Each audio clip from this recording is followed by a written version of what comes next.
Chapter 1. The Spiritual Roots. As early spring graced the land, the silvery moon hung high in the sky. The floating ice upon the clear water river had melted considerably, and a few plump fish, taking advantage of the tranquil night, surfaced to frolic and splash about with their fins. Whoosh! Suddenly, a torch on the riverbank pierced the veil of night, startling the fish into a frenzied retreat, leaving behind ripples that spread outward and the distant sight of their heads cautiously peeking above the surface. Bathed in the torchlight, 7 or 8 rugged men encircled a slender youth. "Gentlemen, have you all brought the money?"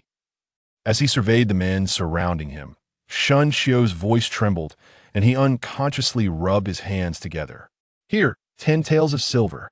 A bearded man slammed a cloth bundle into Shun Shio's hands, exclaiming, "Shun lad, if you don't repay this double, my wife will certainly flay me alive."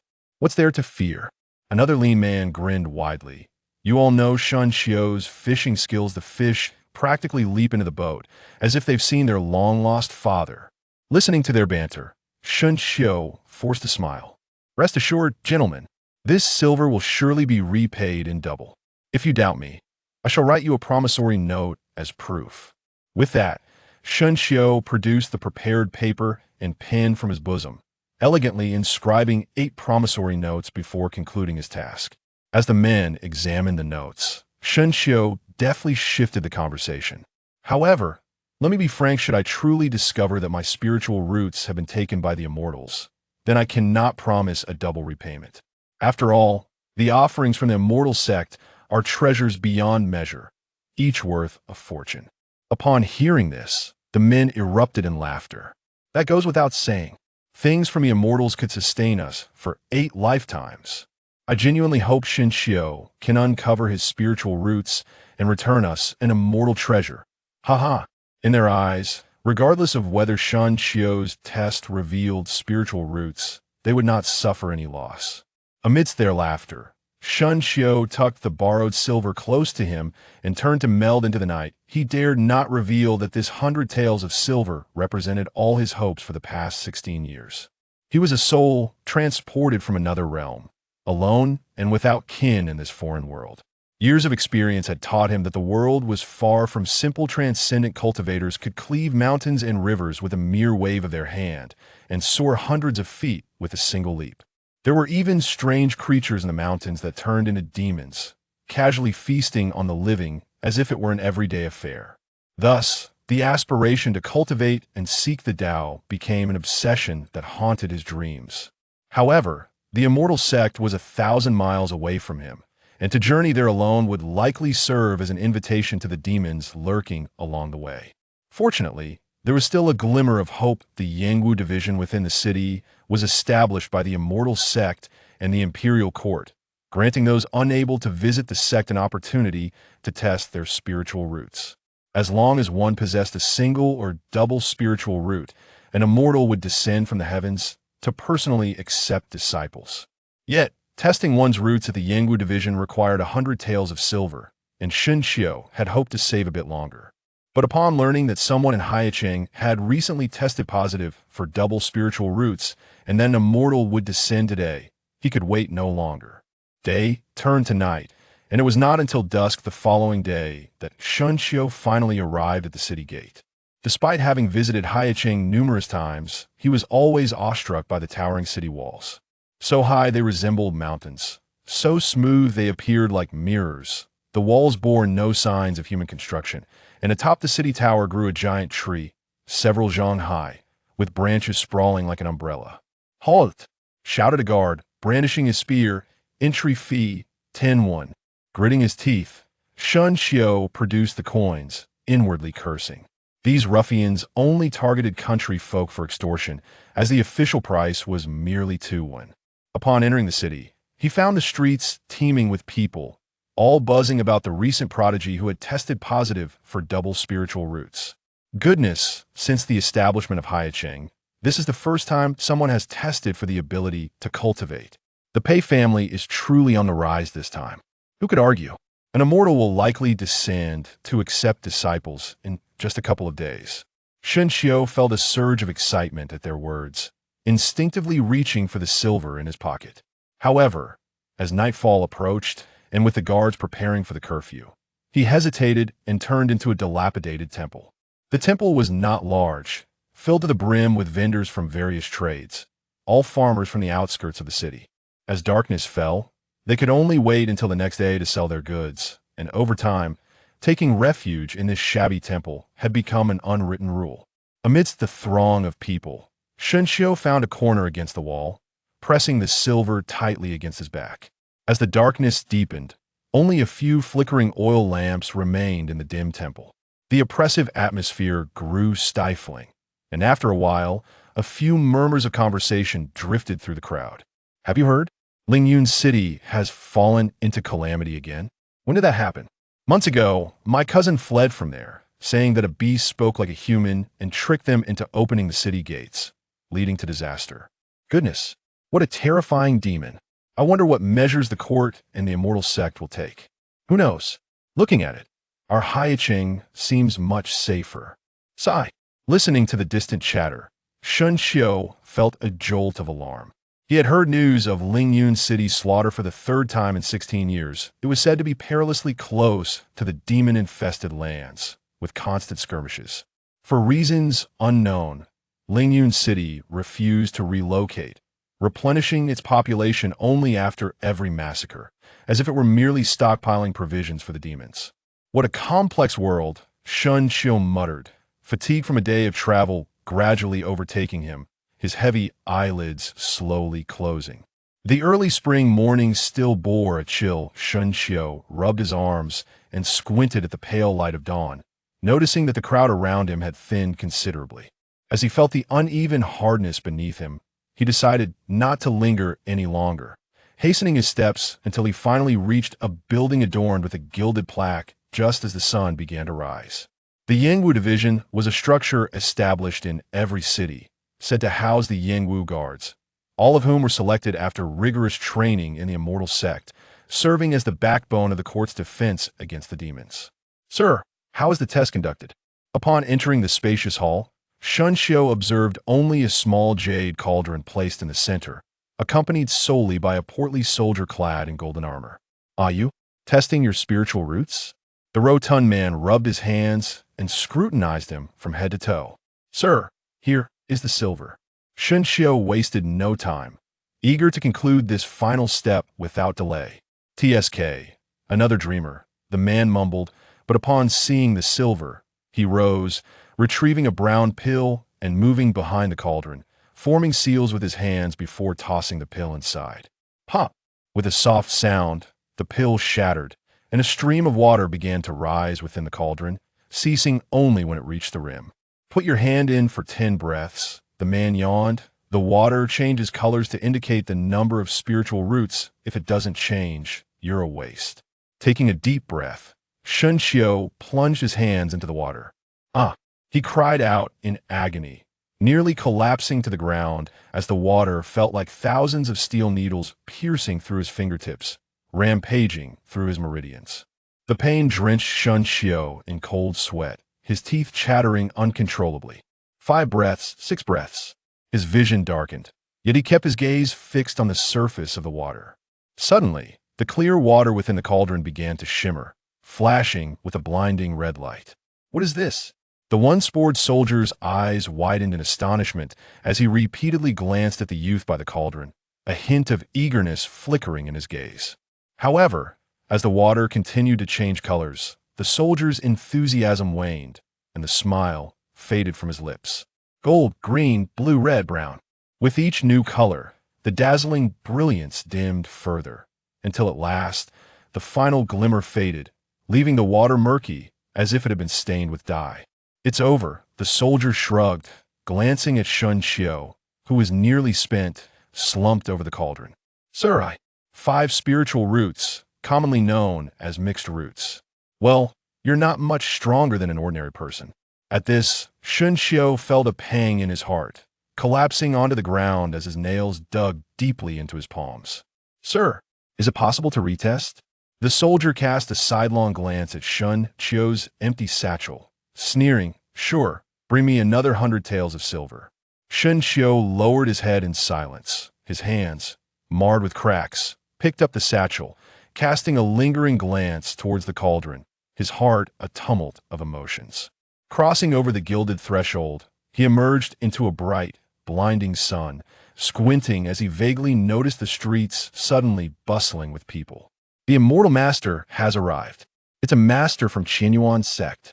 Look, it's true. The crowd's excited exclamations compelled Shinshio to raise his head, and he beheld a streak of white light slicing through the sky, a figure in white robes standing atop a jade plate, soaring directly into the city. At this sight, an even deeper bitterness filled Shun Shio's heart as he felt the exhilaration and fervor of the throngs around him, their cries crashing over him like waves. He silently whispered to himself, 16 years of dreams shattered. Chapter 2. The Errand Disciple. Navigating through the bustling streets, Shun Shio felt like a marionette, stumbling aimlessly forward. 20 pounds of fish caught in a day, 10 per pound. That's one tael of silver every 5 days after expenses. Muttering to himself, Shun Shio furrowed his brow, lamenting within. Having walked 100 steps down the street, he had come to accept the reality of his mixed spiritual roots, yet, upon returning, not only had he failed to discover any spiritual roots, but he was also indebted 80 taels of silver. This meant he would likely spend the next year or more ensnared in debt. Hey, hurry up. If you're late, the errand disciples will fill up. Just as Shinshio was lost in thought, he heard the crowd urging one another. As he glanced around, 2 elegantly attired gentlemen rudely shoved their way through the crowd, surging ahead. Even though the surrounding throng harbored discontent, none dared to voice their grievances. Once the 2 had moved on, Shun Shio tentatively reached out to a farmer who had been knocked to the ground, inquiring, "Didn't they say that immortals take on disciples? Why are they also recruiting menial servants?" The farmer, who had initially donned a smile, turned to see Shun Shio clad in coarse, homespun garments. His expression instantly soured, and he instinctively covered his nose to shield himself from the pungent fishy odor. The matter of taking disciples is for the immortals alone. However, 2 outer elders from the Qianyuan sect have come to the city to recruit menial servants, he replied. A spark of interest ignited in Shun Shio's eyes, rekindling the flickering hope within him. He intended to ask further, but was interrupted by the farmer. Enough, enough. Hurry and buy your fish. Do not delay my meeting with the immortal. With that, the farmer wriggled free from Shun Shio's grasp, hoisting the overturned dung bucket, and joined the flow of people heading toward the city center. Menial servants, Shun Shio mumbled to himself. He had heard of these menial disciples, who were those with spiritual roots, but lacking in talent, recruited by sects to tend to the flowers and plants. Not only did they receive stipends, but with a stroke of good fortune, they might also receive guidance from the immortals and learn to manipulate certain spells. Though it might not be as glamorous as being an inner disciple, at least it was a step into the realm of the immortals, far better than spending a lifetime trapped in this black cliff city. After weighing his options, Shun Shio resolved to suppress his lingering thoughts of debt and squeeze through the crowd toward the city. He hurried along, finally arriving just as the clock struck noon.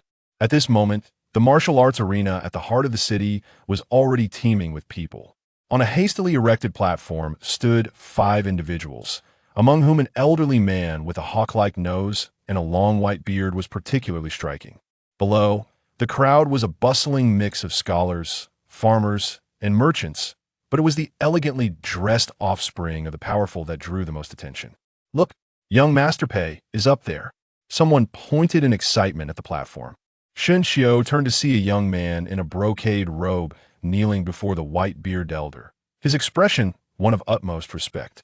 The brocade-clad youth Shun Shio recognized was Pei Song, the eldest son of the Pei family, a well-known figure in Black Cliff City. Not only was he handsome, but his physique, honed by years of martial training, appeared significantly stronger than that of his peers, earning him the admiration of many young ladies in the city. Now, having been discovered to possess dual spiritual roots and accepted as a disciple by an immortal, his future was undoubtedly boundless a true prodigy, the envy of countless others. Ah, the immortal blesses my head, granting me longevity." Another voice whispered in awe. The white-bearded elder reached out to stroke Pei Song's head. Then with a wave of his sleeve, a jade plate materialized beneath their feet, lifting both of them into the air until they vanished into the sky. The immortal has taken a disciple. A roar of astonishment erupted from the crowd below. Some fell to their knees in worship, chanting fervently, while others shouted in joyous frenzy, as if possessed. Silence. A sudden, thunderous command rang out. The scholar who had been standing at the edge of the platform stepped forward, surveying the crowd before proclaiming, "Today, we celebrate the arrival of the immortal in Black Cliff City. Not only has the immortal taken a beloved disciple, but the esteemed elders of our sect are also here to recruit menial servants. Anyone with spiritual roots seeking the path of immortality, step forward." As the scholar's voice boomed across the platform, the previously raucous atmosphere fell silent. After a brief pause, the noise resumed. Yet most were merely spectators. Fewer than 1 in 10 dared to approach, the majority being the scions of the affluent. Upon hearing this, Shunshio wasted no time pushing through the throng toward the platform. At the foot of the platform, Shunshio found himself amidst a crowd of privileged youth, feeling distinctly out of place. He glanced down at his rough hands, anxiety gnawing at him. "If any of you are found to lack spiritual roots or are impostors, you shall bear the consequences." Seeing that no one stepped forward, the scholar cast a cold gaze over the assembly, then retreated to allow 2 elder figures, one thin and one stout, to take center stage. Swish! Before the slender elder had even settled his feet, he raised his sleeve and sent forth a green serpent, measuring about half a yard in length, its tongue flickering, causing the crowd to recoil in fear. Do not be alarmed. This is a spirit-sniffing snake, used to test for spiritual roots. It will not harm anyone. With these words, the crowd calmed slightly. As the green serpent slithered around, the thin elder's expression shifted between nodding and shaking his head, seemingly aware of the serpent's findings. Suddenly, the serpent approached Shunshio, its head lifting sharply as it fixed its gaze upon his chest. Hiss! The serpent emitted a hissing sound and, without warning, lunged toward his chest. "Get away!" Instinctively, Shunshio raised his hand and swatted the serpent away. This unusual behavior caught the attention of the thin elder on the platform, who swiftly appeared before Shunshio and grasped the serpent firmly by its midsection. "You wretched creature! How dare you defy my command?" Seeing the serpent still struggling, the elder's fury escalated. With a firm squeeze, the serpent went limp, lifeless. How could an entity devoid of spiritual energy provoke such predatory instincts in the spirit-sniffing snake? The elder discarded the dead serpent, narrowing his eyes as he scrutinized Shunshio's form, muttering to himself, "Heh, brother, I warned you that this beast you captured on a whim was unreliable." From a distance, the stout elder descended from the platform, his tone laced with mockery. The thin elder shot a cold glance back at him, but chose not to respond. "Open your robe, let me see," he commanded, disregarding Shunshio's consent as he pulled apart the coarse fabric at Shunshio's chest. Upon examining Shunshio's heart area, the elder frowned. What had once been smooth skin now bore a purplish-black formation resembling a heart. "What is this?" "It is a birthmark." Upon hearing the inquiries from the 2 individuals, Shunshio blurted out. The peculiar birthmark on his chest had existed since he entered this world. Its unsightly appearance and unusual location resembled a heart, leading many to mock him as a heartless fishmonger. Since then, he had deliberately concealed it, reluctant to discuss it with others. Fortunately, as the years passed, the black hue gradually faded to a shade of purple. The frail old man, upon hearing this, gazed at him with doubt in his eyes and gently touched the birthmark with his finger. Shunshio felt a sharp pain in his chest, as if countless tiny insects were scuttling beneath his skin. Shunshio gritted his teeth, a wave of inexplicable humiliation rendering him nearly intolerable, yet given the present circumstances, he could only endure in silence. After a considerable time, the gaunt elder retracted his hand, his tightly knit brows gradually relaxing. He then cast a glance at the lifeless serpent upon the ground and murmured, "It seems the beast's nature remains unchanged." "Humph. Do they truly regard a demon serpent as a treasure?" The rotund elder muttered to himself, and as he finished inspecting the remaining few individuals with a mere gesture, all eyes in the crowd turned towards the two men with a glimmer of anticipation. Fortunately, the lean elder did not make them wait long. His gaze swept over the assembly as he spoke softly. Our journey is destined for Lingyun City, 1,000 miles hence, to oversee the spiritual fields. The circumstances are intricate, and only those with steadfast hearts and resolute wills may proceed. Though the elder's voice was not loud, upon reaching the crowd, Shincho distinctly sensed several individuals beside him gasp in shock. Lingyun City? Did the immortal just mention Lingyun City? Indeed, many around him appeared anxious, whispering amongst themselves. Shincho, taken aback, felt his heart race wildly. If he truly ventured to Lingyun City, it would be akin to tying his head to his belt, living each day as it came. Yet, if he chose not to go, he would be forever trapped in the desolate Black Cliff City, destined to lead the mundane life of an ordinary fishmonger, forever estranged from the path of immortality. Shincho found himself engulfed in contemplation, caught in a dilemma. The emaciated elder, observing the crowd's reactions, seemed to have anticipated this moment. Stroking his beard, he continued, "Those who wish to depart may do so. But I urge you to ponder carefully." As soon as these words were uttered, more than half of the individuals turned back, while the remaining few weighed their options, hesitating in indecision. Amidst the throng, Shincho took a deep breath and stepped forward. "Master," he declared, "I wish to embark on this journey. May I inquire when we shall set forth?"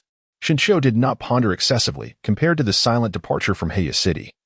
He preferred to embark on this celestial journey, daring to take a risk. Perhaps Lingyun City was not as dreadful as it was portrayed.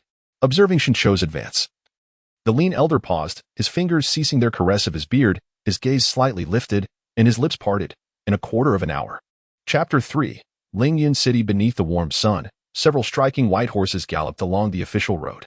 Within the carriage, which was over a yard in length, a group of youths with complex expressions sat in disarray. This marked the third day since their departure from Heya City. And as soon as the elder announced their imminent departure in a quarter of an hour, many hesitant souls felt the pressure and hurriedly boarded the carriage. Regrettably, this left Shincho with no opportunity to bid farewell to the fishermen, hoping only that they would not think him a coward fleeing. As he felt the fierce wind rushing through the window cracks, Shincho shifted his body, lifting a corner of the wooden window in an attempt to glimpse the scenery outside. However, the carriage moved astonishingly fast, rendering the outside world a mere blur, indistinct and elusive. Fortunately, this swift pace did not induce any jarring within the carriage, allowing its occupants to pass the tedious time by dozing off. Who could say whether Lingyun City was as terrifying as the rumors suggested? Yet, what did it matter? Having entered the celestial sect, they were naturally under its protection. How much danger could they truly encounter? The outside world was rife with exaggerations, and it was likely that only ordinary mortals suffered the consequences, leaving little cause for concern. Shincho relinquished his gaze from the window and turned to observe a group of young men clad in elegant attire engaged in conversation. Rather than the matters of Lingyun City, I am more intrigued to learn about the stipends of the servant disciples, Brother Ma. Your merchant caravan traverses the land. Do you possess any tidings that might enlighten us? Among the youth, one deftly shifted the topic, casting a hush over the carriage as all eyes gravitated towards a solitary figure within. Truly, you all hold me in high esteem. But the fragments of news within my clan are merely the whispers of errand runners. As for the veracity of such tales, it remains uncertain. Take my words as mere reference, chuckled Ma Kai, a slight and wiry youth whose sharp features belied an air of sagacity. After receiving a flurry of compliments, he stroked his non-existent stubble and continued, "According to the whispers from my clan, these servant disciples receive monthly rations of spiritual herbs and a smattering of silver coins. While the silver is of little consequence, the spiritual herbs are of great import. Those who consume them not only fortify their sinews and bones but also extend their lifespan, making them exceedingly rare and sought after in the outside world. Is this truly the case?" The moment Ma Kai's words settled in, the carriage erupted in astonished exclamations. As the clamor subsided, Shincho, who had been listening intently, could not refrain from interjecting, "If they possess spiritual herbs to enhance their physical prowess, it stands to reason that there may also be manuals on martial arts techniques." After Shincho finished speaking, a brief silence enveloped the carriage, with everyone's gaze eagerly anticipating Ma Kai's affirmative response. Alas, it seemed unlikely. Akin to whether a martial arts master would impart techniques to the humble servant who spends his days cleaning. Ma Kai glanced at Shincho by the window and began to illustrate his point, leaving the listeners feeling somewhat disheartened. This was no technique, merely a means to enhance their physical prowess, In the end, they would remain nothing more than ordinary individuals endowed with greater strength. If no techniques were to be shared, then one could only resort to clandestine learning, murmured some in the crowd, unwilling to accept defeat. Clandestine learning? This was not merely a matter of martial arts. How could one learn in secret? Even if one were to succeed, lacking a mentor could lead to severe injuries or, worse, death. Makai, true to his reputation for wisdom in the clan, rendered the crowd speechless with just a few words, perhaps sensing the atmosphere in the carriage growing tense once more. Makai chuckled awkwardly, about to speak, when suddenly the carriage jolted to a halt, interrupting his discourse. Ningda, Lu Yin, I have encountered the pure young master. As the carriage came to a standstill, the voices of a stout and slender elderly man echoed from outside. Have we arrived? Let us see. The atmosphere within the carriage became charged with excitement as everyone rushed to the window to glimpse the figures ahead. Thank you for your hard work. Did you encounter any anomalies along the way? Came a deep voice from the front of the two elderly men, though the speaker's visage was obscured. The timbre of his voice conjured an image of ethereal grace. After exchanging pleasantries, the two elderly men clasped their fists and bowed in respect. Recently, there has been an increase in the appearance of demon beasts in this area. Having Xiao Er accompany me on this journey serves to provide some assurance. As the voice faded, a figure clad in white ascended slowly, vanishing into the sky in the blink of an eye. This spectacle filled Shinshio with envy. Not only him, but the others who stole glances were left in awe, utterly astonished. How does one achieve flight like that? It is unlike the immortal from Black Cliff City. In an instant, he disappeared. Clang, just as the crowd buzzed with discussion. The sudden opening of the carriage door brought their chatter to an abrupt halt. Get out. A young man stood at the entrance, his thick brows and bright eyes radiating righteousness as he surveyed the occupants of the carriage. What are you still doing there? Hurry down. Seeing this, the stout elder Lu Yin rushed over, waving his chubby hands in greeting. Once most had disembarked, Lu Yin introduced, this is Zhao Xiao, the disciple of the pure young master and your elder brother. He will be working in Ling Tian from now on, so do not hesitate to seek his protection. Quickly pay your respects. Upon hearing this, the crowd did not dare to delay, promptly clasping their fists in reverence. There is no need for excessive formalities. This is my duty. We are less than 100 miles from Ling Yun City, and with the frequent appearance of demon beasts along the way, this carriage offers little in terms of safety. Follow me. Zhao Xiao, with an expression of indifference, waved his hand and led the way. How cold and unapproachable he is. Someone whispered. After all, he is the disciple of an immortal. It is only natural he would be difficult to engage with. As they journeyed, the crowd conversed in hushed tones, while Shinshio remained a quiet observer, trailing behind and taking in the surroundings. Aside from the increased vegetation compared to Black Cliff City, this place held no special traits. If one were to argue otherwise, it would be limited to the faint scent of blood lingering in the air, resembling an aroma that clung to the nostrils and refused to dissipate. Get back on the carriage, Zhao Xiao instructed succinctly as he approached one side of the vehicle. Are the horses not pulling it? Are they demon beasts? Shinshio gazed along the carriage, noting that the beasts pulling it were no longer horses but two formidable creatures resembling lions, their thick manes and muscular forms towering above the carriage. These were the windstorm lions, swifter than the two previous phantom steeds and capable of intimidating any monstrous beings. Surprisingly, Zhao Xiao did not urge them on. Instead, he patiently explained that once everyone had boarded, he would slowly close the carriage door, instructing them not to open the windows, regardless of what they might hear, and to remain silent. Before anyone could inquire further, the carriage door thunderously shut, and they felt the carriage begin to move. Heeding Zhao Xiao's warning, silence enveloped the carriage, with only the increasingly heavy sound of breathing breaking the dimness. As the speed of the carriage picked up, Shinshio could no longer discern whether they were in motion, relying solely on the intermittent, fierce roars from outside to gauge their progress. This state of uncertainty did not last long. When Zhao Xiao opened the carriage door, everyone gasped for fresh air. However, Shinshio soon sensed something amiss, as the overwhelming stench of blood made his stomach churn. Was this Ling Yun City? The last of the group, Ma Kai, trembled as he dismounted, his lips quivering as he surveyed the desolate surroundings, his complexion pale. Before their eyes lay a scene of devastation, crumbled walls, a landscape marred by destruction, the earth appearing as if it had been plowed, with unprocessed limbs and enormous carcasses of unknown creatures strewn about. It was a veritable hellscape. Do not enter the city. The spiritual fields lie upon the hills outside. Stay close to me, and those who wander will bear the consequences. Zhao Xiao's words offered a momentary sense of relief. I knew it. These are mere mortals. The spiritual fields of the sect must be far superior, thought the affluent young nobles, feigning ease. casting sidelong glances at Zhao Xiao, who revealed a faint, sardonic smile. This caught Shinchio's attention, causing a jolt of apprehension within him, leaving him with little hope for the state of the spiritual fields. Indeed, upon following Zhao Xiao to the hills outside the city, the sight before them could only be described as harrowing: collapsed buildings, ravaged spiritual fields, dark stains of blood upon the ground, and scattered disciples bearing frantic expressions, all whispering of a recent tragedy. "This is where you will toil," Zhao Xiao declared, surveying the diverse expressions of the crowd.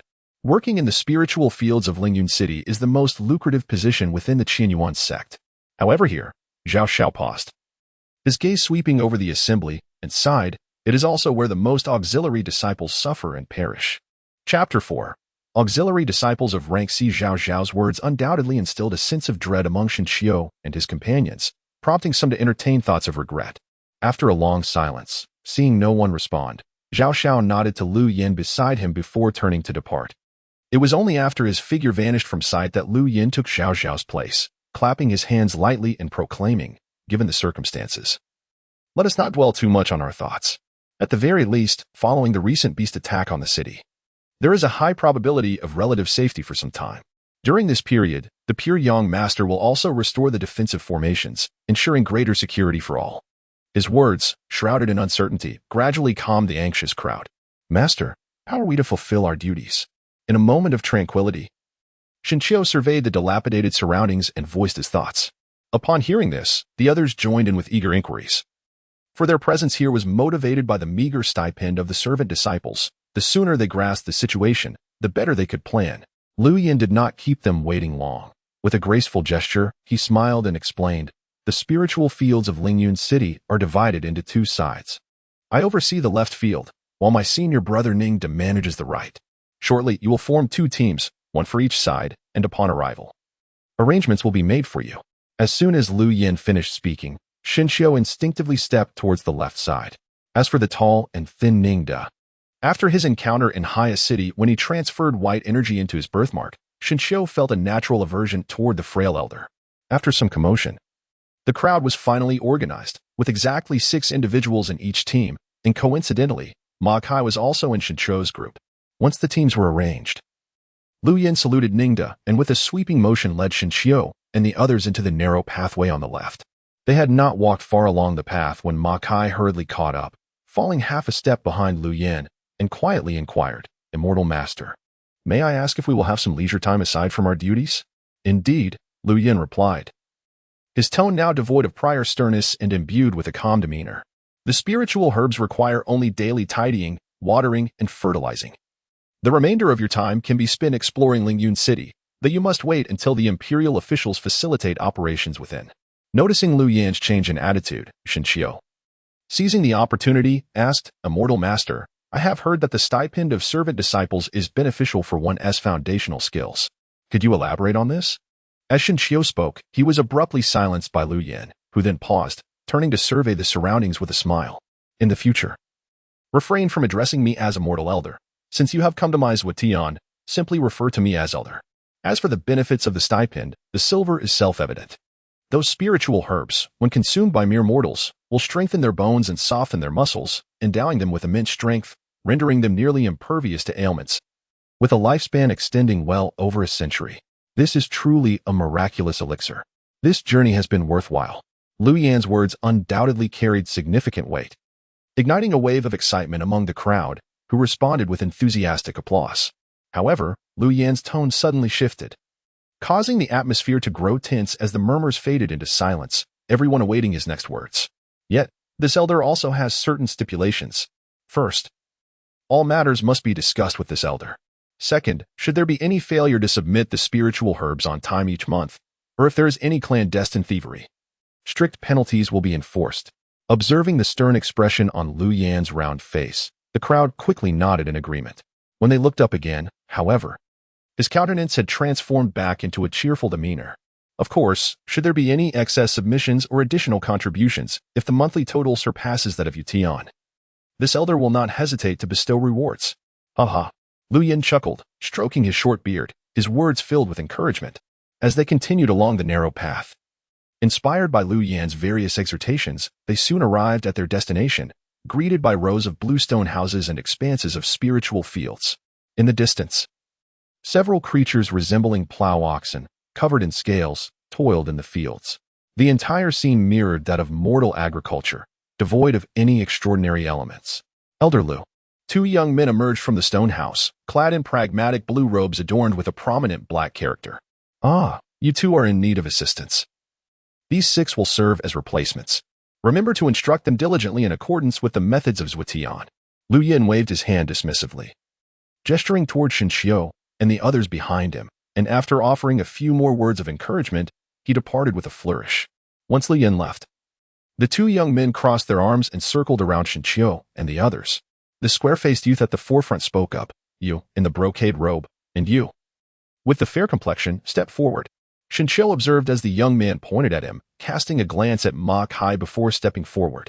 Brotherly, I have chosen these 2 individuals. The square-faced youth slightly cupped his fist in greeting and beckoned Shinshio and his companion to a modest stone hut. The hut was exceedingly simple, containing only 2 stone beds and a scattering of jars and bottles across the floor, far inferior to the dwellings of ordinary mortals. I am Wang Xing, a first-class laborer, and also your senior brother. Henceforth, I shall guide you in tilling the fields. Here, your past identities hold no significance. Should anyone defy the rules, they shall surely face severe consequences. Wang Xing's demeanor was frigid, his tone harsh, his piercing gaze lingering ominously on Ma Kai. State your names without dissent, Wang Xing commanded, sweeping aside his robe as he took a seat with an air of authority. Scrutinizing Shinshio and his companion with a discerning eye. Shinshio, I am Ma Kai. The 2 introduced themselves obediently. Wang Xing, relishing their compliance, parted his lips to reveal a smile, declaring, from this day forth, you shall be designated as 3rd-class laborers.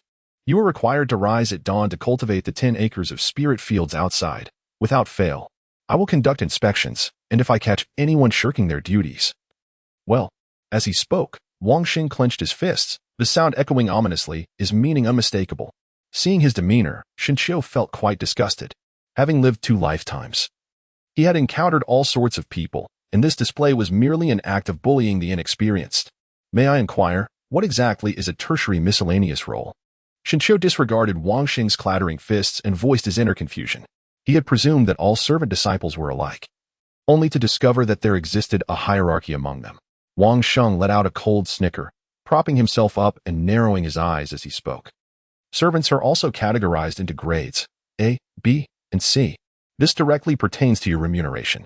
C-grade servants receive 10 taels of silver and 3 stalks of broken muscle grass each month. B-grade servants receive an additional blood-tempering whisker on top of that, while A-grade servants receive 3. Without pausing, Wang Xing fixed his gaze on Shinshio and bellowed, next time you speak, remember to address me as senior brother. The sheer volume of his voice left Shinshio's ears ringing. This display of authority prompted Ma Kai, who stood nearby, to shake his head in silent disapproval, harboring no fondness for Wang Xing. Meanwhile, Wang Xing reveled in his intimidation tactics. After brushing off non-existent dust from his attire, he pointed towards the outside and declared, "Humph. Soon you will don your robes and familiarize yourselves with the spiritual fields. Anyone who makes a mistake will face the consequences." Having learned from past experiences, Ma Kai quickly responded, while Shinshio, though internally resentful, complied with the situation and hurriedly donned a robe from the side. Once outside the stone house, Wang Xing casually gestured to a direction before swiftly disappearing, leaving Shinshio and Ma Kai to navigate the fields at a slow pace. Bah. I see Wang Xing is not a good sort at all. If we mess this up, who knows how we will manage in the future? Ma Kai glanced back, spat on the ground, and murmured his complaints. After a prolonged silence from Shinshio, Ma Kai resumed his soliloquy. I wonder if we could request Elder Lu to assign us someone else. But, being new here and already being picky, if Elder Lu agrees, that would be fortunate. If not, our lives will become even more arduous. Sigh, from now on, we must work together. Ma Kai's continuous lamentations were met with silence, prompting him to seize Shinshio's arm and inquire, muffled gourd, since we arrived from Black Cliff City, I have scarcely heard you speak. What are your thoughts? Upon hearing this, Shinshio turned to Ma Kai, raising an eyebrow with a playful smile and remarked, I have a solution to this dilemma, indeed, 2 of them. Ma Kai's eyes sparkled with intrigue as he leaned closer to Shinshio, eagerly awaiting further elaboration. Either he perishes, or he is supplanted. Chapter 5. The gathering spirit oration shows audacious words left Ma Kai, standing in the field, utterly astonished, rendering him speechless for a considerable time. Eventually, he stammered. "Brother Shin, your thoughts are rather extreme. Wang Sheng has long established his operations here. His foundation is solid, and he possesses considerable martial prowess. It would be wiser for us to remain steady and earn some spirit herbs alongside him. It is understandable, for no one would expect that a mere C-rank laborer, newly arrived, would entertain notions of usurping an A-rank laborer, let alone resorting to murder. I was merely jesting. Please do not take it to heart." Upon witnessing Ma Kai's reaction, Shinqiu silently shook his head regarding this future partner. Ma Kai's unambitious mindset was at odds with his own. The path to immortality is akin to a narrow bridge traversed by countless souls, and without the drive to strive and seize opportunities, one might as well embrace a mundane existence. He had no desire to squander his fervent passion on the cultivation of spiritual fields. The playful tone of Shinqiu brought a sense of relief to Minister Ma, who offered a few encouraging words. However, he subtly distanced himself from Shinqiu, eventually deciding to abandon the pretense altogether. With a simple farewell, he departed alone. Shinqiu was not surprised. Ma Kai's actions undoubtedly served to delineate their boundaries, ensuring that Shinqiu would not be implicated should he engage in any indiscreet conduct.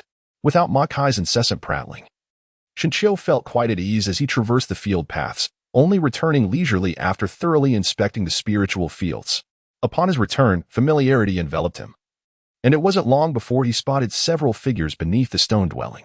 A group of first-class laborers sat together, laughing and joking, while nearby, Ma Kai and others squatted on the ground, attending to their companions' legs.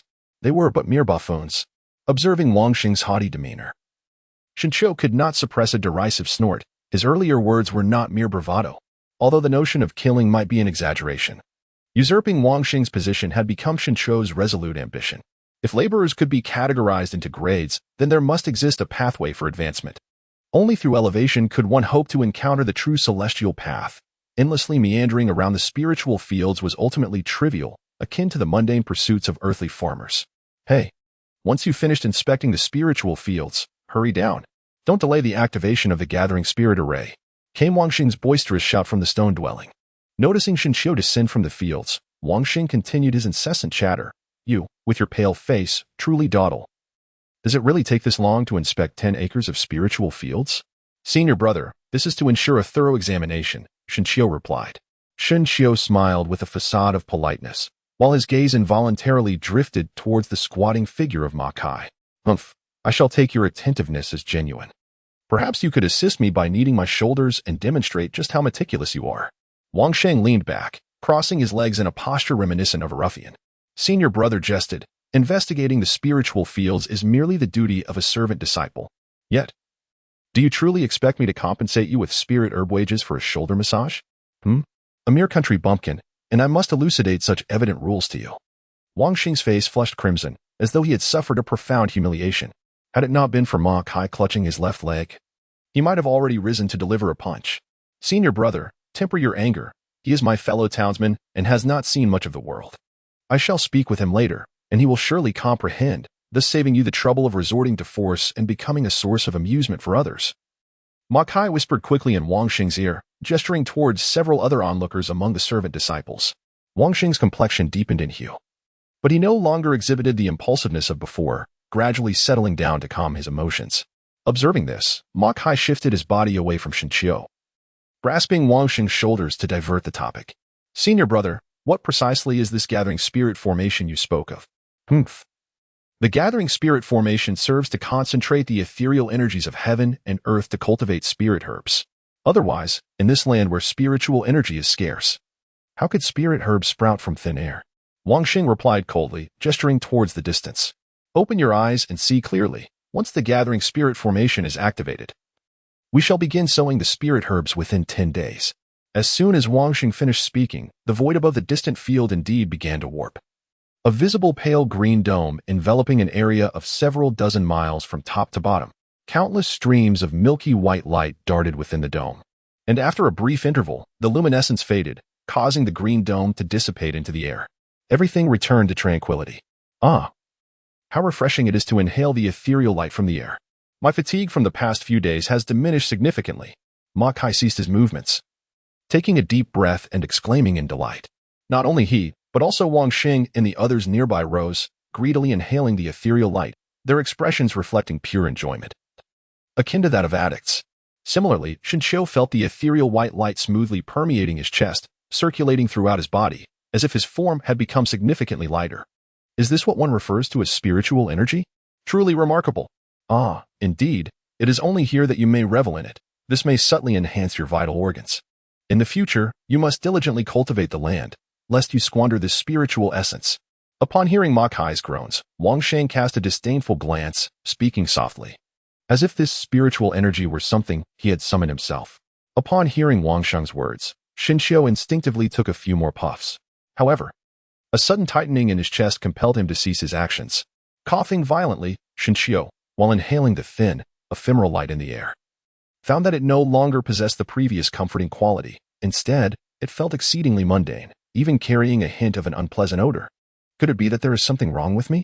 Shinshio murmured to himself, recalling that the pain in his chest had arisen prior to this situation. But how could such pain occur without reason? A birthmark? Shinshio was filled with both astonishment and trepidation. Aside from the grotesque birthmark on his chest, he could not fathom any other reason for his unease. With this thought weighing heavily on his mind, he felt an urgent need to depart. The peculiarity in his chest compelled him to seek clarity. If the birthmark indeed hindered his ability to absorb spiritual energy, then his aspirations of cultivating immortality would likely come to an abrupt end. Brother Shin, where are you going? Makai, standing closely beside Shinshio, sensed the emptiness around him and turned to look at Shinshio with a puzzled expression. I need to alleviate the pain in my abdomen. Without turning back, Shinshio finished speaking, and with a swift movement, he vanished around the corner. Humph. Even absorbing spiritual energy can lead to abdominal pain. What a useless wretch. Wang Sheng chuckled lightly, eliciting a burst of laughter from several nearby junior servants. Meanwhile, Shinshio, in a state of distress, twisted and turned until he found a low wall where he squatted down to anxiously loosen his robe. As the birthmark slowly revealed itself, he was momentarily taken aback, his expression one of astonishment. The birthmark, originally a mix of black and purple, had now transformed entirely into a deep shade of purple. Yet, what astonished Shinshio the most was that the birthmark now resembled a real heart. Its veins were distinct, appearing to pulse gently. Holding his breath and concentrating, Shinshio could discern two distinct rhythms of beating. Thud, thud, thud, thud, thud. The sound resonated like muffled drums, clear and audible. How could this be? The dissonant sounds reverberated within Shinshio's mind, leaving him perturbed. Such a bizarre occurrence, something he had never seen or even heard of, was now unfolding in reality before him, causing a sense of panic. Gazing at the purple heart affixed to his chest, Shinshio couldn't help but reach out to touch it. No sooner had his fingers made contact than the birthmark seemed to come alive, extending a myriad of fibers that ensnared his right hand tightly. Damn it! Shinshio was filled with both anger and urgency, yet no matter how he struggled, his right hand felt as though it were anchored to his heart, unable to budge in the slightest. As if that were not enough, a myriad of fibers, akin to serpents, pierced the tips of Shinshio's fingers, instantaneously spreading throughout his entire arm. Hiss! With a painful groan, Shinshio felt beads of sweat the size of soybeans dot his forehead. He reached out to tear apart the fabric of his sleeve, and from the corner of his eye, he noticed that the veins along his arm had turned a deep shade of purple, twisting and extending towards the birthmark over his heart. Each stretch was akin to a needle piercing his flesh. Fortunately, this torment did not last long. Once the purple veins of his arm connected with the birthmark, the pain vanished in an instant, as if it had never occurred, leaving Shinshio questioning whether he had merely imagined it. As he gazed at the slowly fading purple marks on his arm, he leaned down to inspect the birthmark on his chest. The once vibrant purple hue began to diminish, returning to its original state. Was it the influx of spiritual energy that caused this? Spiritual energy. Without the burden of pain, Shinshio's mind cleared, allowing him to ponder the peculiarities of the birthmark, muttering the word spiritual energy under his breath. In his understanding, although this world was one of cultivation, the scarcity of spiritual energy compelled various sects to compete fiercely for it. This struggle for resources constrained the living space of demonic beasts in smaller sects, forcing them to seek alternative means, often resorting to the flesh and blood of living beings to refine into spiritual energy in their quest for immortality. This endless cycle birthed countless monsters and fiends, plunging the mortal realm into suffering. Could it be that this birthmark is a manifestation of some demonic entity? Upon contemplating this, Shinshio felt a chill enveloping his entire being. If that were the case, then what was the point of cultivating immortality? How could I possibly bear such a birthmark? Shinshio leaned despondently against the low wall, increasingly convinced of the possibility that nagged at his mind. Cursing softly under his breath, he could not resist the urge to strike the ground with his right hand. A faint sound reverberated, startling him momentarily. Glancing down, he noticed that several blades of newly sprouted wild grass beneath the wall had surged upward slightly at his touch. Fearing that his eyes were deceiving him, Shinshio rubbed them and struck the ground once more with renewed vigor. This time, he observed clearly as his hand came down with force. A flash of violet light flickered along his arm, and a pure stream of white energy emanated from his palm, striking the tender grass. Remarkably, the grass shot up another half-inch. Chapter 6. The Second Heart Beneath the Low Wall. Shinshio gazed intently at his arm. Beside him stood several remarkably vibrant blades of grass. In his earlier explorations, Shinshio discerned that the birthmark upon his chest seemed to harbor boundless spiritual energy, which invariably coursed along the purple veins of his arm. Moreover, this energy appeared to be far more refined than that which was gathered by the spirit concentrating array. If the energy from the birthmark resembled a pristine spring, then that collected by the array could be likened to murky wastewater. Thus, as the saying goes, when extremes are reached, balance is restored. Shinshio murmured to himself, reflecting on his journey thus far. First, he discovered his mixed spiritual roots. And then he arrived in the perilous Lingyun city, where he encountered the arrogant Wang Xing, a stroke of misfortune indeed. This could serve as his trump card for the future. Shinshio's gaze fell upon the birthmark, his eyes hardened with resolve. He was unaware, and indeed unconcerned, as to why the birthmark appeared in such a manner. What he comprehended was that in this era, devoid of spiritual energy, various sects and factions had divided the remaining essence of the world to an alarming extent. Furthermore, he was burdened with a mixed spiritual root, rendering the energy he could absorb exceedingly scarce. This recent influx was largely due to the advantages bestowed upon him as a lowly disciple. The current anomaly of the birthmark undoubtedly bolstered his confidence in his pursuit of immortality. Yet, the fact that he could only manifest such a meager amount each time, was it due to the paltry and slender nature of the purple veins in his arm? Shinshio murmured to himself, exerting force once more. A flash of violet brilliance emanated from his palm, and the small grass, half a foot tall, grew another half-inch. Regardless, now that he possessed this ethereal energy, it was imperative to inquire about cultivation techniques without delay. Shinshio let out a quiet exclamation, no longer lingering, and rose to survey his surroundings. After uprooting the intrusive weeds, he made his way briskly towards the stone hut. Upon his return, he discovered that Wang Xing and the others had already departed, leaving only Ma Kai lingering at the spot, still savoring the moments. "Shin brother, what has happened to you?" Ma Kai noticed the footsteps behind him and turned to see Shinshio, whose tattered attire and peculiar expression evoked a sense of curiosity. In his haste, he had become ensnared by the branches. The explanation provided by Shinshio seemed somewhat forced. However, Ma Kai paid it no mind. After a nod, he turned to survey the surroundings and whispered, "Brother Shin, considering we both hail from Black Cliff City, allow me to offer a piece of advice. Wang Xing is a man who values his pride. In the future, it would be wise to accommodate him." Noticing Shinshio's disdain, Ma Kai added, "But do not act foolishly. Are you aware of Jiang Yong? He is the son of Master Jiang from Black Cliff City, skilled in martial arts and more robust than you. He was grievously wounded for merely insulting a first-class servant, to the point of spitting blood." And even Elder Lu was alarmed. As he spoke, Ma Kai gestured toward another stone house. Indeed, at the entrance of that stone house, two familiar figures were just stepping out. "Thank you, Master Zhao. I initially thought it was merely a sparring session among disciples, but it has escalated to this extent. Rest assured, I will diligently oversee my subordinates to prevent any further conflicts among fellow disciples," Lu Yin said earnestly, looking at Zhao Xiao. In principle, such matters should not concern him. Disputes among servant disciples were rather commonplace. However, given the severity of the incident, had he remained indifferent, they might have suffered even greater losses without the interference of monstrous beasts. Zhao Xiao's expression remained stern as his gaze fixated on the kneeling first-class disciples behind Lu Yin. "Elder Lu, there should be no further quarrels. The competition for spiritual energy among the various sects is fierce. We ought to unite the disciples and prioritize the cultivation of spiritual fields." Having spoken, Zhao Xiao did not wait for a reply from Lu Yin. With a swift motion of his white robe, he turned to leave. By sheer coincidence, Zhao Xiao's departure coincided with an encounter with Shinshio, stirring something within Shinshio as he observed from a distance. From their previous conversation, it was apparent that Lu Yin was not a commendable character. What did he mean by sparring among disciples? It was hardly believable that a mere novice, newly arrived, could engage in meaningful combat with disciples who had consumed exceptional spiritual herbs for years. It seemed Lu Yin was well aware of the virtues of the first-class servants and likely condoned their behavior in private, perhaps even indulging them. Conversely, Zhao Xiao, albeit taciturn and seemingly aloof, exhibited a composed demeanor far superior to that of Lu Yin, demonstrating a discernment of propriety. Lost in thought, Shen Qiu hurried forward as Zhao Xiao approached, clasping his fists in greeting. "Greetings, senior brother." Zhao Xiao paused momentarily, offering a nonchalant nod as he prepared to depart. However, Shen Qiu stepped forward once more, casting a glance at Lu Yin in the distance, and softly inquired, "Senior brother, may I have a moment of your time?" Zhao Xiao frowned slightly, hesitating as he sensed Shen Qiu's gaze upon Lu Yin. He eventually nodded and moved aside.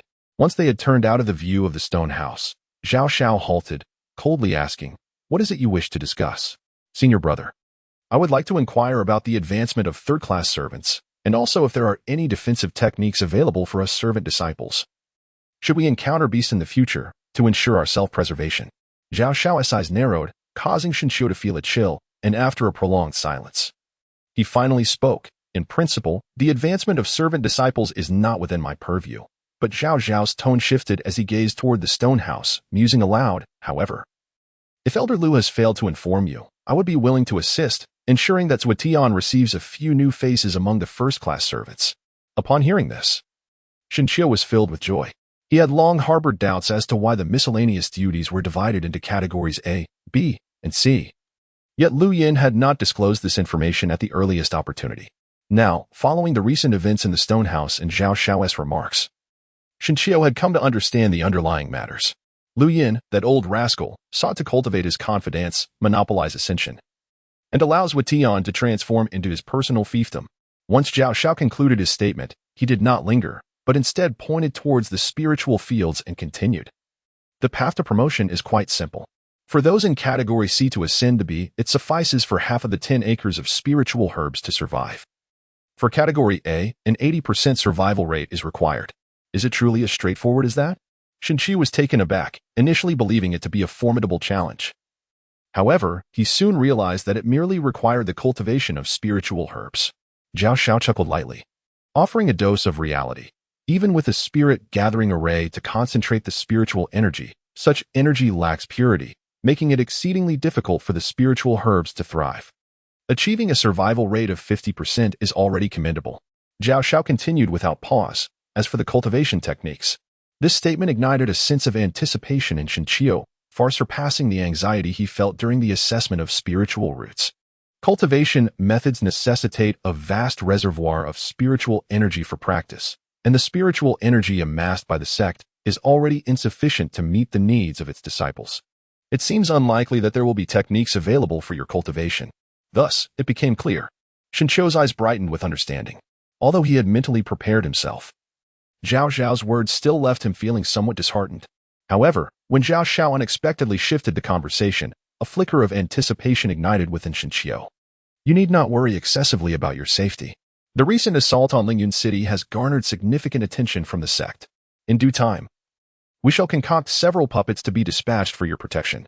"Puppets?" Upon noticing Shen Qiu's confusion, Zhao Xiao remained patient, his tone measured. "These are mechanisms crafted from refined iron, enhanced with various spiritual rings by the sect. Their levels of cultivation may vary, yet they will provide ample protection for you." After Zhao Xiao spoke, his expression suddenly changed. He swiftly produced a piece of jade, pressing it to his ear to listen intently. Without waiting for Shen Qiu to inquire, he vanished in an instant. "Shen Qiu," a distant voice called, snapping Shen Qiu back to reality. He turned to see Wang Xing and others approaching, accompanied by the kindly smiling Lu Yin behind them. "Elder Lu." Shen Qiu clasped his fists in salute, to which the other party responded with a gentle smile. Gradually advancing, the seemingly unnoticeable plump hand rested lightly on Shen Qiu's shoulder as he remarked, "I recall you. You possess a dark heart-shaped birthmark." Shen Qiu nodded in acknowledgement. Yet the more he beheld Lu Yan's smiling visage, the more uneasy he felt within. "I recall stating upon your arrival that I am the elder in charge of Zuetian. Any matters should be directed to me first. Do you remember?" "Yes. It appears you have forgotten. Do you still recall my name?" "Elder Lu, Ping." As soon as Shen Qiu finished speaking, he felt a sharp pain in his shoulder, and the world around him began to spin. His body fell heavily onto the stone slab, blood oozing from his mouth and nose. How audacious to directly address the elder by name. He deserved punishment. The surrounding elite disciples eagerly rubbed their fists together, cheering loudly. Humph, take him away. Ensure he receives a thorough lesson. Do not delay the upcoming field opening in a few days. In his dazed state, Shinchio heard Lu Yan's final words before losing consciousness, his legs dangling as he was dragged away.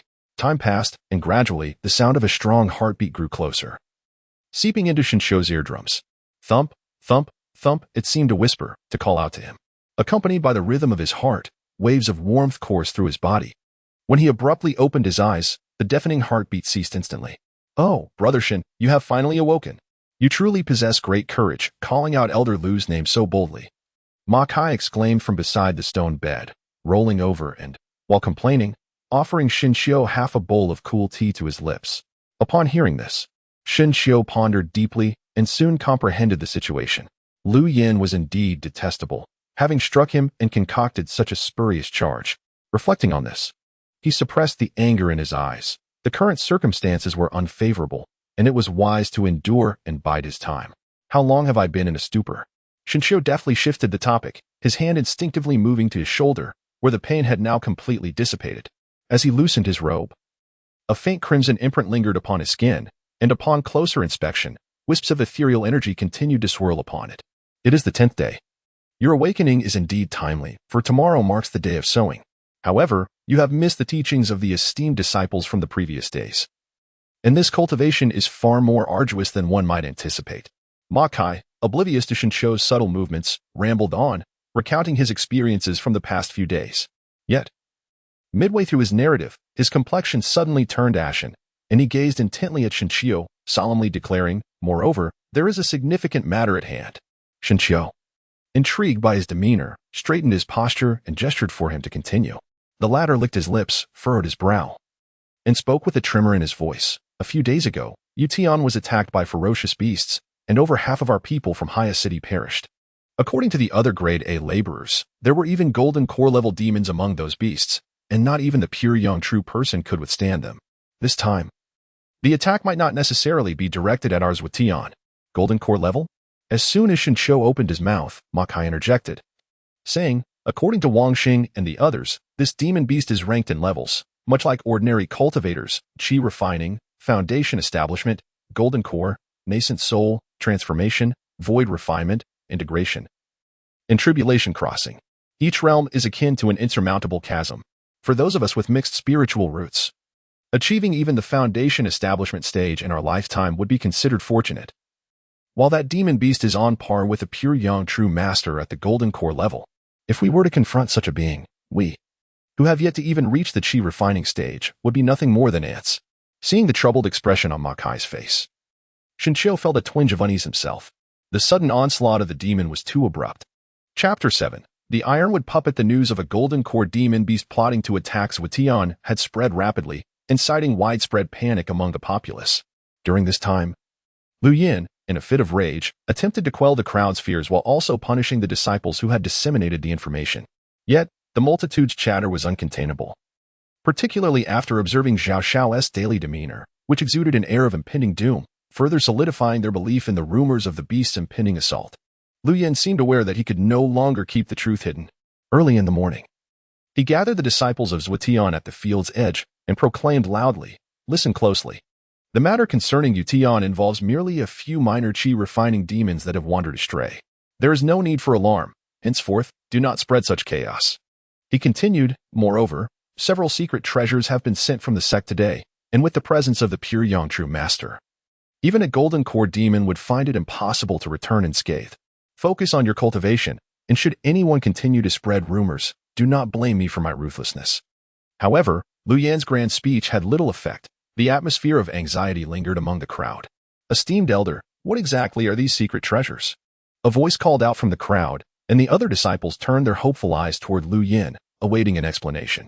After a moment's hesitation, Lu Yin tugged at his sleeve and replied softly, "Ahem, as far as I know, these are puppets crafted by our sect's formidable masters, capable of reaching the foundation establishment level." Gasps of astonishment echoed through the crowd. "Just like senior brother Zhao Xiao," they murmured, a sense of reassurance washing over them. Indeed. With the pure young true master present, we are assured of our safety. As these words resonated, a sense of calm settled among the disciples. The Foundation establishment stage was the highest realm they had encountered, and through their prolonged association with Zhao Xiao, they had gained some understanding of his formidable techniques, slicing through trees with his palm winds, cleaving stones with his sword gusts, and leaping distances of 10 zhang with ease. The prospect of having several puppets of the same caliber as Zhao Xiao instilled a considerable sense of security among them. Upon hearing this, Shenqiu exhibited little reaction. In their previous discussions, Zhao Xiao had already hinted at something that piqued his interest, the fleeting look of panic on Lu Yan's face, despite his attempts to conceal it. The tightly clenched fists and wandering gaze betrayed him. Well then, with no matters at hand, let us disperse. Today's farming shall be postponed. Observing the calm demeanor of the crowd, Lu Yan secretly breathed a sigh of relief, hastily uttering a few words before turning to depart. The others rejoiced at his announcement, linking arms and disbanding on the spot. Shenqiu, don't you think Elder Lu seems rather peculiar today? Along the way back, Ma Kai stroked his chin, inquiring softly. That old fellow is most likely spinning a tale. Shenqiu did not conceal his thoughts, articulating his conjectures. Lying? Surely there are those puppets? Observing the terror reflected in Ma Kai's eyes, Shenqiu halted his steps, patting him on the shoulder with a smile. Indeed, there are puppets, however. The formidable demon in the Golden Core stage is likely genuine. What leads me to this conclusion? In recent days, have you encountered Zhao Xiao? Have you seen any other disciples in white robes? Shenqiu posed two inquiries that momentarily left Ma Kai taken aback. After a brief pause, he replied in a hushed tone, I encountered senior brother Zhao Xiao a few days ago, but he appeared quite unwell. As for the other disciples in white robes, indeed, more than half of them have been absent in recent days. As Ma Kai spoke, he involuntarily glanced around, drawing the attention of passing disciples, clad in white. These individuals represented the inner disciples of Qianyuan's sect, embodying true practitioners of the Tao, whose purpose was to safeguard the sect's south spiritual fields and gardens across various locations. In the entirety of Lingyun City, there were scarcely over 30 disciples in white robes. While their appearances were rare, it was unusual for not a single one to be seen for several days. Yet, currently, it seemed as if these disciples had vanished entirely. Aside from the pursuit of demonic beasts, Shenqiu could not fathom any other reason that could account for their collective disappearance. Be cautious not to reveal your current state. Otherwise, that old rascal Lu Yan will surely impose a penalty on you. Upon observing Ma Kai's condition, Shenqiu felt compelled to offer a remark. Previously, when Lu Yan punished the disciple who spread rumors, Ma Kai bore the brunt of it, receiving a harsh beating of 10 strikes, rendering him unable to rise from his bed for quite some time. Alas, it would be far more comfortable to live as a wealthy young gentleman in the mortal realm. At these words, Ma Kai instinctively covered his behind, mumbling as he limped toward the stone house. However, after taking a few steps, he suddenly halted, pointing towards the stone house and exclaiming, "There's a disciple in white." Without needing to be told, the distant figure clad in white stood out starkly against the verdant hills. It seemed this individual was fiddling with something on the ground, surrounded by a crowd engaged in hushed discussions. As Shenqiu drew nearer, he discerned the object the white-clad disciple was manipulating. It appeared a withered yellow, resembling a root, yet emitted a ping-pong sound during its handling, suggesting it was made of a sturdy metal. Strangely, this object was shaped like a human figure, standing half a zhang tall. Its surface intricately etched with patterns, and on its faceless head sat a small, pale orb, creating an odd sight. Senior brother, is this object a puppet of the sect? Someone could not help but inquire, yet received no response from the disciple in white, leaving the questioner feeling awkward, though they dared not show any dissatisfaction. Finally, after completing the etchings on the puppet, the white-clad disciple cautiously retrieved a crystal the size of a fingernail, placing it atop the small orb with a reluctant expression. As the crystal settled, a flash of white light emanated from the puppet's head, and a faint spiritual energy spiraled along the runes on its body before dissipating.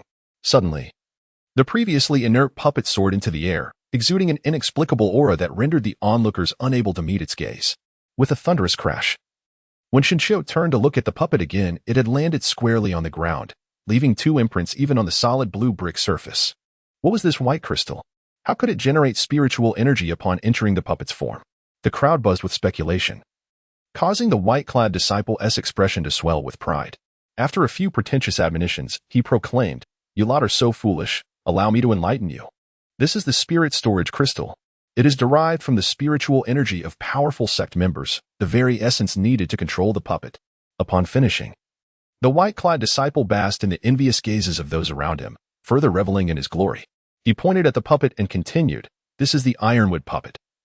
Immensely strong and remarkably durable.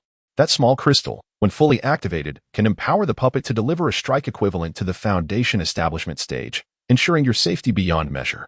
Yet, with a sudden shift in demeanor, he grew stern, warning, "But do not provoke it lightly, should the puppet be set into motion. All within 100 paces shall become its enemies." At this declaration, the gathered crowd instinctively recoiled a few steps. "Senior brother, how will it know if a beast approaches?"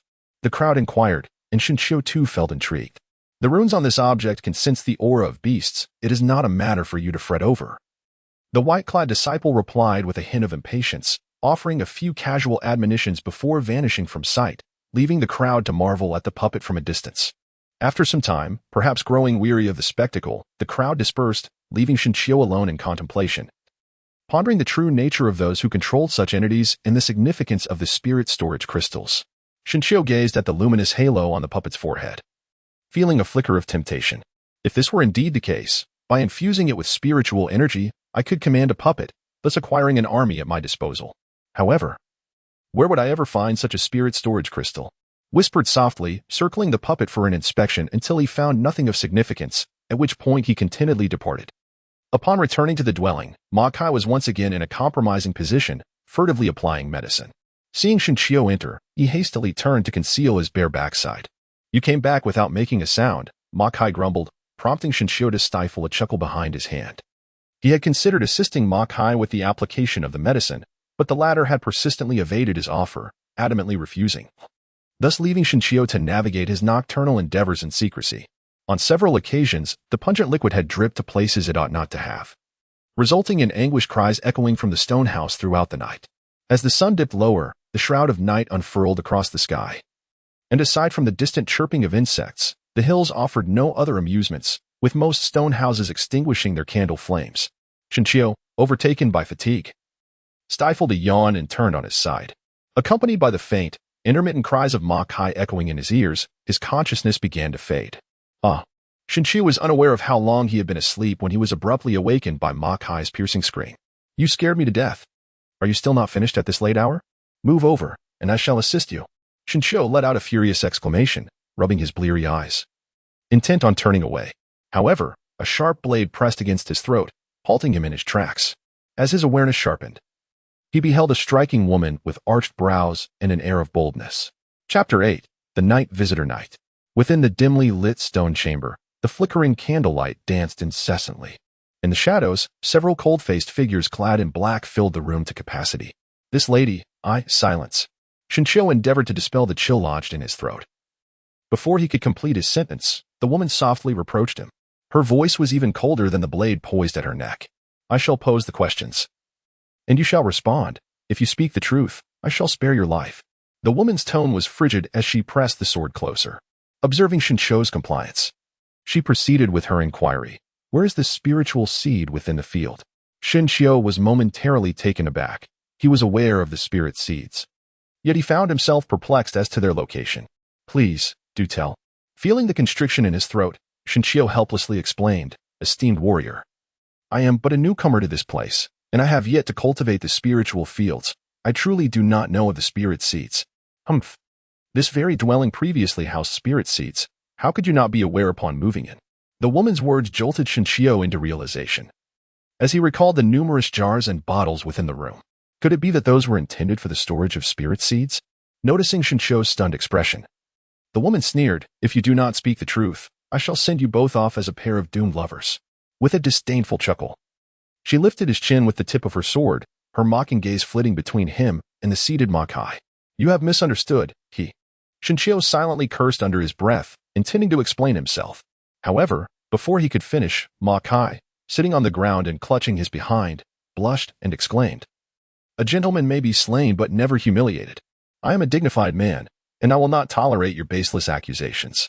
As Makai's voice rose, it diminished significantly when the cloaked figure behind him rested a long knife upon his shoulder. "I merely have an injury that requires ointment, not what you might be speculating." Makai muttered softly, gesturing toward his backside. He continued, "This is indeed our first time as servant disciples, and we have only recently taken residence here. If you doubt us, please inspect our garments, merely the lowest grade of servants." We are not only neglected within the sect, subjected to daily labor, but have also endured beatings. Why would I deceive you for the sect? His sincere emotions shone through, his face a portrait of grievance, complemented by his reddened eyes. The cloaked figures exchanged contemplative glances. And even Shinshio felt the pressure around his neck ease considerably. Sinner, these two do not appear to be lying.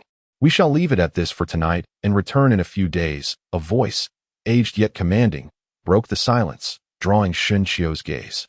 It belonged to a towering figure clad in black, standing nearly 9 feet tall, resembling an iron tower. Despite the dimness obscuring her features, the contours of her muscular form were evident.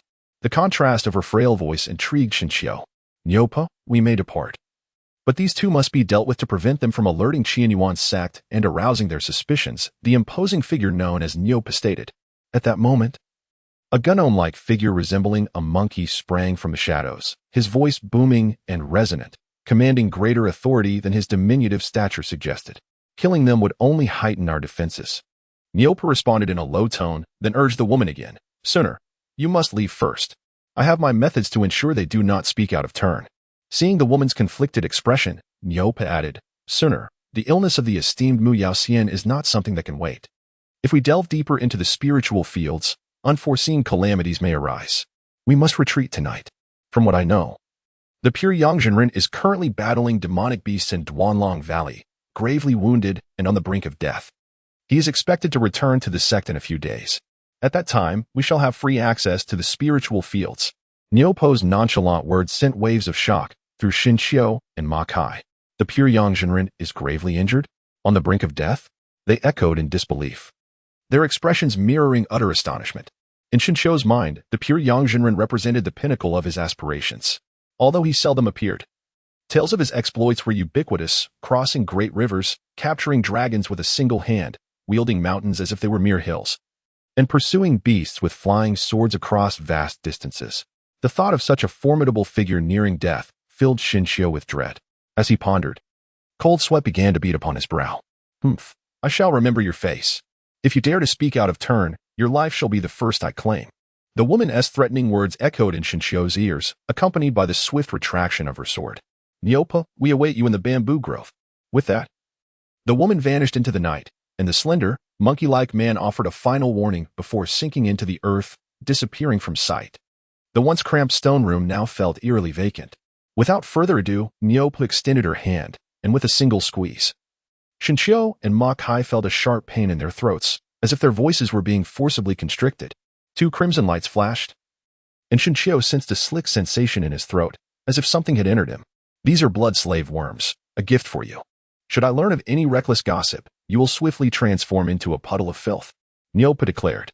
To ensure Shinshio's belief, she flicked her finger, unleashing an excruciating pain that rendered Shinshio pale and nearly caused him to collapse. The agony lasted but a moment, and when Shinshio finally raised his head again, Nyopa had vanished, leaving only Ma Kai, who was still writhing on the ground, clutching his mouth in pain. Shinshio hurriedly took action, and after a considerable amount of time, he managed to soothe Ma Kai. The two, after a thorough discussion, resorted to administering water and inducing vomiting. Yet despite their strenuous efforts, no parasites emerged. However, the persistent, subtle ache in their bodies left them no choice but to remain vigilant, gathering around the flickering candlelight to deliberate on a strategy.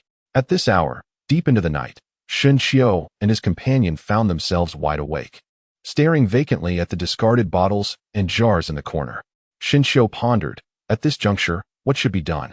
Ever since departing from Haya City, not only had he endured the indignities of menial labor and the bullying of Wang Xing, but now, to contend with the emergence of monstrous beasts was one burden too many. Yet, what perplexed him most was the appearance of this band of thieves, who had fed them this deadly, wretched parasite. Had he foreseen such dire circumstances, he would have heeded his father's counsel and taken up the family business.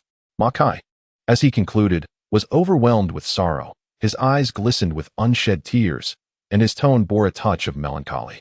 Shinshio, too, was not without his own struggles. Even though he had prepared himself for the arduous path of immortality, he found himself unable to even navigate the role of a mere servant disciple before encountering this predicament. Observing Ma Kai's moist eyes, Shinshio felt ill-equipped to offer comfort. After spending several days together, he had come to understand the nature of this young master. Though timid in the face of adversity and prone to avarice and lust, he also possessed commendable qualities. He was astute in reading situations, adept at flattery, and had garnered the admiration of Liu Yin and other elite disciples. More importantly, this young man was capable of extracting intriguing information that piqued Shinshou's interest. With this in mind, Shinshu patted Ma Kai on the back and said solemnly, "Ma Kai, we are but two grasshoppers tethered to the same string. Our fates are intertwined. In matters of survival, we must prioritize our safety tonight, and tomorrow, we must not divulge a single word of what has transpired. Furthermore, since you share a good rapport with Wang Sheng, I implore you to discreetly inquire about any lurking bandits in the vicinity. Most crucially, ascertain whether there are indeed any vile creatures capable of turning one into putrid blood." Ma Kai, suppressing his sorrow, nodded vacantly and instinctively raised his gaze to ask, "And what about you?"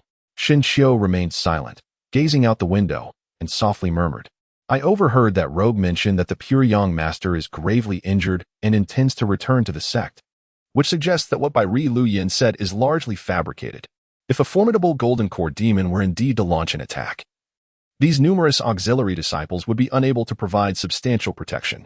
Ma Kai, somewhat perplexed, could not help but inquire, "Do you mean that if we could enhance the cultivation of the puppets or designate one specifically to safeguard us?" Chapter 9. The unique puppet at the hour of the hare. The spring sun had already risen substantially. The quaint stone cottages were scattered harmoniously across the verdant fields, resembling stubborn boulders when viewed from above. The bustling auxiliary disciples moved about incessantly, akin to ants in the midst of a relocation. Strangely, two of these ants separated from the throng, retreating to a secluded spot to engage in hushed whispers, as if conspiring over a significant matter. "Ma Kai, make haste and return swiftly. Let us convene at sunset within the dwelling." Shinshu turned his head to glance at Wang Xing in the distance, softly advising him, "You need not worry about me. Tell me, what are your plans for those puppets?" Ma Kai waved his hand dismissively, observing Shinshu's earnest inquiry, and concluded with a cautionary note that day. The disciple in white robe clearly stated that any movement within 100 paces would be met with deadly hostility. "Ma Kai, I have a secret that I have not yet revealed to you." With a sigh, Shinshu observed Ma Kai's expression, which seemed to convey, "I knew you had a secret." He whispered, "My secret is that I possess a resilient fate." Ha ha. Noticing Ma Kai's impatience, Shinshu chuckled while retreating, "Rest assured, we are in this together. I would never undertake a venture without certainty." As Ma Kai left, glancing back multiple times, Shinshu stifled his laughter and cast a determined glance toward the distant puppet. He was acutely aware of the uncertainty that loomed over them, especially considering even the pure young true person had been injured. If such a formidable demon were to strike, how many of their ranks would meet the same fate as Yutian? In this time of scarce resources and lurking dangers, exploration was their only path to survival, even if it meant risking death along the way. The runes sensed the presence of the demon beasts, and the crystal activated the puppet. Alas, without this stone, it would likely be futile. This small quantity of stone could deliver a foundational strike. It seemed the only option was to infuse it with spiritual energy to enhance the puppet's capabilities. Shinshu pondered deeply, his fingers gently caressing his chin as he meticulously recalled the warning from that day's disciple clad in white. "TSK, TSK, 100 paces away. One must not act recklessly. Could it be merely a ruse?" Shinshu murmured to himself, contemplating the past demeanor of the disciples clad in white robes. With the exception of Zhao Xiao, every one of these white-robed disciples exuded an inherent arrogance, and many took delight in mocking the miscellaneous workers like him during busy hours, while indulging in playful teasing during their leisure. The disciple who had manipulated the puppet that day was undoubtedly one of their ranks, most likely employing such tactics merely to instill fear. Shinshu resolved to confront this puppet, yet upon glancing around, he realized that these puppets were all under the watchful eyes of the crowd, making it unwise to take action. After a thorough investigation, he discovered that the entire left field puppet was situated within the stone chamber, while rumors suggested that only one peculiar puppet had been placed in the ruined right field. Upon receiving the news, Shinshu disregarded any notions of the peculiar or extraordinary, ceasing his hesitations. He promptly infiltrated the fields, navigating through a maze of twists and turns, ultimately breaching the confines of the right field. Fortunately, the disciples clad in white robes had been absent in recent days. Otherwise, not only he, but even a mere mosquito would find it impossible to pass through. As he arrived in the right field, the acrid scent of blood still lingered in the air, with dark stains and disturbed earth scattered throughout the spirit field. Despite the sun's ascent, Shinshio felt an unshakable chill enveloping him, and the wind carried faint echoes of anguished wails. Could it be the lingering souls of the departed? Shinshio cast aside the distractions in his mind, took a deep breath to compose himself, and meticulously scanned his surroundings. After a full 15 minutes had elapsed, not only had he failed to locate the puppet, but he was also left with aching feet that were nearly unbearable. Rumors are merely rumors, none of which hold any credibility. He could only return and attempt something different in the evening. Shinshio rubbed his leg and, just as he managed to prop himself up, he had to halt his steps, instinctively covering his mouth, his wide eyes filled with terror. Ning puppet? Shinshio yearned to call out to someone, yet he found himself at a loss for words. Not far away stood Ningda, the overseer of right field. However, he had perished during that monstrous onslaught, with rumors circulating about his tragic demise, his neck savagely crushed by an eagle demon, and his heart and liver devoured raw. As these thoughts crossed his mind, Shinshio's gaze fell upon the figure before him, tattered robes that revealed bared bones at the neck and abdomen, evoking an instinctive shudder with a mere glance. The only distinction lay in the fact that Ningda's desiccated remains were inscribed with runes, and atop his diminutive head, a halo had been carved, within which nestled a crystal the size of a thumb, radiating a soft, ethereal glow. Could the dead truly be forged into puppets? Observing Ningda's stillness, Shinshio felt his initial terror dissipate, replaced instead with an eager curiosity. In the formidable Black Cliff City, he had held great authority. Who would have thought he would be transformed into a puppet in death? Shinshio murmured to himself, circling around Ningda and scrutinizing it closely. After a thorough inspection, it appeared that this puppet, crafted by a genuine master, bore no significant distinction from the other puppets. Shinshio paced back and forth, and after a long while, he finally made up his mind. He cautiously approached Ningda, relieved that Ningda was not very tall. With a gentle reach, he was able to lightly touch the crystal. Let us give it a try. Shinshio uttered a soft exclamation, and with a flash of purple light from the palm of his right hand, he swiftly infused spiritual energy into the crystal suspended in the groove. Before Shinshio could sense the exertion, a powerful gust of wind hurled him backward. Turning his gaze towards Ningda, he observed a chaotic interplay of white energy enveloping his entire being, particularly the crystal embedded in his forehead, which trembled incessantly. At last, with a resounding crack, the crystal reached its breaking point, shattering into fine powder. The residual spiritual energy dissipated like mist, vanishing into the heavens in the blink of an eye. As he watched the shimmering light dissolve into the sky, Shinshio bore the pain and directed his attention towards Ningda, who lay motionless on the ground. It was over. Without the crystal, this puppet was rendered utterly useless. Shinshio gazed at the powder drifting on the ground, feeling somewhat distressed. He had hoped to elevate Ningda's cultivation, but this time he found that his efforts had backfired. Yet, I did not channel much spiritual energy into that strike. Shinshio gazed at his palm, and with just a fleeting glance, he found himself frozen in place. At the center of his hand, a blood-red insect, measuring half an inch, was coiled. Had he not looked, he would have remained oblivious to its presence. The creature emitted a faint sizzling sound, as if it were sucking on something, and upon noticing Shinshio's stare, it lazily hummed a few notes, reminiscent of a petulant display.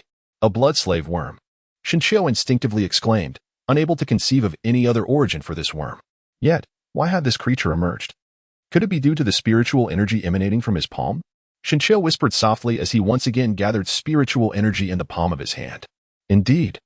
The creature nestled there, quietly sucking away, and upon closer inspection, its blood-red exterior gradually became translucent as it absorbed the spiritual essence. Upon witnessing this, Shinshio exerted all his might to channel the spiritual energy from the palm of his hand. The insect became increasingly exhilarated, its cries growing ever more intense. Even the spiritual crystal could barely withstand the force. Could you endure it? Shinshio's eyes flickered with a brilliant idea, perfectly allowing him to evade this pest. Shinshio secretly rejoiced as he reached out to touch the creature, its texture soft and yielding, evoking a peculiar sensation. Shinshio cautiously cupped the insect in his palm. Noticing its utter lack of resistance, he grew bolder and tossed the creature directly into the Ningda light circle. The moment the insect entered the circle, it emitted a cacophony of shrill cries, seemingly expressing its aversion. With a swift motion, it leapt back onto Shinshio's palm, reluctant to depart. Observing the dissipating spiritual energy in his hand, the insect began to scuttle restlessly, urging him incessantly. With a furrowed brow, Shinshio tentatively attempted to intimidate. You stay inside. If you don't, even if you devour me, I shall withhold my spiritual energy. The creature paused, seemingly comprehending his words. Without requiring Shinshio's further action, it swiftly leaped into the luminous circle with a whoosh. As soon as it entered, it eagerly emitted a series of hums. Shinshio, honoring his word, casually released a stream of spiritual energy, which finally subdued the creature's restlessness. Observing that the creature had lost interest in him, Shinshio cautiously began to inch away. However, he had scarcely taken a few steps when he felt a tightening sensation on his shoulder. Turning to glance back, he found Ningda standing behind him, his pallid eyes fixed intently on the palm of Shinshio's hand. Shinshio felt a chill run down his spine as he beheld the figure behind him, resurrected from the dead, and he was taken aback. Could it be that you possess the ability to control corpses? The sound of insects buzzed loudly from the glowing circle. Shinshio, filled with astonishment, inquired further, what abilities do you possess? For instance, the ability to soar through the skies or traverse the earth. To carve a path through the seas? Suddenly, a series of thunderous booms responded to Shinshio. In an instant, Ningda raised his hand and unleashed a surge of crimson light towards the distant stone house, instantly reducing it to mere rubble. Shinshio, having only heard of such things, had never before witnessed them. Suppressing his emotions, he cunningly remarked, very well, if you wish to continue receiving the spiritual essence, you must protect me. Should I perish, the essence shall remain beyond your reach. Shinshio observed Ningda's lively gestures, and although he could not comprehend the meaning behind his words, the exuberance of his movements suggested a strong willingness. He could hardly fathom that the very object controlled by the cow witch could be swayed by his influence. Had it not been for the cow witch's minions, he would have never ventured to Utian, nor encountered Ningda, and certainly would not have acquired this formidable ally capable of shattering stone and splitting the earth with a mere flick of his fingers. Shinshio let out a long sigh, manifesting a sphere of spiritual energy to soothe Ningda, thereby achieving his objective. With the day still young, Shinshio hesitated to depart, casting his gaze towards a few well-preserved structures in the distance. Stealing a glance at Ningda, he began to ponder. After all, the sudden demon attack and Ningda's untimely demise could mean that, although the premises had likely been cleared, this cunning old fox might possess a hidden treasure trove. Chapter 10. The ice cave in the courtyard. The right field, ravaged by the demon assault, lay in ruins. Scanning the landscape, amidst the clusters of collapsed stone houses, one building stood out prominently. Constructed of blue bricks and red tiles, the entrance bore a lintel adorned with fierce beasts, leading into a spacious courtyard that exuded an air of grandeur compared to the surrounding humble dwellings. Shinshio had previously glimpsed this edifice from afar in the left field. Aside from a select few esteemed disciples, only Lu Yin had the privilege to enter at will. According to Ma Kai's earlier reconnaissance, this was the abode of an outer gate elder, and the treasures within were invaluable to humble disciples like them. With this thought in mind, Shinshio's eyes sparkled as he approached the mansion, his steps quickening involuntarily. Creaked the crimson door, stained dark with dried blood, swung open with a gentle push, shattering some desiccated blood blisters that fell to the ground. Ah, this courtyard is truly vast. The courtyard appeared even more expansive than from the outside, with the flanking rooms extending a full 5 zhang in length. Shinshio was eager and restless, meticulously inspecting each corner of the side room. After a thorough search, the entire courtyard was left in disarray, yet he found nothing of value. As the sun dipped below the horizon, Shinshio sat in the courtyard, rubbing his aching arms and muttering to himself, logically, there should be hidden rooms or secret doors, yet I cannot find a single one. All that remains is this study. With a sigh, he adjusted his focus and resolved to make one last effort before nightfall. Upon entering the room resembling a study, he became particularly attentive. Holding his breath, he gently tapped along the stone bricks within, and after a painstaking round, his fingers felt as though they might shatter, yet he uncovered not a trace of a clue. Nonsense. Could this old fellow truly be so incorruptible? As Shinshio searched in vain and was about to step out the door, his gaze inadvertently fell upon the intricate carvings on the doorframe, causing him to halt abruptly. The ornate design resembled a slender python coiling around itself, particularly at the end, which, rather than resembling flowers, appeared more akin to the head of a serpent. In the fading light of dusk, this detail appeared all the more vivid and lifelike.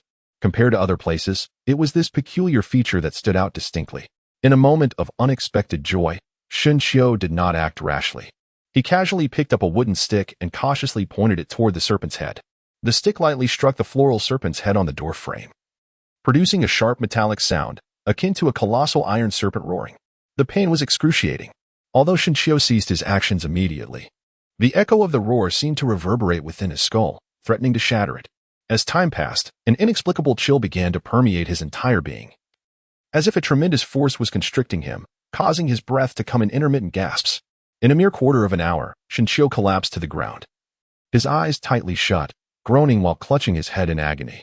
Suddenly, two resounding crashes jolted him awake, one after the other, and as he blinked his eyes open, he beheld Ningda, drenched in blood, each hand gripping two severed limbs.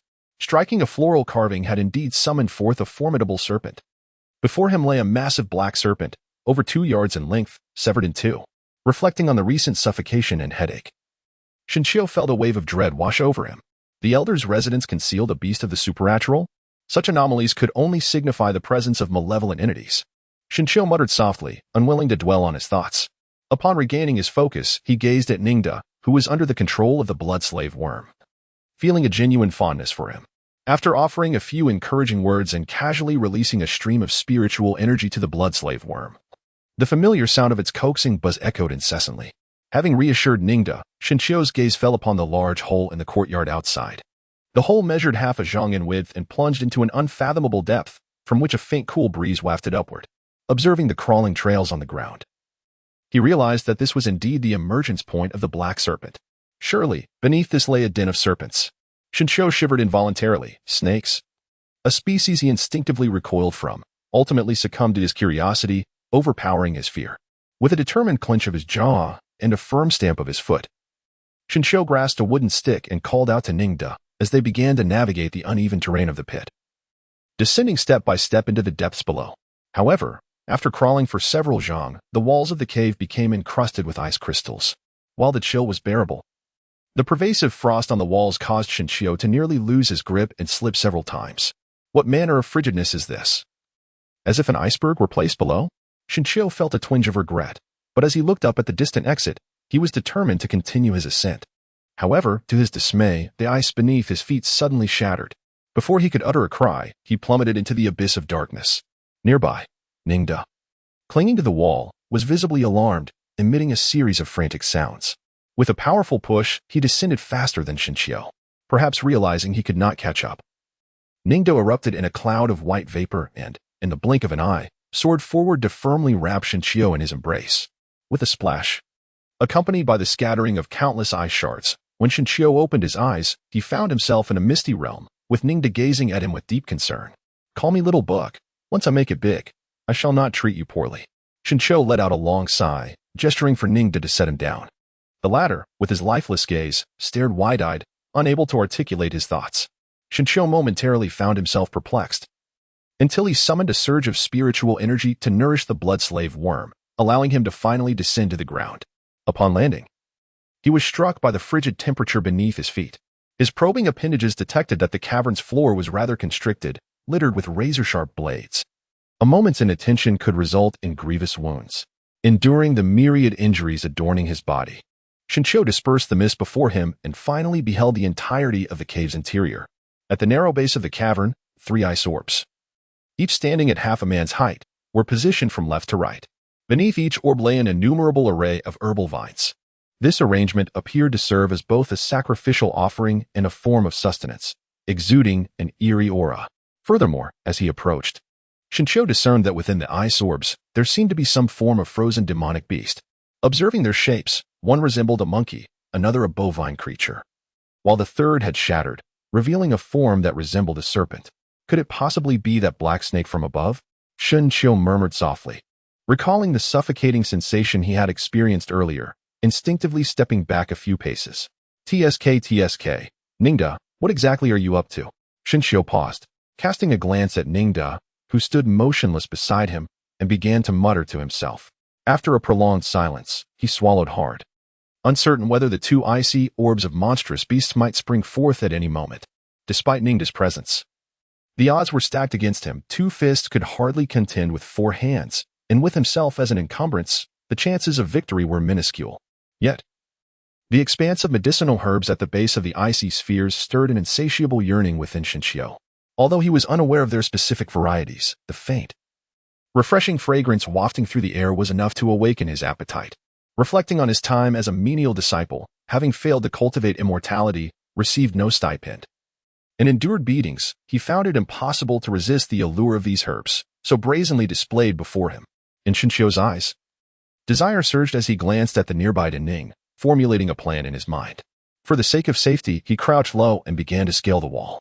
It is not the uncertainty that frightens me, but the potential calamity, should those two monstrous beasts awaken. It would be wise to have Ning to provide a glimmer of an escape. Though it may be deemed unethical, it does not weigh heavily on my conscience. Having ascended half a foot with great effort, Shinshio bellowed downwards, "Little bug, gather those flowers and herbs for me. I shall reward you with as much spiritual energy as you can carry." With that, he employed both hands and feet, making his way towards the cave's opening, while only the distant sound of zzz echoed in his ears. Chapter 11. The monkey borrows treasure pressing against the cave wall. The sharp ice crystals caused Shinshio to grimace in discomfort. However, the increasingly urgent sound of Ning's zzz urged him onward, and he dared not pause, summoning all his strength to ascend to the surface. At this moment, the last remnants of twilight had vanished, and the entire right field was suddenly shrouded in darkness. Coupled with the dilapidated surroundings and Ning's intermittent noises, the atmosphere took on an unsettling aura. Suddenly, Ning's peculiar calls became clearer. Shinshio had no time to rest. Turning his head, he saw Ning gripping the edge of the cave with both hands, seemingly burdened by a heavy load. Straining to climb upward. "Little bug, what are you carrying?"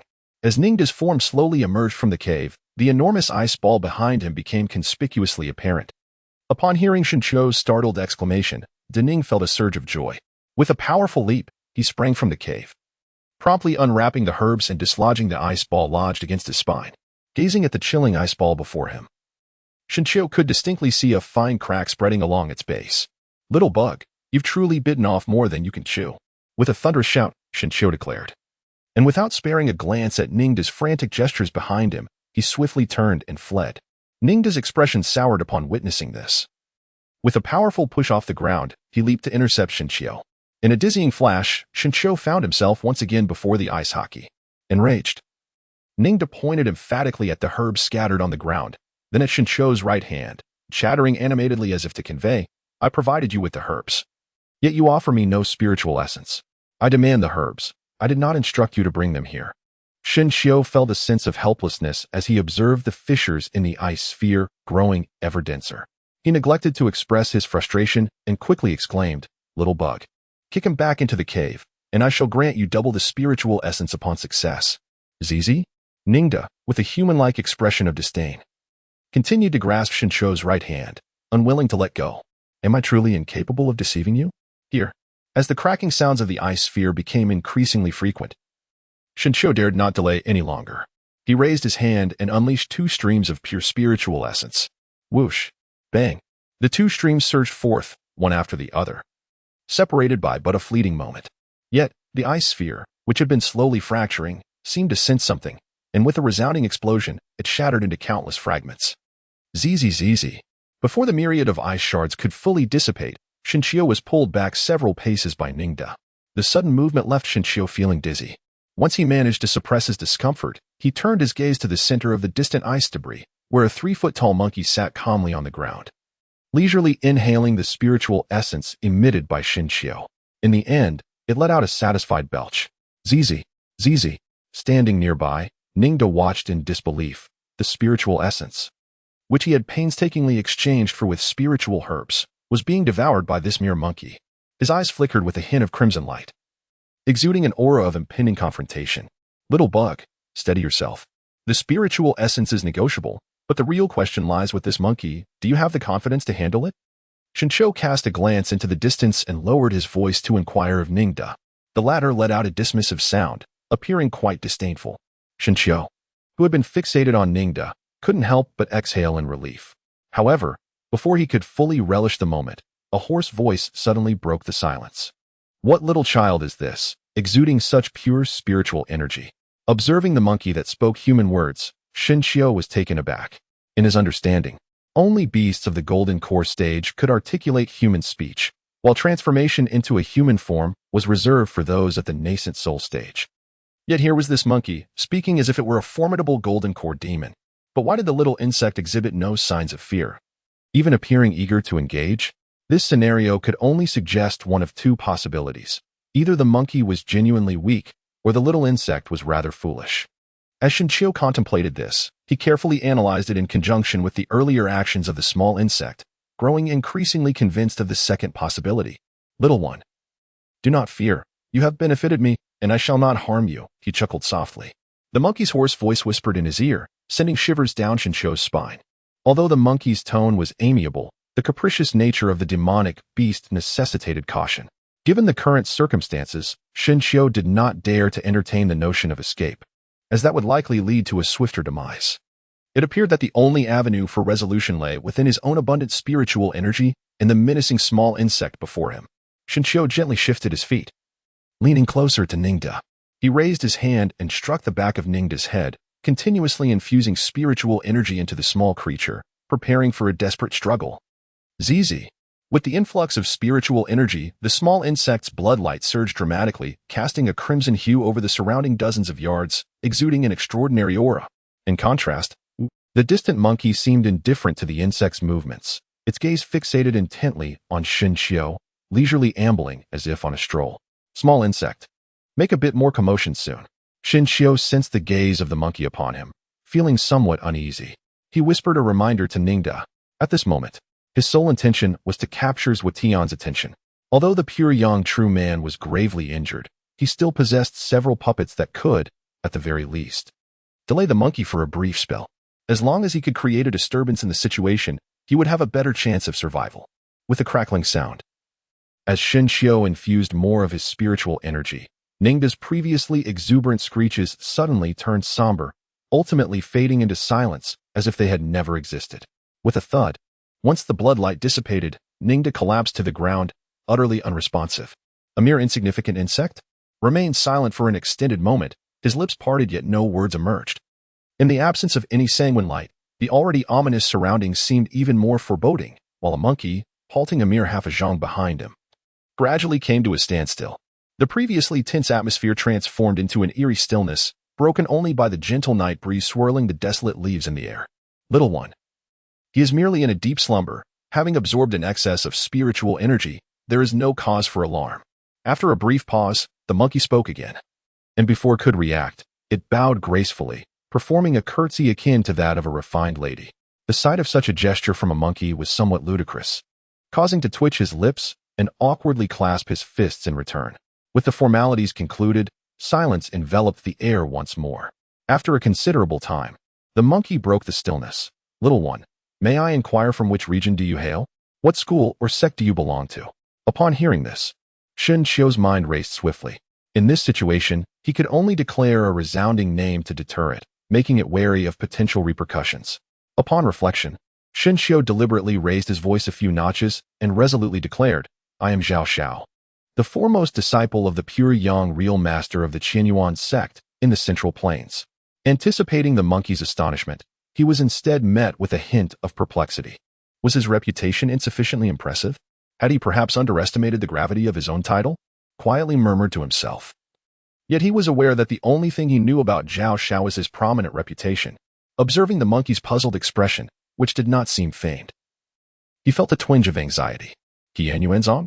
I have resided in Zhongzhou for decades. Why have I never heard of it? The monkey rubbed his brow, speaking to himself.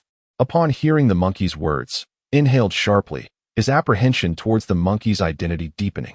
If one were to mention Qianyuanzong, it was a name known to all in Zhongzhou. Only two types of individuals would be ignorant of it: a drunken man lost in his revelry or an ancient slumbering demon. The monkey lowered his hand and inquired anew.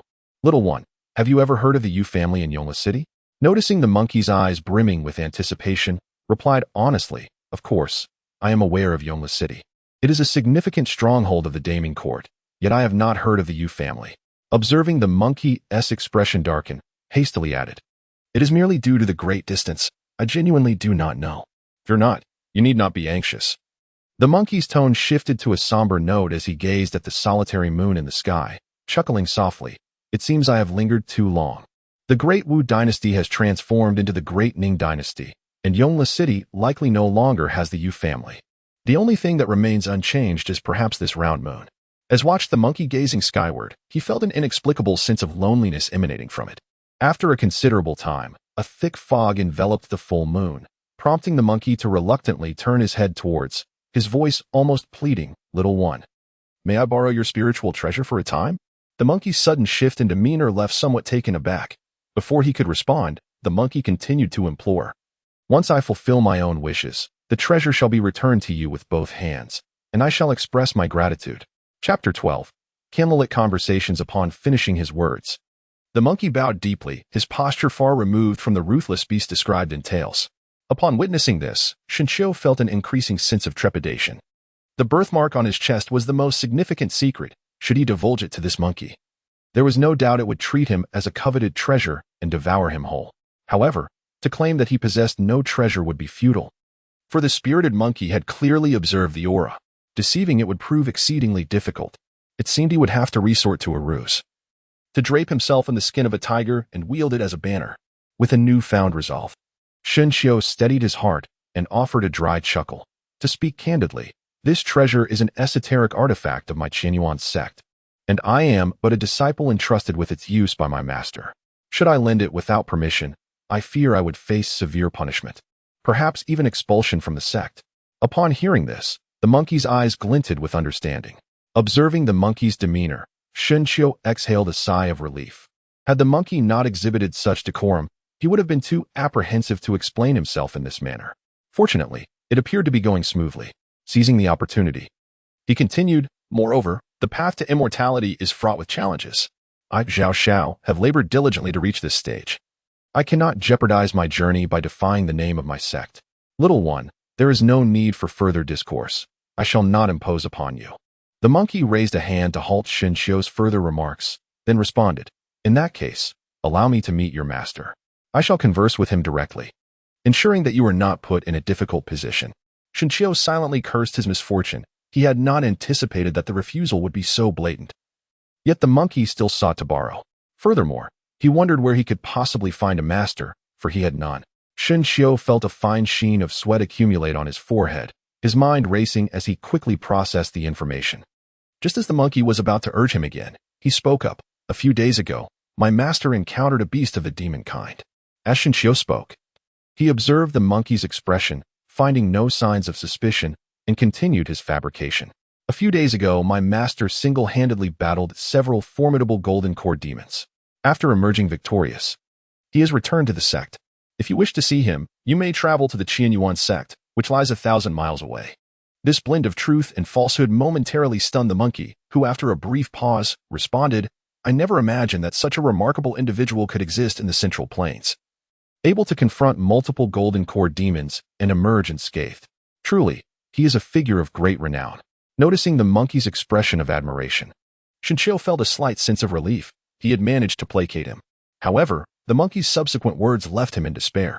Little one, Zhao Xiao, as you have stated, the journey to the Qianyuan sect may prove too arduous for me. Perhaps it would be wiser for me to stay by your side until your master returns. This is absolutely out of the question. Shinshio was taken aback and hurriedly explained. My master possesses an eccentric temperament.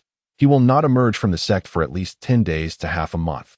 Even if he does, he will seek out the powerful golden core demons to engage in combat, and it is utterly impossible for him to return to this place. I suggest you go and find him. The monkey observed Shinshio's agitation with curiosity, but patiently replied, Alas, my frail body has been severely injured by treacherous individuals.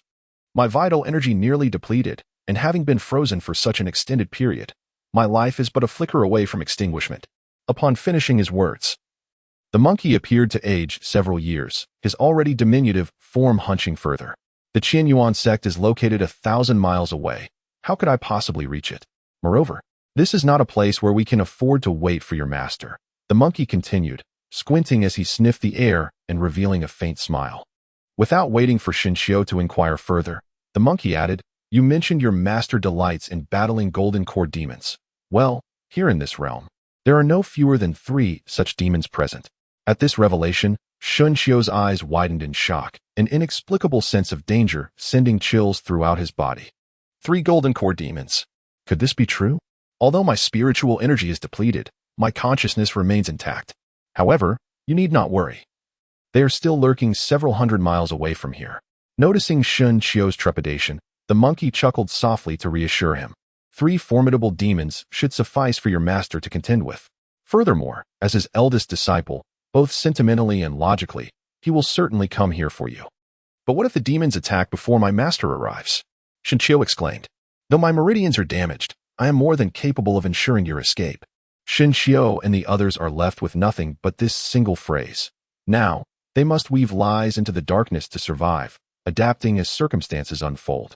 Meanwhile, the monkey, not waiting for Shinshio to regain his senses, attempts to head towards the left field.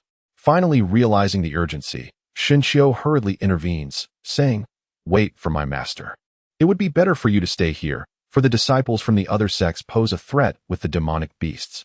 The monkey, upon hearing this, does not express anger but instead nods in agreement, settling down on a nearby stone without further insistence. Upon witnessing this, Shinshio felt a sense of relief.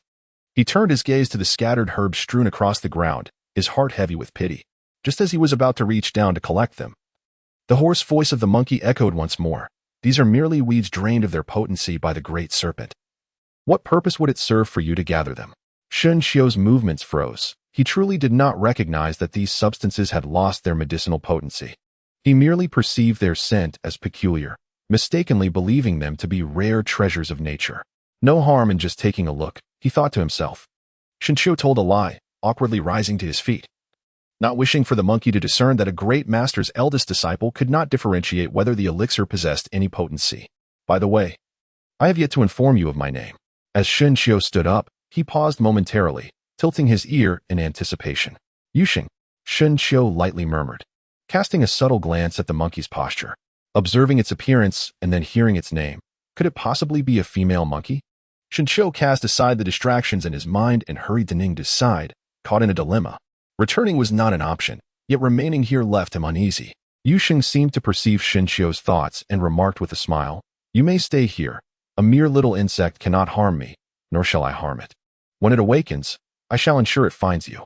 With no other recourse available, Shinshio expressed his gratitude, rolled up his sleeves, and as he passed by the pit, he remembered there was still an ice orb inside. Ah, there is an ice orb in the cave, he mused. Yushing, upon hearing this, closed her eyes as if probing into something, and after a lengthy pause, she finally spoke. It matters not. His meridians are gravely injured. Even if the ice were to shatter, it would amount to a mere shell. Shinshio nodded.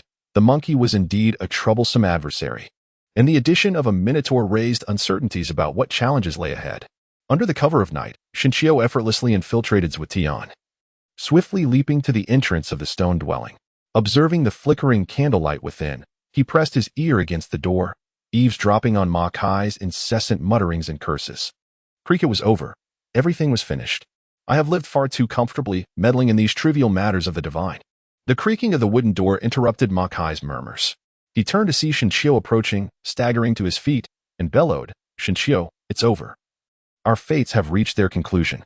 Ma Kai's words ignited a spark of anger within Shinshio. Cursing me? Shinshio raised his hand and pressed Ma Kai down onto the chair, disregarding his contorted expression of pain, and inquired, What have you discovered that has frightened you so? Perhaps due to the numbing sensation of pain, Ma Kai ceased to struggle, slumping in the chair with a bitter smile. Blood slave worm.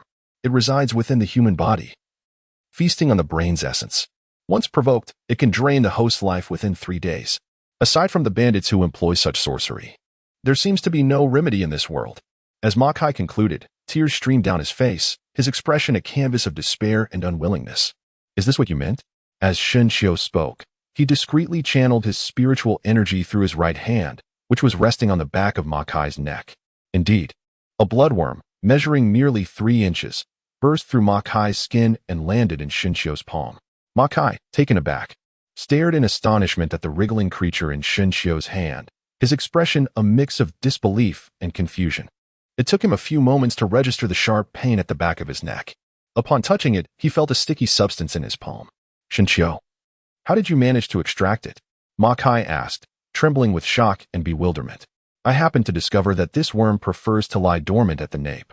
It can easily be extracted by an ordinary person, posing no difficulty at all. Shinshio, with a facade of composure, feigned ignorance of any concern for Ma Kai's belief, swiftly interrupted his line of questioning and redirected the conversation. Now that the blood slave worms are dealt with, let us discuss the other information you have gleaned. Ma Kai swallowed nervously, glancing out the window. With trembling hands, he carefully brightened the candle flame and murmured, Ah, yes. Indeed, There is also that band of thieves. I heard Wang Sheng mention that there is a group of robbers in the vicinity, led by a figure known as Mu Yao Xianzhang. They have been lurking in Ling Yun City, seizing the opportunity to strike whenever the protective array of the spiritual fields weakens. Being a motley crew of rogue cultivators, they only gather for plunder, and despite several attempts by the pure Yang real person to track them down, they have remained elusive. Shen Qiu nodded thoughtfully. Now that the blood slave worm had been extracted, the bandits showed little concern. As he pondered, the words of the monkey resurfaced in his mind. 3 formidable golden core demons loomed 100 miles away. Shen Qiu, there is another matter I am uncertain about. Ma Kai's inquiry jolted Shen Qiu back to the present. He turned to see Ma Kai, who cautiously peered out the window, his mouth nearly touching Shen Qiu's ear as he whispered, earlier, in the dark of night, I observed Lu Yin fleeing from the direction of right field with a panicked expression. Shortly thereafter, he summoned Wang Xing to his residence. After a brief pause, Ma Kai continued cautiously, upon Wang Sheng's return, I eavesdropped on their conversation at the stone house. Can you guess what I overheard? What? Shen Qiu's curiosity was piqued. Wang Xing mentioned that there seemed to be demonic beasts appearing in the right field, accompanied by blood-red light and fierce winds. Furthermore, what else could there be? Upon hearing the ominous news, Shen Qiu regained his composure, feigning surprise as he continued to inquire. Moreover, the pure Yang master and Zhao Xiao had already departed 3 days ago. That old rascal Lu Yin was also preparing to gather a few first-class miscellaneous workers to make their escape. As for the rest of us, we are merely bait to delay their progress. In a single breath, Ma Kai articulated these 3 statements, his face still flushed with a deep crimson, leaving one to wonder whether it was due to anger or restraint.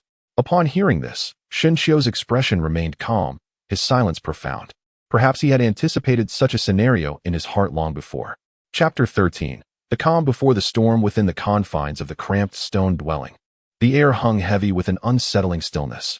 Ma Kai slumped in his chair, his gaze vacant.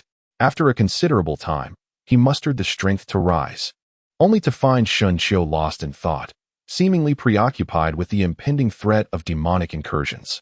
With a wry smile, he remarked, Shen Qiu, at this juncture, we cannot cast blame upon others. If we must point fingers, let it be at ourselves, mere mortals who dared to covet the path of immortality, only to ultimately squander our lives in vain. Noticing Shen Qiu's lack of response, Ma Kai shook his head and collapsed onto the stone bed, releasing a long sigh. Do not be too sorrowful, Shen Qiu. I have come to terms with it. Every life must meet its end, whether sooner or later. Now that we are aware of our impending fate, we need not dwell in constant anxiety. He chuckled bitterly at his own words. In a sudden flourish, he produced a wine flask, exclaiming, we are indeed fated to cross paths, having journeyed together from highest city, fortuitously residing in proximity, both having endured Lu Yan's brutalities. And soon we shall face our demise together. Until now, we have yet to share a drink, so let us seize this moment. As he spoke, Ma Kai deftly removed the wooden stopper, and instantly, an intoxicating aroma of fine wine permeated the air, enveloping the room in its delightful embrace. Shen Qiu wrinkled his nose and cast a fleeting glance upward. Ma Kai, noticing Shen Qiu's movement, chuckled and said, This is the Xiang wine given to me by Wang Xing. For mortals, it invigorates the blood, alleviates stagnation, purifies the lungs, and nourishes the kidneys. I had intended to savor it privately, but now it seems it shall benefit you. As Shen Qiu observed the cup of wine presented by Ma Kai, he took a delicate sip, his eyes subtly darting towards the boisterous Ma Kai beside him, revealing a hint of inner turmoil. He found himself in a quandary regarding whether to bring Ma Kai along. With Yu Sheng's assurance, their escape from the demon's attack seemed feasible. However, the question of where to flee loomed large, likely leading them to follow that cunning old fox, Lu Yan. Yet, Lu Yan's self-serving nature raised concerns about his willingness to accommodate them, and should a conflict arise, Shen Qiu would be left with only Ma Kai as an ally in the absence of Ning de Yu Sheng. Yet, Ma Kai's timid disposition caused Shen Qiu to hesitate. He could not place his trust entirely in him. He contemplated the need to gauge the situation, for in these perilous times, carrying a liability would only hasten one's demise. It was not selfishness that guided him, but rather an acknowledgement of his own limitations in saving others. With this thought in mind, Shen Qiu set down the wine cup and gazed with keen interest at the incessantly chattering young scion before him, a smile gracing his lips as he remarked, Ma Kai, If you share your hidden wine with me, I shall offer you a delightful surprise. What is it? A means to preserve your life amidst the demon's assault. Plop. Before Shinshio could finish his words, the wine pouch in Ma Kai's hand fell to the ground, spilling its contents and soaking his shoes and socks. Yet he remained utterly unresponsive, as if he were a statue. After all, no one wishes to meet their demise, especially not in such a senseless manner. The good wine was wasted. Shinshio picked up the wine pouch without a hint of disdain, lifting it to his lips and drinking until he had drained it completely, letting out a belch as he gradually returned to his senses. Shinshio, surely you jest, Ma Kai stammered. Why would I deceive you? Just stick close to me. I cannot possibly gamble with my own life. Observing Shinshio's unwavering demeanor, Ma Kai rubbed his stiff cheeks and leaned closer, scrutinizing Shinshio's expression. Do you have any hidden cards? If so, might you reveal them to soothe my apprehensions? In due time, you shall understand. Right now, what is crucial is determining our safe escape route. As soon as Shinshio finished speaking, Ma Kai slapped his thigh and, pointing into the void towards Lu Yan's residence, exclaimed, "Follow Lu Yan." Shinshio nodded in satisfaction, just as Ma Kai began to speak with familiarity. That old rascal Lu Yan possesses a profound cunning. His survival from the last demon attack surely indicates his resourcefulness. Not to mention the information I overheard from Wang Sheng. As long as we follow him, there is assuredly a way out. But what if Lu Yan discovers that we are trailing him? Shinshio's subtle retort momentarily stilled Ma Kai's tone. After a prolonged contemplation, he murmured, given his disposition, if he were to summon only a few trusted confidants to flee, should we choose to follow, he might resort to taking action against us in order to conceal his own identity. How shall we navigate that predicament? S. demeanor shifted to a somber tone. His gaze fixed unwaveringly upon Ma Kai's eyes. The latter, after a moment of struggle, gritted his teeth and abruptly lifted his head, responding in a similar tone. My father taught me from a young age that being timid is acceptable, but when faced with those who would sever my path, the only recourse is to kill. Observing the murderous intent emanating from Ma Kai's eyes, nodded with satisfaction. His greatest fear had been that Ma Kai's timid nature would prove unreliable in times of urgency. Yet it appeared he was holding up well. The two engaged in further discussion about the particulars, but soon felt the tendrils of fatigue creeping in, a consequence of the earlier commotion in Yutian, leaving him both weary and drained. In contrast, Ma Kai exuded an air of exhilaration, reclining on the bed while casually bantering with. It seemed he still harbored doubts about surviving the demon onslaught, perhaps due to the prolonged interval. As Ma Kai posed a question, faint snores could be heard from the adjacent room. The following day, as dawn broke, disciples from various stone houses began to emerge. Judging by their demeanor, the recent days of toil and rest had left everyone radiant with vitality, and a few even gathered together, engaging in light-hearted banter. The stakes of their wagers remained the yet-to-be-determined rewards of their labor. Ah, this demon attack! Ma Kai began to exclaim while leaning against the doorframe, but swiftly covered his mouth, hissing softly. If this reaches Lu Yan's ears, he might end up bedridden for days, with no chance to escape. Ma Kai hastily nodded, glancing around to ensure no one was nearby, before letting out a sigh of relief. It was imperative to keep a close watch on Wang Sheng's movements in the coming days. Ma Kai complied, adjusting his expression before cheerfully jogging toward Wang Sheng's residence. For several consecutive days, the atmosphere in Zwetian was unusually tranquil, and rumors of the demon assault had transformed into mere fodder for idle chatter among the disciples, as if nothing had ever transpired. Yet, certain peculiar details alerted to something amiss. Firstly, since that fateful night, Lu Yan had become increasingly reclusive, even delaying the cultivation of the spirit fields without any clear direction. Another anomaly was Wang Sheng, who had not wished to see Ma Kai, his favored subordinate, for several days, ultimately leaving him to face a closed door. Such aberrations left restless. He had ventured multiple times into Yutian, only to find Ning still in slumber. Even Yu Sheng, seeking convenience, had taken up residence in an abandoned stone house. Do you think the demon attack will actually occur? Ma Kai, after being denied entry once more, entered the room, observing the serene scene outside with a hint of uncertainty. Let us hope it does not. Suddenly, a sharp crack rang out. As Shinshio opened his mouth, a thunderous roar erupted, leaving the audience in a daze. Shinshio had yet to comprehend the situation when a tempest outside erupted, and the once clear sky abruptly darkened. Has it arrived? Ma Kai reacted most violently. Flinching and darting to the doorway, peering into the distance with trepidation, his fingers gripping the doorframe, turning pale with anxiety. You startled me. It turns out to be the spring thunder.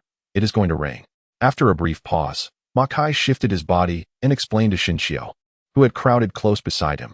Indeed, no sooner had Ma Kai uttered these words than large raindrops began to pelt the ground with a relentless clatter, quickly forming innumerable puddles. Xinxiu gazed at the curtain of rain before him, feeling a peculiar sense of curiosity. As he inhaled deeply, he discerned a familiar fishy odor lingering in the air. Could it be the scent of fish? Having spent years engaged in fishing, he was all too acquainted with this aroma, and although faint, it made him acutely sensitive. Whence came this fishy smell? Ma Kai, perplexed, stepped outside and brushed his hand through the rain. As the droplets met his nostrils, he was unable to suppress a wave of nausea. Was this truly rain? It reeked far worse than stagnant water. Xinxiu disregarded Ma Kai's complaints, his eyes wide as he gazed at the ominous clouds on the horizon. The darkness was as profound as ink, resembling a swirling mass of black mist more than mere clouds. Even more astonishing were the enormous raindrops that fell from it. As the droplets descended closer, Xinxiu was horrified to realize that they were not raindrops at all, but rather grotesque river fish of considerable size. Zhao Xiao. They are coming. In that moment of terror, a frantic voice echoed in his mind, belonging to Yu Sheng. Startled, he rushed outside, pulling Ma Kai along with him. The demons are attacking, he declared. Chapter 14. The demon assault above the fields. A dense black mist lingered ominously. Upon closer inspection, the mist writhed restlessly, as if concealing something dreadful within. Brother, the little demons have been down there for quite some time without incident. Perhaps the two greater demons have fled. Suddenly, a shrill cry pierced the air, and a catfish of several meters in length emerged from the mist, eyeing the fleeing disciples with a gluttonous gaze. Do not be reckless. Third brother, heed my words and exercise patience. The mist churned again, revealing a handsome wild boar, accompanied by a blind wolf. The peculiar assembly clearly indicated that the wild boar was the leader. Brother, you are being overly cautious. We drove back the pure young elder together. How could those two greater demons challenge us? Hush, snorted the pig demon, its small eyes fixated on a particular spot in the void. A look of tension etched upon its face. The wolf demon, sensing the atmosphere, shrank back, while the catfish, enshrouded in black mist, glared with red eyes. Before long, a ripple in the void heralded the sudden appearance of a hairy monkey, flanked by a bull-headed creature. Should Xinxiu have been present, he would have recognized the bull-headed figure as identical to the one encased within the icy orb. Ha! I previously speculated that you two were lying in wait on this hill for some bloodshed, yet after several days of inactivity, here I am, my brothers, to pay you a visit and extend the courtesy of a host, the pig demon proclaimed, humbly asserting dominion over the area. Yu Sheng furrowed his brow slightly, casting a discerning glance at the three demons before him. I thank you, but I have come solely to gather intelligence for my lord and to procure a few human tongues. Upon hearing this, the pig demon's expression stiffened, its eyes darting restlessly, inadvertently glancing at the catfish beside it. The latter, grasping the implication, immediately chimed in, My lord, we are well acquainted with this region for thousands of miles. Pray tell, which mountain do you seek? Furthermore, your sudden appearance and prolonged inaction raise suspicions. Could you be referring to the mounts and pets of those two-legged sheep? Ha ha. Yu Sheng's visage twitched, his fists clenching and unclenching repeatedly, yet he struggled to respond to the fish demon's query, for his experiences echoed the fish demon's sentiments. Noticing Yu Sheng's prolonged silence, the pig demon's demeanor shifted from cautious scrutiny to a glimmer of bloodthirsty ferocity. Who is this foul fish, speaking without restraint? Suddenly, the previously unnoticed bull-headed creature stepped forward, its scarred body emanating an intimidating presence. Humph. A mere beast man who cannot distinguish its own kind should not presume to speak. As the fish demon became increasingly animated, it advanced a few steps, only to be met with a swift strike from the bull-headed figure. In an instant, the fish demon's form was enveloped in a dense black mist, and a viscous spray of blood erupted into the air like a rain shower. The massive fish lay incapacitated upon the dark mist, struggling to rise. The pig demon barely perceived the outcome of the confrontation, knowing that although the catfish ranked third among them, its strength surpassed that of the wolf demon by a considerable margin. Moreover, the torrential downpour was the fish demon's domain. To be so decisively defeated in its own territory suggested one undeniable truth. The bull-headed creature's prowess was unfathomable, in stark contrast to the pig demon's astonishment. Yu Sheng was filled with alarm. He swiftly moved to the bull-headed figure's side, channeling the little spiritual energy he possessed into it, stabilizing its wavering form. Seizing the opportunity, Yu Sheng whispered, "We have only just awakened. Do not act impulsively." Humph. A few golden core little demons dare to speak so brazenly. In the past, I would have obliterated their very souls. Yet times have changed. We must conserve our energy and not reveal our capabilities. The pig demon, oblivious to the telepathic exchange between the two, could only perceive the bull-headed creature's increasing fury, while Yu Sheng's eyes flickered with intensity, as if stoking a fire. Realizing the precariousness of the situation, the pig demon quickly raised its large ears, smiling nervously. "Gentlemen, please, do not be angered.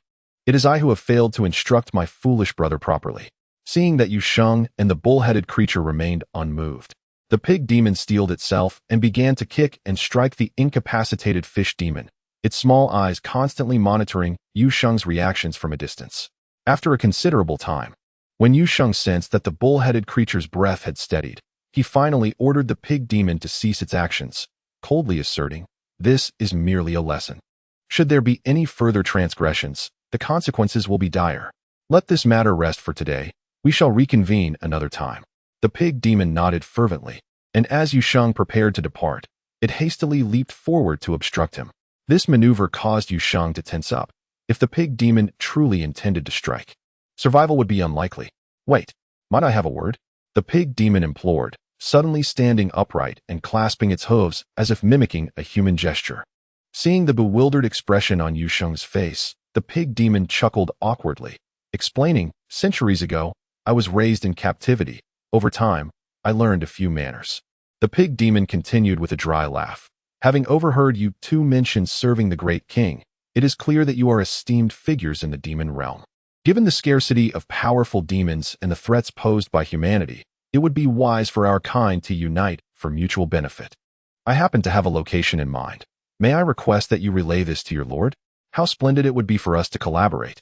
Yu Sheng and the bull-headed figure exchanged glances, a sense of helplessness swelling within them.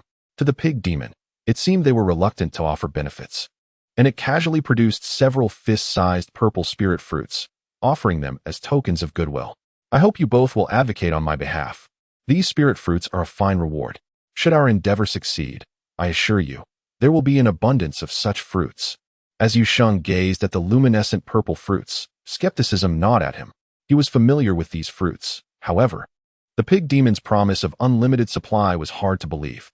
While the spirit fruit was not particularly rare, it was not overly abundant either, and every race had access to it. As the name suggests, these fruits were known for their ability to nurture spiritual energy, melting away within one's body to enhance their essence, leading to swift recovery. If such fruits were indeed limitless, he would not need to follow Shinshio any longer. Yet, to be prudent, Yu Sheng responded, "Of course, I will report back to the king, but capturing the tongues as commanded by the king is no trouble at all. I shall naturally leave a few two-legged sheep for you both to deal with. Such trivial matters need not trouble you." "It is a perfect opportunity for you to elaborate on your esteemed king, the swine demon." The latter graciously presented several precious fruits into the hands of Yu Sheng, then discreetly signaled to the wolf demon beside him, who let out a howl and dashed into the thick darkness. Yu Sheng inwardly lamented the predicament. Yet the swine demon's hospitality was hard to refuse. To outright decline might arouse suspicion. Thus, she could only acquiesce while secretly transmitting a message to Shinshio. On a separate front, Shinshio remained oblivious to the turmoil unfolding amidst the dark clouds above. After an overwhelming number of fish demons descended, he clutched Ma Kai and stumbled his way to Lu Yan's residence. It was evident that the place had long been deserted. Some disciples who had come seeking refuge sensed something amiss and scattered in panic, cursing as they fled. However, they were no match for the demon beasts. Aside from a few puppets that obstructed their path, many more had already infiltrated the crowd. Instantly, severed limbs and anguished cries filled the air. Countless grotesque fish lunged at the living, each time tearing a bloody chunk from their prey, their lifeless eyes darting about, seemingly in search of the next victim. As if that were not enough, from the distant fields emerged swarms of wild boars and hungry wolves, leaving a trail of carnage in their wake, causing stone houses to crumble. This harrowing scene drained the color from Xunqiu's face, and the piercing screams echoed in his ears. He seized the dazed Ma Kai and forcefully pushed open the doors of the residence. In his estimation, Liu Yan had remained within the confines of his estate under his watchful gaze. The current disappearance could only signify one possibility. There must be a secret passage. As he pushed the wooden door open, his suspicions grew stronger, for beneath a nearby table, the disturbed dust upon the stone slabs appeared too deliberate. Ma Kai, lend me a hand. Let us uncover this. Xunqiu clutched the stone slab and shouted to one side. Yet after a long while, there was no response. Turning his head, he saw Ma Kai trembling uncontrollably, gripping a wooden stick, while before him loomed two ravenous wolves, resembling calves. They stood on either side, their eyes aglow with a fiery red hue, and their mouths, large enough to hold a bowl, clutched remnants of flesh. Upon spotting the living being before them, bloodied saliva dripped from their mouths, pooling into a murky liquid on the ground. Chapter 15.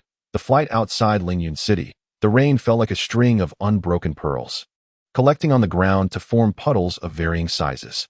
At this moment, among the disciples of Zhuotian, only a handful could still muster a cry. The rest had become mere pools of blood and mud.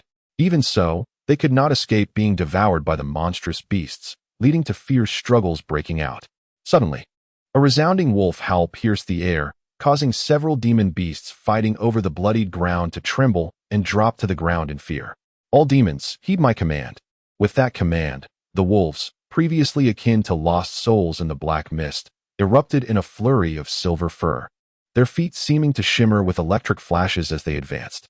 The appearance of the wolf demons triggered a response from a few puppets still engaged in battle with smaller demons, who, sensing something amiss, glimmered with radiant colors and shot forth like cannonballs, targeting the newly arrived wolf demons. Humph! The wolf demon, unfazed, let out a cold snort, and arcs of electricity radiated from its body, transforming the surrounding area into a thunderous storm. Before the puppets could reach them, they became engulfed in darkness, ultimately turning to charcoal and dissipating into black smoke, leaving behind only dull crystals that fell to the ground. All of this transpired in the blink of an eye. The smaller demons had yet to comprehend the situation when the thunderstorm surged into the wolf demon, enhancing its imposing presence. Do not consume all the lambs. Leave a few alive for me. As these words echoed, several smaller demons, crouched on the ground, nodded fervently, their beastly roars merging into a cacophony that reverberated through the rain, causing droplets to divert in their path. This thunderous roar caught Xunqiu's attention within the mansion, and even the two wolves before him joined in, howling in response. Xunqiu, at this point, reveal your trump card. The chilling wolf howl sent shivers down Ma Kai's spine, tightening his grip on the wooden stick. Not only was Ma Kai anxious, but Xunqiu was equally frantic, having called for Yu Sheng in his mind 1,000 times, nearly cursing in exasperation. Xunqiu, if you do not reveal your trump card now, we are truly finished. Ma Kai's cries ignited a spark of desperation, prompting him to gather spiritual energy in his palm, and indeed, a blood-red worm emerged, writhing into view.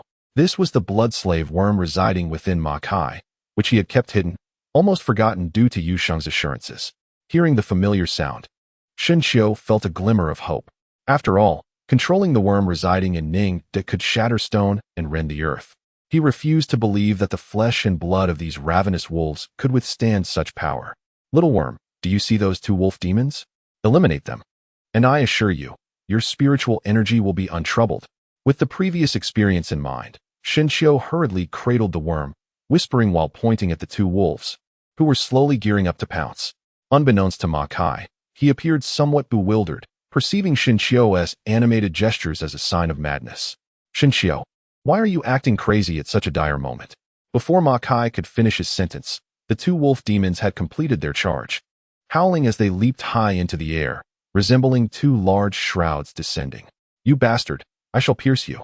A rare fierceness crossed Ma Kai's face as he swiftly pressed the wooden stick against his body, seemingly intent on stabbing the wolf demon. However, this notion was swiftly shattered. The wolf demon twisted its body at an impossible angle midair, evading the sharp end of the stick, and its massive tail, as thick as a thigh, struck Ma Kai with great force. With a thud, he was sent flying, crashing into the furniture beside Xunqiu, spewing a mouthful of blood, and when he looked up, He appeared utterly drained. All of this occurred in an instant, leaving Xinxiu with no time to deploy the worm, while the two wolf demons were now perilously close. Xinxiu could detect the pungent stench emanating from the wolf demon's mouth. Little insect.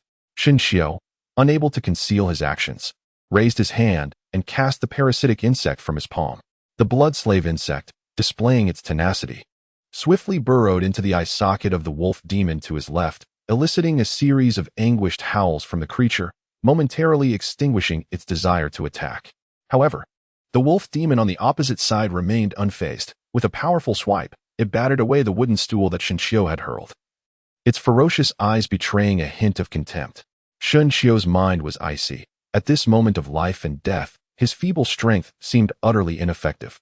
It was a mistake to have placed his trust in the demonic beasts. Xinxiu couldn't help but smile bitterly as he gazed into the gaping maw of the wolf demon.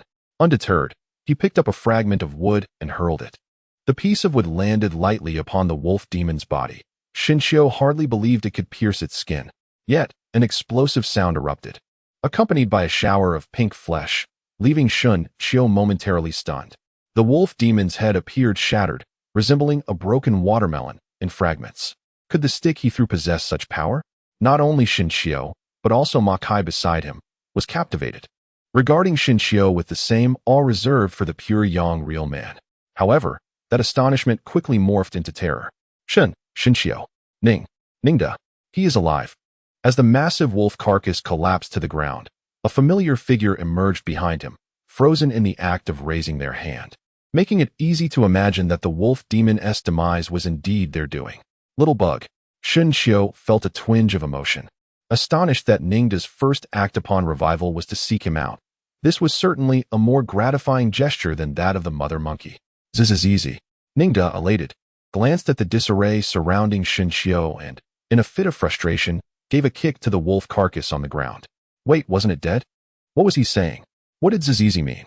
Ma Kai, equally startled, sat up, leaned against the wall, and immediately began a barrage of questions. Xinxiu paid no heed to Ma Kai's exclamations, casting an appreciative glance at Ningda before commanding him to vanquish another wolf demon. Only when the second wolf demon's skull was shattered did a portion of Xinxiu's anxiety dissipate. Xinxiu, is he truly alive or dead? No. It's more accurate to question his current state of existence. No. Ma Kai was already incoherent, gesturing wildly at Ningda, caught in a state of indecision. Ma Kai, flee outside and speak later.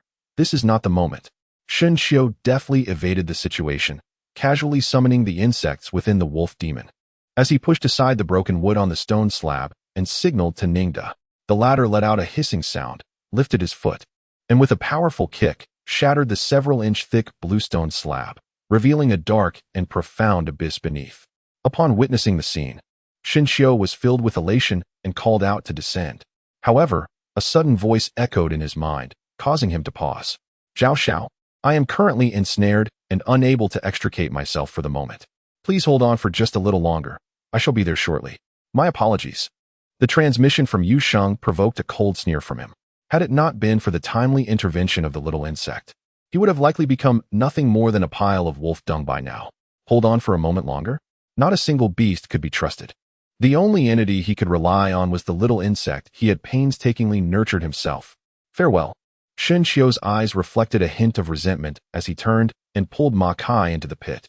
After running a short distance, he instructed Ningda to break the surrounding walls, ensuring their escape route was submerged before he felt at ease. The cave was indeed peculiar, although shrouded in darkness. Every half-zhang revealed a fist-sized orb that emitted a gentle glow, illuminating the space sufficiently. Guided by this luminescence, they navigated the uneven terrain of the cavern, while Ma Kai attempted to speak several times, only to restrain himself upon noticing Ningda's presence closely behind him. Xinxiu also noticed the peculiar behavior of Ma Kai and sought to alleviate the tension by remarking with a smile, looking at this pit. It is evident that it has existed for quite some time. I never imagined that Lu Yin, that old rascal, could conceal it so well. However, Ma Kai's brief response left Xinxiu feeling unsettled, for this lad was notoriously loquacious. Once he began speaking, he would rarely cease. Xinxiu turned to observe Ma Kai's furtive glances behind him, contemplating that this was not a viable solution. However, he could not divulge his secret. It seemed that he had no choice but to concoct a fabrication. Xinqiu sighed quietly and turned to Ma Kai, saying, "Have you not always been curious about whether Ningde is alive or dead?" Ma Kai, intrigued, nodded eagerly. "He has indeed passed away. The being you see now is merely a puppet controlled by a powerful entity to safeguard me." "A powerful entity? To protect you?" "Yes. Do you recall the day I went to seek the puppet? I fortuitously encountered you, Tian, and chanced upon an elderly man, his hair white as snow and exuding an ethereal presence, conversing with Ningde's corpse. And then what happened? What happened next?" Seeing Ma Kai's impatience, Xinqiu couldn't help but admire his own growing skill in fabrication. The old man claimed to be the Moonshadow Immortal. Upon hearing my predicament, he expressed great sympathy and immediately employed a secret method to resurrect Ningde, ensuring my safety through this tribulation. Oh, how marvelous! Yet, this Moonshadow Immortal seems rather capricious. Noticing Ma Kai's earnest deduction, Xinqiu hastily interjected, "Who can say? Perhaps he perceived my remarkable bone structure and discerned a celestial affinity. That is not it. I believe enough. It appears there may be an exit ahead." As the cavern walls widened, the distant gloom receded, revealing beams of golden sunlight interspersed with floating leaves. Chapter 16. The ice at the mountain summit stimulated by the distant light, Xinqiu and his companions quickened their pace. Only upon emerging from the cave did Xinqiu take stock of his surroundings. Gazing around, he found himself beneath an expanse of clear blue sky, the sun radiating warmth, with sprawling trees and an endless sea of grass stretching beyond sight. The torrential rain that drenched the hills did not extend to this place. In the distance, a solitary mass of dark clouds hovered ominously in the sky, resembling a realm apart. "Who would have thought we could truly escape alive?" Ma Kai remarked, following Xinqiu's gaze toward the distant black clouds. "Given the proximity, who knows if the beasts may return? For now, let us locate Lu Yan." Xinqiu did not linger too long on the dark clouds, instead turning his gaze to the tangled weeds on the ground, meticulously discerning their details. Upon hearing this, Ma Kai promptly agreed and followed Xinqiu closely in search. Meanwhile, Ningde was assigned to remain hidden in the shadows, both to observe the enemy's movements and to serve as a trump card. For the fewer who knew of Ningde's existence, the better.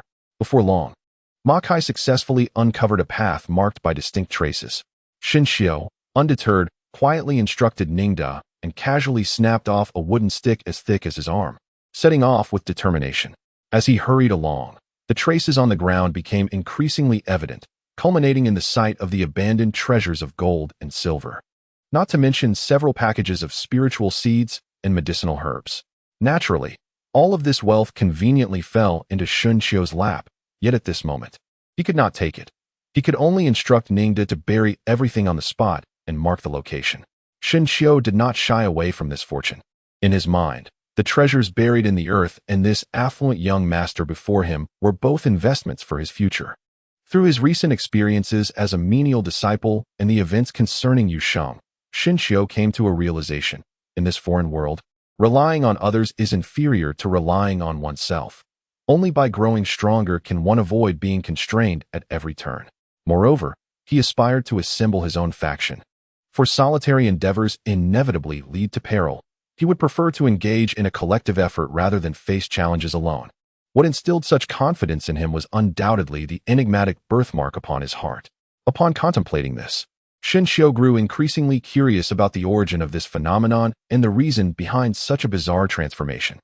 Could it be that a powerful being sought to inhabit his body and relive a life once more? That would indeed be rather clitchy. Xinqiu could not help but exclaim, while beside him, Ma Kai was startled by his seemingly inexplicable words. "Xinqiu? Has a master arrived?" Ma Kai cautiously approached Xinqiu, his beady eyes furtively scanning the surroundings, filled with both anticipation and trepidation. Xinqiu found himself momentarily at a loss for words, playfully chiding his companions to hasten their pace. At long last, as they traversed through vast stretches of trees, the summit of the mountain gradually revealed itself in all its glory. It was said to be the season of warm spring, and although the mountain was not particularly lofty, the peak was shrouded in a blanket of ice, the bone-chilling cold palpable even from a distance. What could account for this phenomenon? It felt like two disparate worlds were colliding. Ma Kai, taken aback, turned to glance at the lush greenery behind him, struggling to comprehend the stark contrast. This ice was indeed extraordinary. Xinqiu reached out to touch a shard of ice, and his mind involuntarily wandered back to the day he discovered the ice cave at the Ningda residence. Could it be that Lu Yin also harbored a beast of the supernatural kind? Xinqiu was startled by his own thoughts. If that were truly the case, their arrival here would not bode well. Someone is coming down. In the midst of Xinqiu's contemplation, Ma Kai tugged at his sleeve, then raised a wooden stick, anxiously observing the figure stumbling down from the mountain peak. Xinqiu raised his gaze, and as Ma Kai had mentioned, a disciple clad in the garb of a menial servant was hastening down the mountain. It was Wang Sheng. As the figure drew nearer, Xinqiu discerned the identity of the newcomer, but the expression on his face was one of utter panic. It would be more fitting to describe his descent as a flight for survival rather than a mere descent. Xinqiu, something is amiss. This fellow fled before the demon assault even commenced, yet he is drenched in blood, Ma Kai observed keenly, his tone shifting to one of gravity as he pointed at the increasingly close Wang Sheng. Let us seize him and inquire. The truth shall reveal itself. Xinqiu felt a twinge of curiosity and turned to glance at Ningda, who was hidden in the shadows and seemed to gain confidence. He then beckoned Ma Kai to approach. Ma Kai understood Xinqiu's intention and rose, looking at Wang Sheng, who was frequently glancing back, and laughed heartily. Brother Wang, have you ventured up the mountain to gather herbs only to find yourself in such a predicament? Startled by Ma Kai's exclamation, the latter jumped in place, only to slip and fall clumsily to the ground.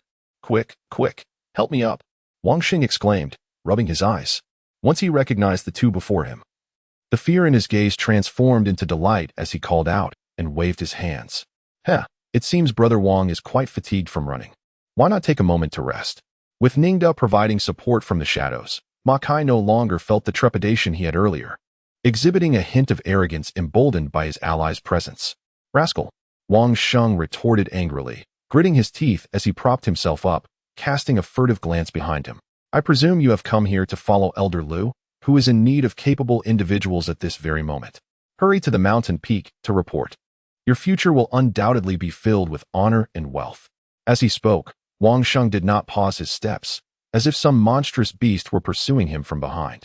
Upon witnessing Wang's unusual demeanor, compounded by the bloodstains adorning his figure, Xinqiu swiftly obstructed his path. Why are you in such a rush, Brother Wang? He inquired. It's you again. Get out of my way, or else. Wang Sheng's words abruptly ceased, his eyes widening in horror as he beheld the figure slumped on the ground behind Xinqiu. A demon! A demon! In a frenzy, Wang Sheng attempted to flee, rolling and scrambling away. Yet, Xinqiu would not grant him such a reprieve. With a mere glance, Ningda seized him, dragging him back by one leg. Despite Wang Sheng's desperate struggles, Ningda swiftly delivered 2 resounding slaps, leaving him sputtering. Adding to his torment, Xinqiu and Ma Kai took turns striking him with a staff, reducing his garments to tatters and leaving his body bruised and incapacitated upon the ground. Where is that arrogance of yours that once demanded my service? Coward! Ma Kai, harboring a personal vendetta, seized Wang Sheng by the ear and berated him. Xinqiu, having thoroughly exerted himself, wiped the fine beads of sweat from his forehead. He prodded Wang Sheng's chin with a wooden stick, inquiring, given your earlier panic as you fled, is there something amiss? And what of that rotund fellow Lu Yin? Ma Kai chimed in from the side. This exclamation sent a tremor through the despondent Wang Sheng, whose swollen eyes gazed at the icy summit, and he began to sob quietly. Speak quickly, otherwise I shall have it interrogate you. Xinqiu, losing his patience, beckoned Ningda to advance. However, upon hearing this, Wang Sheng scrambled away, creating distance between himself and Ningda, lamenting, Elder Lu has transformed into a monstrous beast, devouring everyone, devouring everyone. Woe is me. As Xinqiu gazed upon the tear-streaked countenance of Wang Sheng, he surmised that the latter was profoundly shaken. His curiosity regarding Lu Yan's situation intensified, prompting him to soften his tone and inquire, pray, elaborate on the matter, otherwise you may find yourself counted among the casualties of the demon assault. Wang Sheng swallowed hard, casting a glance at the seemingly innocuous Xinqiu, and stammered. We were a total of 5, all nurtured by Elder Lu. Prior to the torrential rain, Elder Lu summoned us to flee, having previously escaped with him. We were somewhat familiar with the route. However, upon reaching the mountains, Elder Lu did not seek refuge in the original cave, but rather led us further up the mountain. As he recounted this, the trepidation on Wang Sheng's face became increasingly pronounced. Upon reaching the summit, Elder Lu appeared highly agitated, insisting that we behold his treasured collection. This treasure lay within an icy pit atop the mountain. When we descended, Elder Lu unveiled a section of the ice wall, and then Wang Sheng's voice faltered, his eyes reflecting nothing but sheer terror. Behind the ice wall were 3 shattered orbs of ice, within which a porcupine was voraciously devouring flesh. A porcupine? Indeed, it was a porcupine, and it was likely consuming the remains of a demon beast. Noticing the gravity of Shun Qiu's expression, Ma Kai sensed an unsettling shift and urged Wang Sheng to continue. The latter, moistening his lips, pressed on. All 5 of us were paralyzed with fear. When we attempted to flee, we discovered that Elder Lu had already merged with the porcupine, transforming into a demon person, his gaze mirroring that of the demon beasts. Ultimately, I was the sole survivor who managed to escape and encountered you. Wang Sheng's revelation undoubtedly introduced an unforeseen variable into Xin Qiu's plans. He could never have anticipated that an individual who had long served the Qianyuan sect could metamorphose into a demon person. This world is far more intricate than it appears. Xin Qiu let out a quiet sigh, hastily calling out to Ma Kai, "Let South leave this place while that thing hasn't emerged yet." This sentiment resonated with Ma Kai, but as he turned around, he stood frozen in place. In the distance, beneath the ice crystals, a pair of sinister eyes emerged. It seemed as though they had been watching them for quite some time. Chapter 17. The death of Lu Yin. Cold sweat trickled down Ma Kai's temples. He found it difficult to articulate the nature of those eyes. Were they mocking, mischievous, or perhaps filled with brutality, bloodlust, and a chilling coldness? Regardless, a mere glance exchanged brought forth a primal fear that rendered his entire being rigid. Ma Kai? Xin Qiu bound Wang Sheng and turned to observe Ma Kai's rigid demeanor. Feeling a twinge of curiosity, Ma Kai attempted to respond, yet his parched throat emitted no sound. He could only turn his pale face towards Xin Qiu in a silent gesture. Witnessing Ma Kai's pitiful state, an unsettling feeling crept into Xin Qiu's heart. He instinctively picked up the wooden stick he had just set down and gazed ahead. Beneath the snow and ice, a pair of eyes ceased their concealment. As the snowdrift began to shift, a monstrous figure arose from the ground.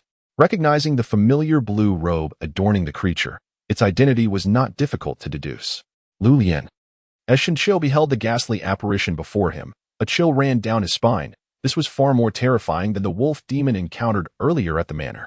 The visage of Lu Yin was truly horrifying.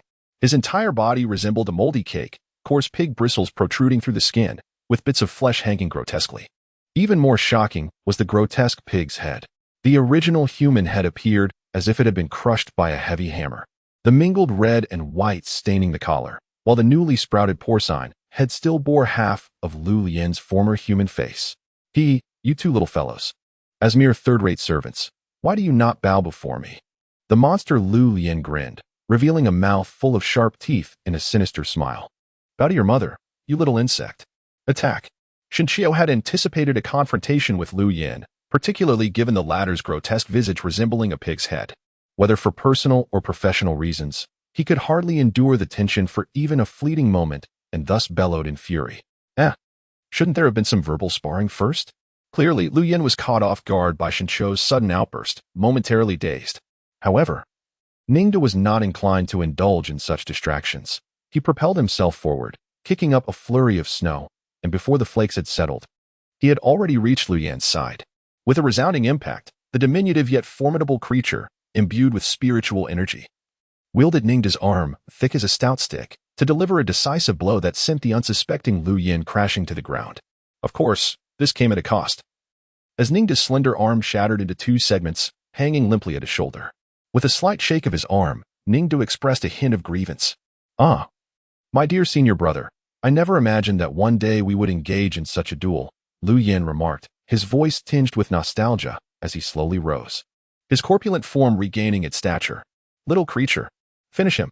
Xin Qiu did not allow him the opportunity for sentiment, calling out once more as he unleashed another blood-slave worm concealed within his body.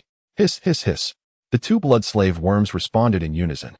The former raised its unbroken arm and struck fiercely, while the latter twisted and turned, transforming into a streak of crimson light that surged towards Lu Yin's mouth. Whoosh, whoosh, whoosh, everything transpired in the blink of an eye. As Xin Qiu's words faded, Ningde's palm shimmered with radiant energy, and the explosive winds surged, lifting vast sheets of ice. the magnitude of which was beyond imagination. Yet, as is often the case, the outcome was unforeseen. Before Ningda's palm could descend, it was firmly grasped by Lu Yin. Ningda, undeterred, engaged in a fierce contest between one worm and one demon, resulting in a momentary stalemate. Xinqiu observed the situation with great urgency, relieved that another blood-slave worm had landed at Lu Yan's nose. The latter sensed it as well, his crimson eyes bulging in alarm, and he instinctively expelled several bloodlines, causing the blood-slave worm at his nose to momentarily lose its desire to attack. With the situation stabilizing, Lu Yin glanced sorrowfully at the bloodlines on his body and turned to Xinqiu, venomously shouting, "Once this elder has annihilated them, every last one of you will be subjected to heart extraction and lung removal." This declaration undeniably provoked Xinqiu's fury. Seeing the two blood-slave worms still in a stalemate, he decided to take a risk, stepping forward to tempt whoever can slay Lu Yin. "I shall bestow upon them 100 strands of spiritual energy." As soon as the words left his lips, the air fell into a profound silence. Lu Yin on the battlefield wore an expression of shock, his bloodthirsty eyes momentarily clearing. Meanwhile, Ma Kai Wangsheng looked on with a peculiar expression, his face a canvas of confusion. Yet the simple-minded blood-slave worms did not ponder further. They understood that Xinqiu truly possessed spiritual energy, and as long as they fulfilled his desires, he would indeed bestow it. This is easy. The sounds of the two worms suddenly rose in pitch. Lu Yan's expression shifted. He felt Ningda's arm become increasingly heavy. More crucially, the blood-slave worm at his nose, seemingly irritated, dispersed the bloodlines he had forced out and turned to gaze at his pig-like nostrils. With a swift motion, it vanished. "What have you done?" Lu Yin exclaimed in astonishment, gazing at the grinning Xinqiu in the distance. He suddenly felt that this young man appeared far more terrifying than himself. Was this the same boy who had previously seemed so submissive? Memories of Xinqiu flashed in Lu Yan's mind. He had been so taciturn, so unremarkable. No, Lu Yin paused, as if recalling something significant. Yet the more he thought, the more elusive it became, especially with the worm that had burrowed into his body now exerting its force. Pooh! A mouthful of thick blood spewed forth, and Lu Yin felt as though his lungs were being shredded to pieces. The scant spiritual energy and blood within him were being drawn out as if unwound thread, flowing from his 7 orifices, causing his vision to blur considerably. Unable to endure any longer, he slumped against Ningda, his hands going limp. Bang! A resounding crash echoed as Ningda's long-accumulated strike finally landed on Lu Yin's pig head. Surprisingly, it did not shatter but instead rolled away, coming to a stop at Xinqiu's feet. Gazing at the skull at his feet, which was now merely an empty eye socket, a small worm, its belly swollen to several times its size, slowly emerged. "This is easy." The two worms chirped in tandem, eagerly attempting to nuzzle against Xinqiu in a display of triumph. "Not so fast. Settle down first, and then you shall receive your reward." Xinqiu pinched his nose to suppress his revulsion, not due to wage suppression, but primarily because Ningda was drenched in blood plasma. The stench wafting from him was enough to induce nausea from a considerable distance. As for the creature at his feet, it had just crawled out from someone's eye socket, its odor even more overwhelming. It was quite repulsive. He decided to wait until the smell dissipated before proceeding. The two blood-slave worms also trusted Xinqiu's character, silencing their voices as they quietly rummaged through Lu Yin's mangled body. "Isn't this the blood-slave worm you extracted from my body?" After a long moment of stunned silence, Ma Kai finally responded, gazing in astonishment at the writhing blood-slave worms on the ground. "Yes, indeed. But how did you manage to make them so obedient? Did you deceive them into believing you would grant them spiritual energy?" Upon hearing this, Xinqiu lightly clicked his tongue and murmured, "Who claims that I deceived them? After the Moonshadow Immortal Master imparted to me the method for extracting the blood-slave worms. He also lent me a precious artifact." "What artifact?" "Well, it is a device for storing spiritual energy, specifically intended for controlling these two blood-slave worms. I have divulged this to you, so please do not let it slip." Ma Kai listened intently, his expression shifting to one of sudden enlightenment. Then, with an air of mystery, he pulled Xinqiu aside and inquired, "One of them was extracted from my own body. Wouldn't it be fair for me to raise one?" "Raise one? Nonsense. These creatures only recognize the treasures of the Immortal Master. If anyone else attempts to nurture them, they will end up like this." Xinqiu gestured towards the decaying skull on the ground.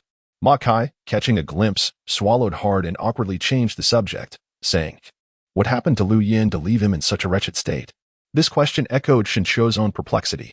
He glanced up at the snow-capped peak and then turned to the still-dazed Wang Sheng, remarking, "We will uncover some answers at the summit."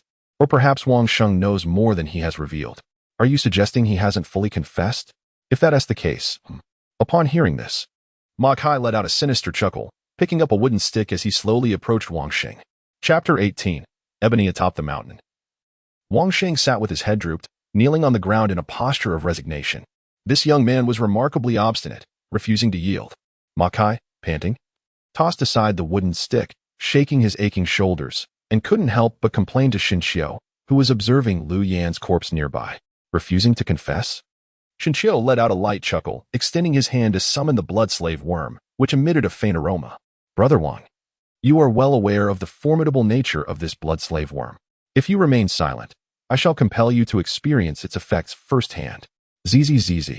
After Shinqiu finished speaking, the blood slave worm in his palm obediently chimed in with a few sounds. Sighing deeply, Wang Sheng, who was kneeling on the ground, raised his swollen head and lamented, "Esteemed sirs, you keep asking me whether I will speak or not. Why don't you inquire? You have been beating me for half an hour. I have even organized my thoughts about the time I stole someone's undergarments as a child, yet you ask nothing. You simply continue to strike. I acknowledge that I may have been excessive towards you in the past, but after half an hour of this beating, I believe I have paid my dues."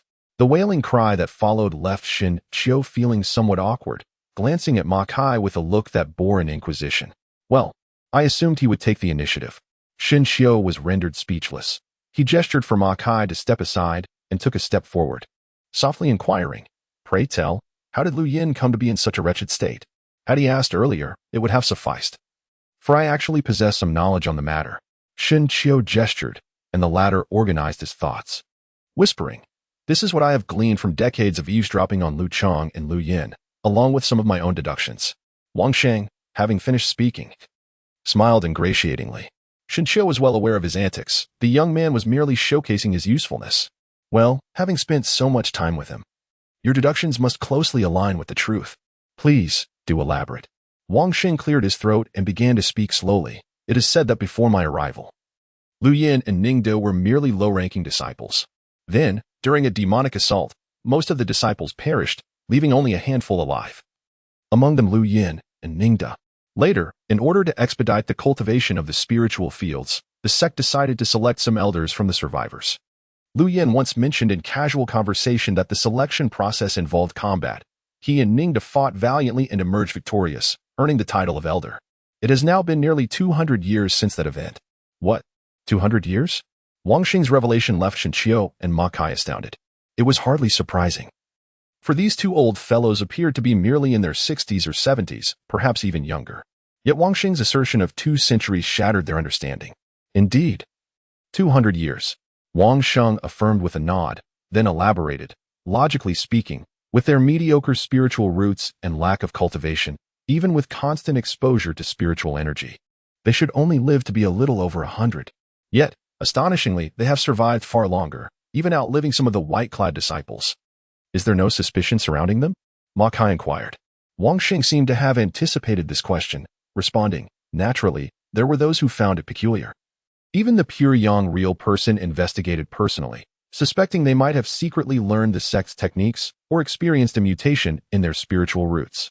However, after thorough investigation, no leads were found, and given their lack of any odd behavior, the matter was ultimately left unresolved. Please, continue along this line of thought. Shinqiu pointed to the skull on the ground, now reduced to a pool of pus, prompting the other to nod in understanding. He continued his explanation. After spending considerable time alongside Lu Yin, I noticed that he would occasionally vanish for several days. Moreover, his relations with Ningde had grown increasingly strained. On multiple occasions, he expressed dissatisfaction with Ningde's excessive reliance on his own fate, suggesting that it would be wiser for him to take charge of his own affairs. While these observations may not have seemed alarming at first, the most significant incident occurred when Lu Yin summoned me for a meeting. Upon entering his residence, I found no one else present. I searched the premises and eventually discovered him in his study, where he was fervently striking the door, muttering about an old dog of ebony, vehemently declaring that he would not be subjugated, claiming that he intended to devour his own hard work, and insisting on being the master of his own destiny. Upon hearing this, Shinqiu hastily raised his hand to stop Wang Sheng, inquiring word by word, Is there anything peculiar about the door of Lu Yan's study? Wang Sheng's eyes glimmered with recollection, and after a moment, he smacked his thigh, exclaiming, "The carvings on that door frame resemble a pig." Several times, I contemplated asking him why the carvings look like. Wang Sheng's voice faltered as he glanced at the pig's head on the ground, his expression turning to one of astonishment. Indeed, it was as such. Shinshio observed the astonishment reflected in Wang Sheng's eyes and nodded thoughtfully. Is it not so? What are you all discussing? At that moment, only Ma Kai was perplexed, repeatedly inquiring. Shinshio also possessed psychological intelligence and elucidated. Last time, I witnessed the ornate carvings resembling serpents on the door frame of Ningda's study in Yutian, while this Lu Yin appeared akin to a pig. It seems these two old fellows are engaged in the same endeavor. Upon listening to Wang Sheng's account, he speculated it was likely connected to that ebony wood. However, later on, Lu Yin and Ningda found themselves at odds. But what could be the reason for their discord? Alas, our deductions aligned perfectly. Upon hearing Shinshio's conclusion, Wang Sheng exclaimed with delight, but as he rose, he was swiftly struck down by Ma Kai's cudgel. What nonsense! If Shinshio doesn't speak, why should you? Furthermore, after all these years with him, and your deductions mirror Shinshio's recent insights, have you squandered those years? Wang Sheng's expression soured, and he protested that as because I shared so much with him. Seeing Ma Kai raise his stick again, Wang Sheng quickly fell silent, casting a furtive glance at Shinshio before adding, "Moreover, I suspect their longevity, coupled with their fierce competition among the surviving disciples for the elder positions, is significantly intertwined with this matter." Shinshio silently nodded, contemplating the remains of Lu Yin. What could possibly allow an ordinary individual of mediocre talent to live for 2 centuries and even attain the esteemed position of an elder? It is worth noting that while 200 years may seem neither too little nor too much, the pursuit of immortality hinges not only on abundant spiritual energy but also on longevity. The agony of having ample spiritual resources yet being bound by the limitations of mortality is akin to the plight of a person who dies with unspent wealth. What if I were to seize the opportunity to extend my lifespan? Shinshio pondered silently, his gaze gradually focusing on the mountaintop. It seems that the only course of action now is to ascend the mountain and uncover the truth. Shinshio resolutely made up his mind and turned to express his thoughts. What? We must venture further, he exclaimed, his curiosity piqued. Let us investigate. I am utterly intrigued. Clearly, Ma Kai, the little bug, had complete trust in Shinshio and immediately expressed his enthusiastic agreement. Only Wang Sheng wore a bitter expression, indicating his reluctance to proceed. Brother Wang, it would be better to stick together in this desolate wilderness. Shinshio would not easily acquiesce to him. This young man harbored too many schemes, and releasing him might lead to unforeseen troubles. Very well, I shall go. Wang Sheng, witnessing Shinshio's resolute demeanor, had no choice but to comply. At this moment, Ma Kai, standing nearby, finally set down the wooden stick he had been holding. Oh, right, Brother Wang, since we are leaving together, would you kindly assist us in carrying some of the luggage? The latter, puzzled, nodded and turned to survey the desolate surroundings, inquiring, luggage? Whoosh. Just as Wang Sheng began to speak, a flash of crimson light surged forth, causing his expression to shift to one of terror. He clutched his throat and pounded his chest, resulting in a scene of utter chaos. After a lengthy interval, Wang Sheng ceased his struggles, glaring at Shinshio with an intense hatred in his eyes. Brother Wang, as long as you obey, your life shall not be in peril. If this minor hardship is too much for you to bear, then perhaps you should accompany Lu Yin instead. Upon hearing this, Wang Sheng's countenance darkened, and with a sense of humiliation, he nodded reluctantly and rose to his feet, declaring, Shinshio, you are ruthless. Heh, lead the way. Wang Sheng, upon hearing this, let out a cold snort and was about to step forward when Shinshio called out from behind.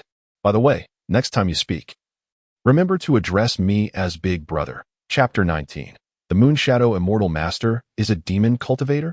With the blood slave worms instilling fear in Wang Sheng, Shinshio felt immensely reassured. In a certain sense, he owed a debt of gratitude to the cow woman from that fateful night. Had it not been for her, the series of events that unfolded might have been beyond his capacity to handle. As Shinshio contemplated, he turned his gaze towards the distant speck in the sky, a glimmer of brilliance flashing in his eyes. He wondered whether the recent demon attack would affect that group of rogue cultivators. Of course, his benevolence was not the sole reason for his anticipation. He was also intrigued by the blood slave insects employed by the cow witch. If she were to summon a few more blood slave insects, he could seize control over several disciples in white robes. And then the techniques and secrets would be his for the taking. "Shinshio, are you hungry?" came the voice of Ma Kai, interrupting Shinshio's reverie. "Indeed. I am somewhat. Let us proceed. We can discuss it further on our way." Shinshio wiped the drool from the corner of his mouth, muttering indistinctly, and without regard for Ma Kai's peculiar gaze, turned to leave. However, Ma Kai, witnessing Shinshio's departure, glanced back at the spot where Shinshio's attention had lingered, which was none other than the rotting remains of Lu Yen, now reduced to putrid bones. Can one truly be hungry in the presence of such a foul stench? TSK. Ever since he encountered the Moonshadow Immortal, his behavior has become rather strange. Could it be that he has fallen under some dark enchantment? Ma Kai was startled by his own deduction, and the sight of Shinshio and Ningda linking arms only reinforced his suspicions. I knew it. How could an immortal meddle with corpses and assist mortals?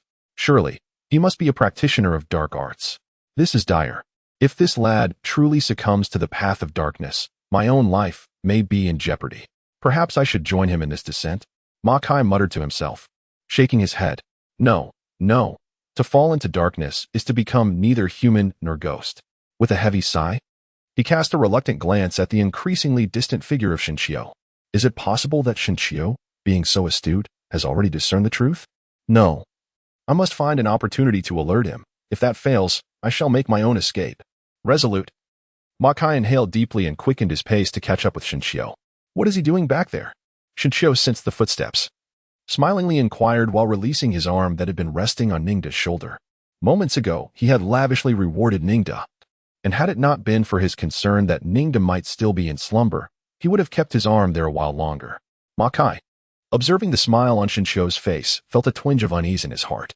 He cleared his throat and casually replied, I was somewhat nauseated by the foul stench from Lu Yan after retching for a while.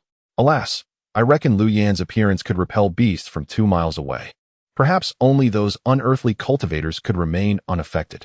Cultivators? Shinshio found it somewhat peculiar to hear the emphasis in Ma Kai's tone.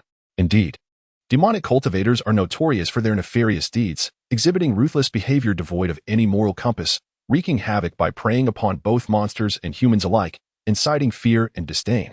Some practitioners of the dark arts even find themselves subjected to a coalition of forces intent on their suppression.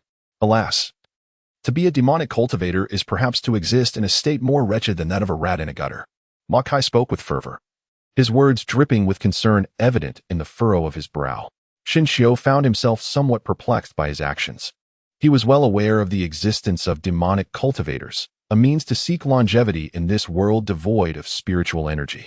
While it may be deemed shameful, it was not as exaggerated as Ma Kai portrayed. Why was Ma Kai so agitated? Shinshio wiped the saliva from his face and began to complain.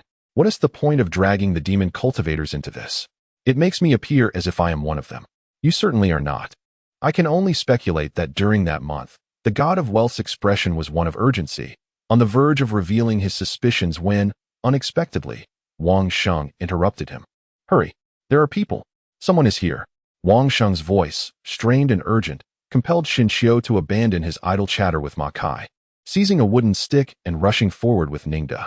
As they traversed the mountain path flanked by towering boulders, an expanse of over 100 feet came into view, at the center of which lay a deep depression, presumably the ice pit Wang Sheng had mentioned.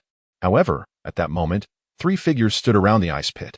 In the center stood a gaunt figure clad in a fitted purple robe, a 7-foot sword sheathed at his waist. To the left was a towering man, 9 feet tall, with the physique of a bear, dressed in black, leaning on a green cane with his right hand. To the right stood a shorter figure, about 5 feet in height, in a brown tunic, carrying 2 large axes on his back, currently turning his head to gaze at them. Clearly, Wang Xing's shouts had alerted him from 100 feet away. Hiss, isn't that the one from that night? Ma Kai, who had hurriedly arrived from behind, suddenly covered his mouth and whispered, Shinshio, we must leave. These 3 are true cultivators. Ningda cannot withstand them. Surely, Shinshio cannot be unaware, however. The 3 individuals in the distance have evidently already noticed him. How far can one run? Alas. Shinshio let out a quiet sigh, having just pondered the whereabouts of these individuals. To his surprise, they had appeared so swiftly, an occurrence both unexpected and yet within the realm of reason. After all, with the ferocity of the demon's assault, their surroundings would undoubtedly be affected. There was no place to seek refuge within 100 miles. and it seemed that this mountaintop was the only sanctuary available. Indeed, after a brief moment of stillness, the three figures advanced together. Their elegant strides through the air prompting Shinshio to feel fortunate for not having fled. Had he done so, he might have been pursued and unjustly perceived as harboring guilt. Humph. So it turns out to be you two rascals. The foremost dwarf snorted disdainfully, his descent stirring up a flurry of snow that stung against their skin. Just earlier, he had wondered why he could no longer sense those two little creatures.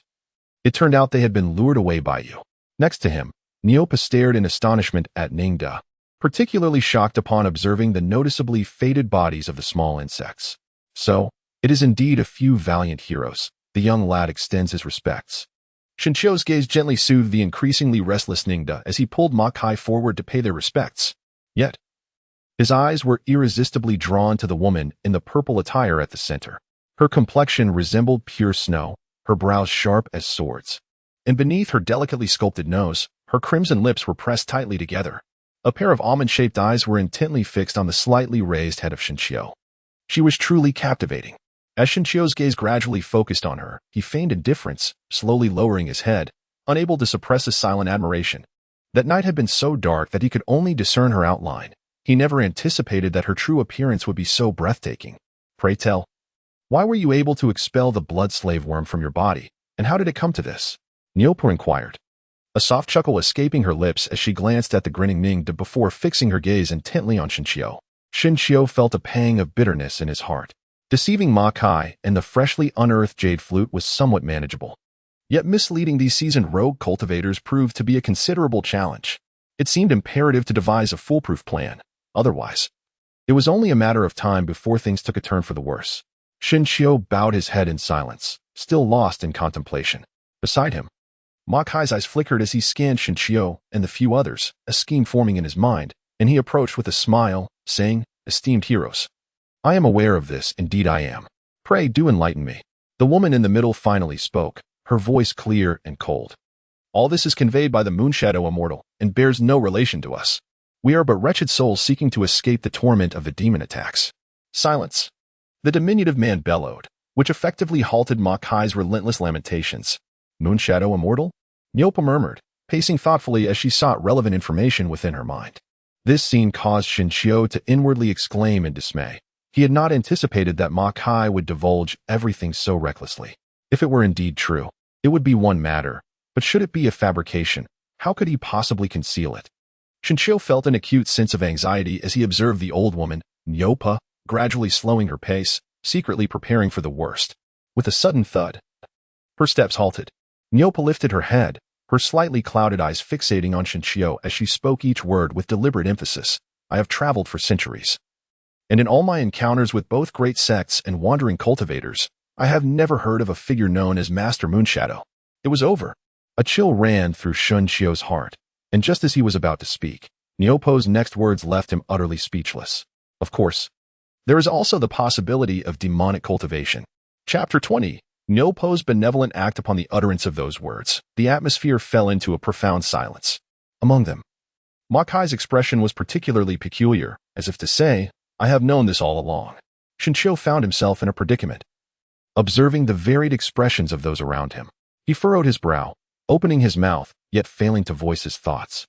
Lacking evidence to assert that the individual in question was not a demon cultivator, he realized that even this person was a mere figment of his imagination. Indeed, one lie necessitates 1,000 others to cover it up. After a prolonged silence, the diminutive man broke the tension. "Humph, is he a demon cultivator? We shall find out." "How shall we test this?" a woman inquired. The diminutive man continued, "If that Moonshadow truly is a demon cultivator, these two lads would undoubtedly be of use to him. If they are in peril, given the nature of demon cultivators, I cannot believe he would not reveal himself." What the diminutive man stated held a grain of truth. After all, the reputation of demon cultivators was known to all present. Their methods to achieve their goals were notorious. If Master Moonshadow were indeed a demon cultivator, then the motive behind his interaction with Shinshio was worthy of contemplation. Just as the man prepared to unsheath his twin axes from his back, Makai turned pale and interjected, "Sir, you misunderstand. We are but ordinary individuals with mediocre talents. What could we possibly offer him? He likely seeks our status as outer disciples of the Qian Yuan sect." Now that the spirit fields are besieged by demon beasts, we have been rendered homeless and are in hiding. I suspect Moonshadow has long abandoned us." However, Ma Kai's words did not dissuade the diminutive man. Rather, the malicious grin on his face deepened. "Hold on, son." Just as Shinshio was prepared to take drastic measures, the woman spoke up unexpectedly. "What is your intent, Sunner?"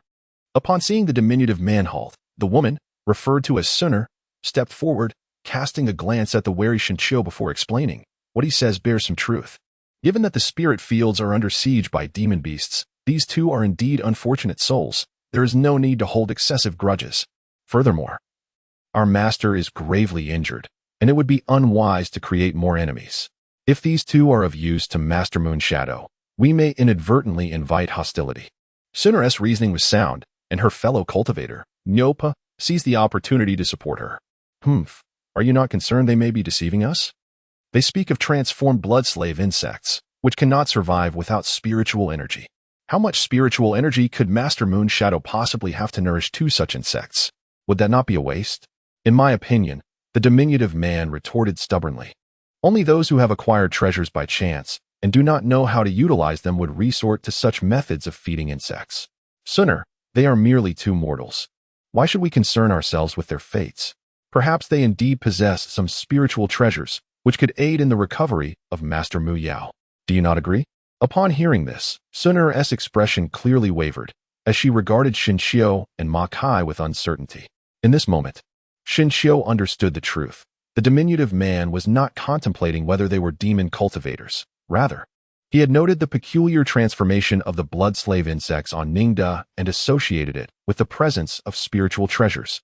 Shinshio silently berated himself for his oversight, having underestimated the yearning for spiritual essence that cultivators possess. Fortunately, the woman appeared to possess a modicum of integrity.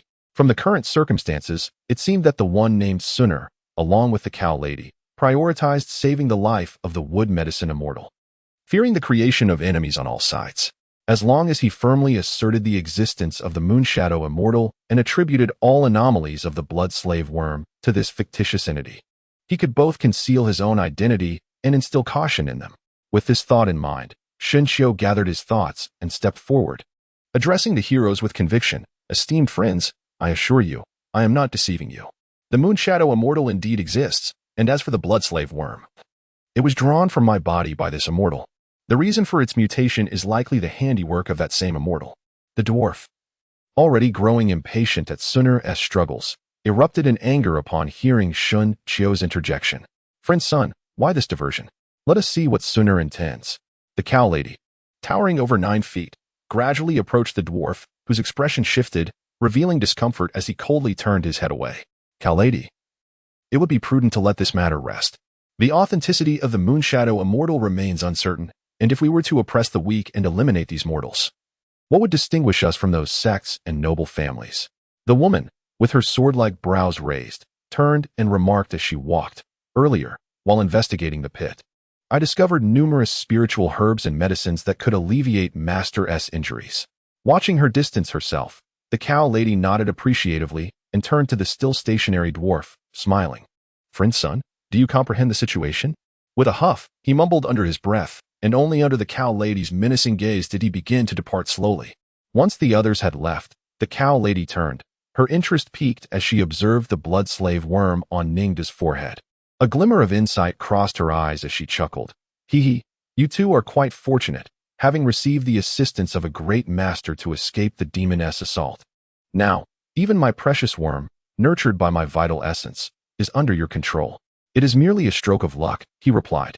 Shinshio smiled and casually replied, "It seems I cannot summon this creature back, haha. So be it.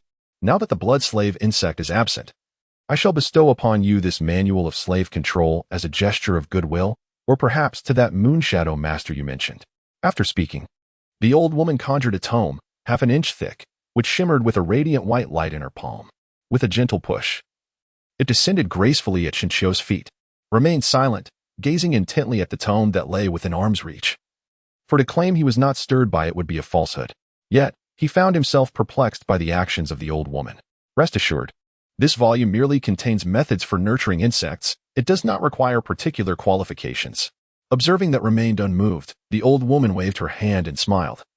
Though this book may not be esteemed in the public eye, it is indeed a rare treasure. During the ancient times, when spiritual energy flourished, its value was undoubtedly high. If presented to the celestial master you speak of, judging by his adeptness in nurturing blood-slave insects with spiritual energy, he would surely grasp its profundity. Upon finishing her words, the old woman noticed hesitance, and a glimmer of brilliance flickered within her murky gaze. She then shifted her tone, however. I cannot bestow this tome upon you without recompense. In the future, I may require some assistance. Good Sir Nyo, she added, I am but an ordinary person. And I fear that what I ask is not of the present moment. At this juncture, you are in no position to offer any aid. As soon as Shinchio opened his mouth, he was interrupted by the old witch, who then gave an awkward smile and picked up the thin booklet from the ground. Rest assured, when the time comes, I shall convey your message to the Moonshadow Immortal Master. He will surely assist you, he said, feeling somewhat reassured as he grasped the booklet. Ha ha ha, the Moonshadow Immortal Master? Such a title does not exist throughout the entire central continent, the old witch retorted, her tone suddenly changing as her gaze fixated on Shinchio, causing a chill to run down his spine. After a prolonged silence, she finally averted her eyes and whispered, including demonic cultivators. Having uttered this cryptic statement, the old witch vanished from sight, only to reappear at the icy side. Shinchio, what did that old witch mean? As the witch disappeared, Makai stepped forward cautiously and inquired in a hushed tone. Shinchio paid no heed, shoving the booklet into his bosom, suppressing the relentless pounding of his heart. Clearly, from the very beginning, Nyopa was aware that the Moonshadow Immortal Master was a mere fabrication. Yet, why did she choose to conceal this truth for him, even guiding everyone towards the path of demonic cultivation? The intricacies of the matter eluded Shinchio's understanding amidst the limited information. However, it was evident that Nyopa bore him no malice today, nor did that young lady. Only the dwarf man truly deserved contempt. Shinchio, what are you dawdling about? Makai's voice jolted Shinchio back to reality. He turned, chiding with a smile. Had it not been for your anxious mention of the Moonshadow Immortal Master, we wouldn't be embroiled in all this. It was indeed due to Makai's incessant musings about that immortal master after their encounter that Shinchio began to suspect he might have fallen under the influence of demonic ways. Upon encountering those few gallant heroes, especially with the insect in their possession, Shinchio contemplated attributing all this to that Moonshadow Immortal Master, hoping they would turn upon one another, thus sparing them both from peril. Noticing the sincerity in Makai's words warmed Shinchio's heart. Though this lad was somewhat timid, he possessed a good head on his shoulders, an admirable ability to adapt, and the capacity for independent thought, indeed, a talent. With Makai quieting down, Shinchio reassured him, fear not, for did not Nyopa say that this title isn't used, not even by demonic cultivators? How could he possibly know in such a vast land as Zhongzhou? Unbeknownst to them, they had merely just exited the Black Cliff City, and countless matters lay ahead. So, what now? Makai inquired. We shall wait for them to emerge from the icy pit before we venture in ourselves. Makai paused, his face falling as he lamented. Why would we go back in? Did you not hear them say that the treasures are likely gone? Treasures are secondary. It is primarily about Lu Yin's matter. Are you not curious? Only then did Makai nod, reluctantly pulling Wang Sheng to a sheltered spot, peering with his small eyes towards the distant, indistinct icy pit. Chapter 21. The Order of Mongshan. Atop the mountain peak, the frigid winds howled. Snowflakes, akin to sand, were whipped up to towering heights, concealing the distant icy pit like a mirage, faintly visible yet elusive. After a considerable time, as the icy winds abated and the snowflakes dispersed, three figures abruptly materialized at the pit. Shinchio, they are about to leave. Makai rubbed his weary eyes, whispering urgently. Upon hearing this, Shinchio leaned forward and indeed saw the three figures of Nyopa, seemingly engaged in conversation near the icy pit, occasionally glancing back. They wouldn't approach again, would they? Wangxing felt a twinge of apprehension, for he had clearly observed the ruthless glint in the eyes of the dwarf man earlier. Surely, they wouldn't dare to come closer. Although Shinchio felt uncertain, he chose to maintain an optimistic outlook. Fortunately, after a brief discussion among the three by the ice pit, they did not linger long, swiftly vanishing into the snowy mist. Just a moment longer. Observing Makai's relaxation, Shinchio placed a hand firmly on his shoulder, squinting his eyes to scrutinize the surroundings intently. With years of fishing experience, he understood that one must not recklessly expose oneself until the final moment. While his caution might border on excessive, as the saying goes, prudence ensures a vessel's longevity. After crouching for what seemed like an eternity, with a thin layer of snow settling on him, Shinshio finally rose and whispered, "Little bug, go." With a chirp, the creature, eager to comply, leaped into the air, landing several meters away in mere moments. After a brief reconnaissance, it signaled back, indicating all was well. Seeing this, Shinshio assisted the trembling Ma Kai to his feet and gave a gentle nudge to the numbed Wang Xing before hastily advancing. Navigating through the icy depressions and frozen stones, they trudged forward with stiff limbs, taking half an hour to cover the 100-meter distance to the ice pit. "How astonishingly large!" Ma Kai exclaimed, glancing around in surprise. Before them lay the ice pit, measuring over 10 meters in depth, resembling an inverted pot lid. Aside from a single, extending ice staircase, the rest of the pit was as smooth as a mirror, rendering it impossible to gain a foothold. "Goodness, falling in here would leave one battered and bruised," Ma Kai remarked, peering over the edge of the staircase at the more than 10-meter deep pit with a sense of awe. "Enough dawdling, let us proceed," Shinshio called out, and descended first. Although the steps were forged from ice, they were not slippery, which allowed Shinshio and his companions to increase their pace significantly. In a mere moment, they reached the bottom. Upon arriving at the pit, they were met with a scene of utter devastation, ice shards scattered across the ground, intermingled with splashes of vivid red blood and severed limbs. It resembled a gruesome scene from an ice cellar, striking terror into the heart. They began to search the surroundings for any valuables that might remain. Shinshio cast a swift glance around, not lingering too long, before calling out and making his way alone to the 3 hockey pucks positioned at the center. Indeed, they resembled those at the Ningda residence. Shinshio murmured softly, his gaze falling upon the 3 shattered ice spheres, which, in contrast to those at the Ningda residence, appeared to have been broken from the outside. Only the one on the far left was discernible, revealing the figure of a pig. Shinshio abandoned the effort to discern the indistinct traces of the ice hockey and instead focused on the few remaining animal bones beneath his feet. Could it possibly be a tiger? Shinshio nudged a sturdy beast bone with his foot, murmuring his speculations. "Shinshio, Shinshio." Suddenly, Ma Kai's raspy voice erupted, startling him to the core. "Little bug, move." Shinshio, unwilling to be negligent, called out and rushed over. Upon arriving at the other side of the ice pit, he could see Ma Kai's exaggerated smile from a distance. "Shinshio, we have struck it rich. We have struck it rich." Before Shinshio could fully comprehend, Ma Kai, with his flushed face, approached him eagerly. Upon hearing this, Shinshio was filled with joy and did not dwell on Ma Kai's sudden exclamation. He hurriedly inquired, "Is there still some spiritual grass and medicinal herbs remaining?" Ma Kai shook his head vigorously, eagerly pulling Shinshio towards a nearby icy wall. Through the translucent surface of the ice, they beheld a mountain of gold, silver, and jewels, a dazzling spectacle that was almost overwhelming. "Ah, elder brother, all of this was discovered by me. I had previously wondered where all the wealth offered by disciples to Liu Yin over the past century could possibly be hidden. And now I see it was right here. Enough. Silence. Quickly, let us break open the ice with nimble hands." Before Wang Xing could finish his words, Ma Kai interrupted him, a cheerful smile spreading across his face as he looked at Shinshio and said, "Brother Shun, I have a plan." Shinshio lifted his eyelids without acknowledging him, initially believing that the notion of wealth pertained to some arcane technique or secret, at the very least involving rare herbs or elixirs. Yet, the sight of the walls adorned with gold and jewels left him utterly unmoved. Ma Kai, unfazed, persisted, "Hear me out. It would be more prudent for us to abscond with these treasures from this cursed place. After all, the spiritual fields have already been besieged by demons, and the casualties among our disciples are indistinguishable. This presents an opportune moment for our planned escape." Upon hearing only part of the conversation, Shinshio immediately comprehended Ma Kai's intentions. Alas, Shinshio sighed softly, contemplating the words of Ma Kai. He too had pondered the matter, yet having departed from the Qianyuan sect, he found himself at a loss regarding the path of cultivation that lay ahead. "Ma Kai," he continued, "though this journey is fraught with uncertainty, my resolve to pursue immortality and enlightenment remains unshaken. If your aspirations do not align with this quest, there is no need for you to burden yourself. You may take more gold and silver. Once the threat of the demons is past, you can travel with greater safety. Should fate allow, we may meet again in the future." As Shinshio spoke, he directed Ningda to break through the ice wall. After a prolonged wait, he noticed that Ma Kai behind him remained unresponsive.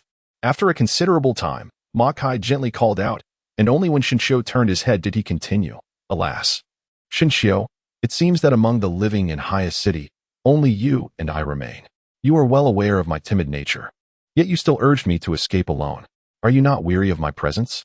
With a humph, Ma Kai refrained from further discussing their departure. Instead, he lifted the treasures hidden within the ice wall and chuckled, saying, "My father once told me that when venturing out, one must not act recklessly in the face of challenges. Only by relying on trustworthy companions can one navigate through life with greater ease." Very well. Since we have emerged together from highest city, I shall wait for you. When you come to a resolution, we shall depart together. Moreover, after serving Wang Xing for so long, I deserve to relish the days when he attended to my needs. Ha ha ha ha. Shinshio paid no heed to the mournful Wang Xing, letting out a light chuckle as he observed the busy Ma Kai, his mind deep in contemplation. This fellow was indeed cunning. Though he was clearly too timid to flee alone, he insisted on claiming that he would wait for others. Nevertheless, this was fortuitous. If Ma Kai did choose to depart, it would thwart certain plans that relied on trustworthy individuals. "Shinshio, how shall we deal with this silver?" Ma Kai inquired, cradling a chest full of jewels and grinning broadly. "This place is not particularly secure.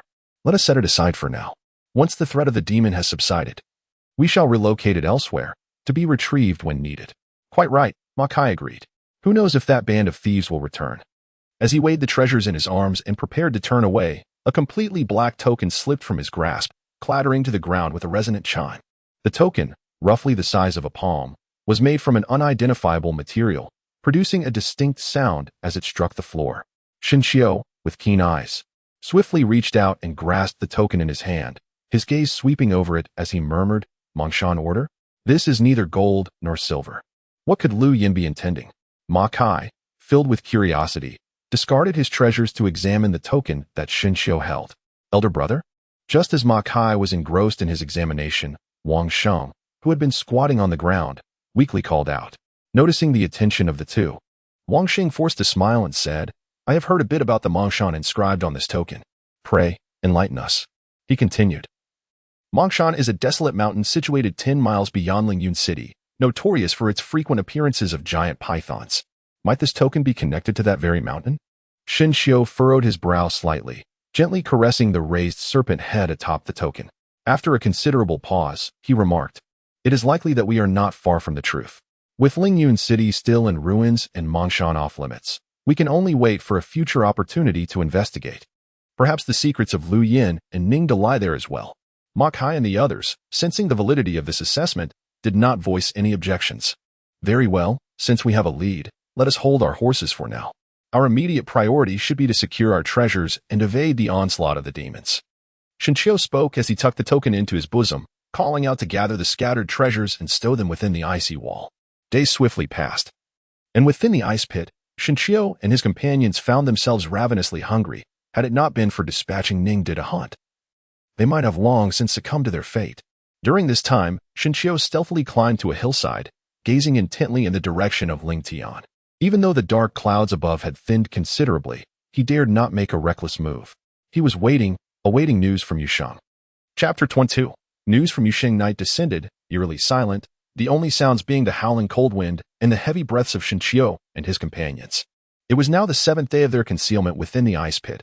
Had it not been for the occasional good tidings Shinshio brought back from his furtive explorations, Ma Kai, Wang, and Sheng might well have perished from boredom rather than from the cold. Suddenly, distinct calls echoed from outside the ice pit. Ma Kai, startled, sprang up and rushed to the nearly extinguished fire, trembling as he cradled the flickering flame in his hands.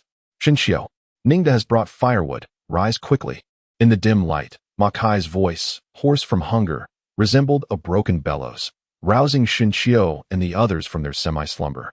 Indeed, within mere moments, Ningda, agile as a spirit monkey, leaped into the pit, followed closely by a towering stack of drywood. "At last, we can warm ourselves.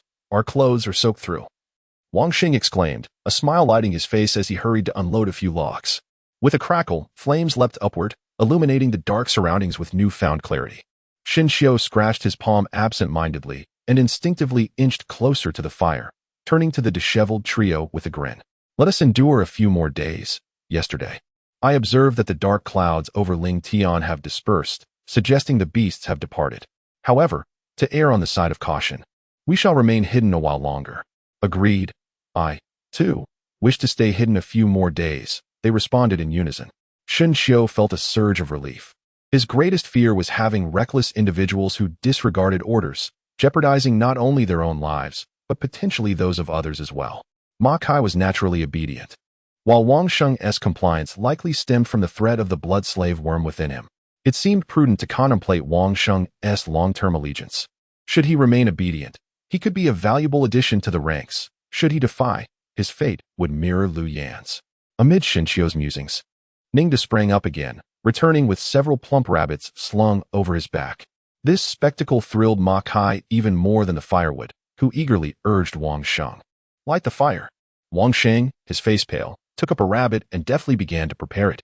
Shinchio, accustomed to this scene, was about to commend Ningda when a sudden voice echoed in his mind, startling him. Zhao Xiao, the beasts have retreated. I await you outside the pit. The arrival of Yuxing was anticipated by Shinchio. After issuing a few brief instructions to Ma Kai, he ascended the icy pit alone. The wind outside howled even more ferociously, and Shinchio wrapped his cloak tighter around himself, concealing himself behind a wind-sheltered rock as he surveyed the surroundings. Where are you? Shinchio murmured to himself, and just as he finished speaking, the air in front of him suddenly distorted, causing even the surrounding snowflakes to appear almost motionless. How difficult it was to discover this hiding place, which had made my search so arduous. As the snowflakes resumed their gentle descent, the figure of Yuxing abruptly materialized before him. Indeed, it was not easy to find. Even Senior, you had spent 7 days in vain searching for it. Shinchio let out a cold snort in his heart, yet a smile remained plastered on his face as he replied softly. Yuxing's expression twitched, clearly sensing Shinchio's implication that she had failed to ensure his safe departure. She remarked, it seems you have suffered greatly. However, had I not restrained those 3 formidable demons, you would likely not have had the chance to escape. Moreover, in an ironic twist of fate, I inadvertently allowed a few more lives to persist within the spirit field. Upon hearing this, Shinchio was unsure of its veracity. He adjusted his expression and smiled, saying, Fortunately, the situation seems manageable. I wonder how the 3 great demons under Elder Yu are faring. They have just recently broken through to the Golden Core stage, and were easily dealt with by the 2 of us. After speaking, Yuxing's expression became somewhat awkward, and he began to smooth his monkey fur with his hands. Shinchio also detected the peculiarity in Yuxing's words and discreetly kept a watchful eye without explicitly stating his suspicions. Instead, he offered praise. Senior Yu, your might is truly formidable, having managed to frighten away 3 formidable Golden Core demons. Ha ha ha, but let us set that aside for the moment. Those 3 demons have lingered here for a full 7 days. Why has your master yet to make an appearance? Upon hearing Yuxing's inquiry, Shinchio, having anticipated this, responded with calmness. Senior Yu, my master is undoubtedly occupied with pressing matters. Perhaps he has been delayed by some unforeseen circumstance. It is entirely possible that he will arrive at any moment to pursue those demons. After Shinchio finished speaking, he couldn't help but feel a sense of trepidation. While he could deceive others by assuming the identity of Zhao Xiao once or twice, the future loomed uncertain. Moreover, the true master of Zhao Xiao, the pure Yangshinren, was on the brink of death, having been severely wounded by demonic beasts. Should Yuxing conduct a thorough investigation or glean even a fragment of information from those 3 formidable demons, it was likely that his deception would be unveiled. Shinchio swallowed hard, noticing that Yuxing remained silent for an extended period, causing his heart to race. He was wagering that Yuxing was unaware of the matters concerning the pure Yangshinren and that Yuxing could still retain a semblance of humanity. After a prolonged silence, Yuxing finally broke the stillness with a deep sigh. Time is of the essence, Shinchio thought, as he listened to Yuxing speak halfway through. His pupils contracted, and his throat felt constricted. Do you have a means to contact your master? I need to meet him at the earliest opportunity. Otherwise, I fear my frail body may not endure much longer. Once Yuxing finished speaking, Shinchio exhaled a quiet sigh of relief. He was apprehensive that this monkey might grow anxious and insist that he produce a spiritual treasure. However, he could not afford to delay any further, otherwise, change would inevitably arise. For now, he would keep things under wraps, based on past experiences. The Qian Yuan sect would certainly not relinquish the spiritual fields. Once he settled down and returned to the spiritual fields, there would undoubtedly be Golden Core cultivators stationed there. At that point, he could conceal himself within the spiritual fields, confident that Yuxing's newly acquired, albeit incomplete, abilities would not pose a threat to him. As for the possibility of Yuxing detecting something amiss and collaborating with those 3 formidable demons to launch an assault, that was a concern for another time. By then, Relying on the mysterious birthmark on his chest and the slave command given to him by Nyopa, his situation would likely be much improved. With these thoughts in mind, Shinchio composed himself and said, "This matter is rather intricate, so there is no need for you to rush, senior you. Once I am settled, I will certainly send word to my master." Upon hearing this, Yusheng paused in his grooming, contemplating for a moment before replying. "I hope this time you will not keep me waiting too long." With that, he tilted his head towards the direction of the ice pit and remarked with a smile, "This place is considerably more spacious than the ice cave in that residence. Not only does it have the ice ceiling array to obscure our presence, but it is also in proximity to the spiritual fields. I might as well wait here. Once you contact your master, it will be more convenient for me to arrive. And by avoiding interaction with others, we can circumvent a multitude of complications." As he spoke, Yusheng took a few steps forward, not allowing Shinchio an opportunity to interject, and continued, "After all, individuals like the head of the Yu family, who do not regard the demon race as a significant threat, are becoming increasingly rare." Shinchio had no choice but to agree, mutually deciding to wait for 3 days before allowing himself and his companions to depart, after which Yusheng would come here and return to the ice pit. Yusheng had no objections, bidding farewell to Shinchio as he left, and then retrieved a crystal-clear purple fruit, tossing it into his mouth. As the purple fruit transformed into spirit energy permeating his limbs, a creature with the head of an ox and the body of a man materialized behind Yusheng, subsequently intoning in a deep voice, "That lad's eyes are flickering. He may be deceiving us. Why not seize his treasures, use them, and then return them? Humph, Yuli, have you frozen your wits in the frozen array under the daily teachings of the patriarch?" The latter's expression faltered, letting out a muffled grunt. Yusheng cast a sidelong glance, gently responding, "Who doesn't he know that seizing treasures is swift, but wouldn't he that make us no different from those bandit demons of Fengdi Mountain?" After speaking, it seemed Yusheng recalled something, tears welling in her eyes, her voice choked. "Sister Sheng, do not be upset. I too am concerned about the patriarch's matters," and spoke hastily. Upon hearing the comforting words from behind, Yusheng wiped her eyes, forcing a smile as she turned and said, "Didn't he, that pig demon, say after inquiring that a great upheaval occurred in Yongle City hundreds of years ago, causing many prominent families to flee to Yunzhou? Given the patriarch's nature, he must have gone to Yunzhou, including my son."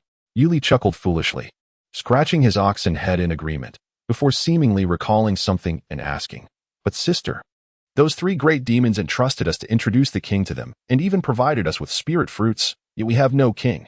"Fool. Wouldn't it be impossible to escape without saying something to deceive them given the circumstances? These fruits are merely their lesson." Hee, Sister S' mind is sharp. Chapter 23. A scene of ruin naturally. Shinchio was unaware of the events transpiring outside the ice pit. As he ascended the icy steps, his mind was consumed with future plans. Upon reaching the bottom of the pit, Ma Kai, who had been craning his neck, immediately stood up to investigate. "This lad is rather astute." Shinchio smiled knowingly, and as he stepped forward, Ma Kai also moved in tandem, reaching out to grasp Shinchio's arm with an expression of eager curiosity. "Having seen you out for such a lengthy period, might it be that the Moon Shadow Immortal Master sought your presence?" Upon receiving a nod from Shinchio, Ma Kai's interest intensified, and with a hint of bashfulness, he implored, "Could you perhaps facilitate an introduction for me?" "Hiki. Oh, are you not concerned that they might be a demonic cultivator?" Shinchio suppressed a smile and jested, "Alas, it is entirely my fault for having misunderstood the Immortal Master in my previous assumptions. Hiki, Shinchio, we have indeed shared trials together. If it is not too much to ask, I kindly request your assistance in making an introduction. This way, I need not solely dwell on returning to Black Cliff City." Having said this, he clasped his hands together and bowed deeply.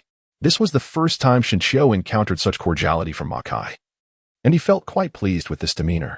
At the very least, there was no arrogance stemming from favoritism. However, regarding this fictional character, Shinchio had no intention of revealing the truth at this moment. After all, confession would unravel all the secrets he had concealed, and furthermore, it could lead to a disarray of loyalties, a burden Shinchio was not prepared to bear. Rest assured, such advantages shall not elude you. Upon hearing this, Ma Kai's smile widened, and he repeatedly bowed in gratitude. "Enough, Ma Kai, there is no need for such formality. I have a matter I wish to discuss with you." Shinchio, with hands outstretched, gazed upon the treasures encased within the icy wall, chuckling to himself. "It matters not," he remarked. "I intend to return to Lingtian in 3 days. However, before that, These treasures should be swiftly relocated, for I am confident they will prove useful in the future. You may take charge of the decision.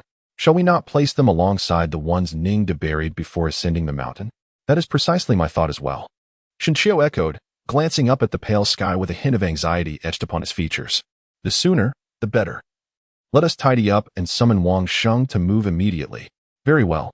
Ma Kai, who had long been impatient, stepped forward and tugged at Wang Sheng's collar, exclaiming, "Having allowed you a period of tranquility, it is high time you stirred." The latter rubbed his eyes, appearing as if he had just awakened. Yet his demeanor clearly suggested otherwise. Shinshio remained indifferent to whether he was overheard conversing with Ma Kai. He gestured for Ningda to approach, bestowing upon him a substantial reward before hastening towards the fragmented ice wall. For 3 consecutive days and nights, Shinshio and his companions tirelessly excavated the treasures concealed behind the ice wall. They were astonished to discover that a mere outer gate elder possessed an astonishingly vast fortune. Not to mention the scattered jade ornaments and jewelry, the gold and silver ingots alone were stacked to a height of nearly 10 feet. Even deeper within the ice wall, 6 pure gold sculptures stood majestically, each reaching a height of 5 feet. Goodness, if it weren't for Ningda, they might still be toiling away at this treasure trove indefinitely. This old fellow certainly had a penchant for embezzlement. Ma Kai, sprawled on the ground, covered in mud, lamented while patting his chest. This bounty was not solely from the tributes of disciples like us. It was largely contributed by merchants and affluent families in Lingyun City.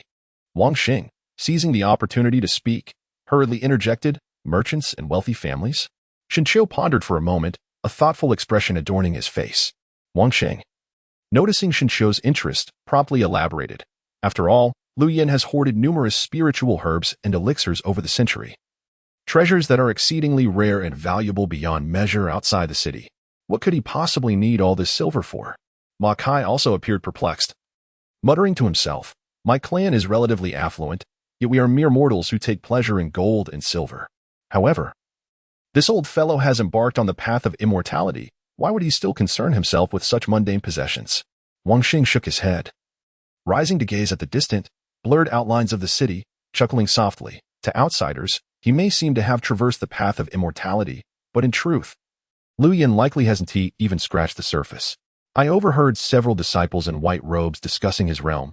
At most, he has only attained the later stages of Qi training.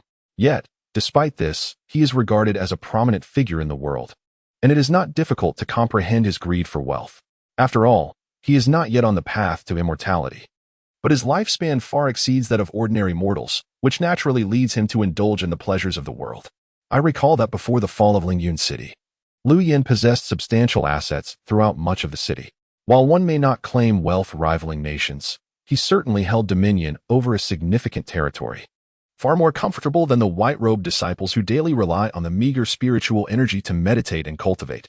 After Wang Xing finished speaking, Shinshio and his companion fell into a prolonged silence. As they surveyed the mountain of treasures, Shinshio contemplated deeply. It must be said that Lu Yin had lived with clarity, rather than competing with others for spiritual energy. He chose to profit from the sale of spiritual herbs cultivated with that energy, thereby savoring the pleasures of the mundane world, making his existence worthwhile. However, Shinshio had no intention of emulating Lu Yin's approach. After all, spiritual energy was boundless for him. Instead, he might consider collaborating with merchants in Lingyun City, perhaps seeking out unique techniques akin to the slave control technique. These 2 particular requirements, disregarding innate talent and necessitating abundant spiritual energy, were incompatible for most. Yet they were undeniably tailored for Shinshio. Should he manage to acquire such techniques that others deemed unnecessary, his future accomplishments would undoubtedly be remarkable. Shinshio licked his lips, restraining the wild beating of his heart. He glanced around and said, "All right, let us hasten to conceal and mark the site. Then we shall return to Lingtian." The 2, having regained their composure, hurriedly buried the remnants and, under the cover of night, stealthily made their way back to the Lingtian they had been separated from for several days. The descent was fraught with difficulty due to the collapsed underground pits, and the path was entwined with thick vines, making their journey arduous until they finally reached the outskirts of Lingtian. Looking around, the rain from a few days prior had yet to evaporate, leaving the entire area ensnared in mud, further marred by pools of blood and entrails that made each step a harrowing experience. "Little insects, you shall remain here," Shinshio instructed, recalling Yusheng's earlier mention of a few survivors. Once everything was settled, the group ventured onto a narrow, 2-foot-wide path. But it was too long before they were overwhelmed by an unbearable stench, their stomachs churning. The faint yet pungent odor of fish, mingled with the rich scent of blood, nearly caused them to retch. Fortunately, the harsh conditions of the past few days had steeled their resolve. No one complained, their faces pale but vigilant as they scanned their surroundings. In but a moment, the path came to an end, revealing the ruins of a stone house in the distance. Long collapsed, with large slabs of bluestone shattered beneath them. Scattered around were remnants of disciples, unrecognizable corpses, and the disassembled parts of puppets. Once a place of harmony and vibrancy, Zhuotian now lay in disarray, stirring a bittersweet ache in Wang Sheng's heart as his eyes reddened from the sight. Wait, there are people. Suddenly, Shinshio spread his arms to halt the two, pointing towards the remnants of a stone wall. Can you see? Is it truly a person? Ma Kai, somewhat flustered, instinctively picked up a wooden stick. Yes, they wear the garb of the servant disciples. As Shinshio spoke, he raised his hand to gesture towards the stone house, proclaiming loudly, "Could it be that you are a disciple of the Qinyuan sect?" A rustling sound emerged, and a blood-red head peeked out from behind the stone house, timidly inquiring, "Are you Shinshio from Haya City?" "Indeed." Upon hearing the voice, Shinshio felt a slight sense of relief, while behind him, Ma Kai let out a long sigh and, signaling to Shinshio, stepped forward to say, "Could it be that you are also from Haya City? If so, do come out quickly. I am Ma Kai from Haya City, and I believe you have heard of me." Observing Ma Kai's pompous demeanor, Shinshio felt somewhat exasperated. However, as soon as Ma Kai finished speaking, a figure indeed emerged from behind the stone house. The newcomer stood 8 feet tall, with a slender waist and a robust build, his head drenched in blood, leaving only his large, round eyes visible. Shinshio found him somewhat familiar, but could not recall his name at that moment. As the figure approached within several paces, he clasped his fists in greeting, his voice tinged with excitement. "So it is Brother Ma. I am Jiang Yong from the Jiang family's martial arts school in Haya City." Upon hearing his name, Shinshio's memory was jogged. If he recalled correctly, this was the same fellow who, not long ago, had insulted the lowly subordinates, only to be beaten to the point of vomiting blood. He had thought that after such an incident, the young man would be left with lasting injuries and might even fall victim to the demon attack. Little did he know, his life was indeed quite resilient. In the dilapidated stone house, 4 figures huddled around a wooden table, engaged in a hushed discussion. "Jiang Yong, are you the only one who survived?" Shinshio cast a glance around and noticed signs of disturbed earth in the corner, prompting him to inquire. This question caused Jiang Yong, who was wiping the blood from his head, to tense up. "Why the hesitation? We are all fellow townsfolk from Haya City," he remarked. Ma Kai, shrewd as ever, discreetly surveyed the surroundings, gripping a wooden stick tightly beneath the table. Jiang Yong, feeling somewhat awkward, instinctively glanced at Wang Sheng to his left, but chose not to speak. Shinshio had formed a rough conjecture in his mind. To avoid arousing suspicion, he subtly signaled to Wang Sheng. The latter understood and, albeit reluctantly, uttered that he could no longer endure his discomfort and exited the room. Once Wang Sheng's figure had vanished from sight, Jiang Yong took a deep breath. His face contorted with rage, and muttered, "Initially, there were 3 of us alive, myself and 2 first-class auxiliaries, yet I have slain them all." "What?" Ma Kai exclaimed, springing to his feet. He hastily dropped the short stick he had been holding, forcing a nervous laugh as he inquired, "Why did you kill them?" Moreover, first-class auxiliaries frequently consume spiritual herbs, possessing robust physiques. You could barely injure one, having made him spit out 3 sheng of blood, let alone 2. Shinshio, filled with curiosity, turned to observe Jiang Yong's face, which was contorted with rage. "Humph, those 2 brutes. Just because of my robust physique, they demanded that I bow down to them and serve them day in and day out. On top of that, after enduring a brutal beating that left me spitting blood, I longed to take vengeance upon them. However, it is peculiar that on that fateful day, the demonic beast spared only the 3 of us hidden within the house. For several days thereafter, the beast paid us no mind, save for 2 wolf demons that lay by our sides, keeping watch. Eventually, when the beast departed, those 2 ruffians insisted on venturing to Lu Yan's estate in search of treasure, fearing that Lu Yan might discover their intentions in the future. They even plotted to frame me. Enraged, I deceived them one by one, seizing the opportunity to slit their throats when they were off guard." As Jiang Yong recounted this, he gradually relaxed, a grin spreading across his face, revealing a countenance that belied his age, exuding the aura of a hardened rogue. "Now, it feels rather liberating." as I await that old wretch Lu Yin to take my life. Yet, I cannot help but lament for my parents, who sent me to seek immortality only for me to meet such a fate, leaving no one to care for them. Fortunately, both of you are present today. Might I request, in light of our shared origins from highest city, that you extend your care to my family in the days to come? Shen Qiu remained silent, attentively listening and discerning the veracity of Jiang Yang's words in his mind. Meanwhile, Ma Kai, who had been eavesdropping, was far less contemplative, exclaiming, "Well done. A true man should act thus. They conspired against you, and had Lu Yin still been alive, it might have been you who perished."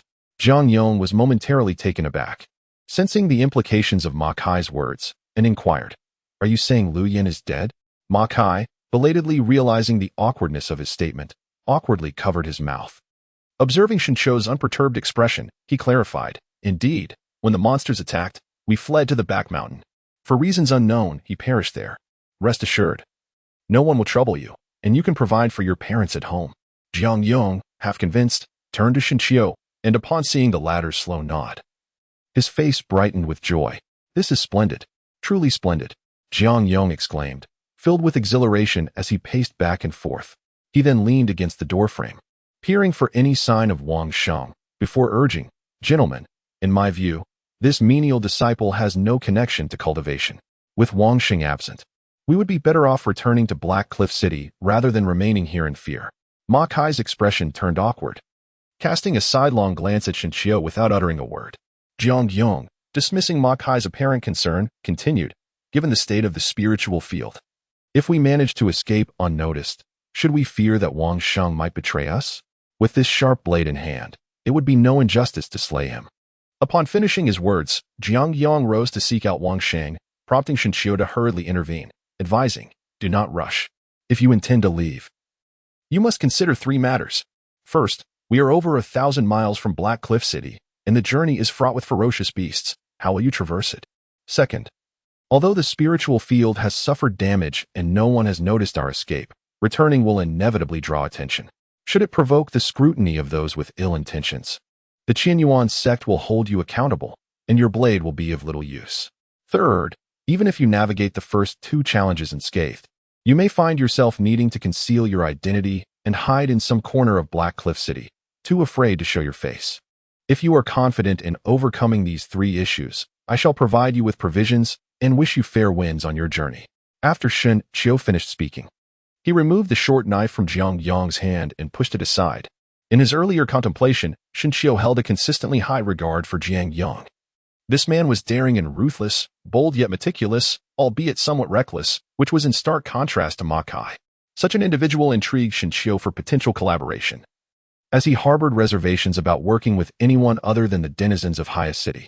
The decision to confront Jiang Yang was not born of selfish desire. It was primarily due to the undeniable existence of the 3 conditions. If Jiang Yang truly did not care, Shen Qiu would certainly not insist on his retention. After a while, Jiang Yang's struggling expression gradually softened, and he despondently sat at the table, murmuring, "Is it possible that I will perish here in the spirit field, falling victim to the next demon assault? Or will Wang Sheng discover my actions against the first-class menial, leading to my exposure when the sect sends someone?"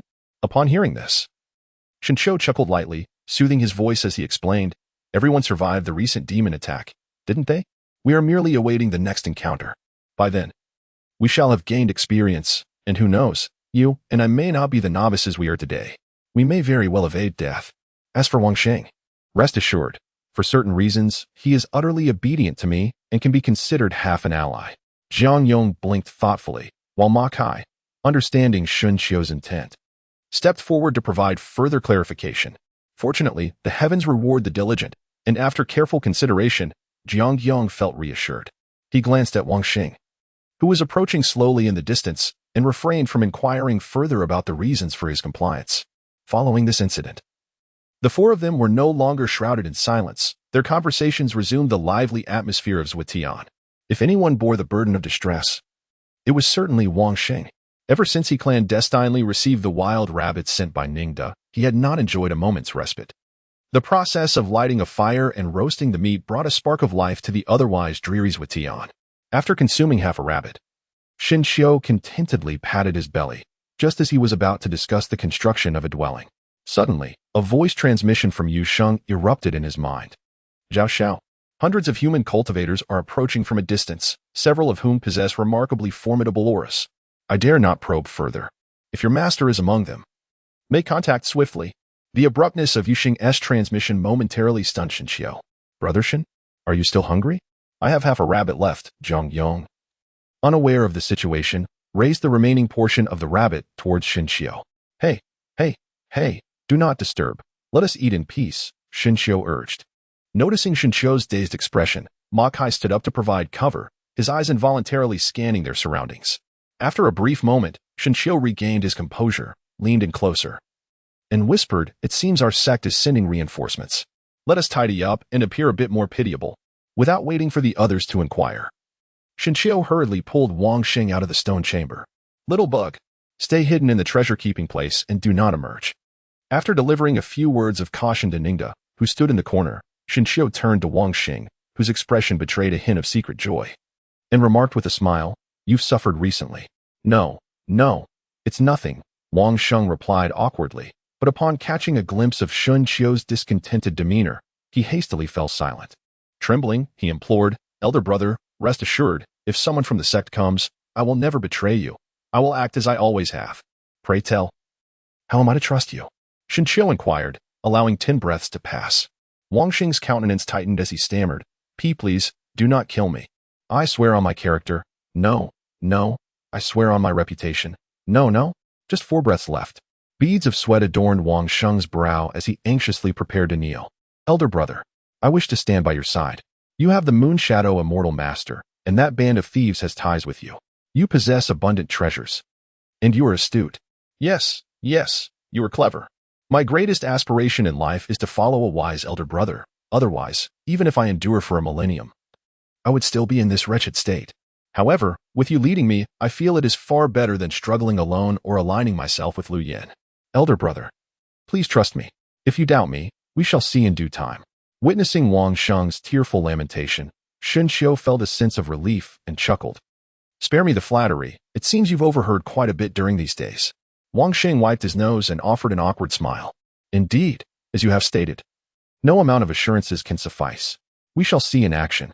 If you comply, you shall reap the rewards in the future. However, should you entertain any treacherous thoughts, I guarantee that within 3 breaths, you shall meet your demise." Shen Xiao let out a cold snort and flicked his fingers, causing Wang Xing's expression to change dramatically as he clutched his stomach, pleading for mercy. With a combination of stern reprimands and sweet reassurances, Wang Xing became completely submissive. Upon arriving at the stone house with Shen Xiao, it was evident that Ma Kai and the other had become disheveled, and the original wild hair seemed to have vanished without a trace. Shen Xiao marveled at the astonishing speed of the two, anxiously smearing mud on each other with Wang Xing. "Shen Xiao, look at the horizon."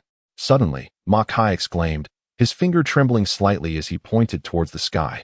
Upon hearing this, Shen Xiao turned his gaze and beheld in the distance a magnificent ship, measuring over 10 zhang in length, gracefully gliding towards them. At the bow of the vessel, a striking banner emblazoned with the bold characters Qian Yuan stood out against a black background.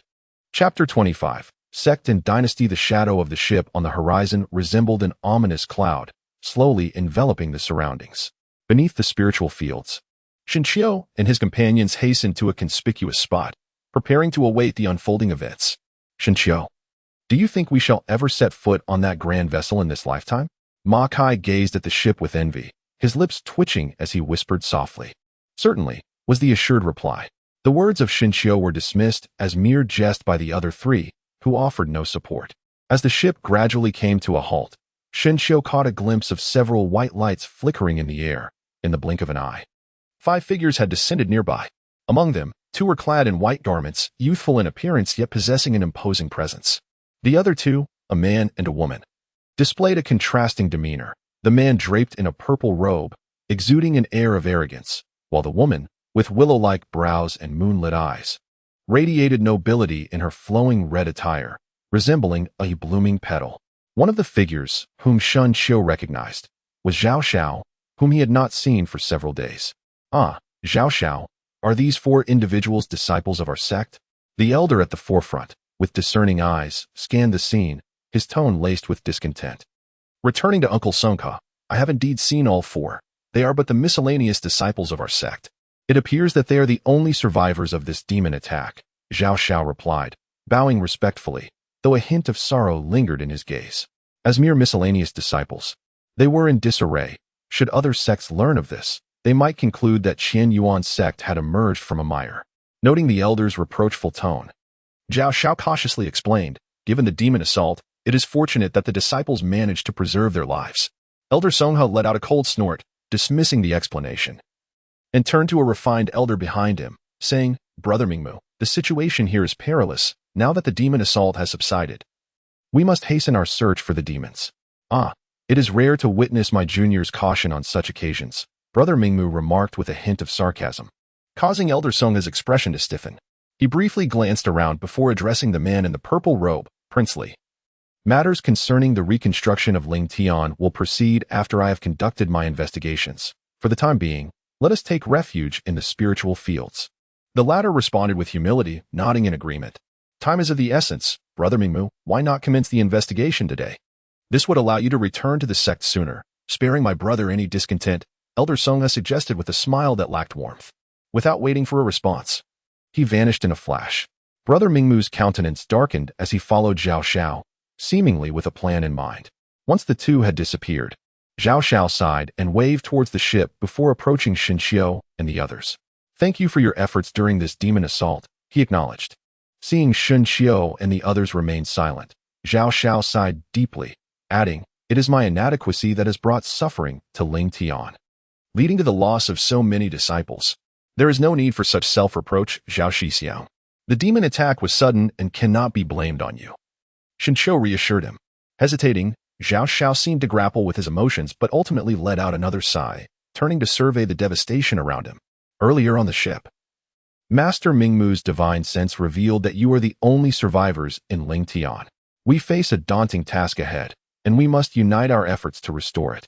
Upon receiving the affirmation from Xinqiu and the others, Zhao Xiao addressed them earnestly. Wang Xing, as an A-grade miscellaneous disciple, you shall temporarily assume Lu Yan's position. As for you, Xinqiu, can you manage the right field? Hearing Zhao Zhao's inquiry, Xinqiu felt more than willing yet hesitated to accept. Zhao Shixiao, I have only recently joined the sect. I fear I may not manage well. Enough of that. You are the only four left. Do not shy away from this responsibility.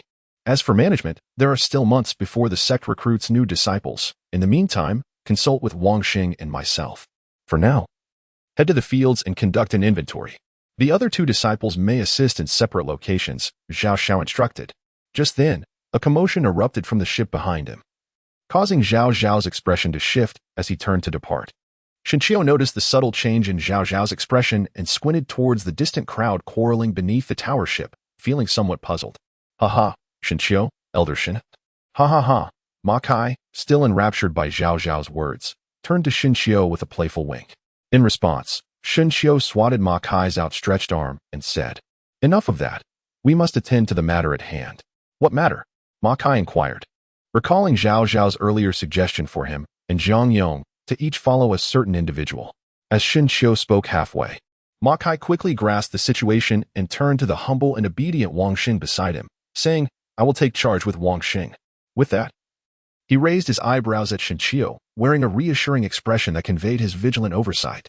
This gesture was precisely in line with Xinqiu's intentions. After a thorough admonition, he beckoned Xinyong to proceed to the right field.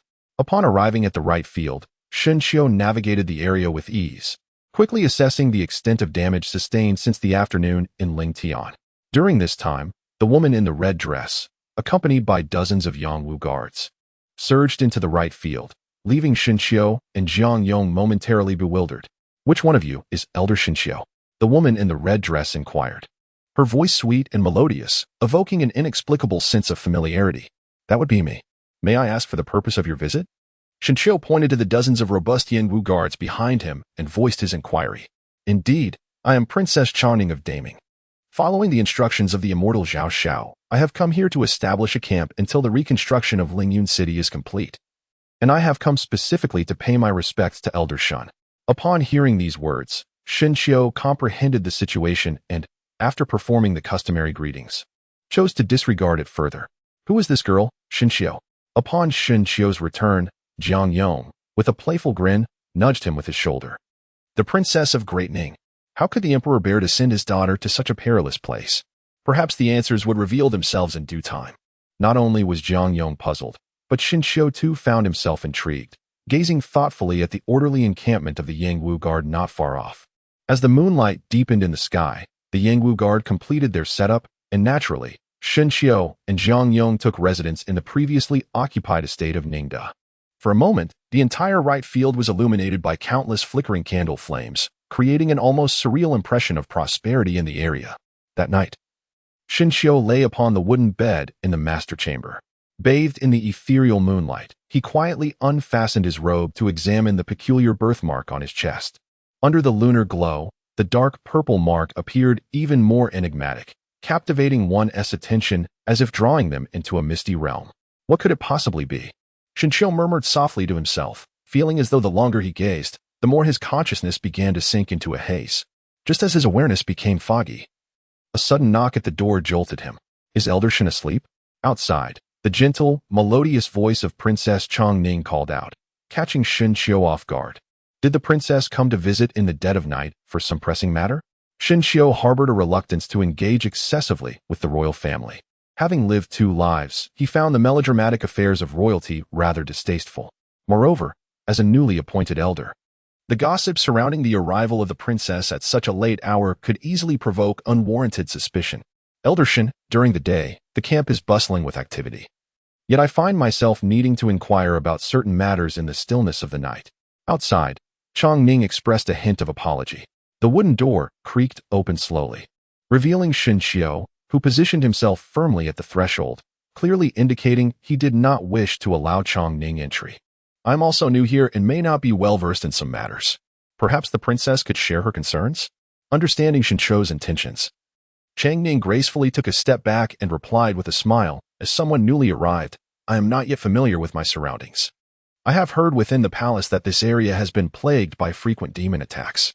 Today, upon witnessing the gruesome sight of the spirit fields littered with corpses, I have come to seek Elder Shen's wisdom regarding these demonic incursions. Fell into silence upon hearing these words.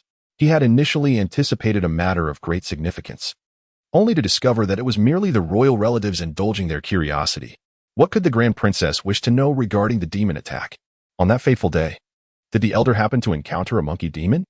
As the question was posed, S. pupils constricted slightly as he gazed at the young woman in the red dress under the moonlight, his thoughts involuntarily drifting to the jade flute in the ice pit of the back mountain.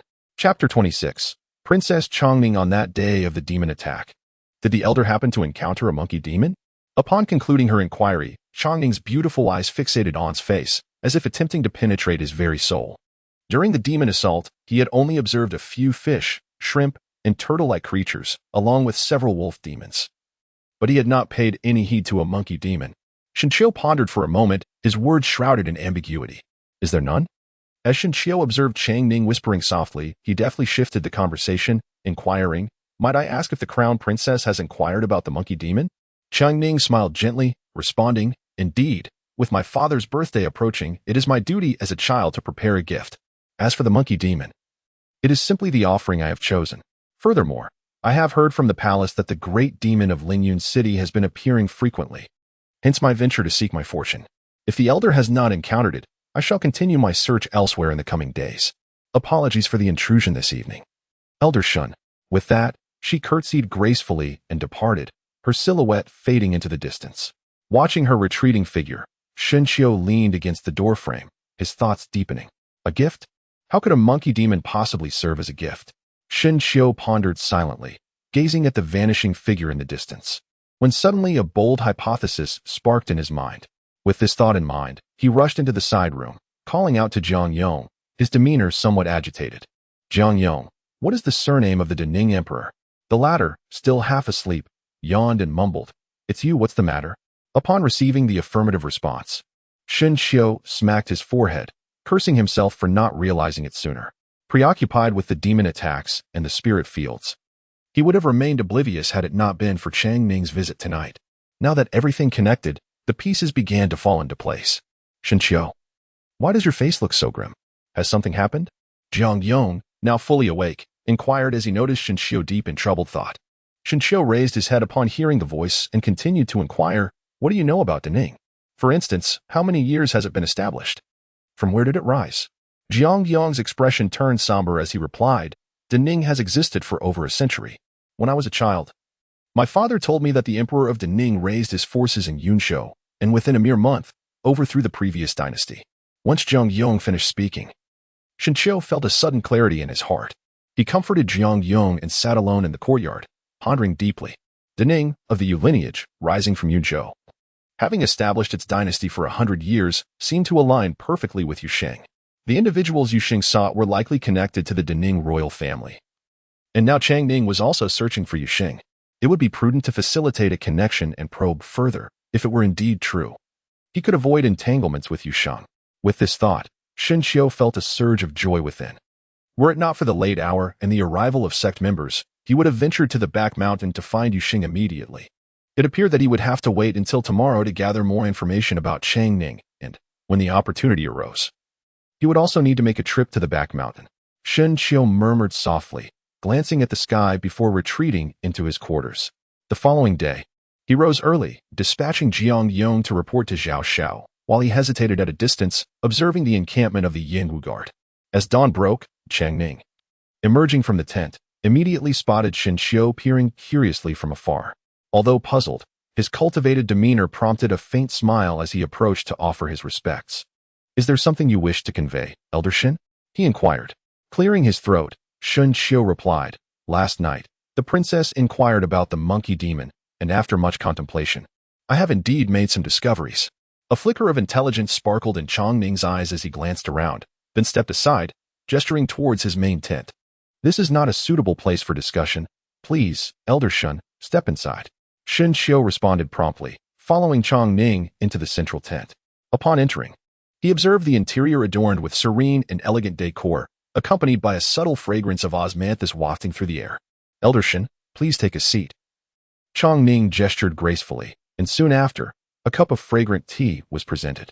With a smile, she inquired, may I ask, Elder Shun, what aspect of discovery you are referring to? Shinshio took a delicate sip of tea, his tone measured and unhurried as he remarked, earlier, amidst the demon assault, dark clouds loomed overhead. Just as I was departing, I inadvertently caught sight of what appeared to be a demon beast standing over 3 feet tall. Upon reflection, it truly resembled a monkey. Oh, Elder Shin, do not speak idly. Although Chang Ning maintained a steady pace in her speech, a keen ear could discern the excitement she was striving to suppress. Shinshio observed this scene with keen interest, opting not to disclose the true circumstances of his encounter with Yusheng. Instead, he shifted perspectives to further probe, stating, indeed, the demon beast exhibited peculiar behavior, akin to that of a human woman bowing to other demon beasts. It was precisely this that left a lasting impression on me. Peculiar behavior, like a human woman. It cannot be mistaken. Chang Ning could no longer contain her emotions and rose to her feet. This entire exchange did not escape Shinshio's notice, solidifying his suspicions. He now awaited the opportunity to further investigate Yusheng, confident that he would soon be rid of the troubles of impersonating Zhao Xiao. As Shinshio contemplated in silence, Chang Ning gradually relaxed beside him and turned to respectfully bow to Shinshio. Thank you, Elder Shin, for your candid words. Allow me a moment to make arrangements to express my gratitude. Without waiting for Shinshio's response, Chang Ning called out a few times toward the entrance of the tent. Before long, a soldier from the Yingwu guard entered, carrying a jade platter. Elder Shin, here is a token from the palace, the dragon beard vine. A small gesture of my appreciation. I hope you will accept it. Chang Ning lifted a corner of the red cloth covering the jade platter, revealing a row of vine tendrils, each as thick as a thumb, and judging by their appearance, they seemed to have been harvested long ago. Shinshio discreetly swallowed a mouthful of saliva, although he was unaware of what this dragon beard vine was. It was evident that a herb held in such high regard must undoubtedly be a spiritual plant. Shinshio had not anticipated that even a mere hint of information could yield such precious spiritual herbs. This was far more advantageous than toiling all day in the spirit fields. No wonder the disparity in information is the most lucrative endeavor. Shinshio murmured to himself, displaying no pretense as he accepted the tray with a word of thanks and prepared to depart. Just as he had taken a few steps, Chang Ning spoke up from behind. Elder Shin, should you require any assistance in the future, do not hesitate to seek me out. I shall personally see to it. provided it is within my means. Shinshou merely regarded it as a courteous exchange. Once he managed to distance himself from Yusheng, he envisioned a future where they would part ways amicably, each traversing their own paths in the vast expanse of the world. He harbored no desire to entangle himself with the royal demon beasts. His sole ambition was to resolve this karmic connection and subsequently immerse himself in the study of martial arts, seeking out a few partners in Lingyun City to assist him in gathering techniques. In due time, he planned to cultivate his latent abilities, nourished by the birthmark on his chest, and aspire to attain immortality, thus enjoying a lifespan on par with the heavens. With these splendid aspirations for the future, Shinshou returned to his residence, finding himself with nothing pressing to attend to. He unwrapped his belongings and carefully placed the 4 vines from the jade plate into his possession, then retrieved several small, earthy yellow grasses. While the efficacy of the dragon whisker vine remained uncertain and would be temporarily stored, the fragmented muscle herb, being classified as a third-rate servant as remuneration, could presumably be utilized at present. Shinshou muttered to himself, gazing at the spiritual herbs and medicines he had collected along the mountain path, feeling a surge of interest. Prior to this, he had inquired with Wang Xing and learned that the broken tendon grass was characterized by its earthy yellow hue, while the blood-melting beard was entirely crimson. Both were suitable for consumption by ordinary mortals. The herbs he had gathered on his ascent were exclusively these 2 types, each amounting to approximately 100 or so, which could be considered a windfall. After much contemplation, Shinshou could not resist the allure and cautiously ingested a sprig of the herb known as broken tendon grass. The moment it touched his tongue, a sharp pain pierced his throat, and before he could swallow, the mystical herb vanished. In its place, a warm current coursed through his limbs, akin to the soothing embrace of a hot spring, eliciting a series of pleasurable groans from Shinshou. However, these sounds soon morphed into muffled cries of agony, as he felt an immense force stretching his very veins, the excruciating pain rendering him rigid. Collapsing onto the bed in a cold sweat, the sensation of pain surged swiftly, only to dissipate even more rapidly. Within mere moments, all anomalies in Shinshou's body vanished, revealing a thin layer of blood crust on his otherwise pristine skin. Chapter 27. Undercurrents swell in the darkness of night. The foul stench of blood lingered in the room, refusing to dissipate. Shinshou furrowed his brows and wrinkled his nose, raising a hand to cleanse the blood and mud from his body, revealing skin that glistened like that of a newborn infant. Moreover, the chronic injuries and calluses accumulated from years of labor were nearly healed, leaving him with a clear mind and a sense of invigorating vitality. If such an unremarkable herb as the fragmented tendons could yield such miraculous effects, how extraordinary must the more precious spiritual herbs be? Perhaps they might even grant me a mere mixed spiritual root, the chance to alter my destiny in a remarkable way. Shinshou scrutinized his own physique, quietly murmuring to himself, perhaps finding the odor somewhat overwhelming. He hastily washed up, yet sleep eluded him. After the baptism of the strengthening herb, coupled with the refreshing chill of cold water, Shinshou now felt utterly awake, his vitality even more pronounced than during the day. Shinshou, unable to succumb to slumber, rose with utmost caution and retrieved a small wooden box from beneath his bed. Within it lay the slave control technique gifted to him by the old woman on that fateful day. Having lacked a stable environment until now, he had never dared to peruse this slender volume. However, today, with clarity of mind, he lit a candle and delicately unfurled its pages. Before his eyes were but a few sparse words. This beast is named Soul Devourer. Fed with essence, it becomes a worm, nurtured with spiritual energy. It transforms into a demon. Sustained by celestial aura, it evolves into an immortal. As a worm, it commands all things at its whim. As a demon, it shifts mountains and parts seas with a mere gesture. As an immortal, it swaps stars and moons with a breath. Gazing at these simple phrases, Shinshou furrowed his brow in contemplation. From this scant information, the potential of the blood slave worm appeared boundless. The mere mention of swapping stars and moons suggested feats only deities could achieve. Yet, the celestial aura mentioned within remained an enigma to him. Shinshou pondered deeply, raising his hand to turn to the next page. This page was even simpler. If a beast were to resemble an insect, its entire body would be blood red. Each day, nourished by its essence and decaying flesh, its hue would grow increasingly vibrant, and its strength would amplify. To ascend to a beast, it must be nurtured by pure and rich spiritual energy. If a beast were to transform into a demon, its body would be entirely snow white. Daily, supplemented by spiritual herbs, its color would become more translucent, and its power would escalate. To evolve into an immortal, it must be sustained by pure celestial energy. As for a beast that reaches the status of an immortal, it exists only in folklore.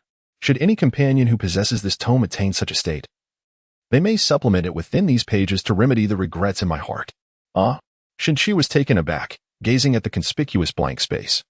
Unable to restrain his criticism, I had thought it was something extraordinary, but it seems the author of this book is equally oblivious. Could it all be mere figments of his imagination? Xinqiu took a deep breath, exercising patience as he continued to peruse the pages. Beyond this point, it was merely an introduction to insects and their daily care, resembling more of a comprehensive guide to insect husbandry than a manual of cultivation techniques. No wonder the old woman was so willing to part with it. Closing the tome, Xinqiu leaned back in the wooden chair, murmuring to himself. Initially, he believed the old woman's claims that this book held a high rank from ancient times. He had thought it a treasure of sorts. Yet, it now appeared to be nothing extraordinary. Setting aside the matter of attaining celestial energy for immortality, the second stage of transforming into a demon alone demanded an immense daily intake of spiritual energy and herbs, requirements that, I suspect, no sect in the world could afford to provide. Alas, fate has brought me to this point. I shall give it a try. With a sigh, Xinqiu closed his eyes in contemplation, harboring no grievances. He acknowledged his status as a mixed spiritual root and felt he lacked the privilege to be choosy, at least for the time being. The following morning, the clanging of a knock at the door roused him from his slumber. Xinqiu, senior brother Zhao summons you to the left field for a meeting. Upon hearing Xin Yang's voice from outside, Xinqiu dared not be negligent and hurriedly freshened up before making his way to the left field. Before he even arrived, a familiar cry of anguish in the distance sent a shiver down his spine, prompting him to quicken his pace. As he stepped into the left field, he could already see, from afar, the fallen Ma Kai writhing in pain and Wang Sheng kneeling in supplication, while on the other side stood Zhao Xiao, his face ashen, alongside several disciples clad in white from the sect of Pure Yang. What an imposing scene! For a mere outer sect elder to forget even the daily salutations of the sect. Before Xinqiu could steady himself, a long whip, slicing through the air with a whoosh, appeared before him. Gaomi, enough! Amidst the turmoil, a flash of swordplay intercepted the long whip, followed by Zhao Zhao's furious admonition. Is this the lackluster servant you have trained in the spirit fields? Indolent and undisciplined, no wonder they perish at the first sign of a demonic attack. At the whip's handle stood a narrow-eyed youth with a long face, who scoffed dismissively. The sect had previously decreed that disciples in the outer spirit fields should pay their respects according to the circumstances, given the arduous nature of labor here. My master has exempted them from such formalities, hence their ignorance. As for the demonic incursions, should Brother Gao witness them in the future, he would surely refrain from uttering such words today. As Zhao Zhao's words resonated, the white-clad disciples beside him eagerly echoed his sentiments, bolstering his stance. Gaomi's expression fluctuated between shadows and light. His narrow eyes narrowed further as he coldly retorted, Brother Zhao, you are truly protective of your own. Just wait and see. When the demons come, the disciples of the spirit fields will undoubtedly remain unscathed.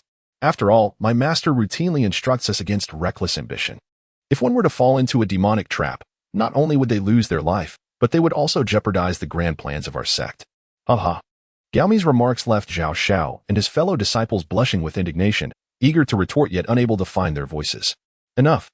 Since Brother Zhao has already expressed his views, I shall refrain from further inquiries regarding the formalities. However, what transpires henceforth is entirely contingent upon my master. For this spirit field is under the stewardship of Master Songha. Have you all comprehended this?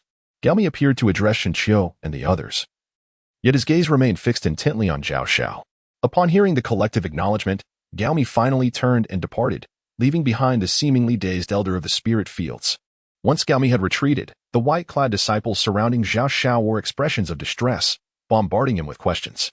Elder brother, with our master now deceased, why has the sect dispatched us to these spirit fields? Is it not a source of ridicule? Indeed, Master Songha has always been at odds with our master. Now that they have taken charge of the spirit fields, what shall become of our situation? Observing the cacophony of inquiries, Zhao Xiao patiently addressed each one. And once the crowd dispersed, he finally approached Xinqiu. Here are a few healing pills. They are remarkably effective for those whip marks. Zhao Xiao glanced at the injuries on Xinqiu's back, a hint of remorse flickering across his features as he produced several pills from his palm. Xinqiu exchanged glances with Jiang Yong, who promptly took over. Since there was nothing pressing at the moment, he offered to accompany them to the stone house, as he had some matters to discuss as well. Without needing Zhao Xiao to speak, Xinqiu was already eager to inquire. With Zhao Zhao's proactive suggestion, his willingness was evident. Upon reaching the stone house, Zhao Xiao gazed at the four individuals before him with a hint of melancholy and forced a smile, saying, "Brothers, today's events owe much to my elder brother. If it weren't for my actions." Seeing Zhao Xiao's expression of guilt, Ma Kai, who was lying on the bed, hastily interjected, "Brother Zhao, do not blame yourself. It was our folly for not heeding Gaomi's warnings." "Indeed," chimed in Wang Xing, "thanks to Brother Zhao's timely intervention. Otherwise, Gaomi could have seriously harmed us." Zhao Xiao sighed deeply. "Brothers, the spirit field is not what it once was. While Master Songha values etiquette, his disciples are brazen and domineering. We must tread carefully from now on." Understanding Zhao Xiao's gravity, the others gradually grasped the situation. After some discussion, Shinqiu gathered that the fall of the pure young master had led to the rise of Master Songha, marking a significant shift in the spirit field. The incident involving Ma Kai's beating and Shinqiu's summons was a display of Gaomi's authority and a warning to the remaining disciples of the pure young lineage that the spirit field was now under their control. With this understanding, Shinqiu felt a sense of caution, but his primary concern remained with the fate of the pure young master. Tentatively, he asked, "Brother Zhao, what has become of the pure young master?" Zhao Zhao's voice turned somber. "Before the demon attack, our master detected some lesser demons lurking while repairing the defensive array. Regrettably, a golden core wolf demon ambushed us, prompting our master to summon us for extermination." This prompted Shinqiu to recall the day Zhao Xiao had listened intently to the jade stone before departing. It must have been during the demon hunt. Later, the wolf demon was blinded by our master and fled, but soon after, two more golden core demons, a fish and a pig, emerged, leading to a fierce struggle. Although our master managed to lead us to safety, he sustained grave injuries, and we lost many disciples. Zhao Xiao's eyes reddened as he continued, "Afterward, the demon beasts took the opportunity to invade the right field. Our master consumed a forbidden pill, defeating them but fell into a coma, nearly perishing. In my eagerness to save him, I arranged for a disciple to place a puppet and escort our master back to the sect for healing." Once Zhao Xiao gathered himself, he continued, "After our master's passing, the sect dispatched Masters Songha and Mingmu to investigate the great demons and assist in the reconstruction of Lingyun City." The others exchanged glances, feeling a profound sense of loss for the pure young master. At the very least, while he was alive, the outer elders of the spirit field thrived comfortably. As Zhao Zhao's expression returned to normal, Shinqiu recalled Chang Ning's identity and could not help but ask, "With the reconstruction of Lingyun City, does the Emperor of Daming truly intend to place his daughter in such a perilous situation?" Shaking his head, Zhao Zhao's tone turned complex. "The actions of the Emperor are indeed perplexing, but remember, the princess is not as simple as she appears. Moreover, that princely, our master had encountered him a few times and sensed a hint of demonic aura about him. He may be involved in some unsavory dealings. The situation is intricate, and perhaps only after the completion of Lingyun City and the restoration of the spirit field will these various elements disperse." Allowing for a moment of peace, Zhao Xiao gazed at the bustling crowd outside the window, his expression contemplative. Chapter 28. The Hall of Heroic Spirits. For several consecutive days, following Zhao Zhao's advice, Shinqiu and the others maintained a low profile and stayed secluded. Fortunately, Gaomi had not sought trouble, aside from hearing that a few unfortunate souls had received lashes, and a large bell had been erected at the entrance of the left field. According to Zhao Xiao, this bell was not uncommon in Qianyuan's sect and was intended to summon disciples. However, Gaomi issued a proclamation stating that special places deserved special treatment. Henceforth, whenever the bell rang 3 times, regardless of sect or dynasty, anyone arriving late would face punishment. The severity of these conditions left no room for complacency. Additionally, it is worth mentioning that the blood slave insect summoned back from Ningde had become even whiter than jade after days of spiritual cleansing. Shinqiu, filled with childlike delight, named Ningde's blood slave insect Little Dragon and Wangxing's Little Tiger. Yet, this tranquil existence was abruptly shattered by the morning's bell tolling. Ding ding ding. Accompanied by the resonant chimes, officials from the Yinwu Guard and sect disciples hurriedly gathered in the left field. Upon Shinqiu's arrival, he found a considerable crowd already assembled, with Gaomi standing prominently beside the bell. Masters and disciples of the spirit field, all are present. Gaomi surveyed the gathering with satisfaction before bowing to the 2 masters Mingmu and Songha behind him. "Well done, meager. In just a few days, you have organized the spirit field effectively." With a smile that had noticeably brightened since his arrival, Master Songha spoke appreciatively. "By the way, Brother Mingmu, do you have any words to share before we part?" Noticing the challenge in Songha's expression, Mingmu smacked his lips, his gaze sweeping across the crowd until it settled on Zhao Xiao. Ah, Zhao Xiao, my esteemed nephew. Zhao Xiao was taken aback and awkwardly clasped his fists. Dear nephew, now that the spirit field and Lingyun City are free of demons, I realize I haven't had a proper conversation with you before departing. In the past, my dear brother Pure Yang held me in high regard, and as we part, I cannot help but worry for you. But with my brother gone, his disciples are also my disciples. Should you face any bullying or exclusion in the spirit field, do not hesitate to seek me out. Your uncle will stand up for you. Ming Mu's words were laden with meaning, and halfway through, he glanced coolly at Songha. Thank you, uncle. However, since the spirit field is under the jurisdiction of Uncle Songha, I believe only those demons would pose a threat to me. If they were to attack, I would naturally need to trouble Uncle. Zhao Xiao understood Ming Mu's intent and deftly shifted the topic. Ming Mu did not linger on the matter. Turning to Songha with a cold smile, ensure that the spirit field is well managed, lest we disappoint the sect and the final wishes of brother Pure Yang. Without waiting for Songha's response, he waved his sleeve, sending a dark point soaring into the sky, gradually expanding until it transformed into a grand ship nearly 100 feet long. Princely and Princess Changning, once Lingyun City is reconstructed, do not hesitate to contact me. With a commanding voice, Ming Mu summoned his disciples aboard the vessel before disappearing from sight. After a long pause, Songha's cough interrupted the audience's awestruck gazes. Since everyone is present, I shall announce a few matters. As all eyes turned to him, Songha leisurely continued, from now on, the spirit field must not operate as it did in the past. First, every disciple must gather here every 10 days to enhance your cooperation and discipline those who disregard the rules. Second, once the auxiliary roles are filled, Zhao Xiao will oversee the right field while Gaomi will manage the left field, allowing us to identify any negligence in supervision and promptly report any issues to the sect. Lastly, regarding the reconstruction of Lingyun City, there are no major demons within 100 miles now, and the farmers and refugees will arrive soon. The construction must not be delayed. The room was filled with diverse expressions, most notably from Ma Kai and Zhao Xiao, one anxious about life in the right field, the other stifling anger beneath the surface. Very well, if there are no further matters, you may disperse. They observed everything keenly and, with a soft utterance, departed gracefully. After this day, served under.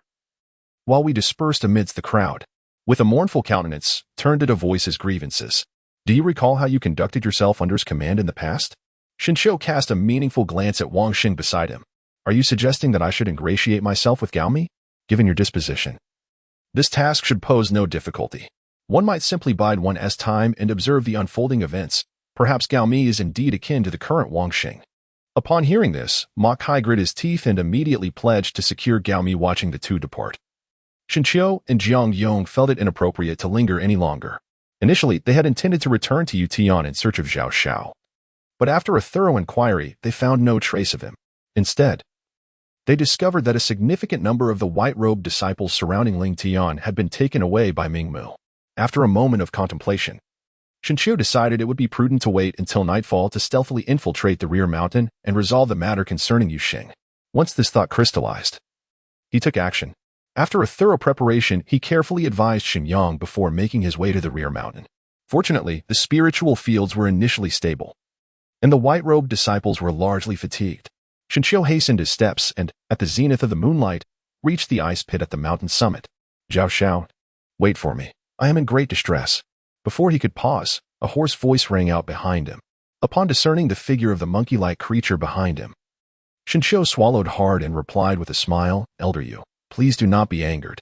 The visitors from the sect were not my master, but rather two of my uncles. They have been preoccupied with hospitality these past few days and could not spare the time. Have you summoned your master? The voice inquired. Naturally, I have, he stammered. Then why has he yet to appear? Why? Are you toying with me? Yuxing's rare fury manifested, his fur bristling dramatically, resembling a wild beast. This sight struck terror into Shinqiu's heart, fearing he might be devoured alive at any moment. He hastily raised his hand in a gesture of reassurance. Elder Yu, please calm your wrath. This is precisely what I wish to elucidate. Seeing Yuxing remain silent, Shinqiu pressed on that day, I conveyed the matters of this place to my master. He was greatly alarmed and stated that the situation was complex, instructing me to temporarily store the spiritual treasure with my uncle, and that everything would be determined upon his arrival. As for the complexity, he mentioned that he was in Yunshou and had previously heard that a prominent family bearing the surname you had visited Yunshou over a century ago. But it seems they later gathered a following and fled to Zhangzhou. And what of it? Why is it complicated that they have fled to Zhangzhou? Yuxing persisted, unyielding. Oh dear, my esteemed elder you are unaware of the current ruling family of the Great Ning Kingdom in Zhangzhou. Without waiting for Yuxing to respond, Shenqiu quickly exclaimed, it is the Yu family. Moreover, it is common knowledge that the Great Ming rose to power in Yunzhou, establishing their dynasty precisely a century ago. As for the complexity, it is uncertain whether the Yu family you seek is related to the royal family of Great Ning. Nor do we know if your intentions towards them are friendly or hostile. If it is indeed the royal family you seek and you bear enmity towards them, would it not be a slap in the face to my Qianyuan sect if the royal family were harmed? Is that not complex? Yuxing, half convinced, narrowed his eyes, seemingly deep in thought. Upon witnessing the changes, Shenqiu continued to seize the opportunity. Furthermore, the presence of the royal family of Daming and Ling Tian compelled the master to exercise great caution until his return. Yuxing, sensing the underlying meaning in Shenqiu's words, quickly interjected, if there is indeed a royal family present, I shall certainly make their acquaintance. Shenqiu was eager to comply. But unexpectedly, Yuxing shook his head. No. The head of the Yu family has never been enamored with power. How could he establish a dynasty? Instead, let me propose this. I possess an object that I believe the Yu family would certainly recognize. Why not present this item for their identification? If it is indeed genuine, there will be no need for me to borrow your spiritual treasure, and in due course, the head of the Yu family will naturally welcome us. Shenqiu suppressed the impatience within his heart, and, upon witnessing Yuxing's resolute demeanor, had no choice but to acquiesce. With a swift motion, Yuxing uttered a word, and a token, the size of a thumb, floated gracefully in the air. This object, once presented, would reveal its authenticity to their discerning eyes. Shenqiu took the token and examined it closely. The token, as wide as his thumb, bore the three prominent characters, Hall of Heroes. Chapter 29, The Invitation from Princely on a moonless night with a howling wind. Shenqiu hurried along, clutching the token and filled with indignation. Although he could have confronted the matter directly, he felt compelled to seek some form of proof. The frightful expression of Yuxing earlier had extinguished any desire he had to pursue it further. Alas, he lamented his lack of strength. Shenqiu sighed softly, gently parting the weeds before him, and whispered, Little bud? Zizi? Upon hearing the sound, Shenqiu calmed himself and beckoned Ning to dig at the spot. On the return journey, Shenqiu had intended to gather some spiritual herbs from the location where the treasure was buried. This was for his own consumption, as well as to enhance the physical constitution of Ma Kai and the others. Additionally, there was the ulterior motive of extracting the small insects residing within Ningda. Although these insects had legs and could move, they were too distant to be effectively commanded. In the future, the assistance of the blood slave insects would be indispensable in the spiritual fields, and given Ningda's frail and sensitive state, it was best to refrain from using him. Once the spiritual herbs were unearthed, Shenqiu did not hesitate to summon the small insects back into his body, swiftly kicking Ningda into the pit and hastily covering him. As the night deepened, he stealthily returned to the right field. Early the following morning, Shenqiu strolled through the Yang Wu Wei camp, waiting for some time until he finally saw Chang Ning gracefully return to the camp. However, this time, he was accompanied by the regal figure of Princely, clad in a purple robe. Elder Shen, since you are outside the camp, why not come in for a cup of fragrant tea? Chang Ning said with a gentle smile as he took his place at the camp's entrance. Shenqiu, disinterested and engaging in pleasantries, merely acknowledged with a nod before stepping forward. Once the main guests were settled within the tent, the esteemed Princely was the first to speak. I previously heard Elder Wang mention that Elder Shen is quite the distinguished figure. It is a privilege to share this table with you today. In response to Princely's flattery, Shenqiu felt a genuine aversion, not towards the compliments themselves, but rather towards the prince as an individual. Although he possessed an imposing presence with his square face and broad brow, there lingered an ineffable air of danger about him that was profoundly unsettling. Such accolades were merely the result of camaraderie among peers. Shenqiu replied in a nonchalant manner, subsequently taking out the thumb token and idly playing with it in his hand. Are you familiar with this object, Princess Chang? Chang Ning, somewhat perplexed, took the token and examined it closely for a moment before saying, The Hall of Heroes? Is this token not associated with the folk powers of our great Ning? Shenqiu was taken aback and turned to the Princely beside him, saying, As a royal prince and a member of the imperial family, you do not recognize him? I do not recognize him, Princely replied without hesitation, as if he had been prepared for this moment for quite some time. Could it truly be that we have gone astray? As Shenqiu accepted the token, he found little inclination to linger any longer and rose to take his leave. On his way back, he pondered deeply over his subsequent strategies. If the royal family of the Ning was indeed innocent, then Yu Shen would likely resort to borrowing the spiritual treasure, which would inevitably entangle him once more. Perhaps he could seek refuge in the Ling Tian, or report to Song He. Yet, that would pose a problem, for if Yu Sheng were to disclose his connection with Zhao Xiao, it would undoubtedly lead to his own downfall. Furthermore, there was the possibility that Yu Sheng had a clandestine accomplice who might be lurking nearby, observing him. Just as Shenxiu was engulfed in his worries, a familiar voice called out to him. Turning around, he found the ever-smiling Princely before him. Elder Shen, please hold on. I have a matter to inquire about. What is it? Might I ask where Elder Shen acquired the token just now? Do you recognize it, Princely? Noticing Shenxiu's agitation, Princely hastily raised his hand to placate him. I am merely curious. Seeing the rigidity in his expression, Shenxiu intended to provoke him a little. If you do not recognize it, then it may not be convenient to disclose.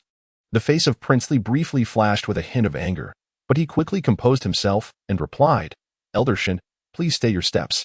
As long as you reveal the origin of this token, feel free to speak of gold, silver, jewels, or positions of power.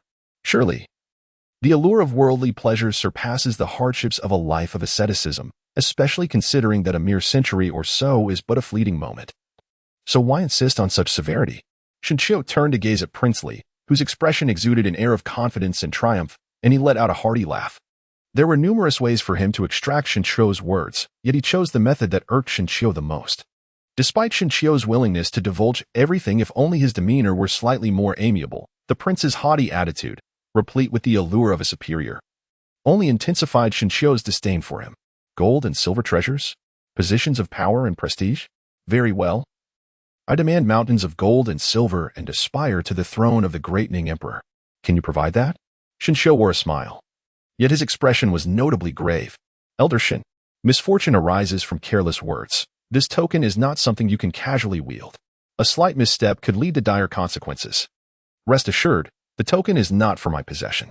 I shall dispose of it shortly, and I shan't disclose where I shall cast it aside. Ha ha. Shenxiu let out a hearty laugh, vanishing under the cold gaze of Princely. Humph. A mere mortal dares to treat me with such disrespect. Just wait. I refuse to believe I cannot find that demon monkey. A fierce glint flashed in Princely's eyes as he swept away in his cloak. No sooner had he departed than Shenxiu peeked out from behind the stone wall. If he was aware, how could Shang Ning remain oblivious? Shenxiu was filled with perplexity. Since the royal family was already aware, it indicated that the person sought after the jade flute was most likely among them. Rather than divulging this information to the esteemed Princely, it would be more advantageous to bestow it upon Chang Ning, especially considering that last time only a hint of information had been shared in exchange for the spirit herbs, demonstrating a lack of reluctance. Upon this thought, Shenxiu resolved to wait until nightfall before stealthily making his way towards the encampment. Perhaps due to his frequent visits, the guards of Yingguwei did not impede him, only notifying him when he reached the entrance of the main tent. Suddenly, a cacophony of sounds emanated from within, resembling the splashing of water and the rustling of clothing. Sensing an impending encounter, Shenxiu instinctively prepared to retreat, but Long Ning was quicker, lifting the tent flap. Shenxiu could not help but turn his head, his face flushing crimson at the sight before him. Long Ning appeared as if she had just emerged from a bath, droplets of water clinging to her hair and glistening on her face. Even the sheer red veil hastily draped over her form revealed a hint of her alabaster skin. Elder Shen has come late at night. I apologize for not greeting you properly, Long Ning said, bending slightly with genuine sincerity in her voice. Shenxiu awkwardly chuckled a few times, reflecting inwardly, look at others, perpetually so humble. And then observed Princely, who, after just a couple of exchanges, resorts to threats and temptations. How despicable. Another cup of fragrant tea was served. Shenxiu took a sip, and as he gazed at Chang Ning beside him, he felt the scent of osmanthus in the air intensify. Princess Chang, do you truly not recognize the token I presented you today? Indeed, I do not. That Princely has earnestly beseeched me to disclose its source. Indeed, Shenxiu's words astonished Chang Ning, who promptly rose and lowered his head in contemplation.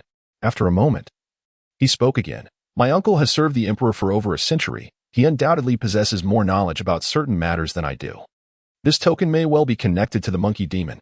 Noticing the inquiring gaze from Chang Ning, Shenxiu gave a slight nod. The latter urgently inquired, how did Elder Shen acquire the token? Do not fret, Princess Chang, Shenxiu replied. The token was indeed bestowed upon me by the monkey demon.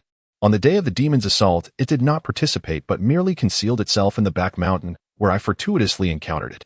Through our conversation, it guided me to seek the Yu family. Coincidentally, I stumbled upon your arrival here, precisely as I was searching for the monkey demon. Upon reflection, I connected the threads. Yet the monkey demon remains cautious and has instructed me to present this token to you. However, why was it that the celestial beings from our sect could not uncover this? Shinshio could not help but admire the vigilance of the princess, who, instead of being impulsive about Yu Xing, inquired about the flaws of the situation. He then chuckled lightly, speculating that it was likely the trickery of a monkey demon. Well, do you have any further questions? If not, let us proceed to meet him. Chongning hesitated for a moment, unable to suppress her curiosity. You did not summon Princely, did you? That one? Humph. I find him distasteful and declined. I called you because you were still manageable. Upon hearing this, Chongning took a few steps forward, and just as she reached the doorway, she seemed to recall something. With a shy demeanor, she looked up and asked, Elder Shin, may I bring a few members of the Yinwu Guard? Given that we are two solitary individuals. Absolutely not. The fewer people who infiltrate the rear mountain, the better. Do you still wish to go? I do. Chapter 30. Secrets of the Royal Family on a Moonless Night with a Howling Wind.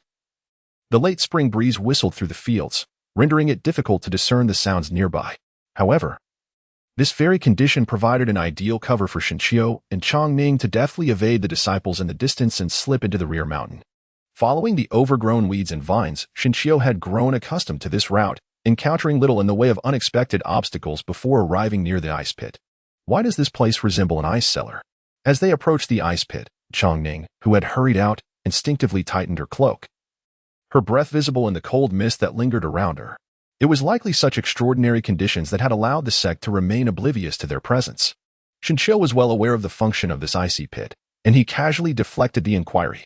Then, he leaned in to glance around and whispered, Your Highness, before we encounter the monkey demon, there is something I must inform you. Changning paused, her large eyes filled with curiosity. Hee. When we are in the presence of the monkey demon, please refrain from addressing me as Elder Shin. You may call me by other titles, such as a disciple of the Qianyuan sect or a little immortal master. Shinshio smiled broadly, feeling somewhat embarrassed to utter the words of impersonating Xiao Xiao, and instead chose to conceal his identity with a different approach.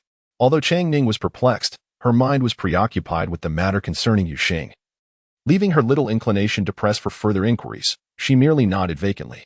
Upon witnessing this, Shinshio reflected once more in his mind, finding no flaws, and thus led Changning towards the ice pit. As they approached, the chill intensified, yet Shinshio, having endured such experiences multiple times, gradually acclimatized. In contrast, Changning, a delicate imperial princess, was now shivering, her face flushed from the cold, clutching her robes as if wishing to shrink within them. Fortunately, a shadowy figure outside the ice pit momentarily distracted Changning from her physical discomfort. Senior Yu, congratulations. That token of yours belongs to someone of the Dening royal family, and this person behind me. Shinshio raised his hand. Yet before he could complete his introduction, a shadow swiftly appeared before Changning, causing her to pale, the color draining from her flushed cheeks. Are you one of the Yu family? Yu Xing scrutinized Changning's countenance, skepticism lacing his tone. Taking a deep breath, Changning glanced at Shinshio beside her, then mustered the courage to meet the increasingly gaunt visage of Yu Xing. I am Yu Xianyin, the eldest daughter of the Yu family. Changning offered a slight bow, her tone composed and dignified. Upon hearing this, Yu Xing narrowed his eyes, his murky gaze fixed unwaveringly on Changning's face.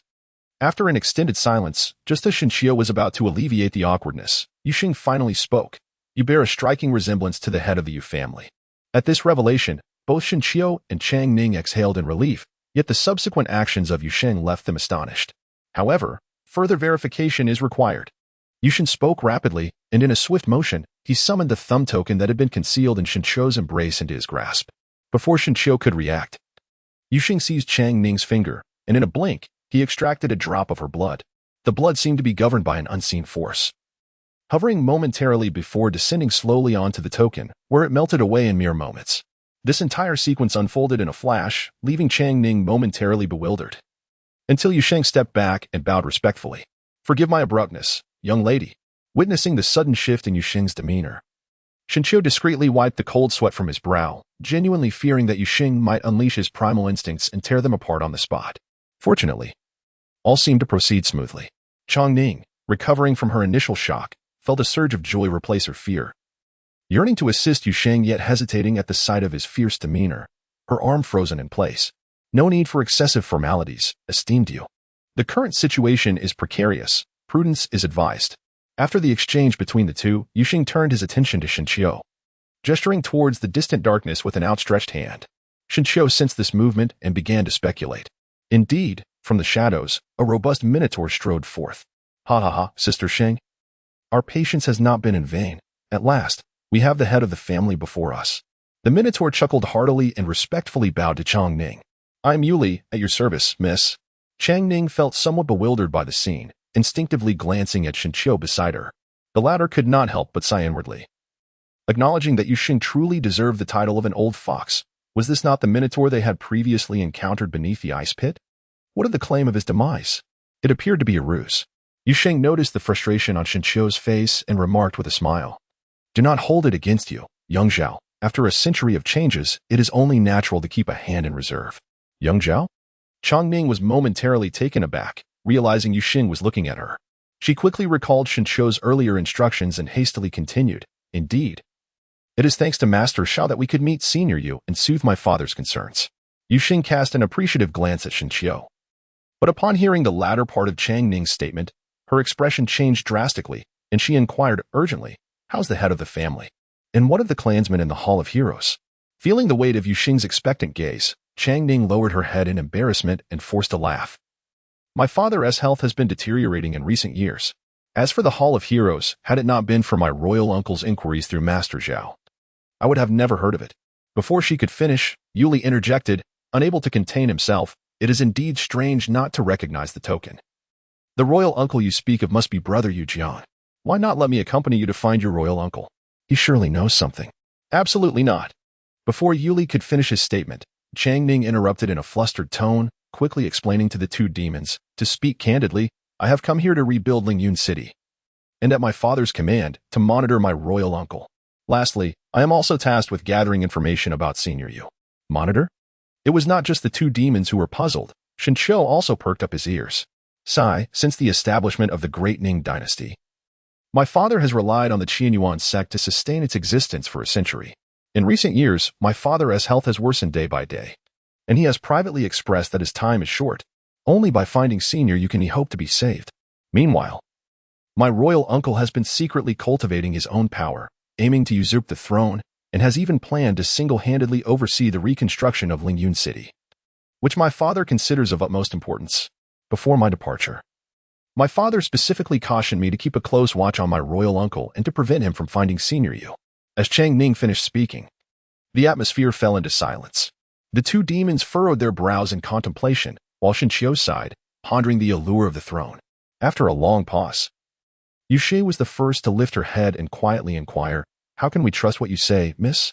My father, before I left, used a secret method with a blood pill to trace the whereabouts of Senior Yu, which indicated two locations, one in Yintan, with a strong aura, and the other in Lingyun City, with a faint presence. My father suspected Yintan to be the most likely site and had arranged for my royal brother to investigate, while I was sent to probe Lingyun City. Sister Sheng, the miss just mentioned Yintan. Upon hearing this, Yuli's eyes widened with excitement. Seeing the confusion on the others' faces, Yusheng waved her hand and stated, if that is the case, then what the miss says is credible. You may not know, but this blood pill is crafted from the essence of our kin who entered the Hall of Heroes. It serves as a life compass to trace locations, and only the head of the Yu family can utilize it. Moreover, Yintan is the site where many of our clansmen perished a century ago, and I was gravely injured during that battle, my essence drained and my body sealed, resulting in a significant decline in my power. As Yusheng spoke, a hint of sorrow crossed her face. Do not worry, Senior. I have 100 spirit crystals and several spirit stones in my tent that can surely assist you in your recovery. Once you regain your strength, we can meet my father when the time is right. Chang Ning's words finally ignited a glimmer of hope in Yusheng's eyes. Yuli chimed in cheerfully, Sister Sheng. The miss is right. Once we regain our strength and locate the head of the family, we can also find your son.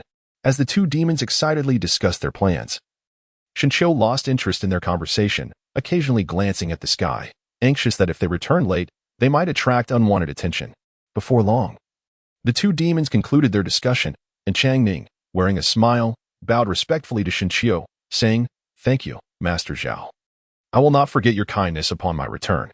No need for such formalities." Shinchio's heart blossomed with delight, for he had long awaited these words. After Long Ning offered her greetings, she did not take her leave, instead gazing at Shinchio, seemingly torn between speaking and remaining silent.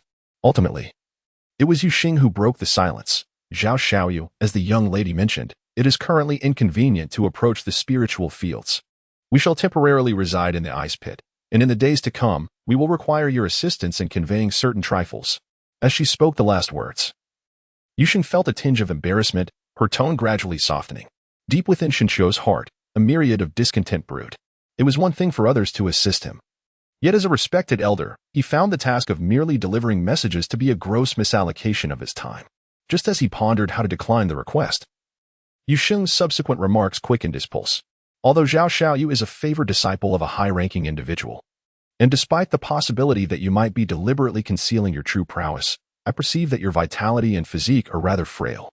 Should Zhao Xiaoyu agree to convey this message, I possess a method for enhancing one's physical constitution, which I would consider a gesture of gratitude."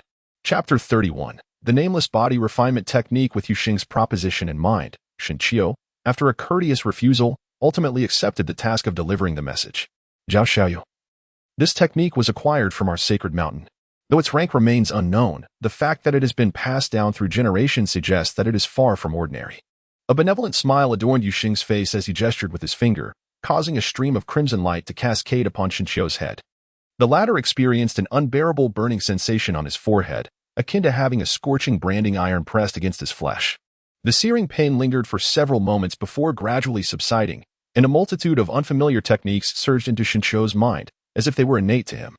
Just as he stood in bewilderment, Yuxing spoke again. "Though this technique is indeed for body refinement, it also necessitates a modicum of spiritual energy, which, given Zhao Xiaoyu's esteemed status, should pose no difficulty."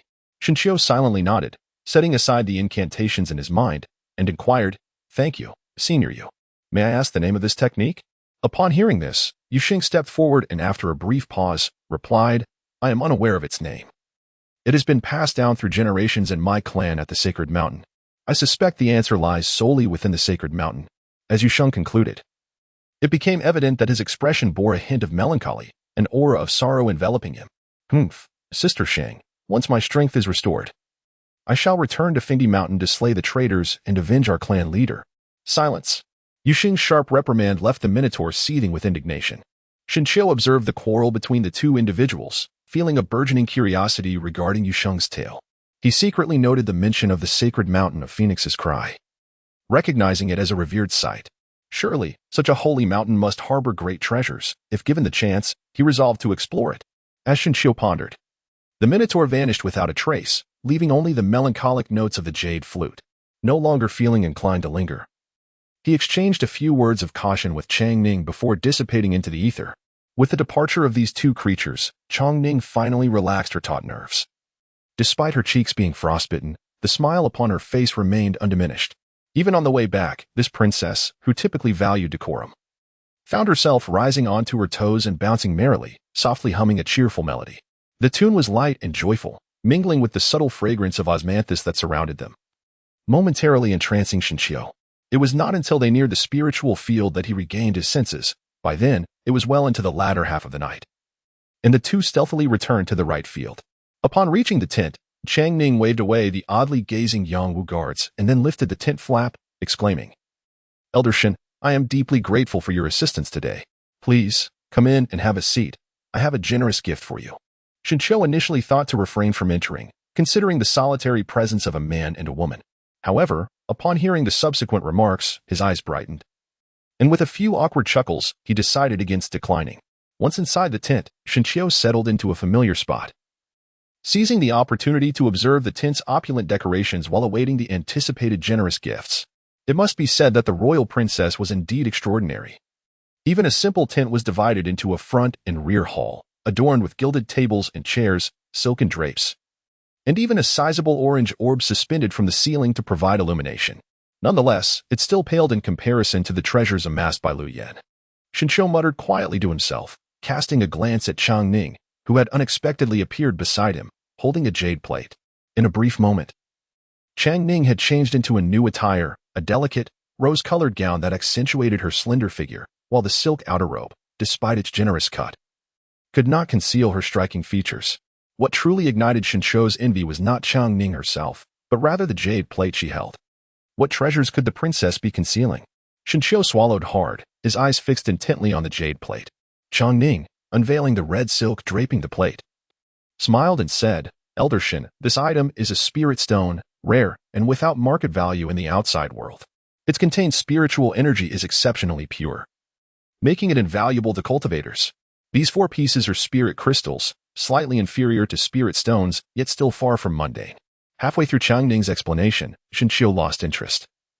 If one were to inquire what he lacked the least, it would undoubtedly be this so-called spiritual energy. Nevertheless, this item was indeed a rare treasure in the world, and Xinqiu found it difficult to refuse. He donned a facade of delight, accepted the jade plate, and expressed his gratitude repeatedly. Once the customary pleasantries were exchanged, Changning seized the opportunity to speak. "Elder Xin, in a few days, I plan to prepare some spiritual herbs and crystals, and I would be grateful if you could assist me in delivering them to Elder Yu." Xinqiu readily acquiesced. Noticing the fatigue etched upon Changning's face, he decided not to linger any longer and took his leave. Upon stepping outside the tent, Xinqiu felt the spirit stone nestled in his bosom and contemplated within. This journey was not entirely in vain, for he had acquired a tome on body refinement and the spirit stone.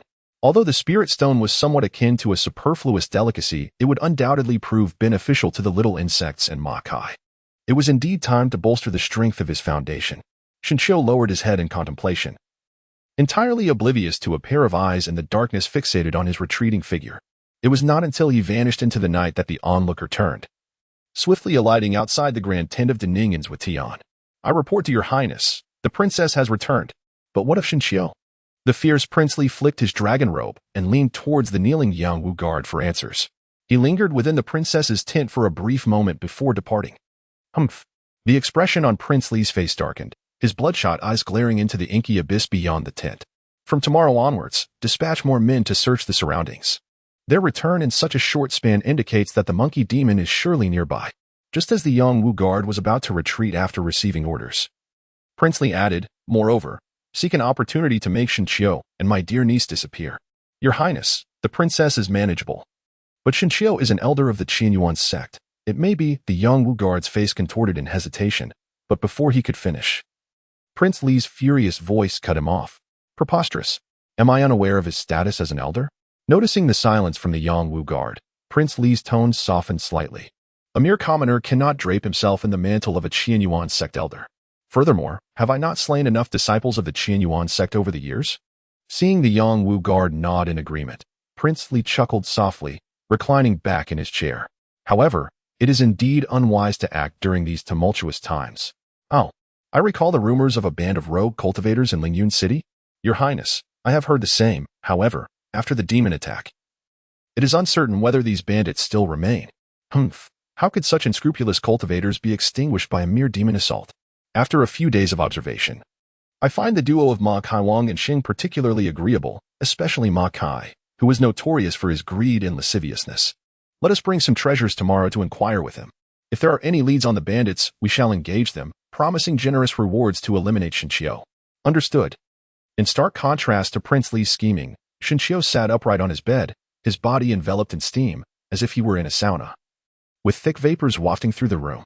Were it not for the profound darkness, onlookers might have mistaken the commotion for a fire. After a considerable time, Xinqiu exhaled deeply, a plume of white mist escaping his lips, lingering in the air for an extensive duration.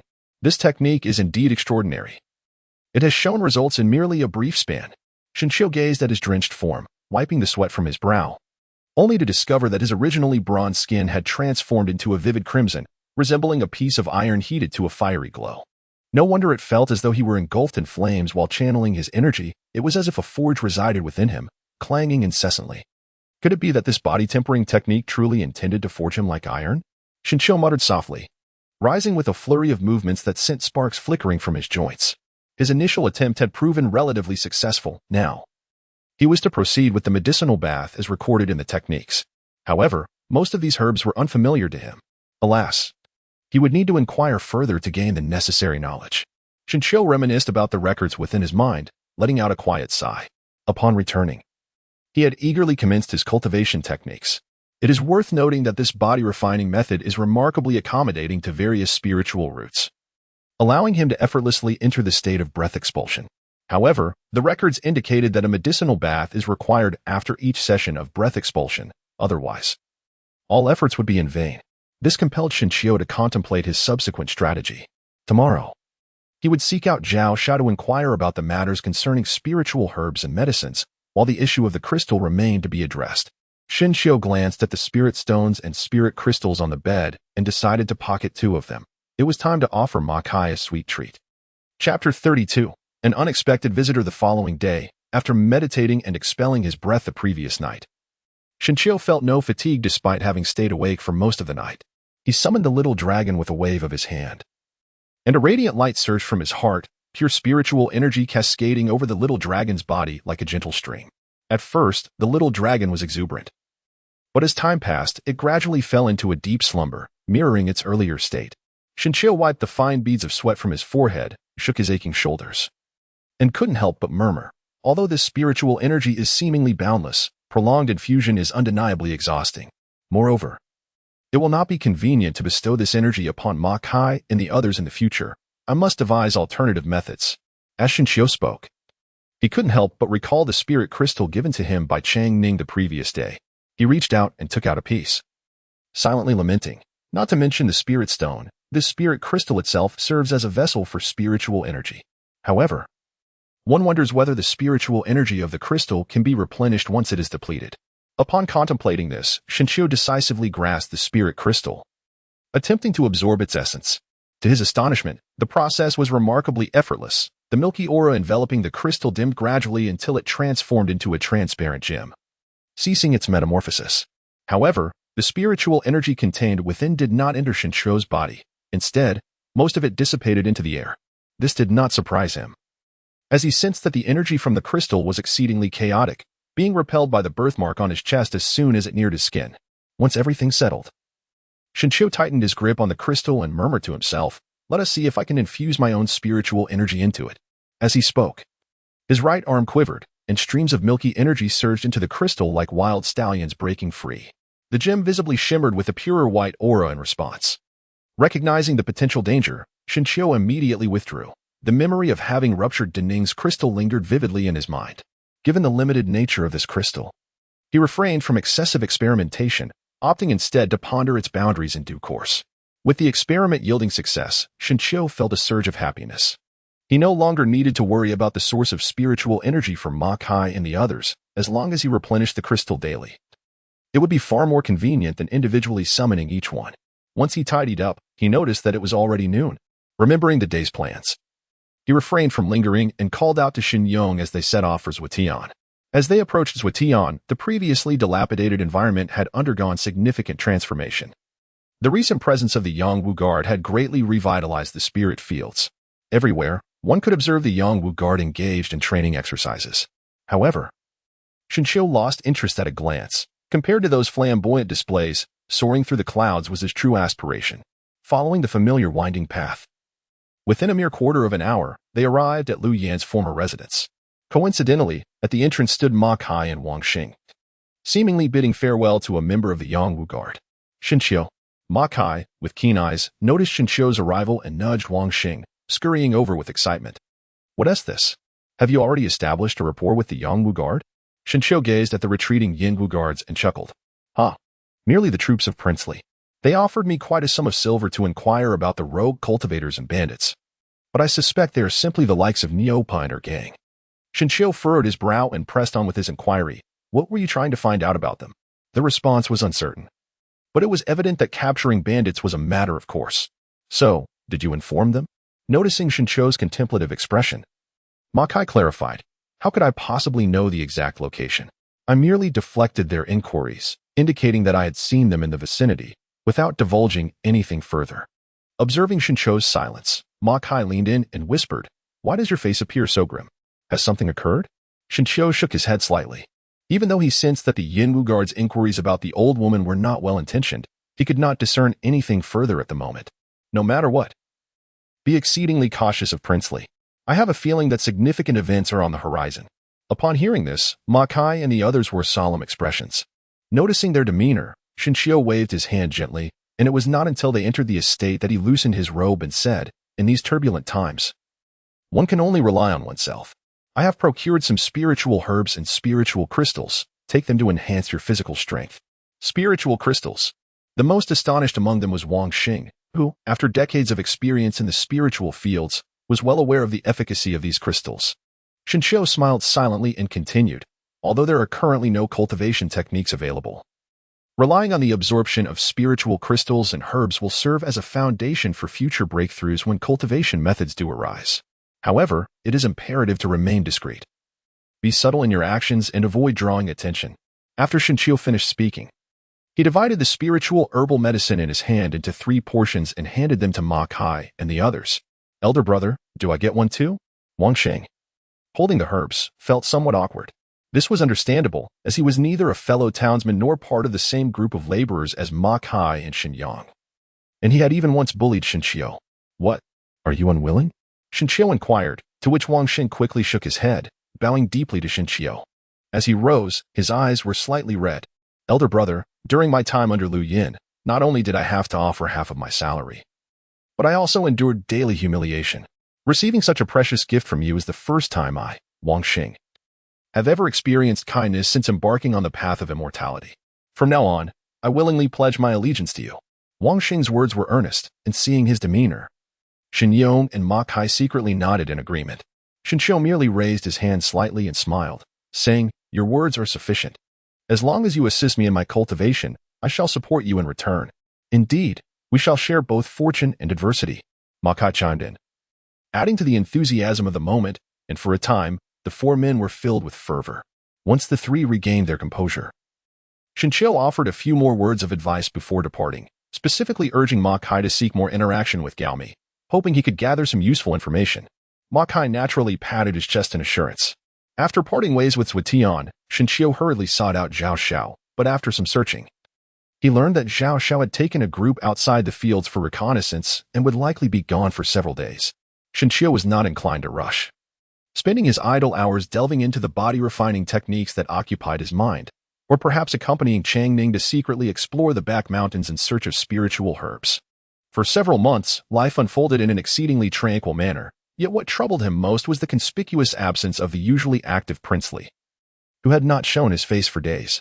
Recently, he had heard from Chang Ning that shadowy figures in black had been lurking outside the camp at night, which only ceased after the increase of patrols by the Yingwu Guard. All these peculiar occurrences instilled a sense of unease in Shinshio. Meanwhile, Zhao Xiao, who had been absent for several months, hastily returned, but Shinshio noted his grim countenance and decided to inquire at a more opportune time. On a brighter note, Chang Ning, this little heiress, had gifted several spirit crystals during their last encounter, allowing Ma Kai and the others to experience remarkable transformations under the continuous nourishment of spiritual energy. During this period, the 4 had conducted experiments, revealing that Ma Kai, despite his minimal changes, could now shatter a 3-inch thick slab of bluestone with his bare hands. Wang Xing, being the most senior among them, exhibited the most significant alterations, able to hollow out a large cavity in a tree trunk the width of a bowl. Shinshio observed all of this with a silent smile. After several months of nurturing with spiritual energy and herbs, coupled with his nightly practice of an unnamed body-refining technique, he felt confident that he could snap not only a tree trunk the thickness of a bowl but even one as thick as his waist. This was without having truly cultivated a technique to enhance his realm, if he were to acquire such a method. Even those with poor spiritual roots would likely step onto the genuine path of immortality. With these remarkable changes, the trust the others placed in Shinshio deepened, and they undertook tasks with unwavering resolve.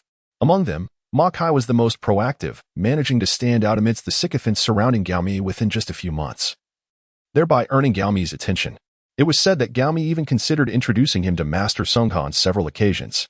This news left Shinshio puzzled about how Ma Kai had garnered such esteem from Gaomi carrying this curiosity. Shinshio could not resist visiting Zhuetian for some guidance. However, upon reaching the entrance of the residence, he caught a glimpse of a familiar figure out of the corner of his eye. It was him. Shinshio gazed into the distance at the camp of the fierce Prince Li, where a diminutive figure, no taller than 5 feet and wielding dual axes, was ambling about under the guidance of a Yingwu guard. Chapter 33, Confrontation in the Hall. The appearance of the gnome stirred a sense of foreboding within Shinchio, causing him to abandon his quest for Ma Kai as he pondered various possibilities on his way back. As dusk approached, the intrusion of several disciples clad in white brought clarity to his concerns. Shinchio, the esteemed master Songha summons you, hasten. 2 white-clad disciples flanked him, their expressions grave, heightening Shinchio's apprehension.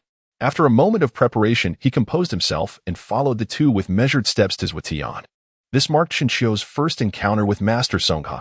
He had previously wondered why, amidst the devastation of the spiritual fields, only Lu Yanning's residence remained relatively intact, while the white-clad disciples like Master Songha chose not to reside there. However, upon following the 2 into a cavern, particularly as he crossed the threshold, it felt as though he had penetrated a veil, and a familiar aura enveloped him, enlightening him to the truth. It became evident that the dwellings of these white-clad disciples were equipped with spirit-gathering arrays. No wonder they forsook the opulent mansions outside. Noticing the varied expressions of the surrounding disciples as they turned their gazes upon him, he refrained from scrutinizing his surroundings further and descended the stone steps until he reached a raised platform, slowing his pace. Who would have thought a demonic cultivator could infiltrate our Qianyuan sect? Before Shinchio could cease his footsteps, a sudden roar erupted, accompanied by an inexplicable pressure that caused his complexion to pale. Meager, a frail voice called out, and with that, the oppressive force gradually dissipated, allowing Shinchio to finally lift his gaze to comprehend the situation before him. 3 paces away, the pine crane sat majestically upon a wooden chair, flanked on the left by the formidable Gaomi and the long-unseen Princely, while on the opposite side stood Zhao Xiao, Chang Ning, and the visibly irate Ma Kai. Shinchio, summon your demonic cultivator master forthwith, and you may yet preserve your life. Upon seeing Shinchio raise his head, the pine crane pondered momentarily before speaking in a measured tone. The instant he laid eyes on Princely, Shinchio surmised a certain truth. Thus, he steeled himself and bowed respectfully, inquiring, "What prompts such words from you, esteemed one?" "I am but a legitimate disciple of the Qianyuan sect, tirelessly tending to the spiritual fields. When have I ever been entangled with demonic cultivators?" The pine crane stroked his beard with a light chuckle and exchanged a glance with Princely, who nodded and stepped forward, his voice laced with authority as he reprimanded. Do you still dare to quibble? What evidence do you have to summon you here today?" Shinchio, undeterred, met Princely's fierce gaze and inquired, "Who do you think has conspired against me, Princely? Since your arrival in Lingtian, we have scarcely crossed paths. Why then do you seek to bring me harm?" Princely let out a cold snort and turned to Song He, saying, "Master, perhaps it would be prudent to bring forth that thief and observe how he attempts to justify himself." Song He nodded slightly, and Gaomi, standing nearby, promptly brought the dwarf before the assembly. Shinchio remained utterly unperturbed, casting a sidelong glance at the gnome and scoffing. "So it is this diminutive figure. I wonder when Princely formed an alliance with this brigand who pillaged my spirit fields? To think he would even seek to ensnare me." Princely's expression darkened with fury, yet upon noticing Song He's calm demeanor, he responded, "Though this individual is indeed a rogue, he has been coerced. Let us put aside previous matters for the moment and allow him to speak of your demonic cultivation master." Once Princely concluded, Song He appropriately urged the gnome to speak truthfully. The gnome knelt on the ground, cautiously surveying the surrounding disciples clad in white. Upon locking eyes with Princely, he clasped his fists and addressed Song He, "Esteemed Master Song He, previously I encountered this individual amidst a few scattered rogue bandits. After some negotiations, I learned he had a master named Moonshadow Immortal. One of the bandits traveling with me had roamed Central Continent for centuries and had never heard of such a righteous sect by that name. It is likely that it belongs to a demonic cultivator." The gnome spoke with remarkable speed, his tone rising with urgency. Upon finishing, the gathered disciples in white and Song He turned their gazes toward Shinchio, awaiting his response. Absurd. At that moment, while evading a beastly onslaught, I encountered this gnome. He threatened us and sought to take my life. In a moment of desperation, I concocted a false title to deceive him. Little did I anticipate that I would evade the brigand's blades only to find myself ensnared today." The remarks made by Shinchio caused the surrounding individuals to furrow their brows, for in comparison to Shinchio, an innocuous elder of menial duties, this squat and stocky rogue was far from endearing. Not to mention, he had previously garnered a reputation for plundering spiritual fields. Seizing the moment, Zhao Xiao hastily clasped his fists in respect towards Master Songha, stating, "Master Uncle, Shinchio's words bear truth. The words of a bandit should not be taken at face value. Moreover, since Shinchio joined the sect, I have observed no peculiar behavior from him. One by one, Wang Xing, Ma Kai, and others stepped forward, clasping their fists in plea. Master Songha, I am Wang Xing. I have tended to the spiritual fields for several decades, and I have crossed paths with this bandit before. Just as Elder Shin mentioned, he threatened to flay us alive that day. Master Songha, I am Shin Yo. Elder Shin has always imparted to me the importance of diligent work and the need to uphold the trust of the sect. He is by no means a demon cultivator. Master Songha, I am Ma Kai. I would stake my life that Elder Shun has no ties to demon cultivators. Observing Ma Kai's earnest demeanor, Gaomi scratched his head, glancing at Master Songha, and murmured, perhaps this bandit is merely spouting nonsense. Upon hearing the pleas, coupled with the murmurs of the onlookers, the dwarf interjected with urgency, you speak falsely. Your master is indeed a demon cultivator. Even that day, the blood slave insects raised by old Nyo were subdued by him. Furthermore, the dwarf's expression twisted with anger as he pointed at Shinshio, exclaiming, I suspect he possesses spiritual treasures bestowed by his master. Otherwise, those blood slave insects would not have undergone metamorphosis. At this proclamation, the hall fell into a profound silence. The faintest breaths echoed throughout the grand chamber. And even Master Songha gripped the armrest tightly, his longing unmistakable in his gaze. Shinshio sensed the impending trouble and immediately spread his arms with a smile, exclaiming, what a grand jest! Although I am an elder, I am merely a mortal with a mixed spiritual root. Let us not even entertain the notion of what a demonic cultivator might see in me, simply considering my appearance. How could a demonic cultivator possibly squander precious spiritual resources on someone like me? As you all are aware, the significance of spiritual energy is paramount. And I believe no one would be foolish enough to bestow such treasures upon others, especially not a demonic cultivator who operates under the principle of no profit, no rise. The crowd, observing Shinshio's calm demeanor and reflecting on his words, found them to be quite reasonable. Upon witnessing this, Shinshio seized the moment and proclaimed, moreover, Princely is perplexed as to why he has summoned such a rogue. Do you truly believe his claims of being coerced into plundering? Are you not wary of the possibility that he may conspire with others to raid Ling Tian once more?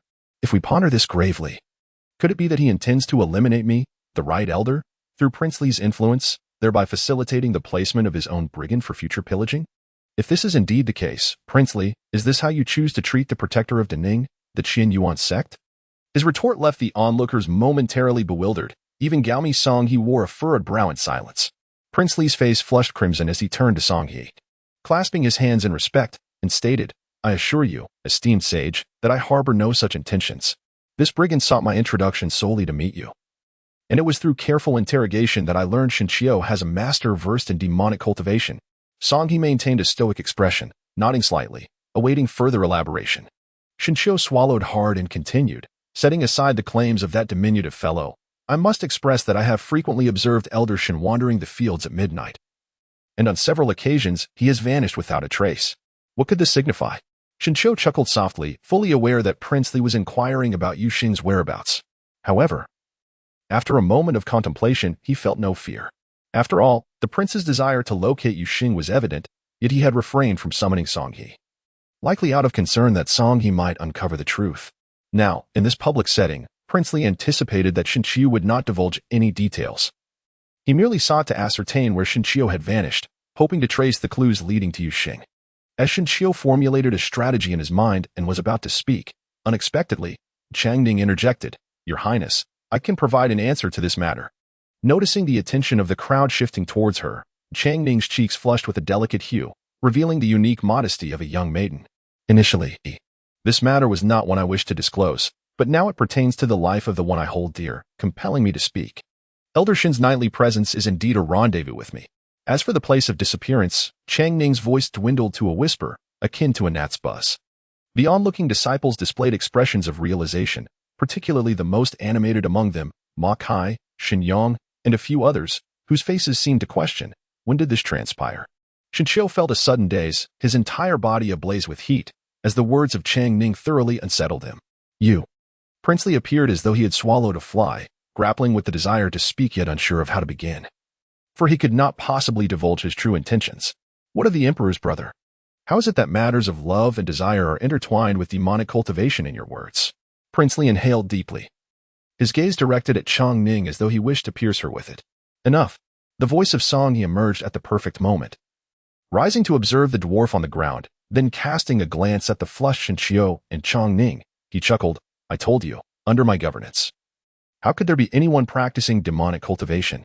Princely, you are merely being overly suspicious. Do not make a fuss over trifles in the future. With a warning glance, Songhe approached Shinshio, patting him on the shoulder with a smile. Devote yourself well to the spirit fields. Consider today's events as if they had never transpired. Later, I shall reward you with a few spirit herbs. Shinshio responded in quick succession, his peripheral vision catching the hand resting on his shoulder. A flicker of anger igniting within him. He could distinctly sense a current flowing through his entire being, as if probing for something. It appeared that Songhe, this seasoned veteran, still harbored expectations regarding the spiritual treasure mentioned by the dwarf moments earlier. Chapter 34, Zhao Zhao's speculation. A moment later, a fleeting expression of disappointment crossed Songhe's face. The arm draped over Shinshio gradually fell away. After a brief examination of his surroundings, he turned away. Since my sect's disciples are unaffected, this dwarf is insulting our sect. Upon turning, Songhe unleashed a thunderous roar that silenced the entire assembly, while the dwarf, kneeling on the ground, trembled uncontrollably, an inexplicable pressure forcing his forehead to the ground, rendering him unable to lift his head even slightly. Shinshio's heart brimmed with envy. How vividly he recalled the fierce demeanor of the dwarf man in the back mountains. Yet now, merely the imposing aura of Songhe was sufficient to subdue him. A golden core cultivator, indeed, was a terrifying force. While Shinshio marveled at this, the dwarf, already prostrate on the ground, could no longer contain himself and cried out. Spare me, esteemed one. I was momentarily foolish. Even though he understood the truth of his words, he had no choice but to swallow his pride. Now that Songhe had firmly concluded Shinshio was not a demonic cultivator, to continue to insist otherwise would be tantamount to opposing Songhe directly. Humph. A mere loose cultivator dares to trespass upon my spiritual field and even attempts to deceive me. Songhe's brows furrowed, and he was about to raise his hand to eliminate the dwarf when the pale-faced princely interjected urgently, esteemed one. This man claimed to have urgent matters to discuss with you. Would it not be prudent to hear him out before passing judgment? The dwarf's eyes sparkled with renewed hope as he painfully lifted his head, pleading, spare me. I possess news of the true fruit of fusion. Upon hearing this, a flicker of hesitation crossed Songhe's face, and his imposing presence unconsciously diminished slightly. Sensing the shift, the dwarf hastily continued, to be honest, among the bandits, there exists a wood medicine immortal who possesses the true fruit of fusion. Songhe narrowed his eyes, glancing at the onlooking disciples, and sneered, humph, mere nonsense. I have never heard of such a thing. Prepare to meet your end. The dwarf attempted to speak again, but Songhe was relentless, raising his hand to crush him. The ground beneath the dwarf cracked, and with a thunderous roar, he vanished into the chasm. As the smoke cleared, Songhe surveyed the assembled disciples, each of whom trembled in fear, including Princely, who bowed his head, eyes downcast, not daring to utter a word. Humph. Anyone who threatens my sect shall be met with no mercy. With righteous indignation, Songhe dismissed the crowd with a wave of his hand. Amidst the dispersing throng, Shinshio pondered deeply. The moment the dwarf mentioned the wood medicine immortal, he couldn't help but recall a debt owed to Nyopa. Surely, he could not afford to confront Songhe directly. Shinshio recalled the terrifying abyss, shaking his head repeatedly.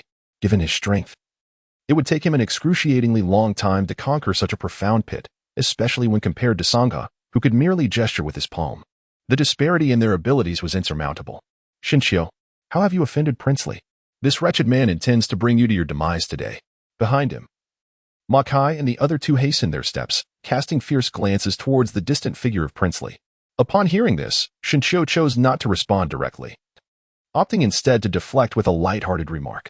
Rest assured, my elder brother, today he has treated you thus. In the future, should I uncover any incriminating evidence, you shall not experience a moment's peace. Wang Xing, surveying the surroundings, then lowered his voice to assure Shinshio of his commitment.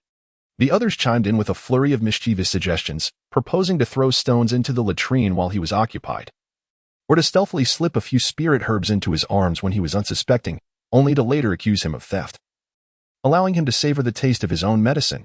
Shinshio could not help but smile wryly as he sought to soothe the emotions of those around him. He remarked, this individual should not be underestimated. Instead of resorting to these petty tricks, it would be far more beneficial to hone one's strength. For adapting to change with unwavering resolve is the ultimate strategy. The three companions, though still harboring some irritation, nodded in agreement. And Shinshio felt a warmth in his heart, deeply satisfied with their responses. As the saying goes, a good man is supported by three friends. And he envisioned a day when he would lead his brothers to truly experience the path of cultivation. After a brief silence, Ma Kai's expression shifted to one of peculiar intrigue as he turned his head back and raised an eyebrow, saying, "By the way, Shinshio, it seems you are also enjoying the Emperor's provisions, What could this mean?" Ma Kai remained silent, merely continuing to gesture with his raised brow. As Shinshio turned around, he inadvertently caught sight of Chang Ning, who was hastily lowering her head. This prompted a wave of embarrassment to wash over him as he recalled their earlier encounter. After all, she was the esteemed princess, with her noble lineage, breathtaking beauty, and a figure that could rival the finest. It was evident that his elder brother possessed remarkable discernment. How delightful it would be for Shinshio to one day ascend to the role of a prince consort. One could only ponder whether the emperor would be amenable to such a union. After all, his elder brother was a long-standing elder of the immortal sect, albeit one from its outer ranks. Listening to the jovial banter of Ma Kai and others, Shinshio waved his robe in exasperation, urging them to disperse. Once they exited the cave and stepped into the fields, the conversation finally shifted. "Very well, in the coming days, I shall bestow more spirit crystals and herbs for diligent cultivation." The three nodded in agreement, preparing to depart when Shinshio pulled Wang Xing aside, instructing, "Ma Kai possesses a frail constitution. Please guide him with care." Wang Xing patted his chest in affirmation, yet as he left, he remained blissfully unaware of the thin line of blood that shot forth from the nape of his neck. "Ah, little tiger. It is time for you to grow as well." Shinshio strolled back to Yutian, his hands clasped behind his back, cradling the blood slave worm summoned from Wang Xing's very being. Recently, Shinshio had grown less wary of Wang Xing than at the outset. Yet he was not inclined to disclose the summoning of the blood slave worm to him. After all, he preferred to proceed with caution. Upon returning to rest and as nightfall gradually enveloped the surroundings, he typically would seek out Chang Ning to inquire if there were any messages to convey. However, the events of the day left him in a state of hesitation. After much contemplation, Shinshio rubbed his face and was about to step outside when an unexpected visitor arrived. "Brother Zhao," Shinshio exclaimed, somewhat taken aback upon seeing Zhao Xiao at the entrance. The latter silently nodded and inquired, "I have some matters regarding today's events that I wish to discuss." In Shinshio's eyes, contemplation lingered as he welcomed Zhao Xiao into his abode. Once they were both seated, Zhao Xiao eagerly inquired, "Why does Princely seem to harbor such animosity towards you?" Zhao Shixiang responded, "This is a conundrum that perplexes me as well. Why, for no apparent reason, does he act in such a manner towards me?" Upon hearing this, Zhao Xiao lowered his head in deep thought. After a moment of pacing back and forth, he finally spoke. "This individual possesses a convoluted mind. A few months ago, while I led a group outside the city to investigate, we encountered him lurking nearby with the Yingwu guards. When I questioned him, he could not provide a satisfactory explanation. Despite my warnings against his reckless wandering, he chose to ignore them, ultimately attracting several foundational demon beasts, which nearly led to the demise of my fellow disciples while I attempted to save him." Upon hearing this, Shinshio could easily surmise the reason behind Zhao Zhao's grim countenance upon his return. According to what their master had previously mentioned, this individual bore the aura of a demonic beast. Thus, I suspect Zhao Xiao paused momentarily before continuing. He is likely engaged in collusion with demonic creatures, and it is probable that your interference has thwarted his schemes.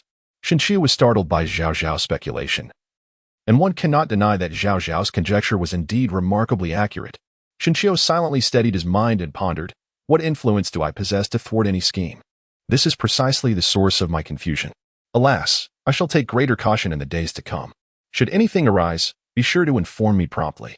Once I obtain irrefutable evidence, I shall certainly report it to the sect. At that point, even the esteemed identity of the Grand Prince of Dening will be unable to shield them," Shinshio repeatedly assured. But upon hearing this, Zhao Xiao suddenly changed the subject. "What about your affair with Princess Dening?"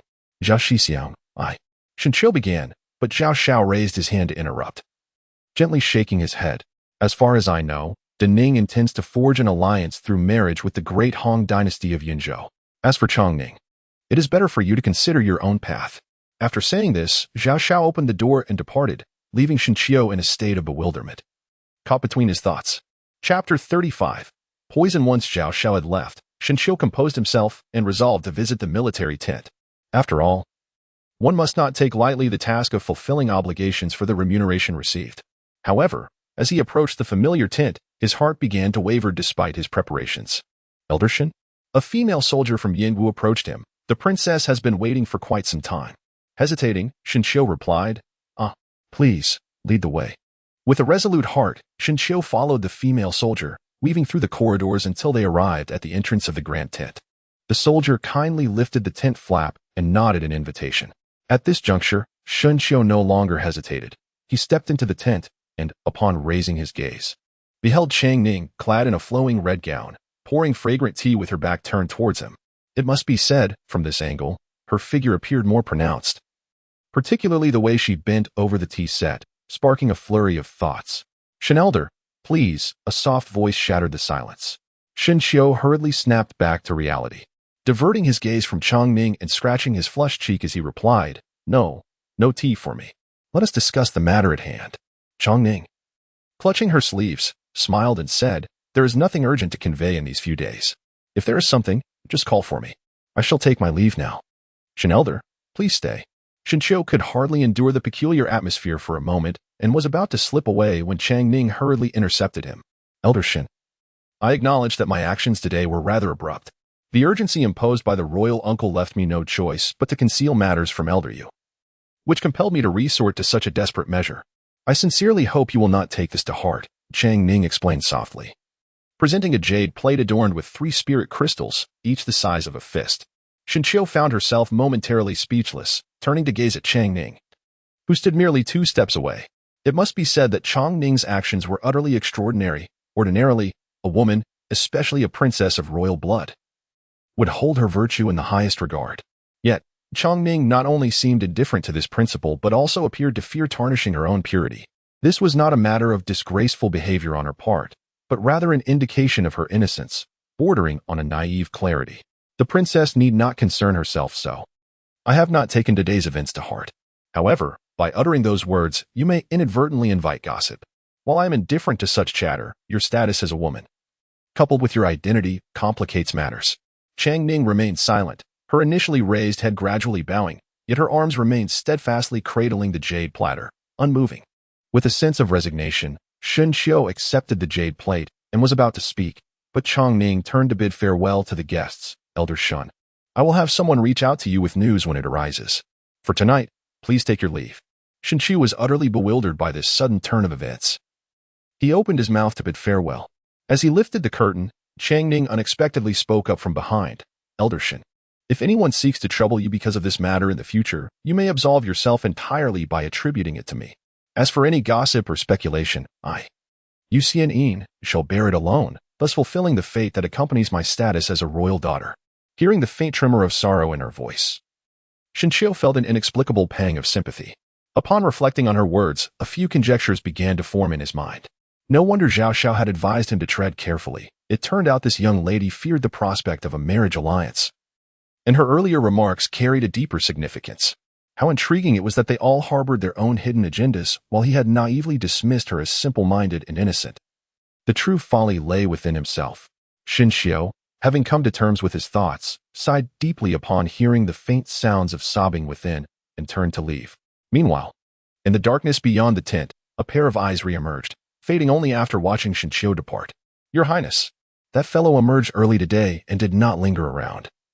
He returned directly to his residence. Upon hearing this report from his subordinate, Prince Li paused in his action of polishing his long sword, erupting in anger. "Is this the information I sought regarding how long he lingers in that wench's tent? A bunch of useless fools. It has been months, and you have yet to uncover where he vanished."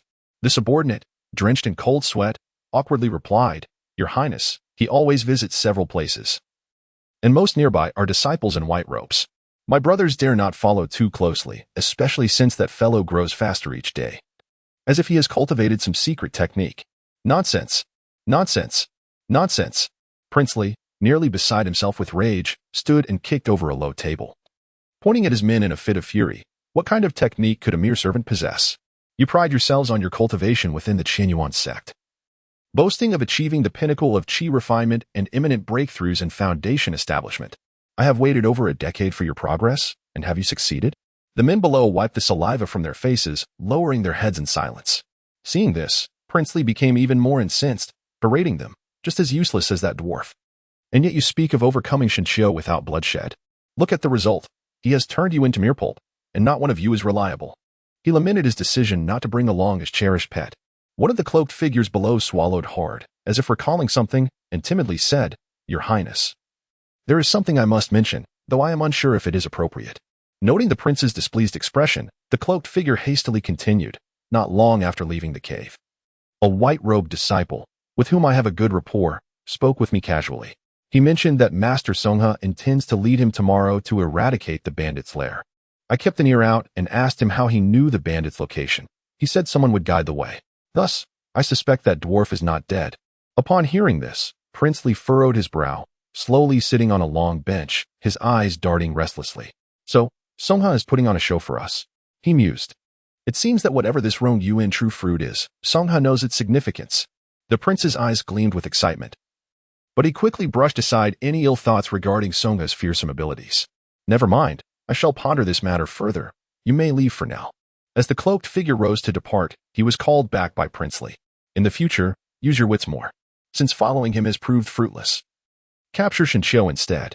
In a few days, we will relocate the refugees to rebuild Lingyun City. At that time, Shinxiu will undoubtedly be dispatched. You must act at the opportune moment, leaving him with just enough breath. Once he is brought to me, I possess 1,000 methods to make him speak. And what about the princess? One of his men asked. Recently you nearly got discovered. Do not concern yourselves with that for now. A wretch about to enter into a marriage alliance and a mere servant elder entangled together. My good royal brother will be the one to feel the headache. Ah. Meanwhile, far away in Yutian, Shinxiu sat with his eyes closed, legs crossed, enveloped in swirling white mist, radiating a brilliant red light. After a prolonged period of tranquility, his eyes suddenly shone with brilliance, and sparks erupted from his body, with a meter-long white silk emerging from his 7 orifices like a sharp arrow. I have now perfected the first step. Only a few spiritual herbs remain.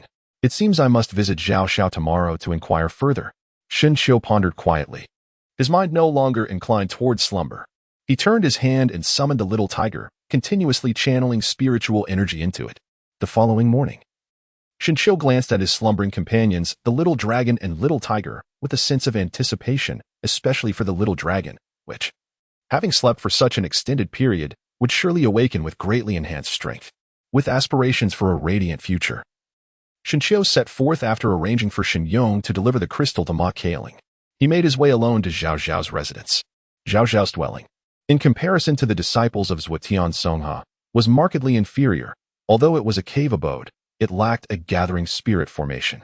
As he braved the morning dew to arrive at the cave, he fortuitously encountered Zhao Xiao, who was preparing for his routine patrol. Both were somewhat taken aback. Shinxiu hurriedly paid his respects, to which Zhao Xiao gave a slight nod and inquired, "Have you come with news of Prince Li's collusion with the demonic beasts?" Shinxiu chuckled lightly and shook his head. In response to the disappointment reflected in the other's gaze, he remarked, "I have come today to seek guidance from Brother Zhao on a matter that perplexes me." "What is it?" Zhao Xian inquired. "Ahem, Brother Zhao. Ever since I assumed the role of elder of miscellaneous affairs, my knowledge of spiritual herbs has been limited to a few common varieties. As I prepare to recruit other disciples in the future, I fear my lack of knowledge may bring discredit to our sect." Zhao Xian smiled gently and replied, "You are quite diligent, although you need only be familiar with the crops cultivated in the spiritual fields. Nevertheless, seeing your eagerness to learn, I am more than willing to impart my knowledge. Where shall we begin?" Shinxiu was filled with joy. This was precisely why he sought out Zhao Xiao. A quintessential individual whose demeanor was icy yet whose heart was warm, a choice he deemed impeccable. However, Shinxiu did not wish to inquire recklessly. A spark of inspiration ignited in his mind, and he spoke. Brother Zhao, actually, when Lu Yin was here earlier, he mentioned several spiritual herbs. I only managed to remember a few names. I wonder what they look like and what their effects might be." Zhao Xiao remained silent, smiling and gesturing for him to continue. It was then that Shinxiu recalled the herbs required for the medicinal bath in his mind and mentioned, gathering in grass, tiger's birth flower, rising yangthorn. Stop. Just as Shinxiu was elaborating, Zhao Xiao raised his hand to halt him, then, with a look of skepticism, scrutinized Shinxiu and inquired, "Why did Lu Yin confide in you about poisons?" Chapter 36, The Cowherd's Last Wish Above the Right Field. Shinxiu was utterly perplexed as to why all the herbs for the medicinal bath in his mind were nothing but poisons, when Zhao Xiao identified them as such. Shinxiu was equally bewildered, leading the two to jointly denounce Lu Yin. During their discourse, Shinxiu also probed and discovered that these so-called medicinal herbs were nothing more than common poisons, some of which could hardly be classified as herbs and could be purchased at obscure apothecaries. In a moment of doubt, Shen Xiu found himself torn. He could not bear to relinquish his opportunity, yet he realized he must take the risk. Concerning the herbs, he believed that during the reconstruction of Lingyun City, amidst the chaos, there would inevitably be individuals in need of these extraordinarily toxic plants to resolve various conflicts. Merchants, ever attuned to such lucrative markets, would not overlook this opportunity. Although fraught with danger, the potential profits were exceptionally enticing. More crucially, there existed a spiritual field. By acquiring some spiritual herbs and medicines from the disciples, one could effortlessly turn a profit, potentially reaping rewards for a decade without further endeavor. With a plan forming in his mind, Shen Xiu found himself less anxious, dedicating his days to body refinement and traversing the left field. During this time, he also assisted Chang Ning by delivering some spiritual crystals and herbs. It was undeniable that the royal family possessed immense resources. Each trip yielded an abundance of spiritual crystals and herbs, enough to incite envy in many should they be exposed to the outside world. With such resources at hand, Yu Xing's condition improved day by day. According to him, had it not been for the damage to his meridians, he could have at least reached the late foundation establishment stage.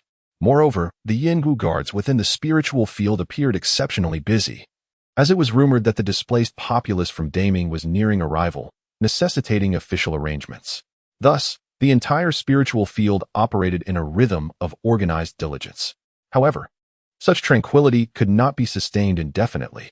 On this particular night, after completing his usual cultivation, Shen Xiu was about to disrobe and retire when a faint sound from the courtyard halted his movements. A raspy noise emerged, reminiscent of the groans of a dying man. "Jiangyong," Shen Xiu called out tentatively, but the unpleasant voice from outside persisted, drawing even nearer to his dwelling. Shen Xiu felt a surge of vigilance as he gazed out at the moonlit night. Logically speaking, Jiangyong should be fast asleep by this hour. Akin to a lifeless pig, thus, it should not be the commotion caused by this young man. Could it be that Princely has employed some tactics against me? Shen Xiu boldly speculated that the most incompatible person with him was none other than Princely, coupled with the unsettling sounds outside. Shen Xiu became increasingly convinced of his suspicions. Shen Xiu's expression turned icy. Had it not been for the slumbering little dragon and little tiger within him, he would have ventured out to investigate long ago. However, it is prudent to exercise caution at this moment. He resolved to create some commotion shortly, hoping that Zhao Xiao would be able to hear it. In the depths of his mind, Shen Xiu pondered that if the esteemed Princely had indeed dispatched someone to confront him, that individual would undoubtedly possess considerable skills, making it a formidable challenge for him at present. With this thought, he cautiously approached the doorway, fist clenched tightly, and squinted through the narrow gap to observe the courtyard. Under the dim light of the moon, he discerned a large, humanoid figure crawling towards his abode, moving with a grotesque resemblance to a zombie, evoking a sense of discomfort. Shen Xiu, hold on. The figure, halfway through its laborious journey, hung its head low, letting out a raspy cry from its throat. Upon hearing the words, Shen Xiu was momentarily taken aback, as the voice struck him as remarkably familiar, yet he could not recall where he had encountered it before. God Autumn, dwell in abundance. The figure's fervent exclamation drew Shen Xiu's gaze, and as he beheld the imposing figure, an image began to materialize in his mind. Nyopa. Shen Xiu let out a startled cry. Upon seeing the shadow's arduous response, his heart sank. Cautiously, he pushed open the door and lit a nearby candle. As the flame flickered to life, Shen Xiu's pupils involuntarily constricted. There lay a figure on the ground, disheveled and tattered, now raising its head with great difficulty. Beckoning to him. Through the strands of gray hair that framed the figure's face, Shen Xiu recognized her distinctly. It was Granny Niu. Realizing her true identity sent a wave of panic through him. He glanced around at the encompassing darkness and hastily crouched down, employing both hands and feet to attempt to lift her. However, he was met with a sticky sensation, and as he looked closer, he was horrified to see that Granny Niu's body was a gruesome sight, mangled and bloodied, with deep gashes that exposed the bone beneath. The most shocking aspect was her stout lower leg, which now resembled a flattened mass of dough, grotesquely hanging lifelessly on the ground. Shen Xiu could hardly fathom the extent of the suffering endured by Nyopa, just as he was about to rise and fetch some medicinal herbs. Nyopa grasped his hands tightly, restraining him. In the depths of autumn, she murmured incoherently, her words spilling forth like a breached riverbank, as large splatters of dark crimson stained the ground beneath them. Only then did Shen Xiu notice that the tongue of the old cow had vanished without a trace. A sight both shocking and chilling to the core. Upon witnessing this, Shinshio numbly nodded, and the other person, seeing his response, revealed a hint of joy. Subsequently, they raised a hand and pointed towards the entrance of the mansion, saying, "Please take good care of Sunner. It is imperative that you look after him well." Upon hearing this, Shinshio followed the winding trail of blood beneath the cowwoman and indeed spotted a figure lying at the entrance. Although the person was covered in bloodstains, it appeared that they were merely unconscious. Shinshio hesitated, the memory of Song He executing the dwarf still vivid in his mind. The thought of harboring this band of robbers filled him with trepidation. After all, he had only just cleared his name. If Princely were to discover this, despite his eloquence, he would find himself inescapably doomed the moment he entered the palace.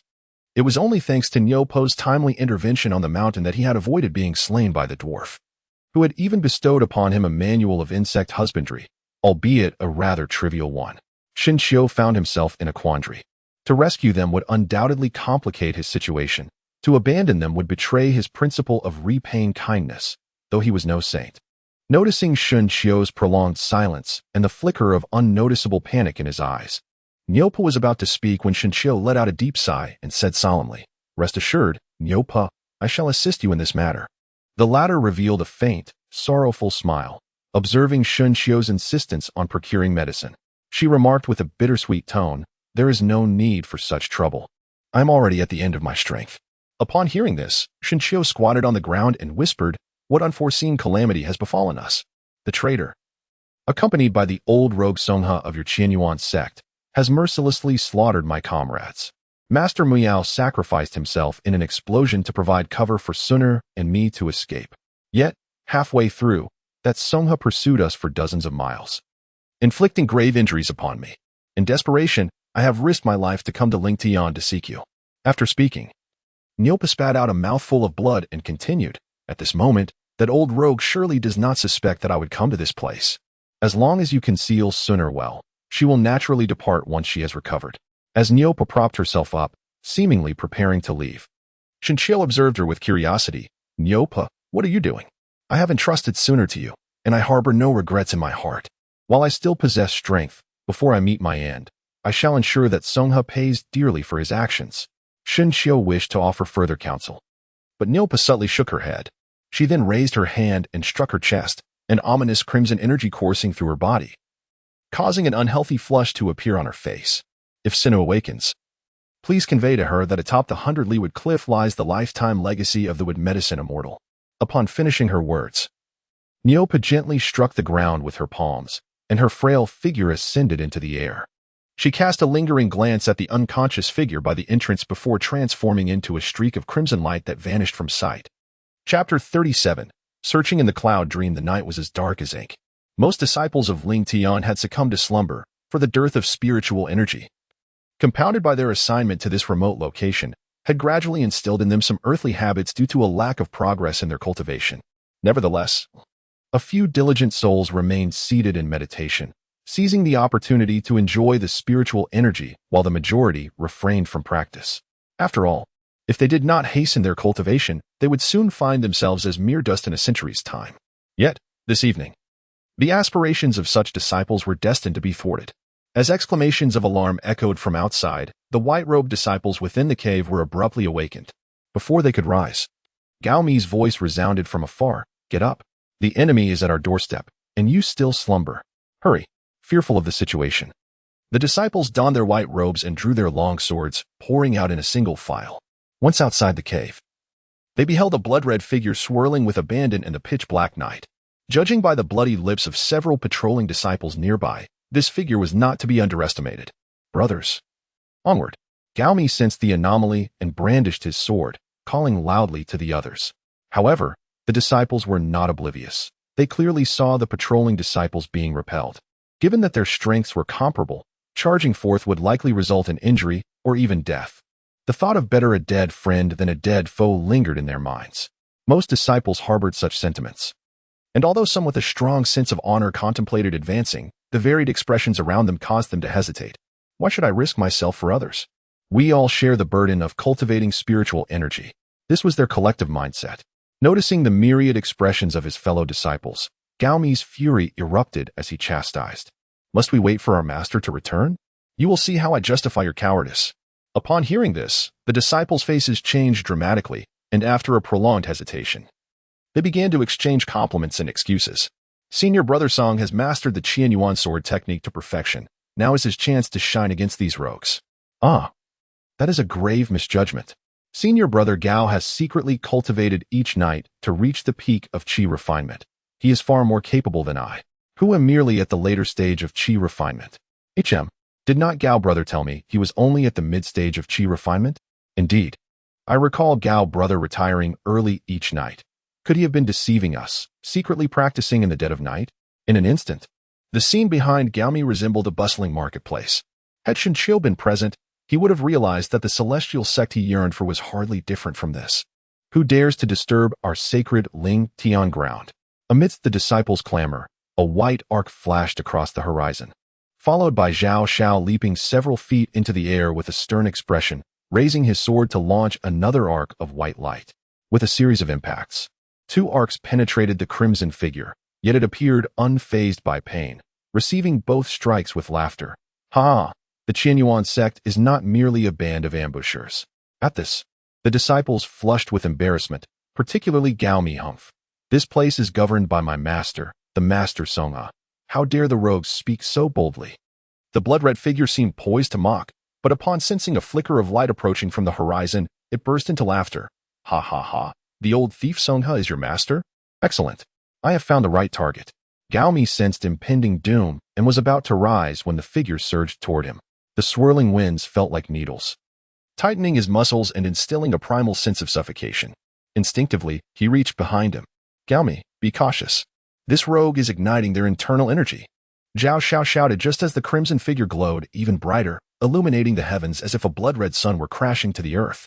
With a thunderous roar, the shockwave sent Zhao Xiao reeling, blood spilling from his mouth and nose, his ears ringing, his form knocked back several yards until he crashed to the ground, vision fading to black. The disciples at the center fared even worse, many bleeding profusely, while others were vaporized, leaving no trace behind. When the debris settled, a deep crater marred the once smooth stone ground, with Gaomi at its bottom, beside a shattered large shield. Whoosh! The distant light finally arrived, and some unscathed disciples rushed forth, crying out, Master, a rogue has invaded while you were away. Stand down. Master Songha's voice thundered, surveying the disarray of fallen disciples with palpable irritation. No survivors again. These bandits are truly desperate. Where is Gaomi? Upon hearing Songha's query, the disciples simultaneously pointed to the bottom of the pit. The master approached, glancing down with a cold snort, fortunate to be alive. It is a pity to lose this mid-grade yellow-tier treasure. He then commanded those nearby, does anyone know where this rogue originated? The disciples exchanged glances, clasping their fists. Most of the patrolling disciples were likely obliterated. When we spotted the rogue, it seemed to have flown in from Lingyun City. Lingyun City? At the same time, as the explosion echoed, Shinqiu had just instructed Jiang Yong to tidy up the bloodstains in their courtyard. Hearing the distant commotion, Shinqiu speculated, shaking his head gently. Beside him, Jiang Yong rubbed his ears and remarked, What noise is that? Did it thunder for no reason in the dead of night? Shinqiu remained silent, glancing at the shadow of a figure on the bed, feeling somewhat troubled. Shinqiu, who is this woman? Why does she appear so wretched? And what of the bloodstains in the courtyard? Could something grave have transpired? Observing Jiang Yong's puzzled expression, Shinqiu smiled and said, What? Are you afraid? What I have to fear? I would not hesitate to slay even the most esteemed of men. Shinqiu smiled and said, The woman in the house is, indeed, a thief. I rescued her due to a prior agreement. Consider this. If this matter were to come to light, it would not merely be a question of whether one dares to harm the common disciples. Noticing Jiang Yong's expression shift slightly, Shinqiu continued, However, as long as you and I maintain confidentiality, no one will ever discover it. The latter nodded, his demeanor serious. Rest assured, Shinqiu. Your willingness to confide in me signifies trust. I shall not divulge a single detail of today's events. Shinqiu nodded appreciatively, glancing at the sky before instructing Jiang Yong to return and rest. He then conducted a thorough inspection, and only after confirming there were no oversights did he close the door and return to his room. Observing the bloodied figure lying on the bed, Shinqiu gently picked up a towel to wipe the bloodstains from her face. The woman seemed to sense his presence, her brow furrowed, and her long eyelashes fluttered. Noticing this, Shinqiu paused his actions. Indeed, after a brief moment, Her eyelids trembled, revealing a narrow slit. The glaring candlelight caused her to instinctively squint, and it took her quite some time to emerge from the haze and clearly see the youth standing by her bedside. Cough, cough. The woman attempted to speak, her lips parting slightly, but her throat was parched, allowing only a low, hoarse groan to escape. Shinshio was well prepared and handed over a cup of steaming tea. Once the woman moistened her throat, she gradually regained her composure. Is it you, Nyonyo's grandmother? Pondered for a moment, his expression filled with discomfort and silence. The woman, noticing his demeanor, seemed to sense something, her eyes glistening with unshed tears. Is there anything that the old woman wishes to convey? She inquired. She asked me to take good care of you, and mentioned something about the heights of 100 Leawood Cliff, where the immortal herbalist resides. Upon hearing this, the woman's eyes blurred with moisture, and the remnants of blood on her face only deepened the compassion felt by those who beheld her. I understand now. Thank you for rescuing me today, she said, wiping away her tears and striving to regain her composure, offering her heartfelt gratitude. Shinshio was aware of the distress within the young woman's heart, and out of courtesy, he refrained from intruding further, leaving behind hot water and a towel as he prepared to depart. Just as he turned, the woman abruptly called out to him. Since the old matron has come in such dire circumstances, she must hold great faith in you. I shall trouble you during this time, she said, her beautiful eyes assessing the robes adorning Shinshio's figure, a faint smile gracing her lips. There is no need for such formality, my lady, Shinshio replied. Observing his response, the woman gently shook her head, her tone tinged with sorrow. You may simply call me Yun Mingxuan. Chapter 38. Zhao Zhao's visit the following day. Before dawn had broken, Shinshio was roused from his slumber by the relentless tolling of bells. The sound was urgent, and he dared not be negligent. Upon stepping outside, he noticed the main house's door ajar, with a pair of vigilant eyes peering cautiously in the direction of the bells. Ah, Yun, Miss Yun. This is merely a customary summons from the sect. There is no need to panic, he reassured her. Hearing his words, the vigilance in Yun Mingxuan's eyes eased somewhat, and she gently nodded before closing the door behind her. Shinshio, we must hurry, else we shall be caught unawares, urged Jiang Yang, who had seemingly appeared from nowhere. After acknowledging Jiang Yang's request, Shinshio meticulously scanned the courtyard for any traces of blood, and only then did he cautiously close the door and head towards the left field.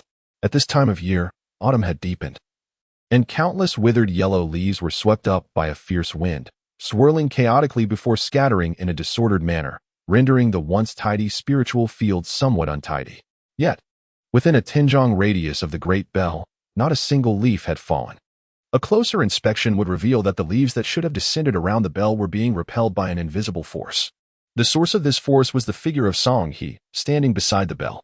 Today, I have summoned you all for two pressing matters, Song He declared, his gaze sweeping across the assembly with a chilling demeanor.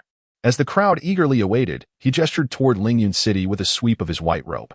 In the near future, display soldiers will be arriving, and the reconstruction of Lingyun City is an urgent matter. I trust that Prince Li and the princess will give it their utmost attention. Additionally, I shall dispatch disciples to assist.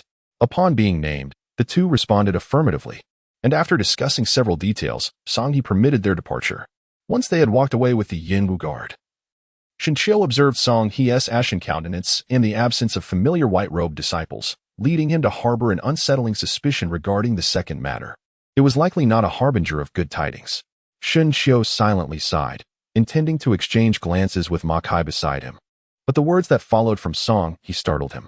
Surely you all heard the tremendous noise last night. It was the work of the bandits who have been roaming within Lingyun City.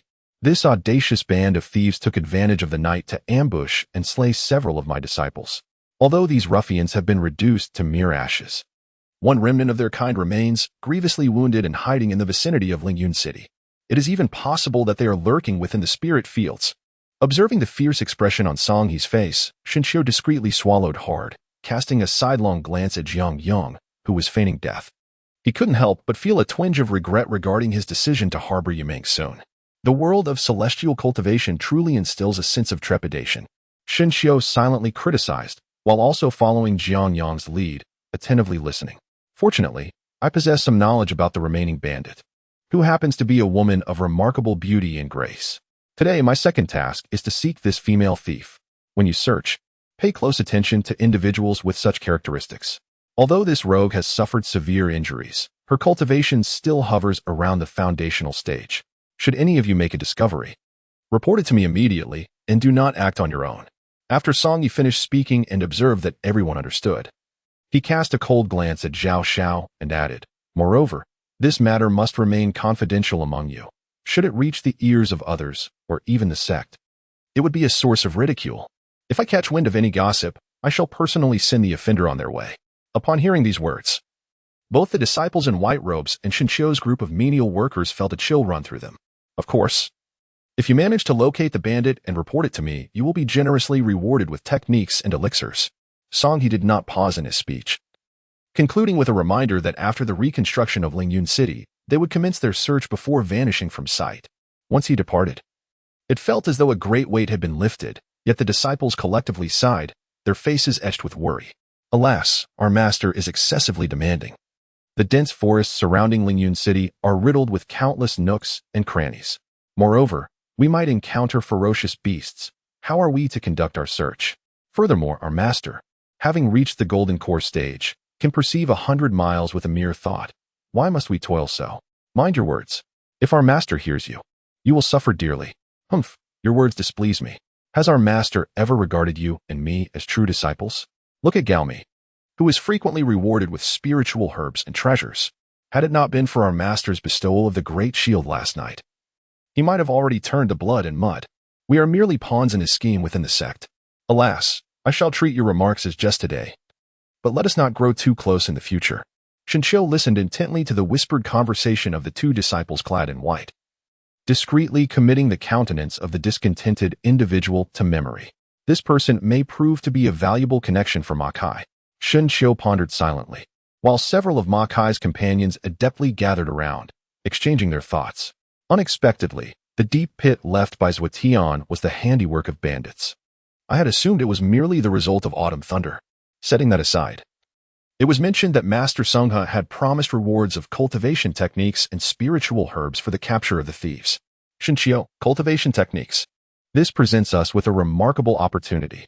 Observing Ma Kai's face alight with excitement, Zhang Yong cleared his throat, glancing around at the discussing disciples, feeling somewhat uneasy. With a sigh, Shinshio exchanged a glance with those nearby and moved aside. Initially, he had intended to conceal the matter concerning Yun Mingxuan. However, given that Ma Kai and Wang Xing interacted with him daily, it was inevitable that they would become wary. Thus, he decided to reveal the truth today. Otherwise, they might fall into mutual suspicion in the future. As for the question of whether they would betray him, Shinshio felt assured. After all, Ma Kai was timid by nature and had experienced life and death bonds, while Wang Xing had discerned the shifting tides of their circumstances. More importantly, he was also concerned about the blood slave worm within him. As for Jiang Yang, who had already killed 2 first-class subordinates and personally dealt with the aftermath, he was immensely grateful to Shinshio. These individuals were well known to Shinshio, both in terms of their backgrounds and the spiritual crystals and herbs he gifted them daily. The three had become profoundly loyal to him. Once they reached a secluded corner, Shinshio lowered his voice without stating it explicitly. "Do you remember the promise I made that day outside the ice pit?" Ma Kai and Wang Xing momentarily froze, but after a few breaths, their expressions turned to shock. "You mean?" "Yes."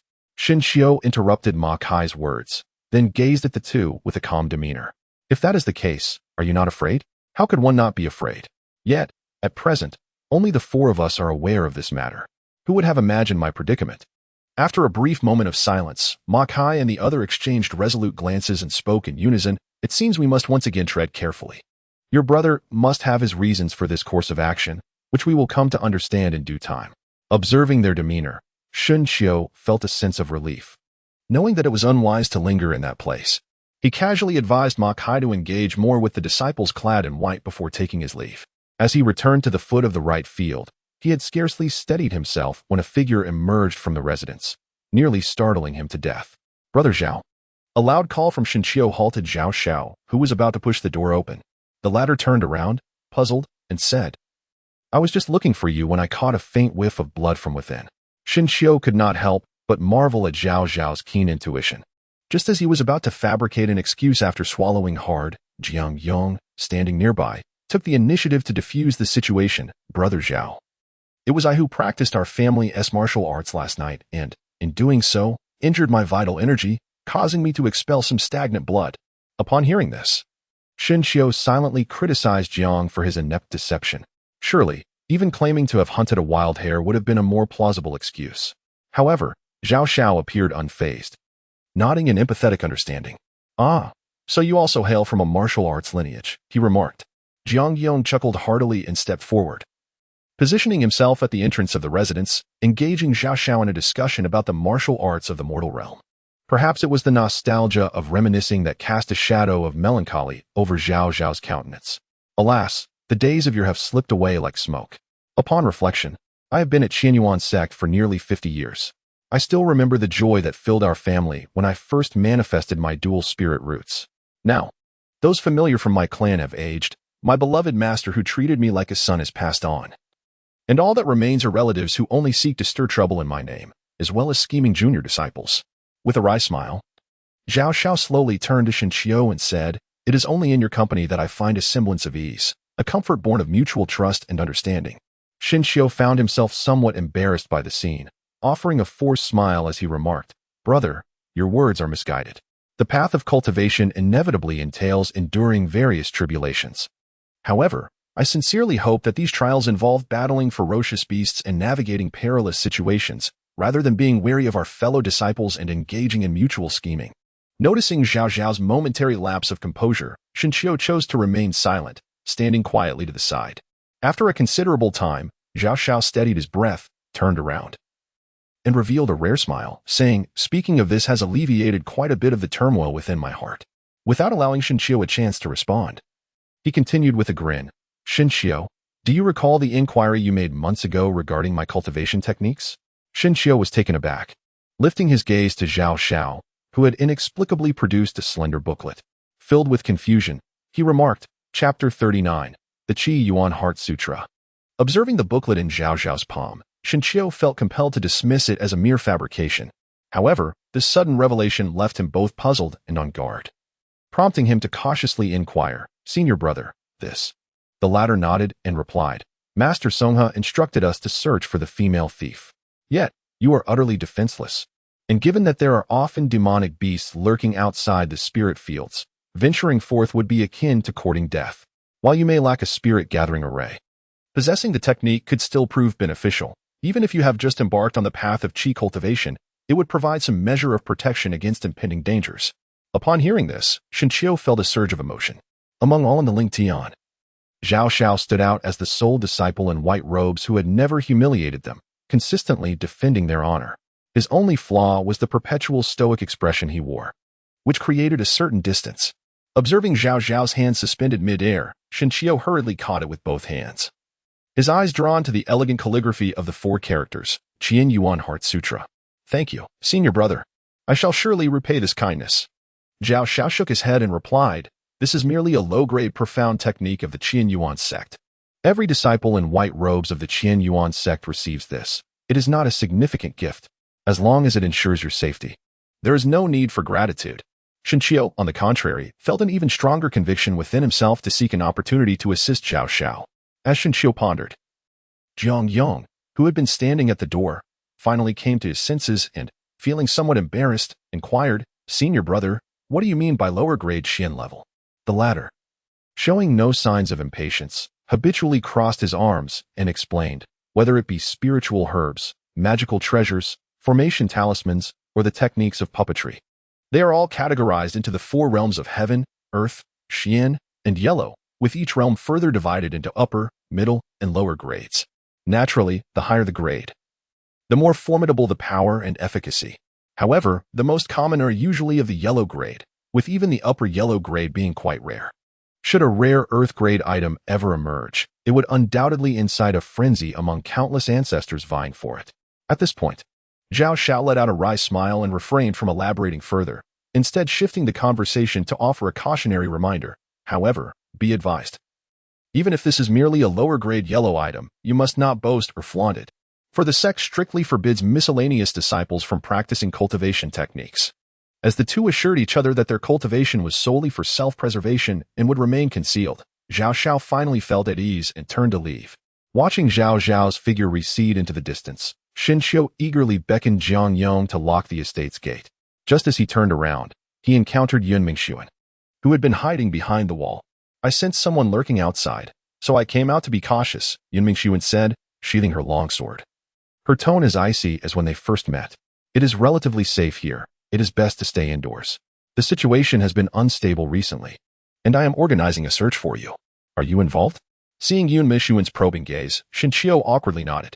She pressed her lips together, and after a moment of silence, she stated, I trust you. That is sufficient. I fear your lack of faith would lead you to put that sword to my throat.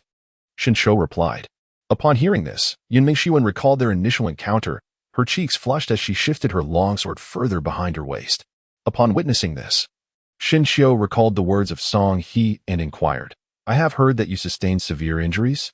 It's nothing, just some superficial wounds. I shall recover in due time. I have always found it peculiar that Song He, a golden elixir practitioner with his consciousness extending over 100 miles, could not ascertain your condition. Shinshio voiced his lingering doubts, a matter he felt compelled to clarify. Otherwise, he intended to confine Yun Mingxuan to the icy cavern in the courtyard for the duration of the day. Rest assured, I possess my own methods to evade divine perception. Yun Mingxuan appeared particularly sensitive to this issue. Upon finishing her words, she offered an apology and departed. Shinshio refrained from further inquiries, for the matter pertained to her very existence, and it was unlikely she would fabricate anything. Dispelling the distractions from her mind, Shinshio redirected her focus to the cultivation technique. In the side chamber, Shinshio and Zhang Yong sat cross-legged, intently gazing at the Open Heart Sutra, attempting to circulate their energy. After a considerable time, Zhang Yong placed down the third spirit crystal, his tone tinged with disappointment. Shinshio. Usually I find absorbing spirit crystals to be relatively effortless, yet each time I attempt to operate this technique, the energy feels as though it is obstructed, rendering me immobile. It was not only he who experienced this. Shinshio encountered the same struggle, and her energy surged even more violently than Zhang Yong's. If one were to liken the energy to an ocean, this technique seemed to transform the sea into a dry canal, for despite their repeated efforts to circulate the technique, the canal appeared increasingly parched. We are hardly self-taught prodigies. It seems we must seek counsel from Zhao Xiao. Shinshio furrowed his brow in contemplation, then promptly decided to take action, rising to seek out Zhao Xiao's cave abode. Fortunately, Zhao Xiao was not on patrol that day. Upon seeing Shinshio's inquiry, he elucidated, the essence of spiritual energy is abundant with the forces of the 5 elements, including thunder and lightning. The fewer the spiritual roots, the swifter the absorption of spiritual energy. For instance, I possess dual spiritual roots of gold and earth. I merely need to absorb the attributes of gold and earth from the spiritual energy. Conversely, with your 5 types of spiritual roots, growth is naturally more gradual. There is no need for haste. Patience is key. After careful contemplation, Shinshio found some merit in the argument. However, recalling the ease of absorbing spiritual energy prior to practicing the cultivation technique, he could not help but inquire, why was it so effortless to absorb spiritual energy before? And yet it still contributed to the enhancement of my physique? Zhao Xiao shook his head with a smile and replied, as you have remarked, it is merely an enhancement of the physique. Spiritual energy is inherently extraordinary. For plants, it yields spiritual fruits, while for mystical beasts, it grants them intelligence. Humans, however, do not lack intelligence and cannot produce spiritual fruits, thus they can only achieve a certain degree of physical enhancement. Shinshio, in a moment of enlightenment, nodded thoughtfully and murmured, is it not sufficient to solely rely on spiritual energy to enhance one's physique? Upon hearing Shinshio's musings, Zhao Xiao interjected with a note of caution. Who would squander such precious spiritual energy in that manner? Moreover, merely strengthening the body results in physical prowess that, at best, offers only a slight increase in longevity compared to ordinary individuals. This pales in comparison to the true path of cultivation. Furthermore, there exists the peril of inadvertently transforming one's body into a coveted treasure, inviting the envy and predation of others. Shinshio was taken aback by this statement. If that were indeed the case, he and Ma Kai would merely be cultivating sustenance for others. Observing the change in Shinshio's expression, Zhao Xiao continued to dissuade him. Humans are inherently endowed with spirit, which is precisely why demonic beasts are drawn to the human race. As long as we cultivate by harnessing spiritual roots to absorb spiritual energy, we shall truly embark upon the path to immortality. In due time, the spiritual energy within us will flow like an extension of our will, allowing us to shape mountains and part seas, riding the clouds and soaring through the heavens. Our lifespans will increase in tandem with our realms, and we shall be said to share longevity with the heavens. Xinqiu felt his face flush with embarrassment, wishing he could immediately return to his cultivation. Observing this, Zhao Xiao empathized with him and watched as Xinqiu reached the doorway. Suddenly, the latter turned back and inquired, "Senior brother Zhao, I just recalled your mention of possessing both gold and earth dual spiritual roots of the first grade.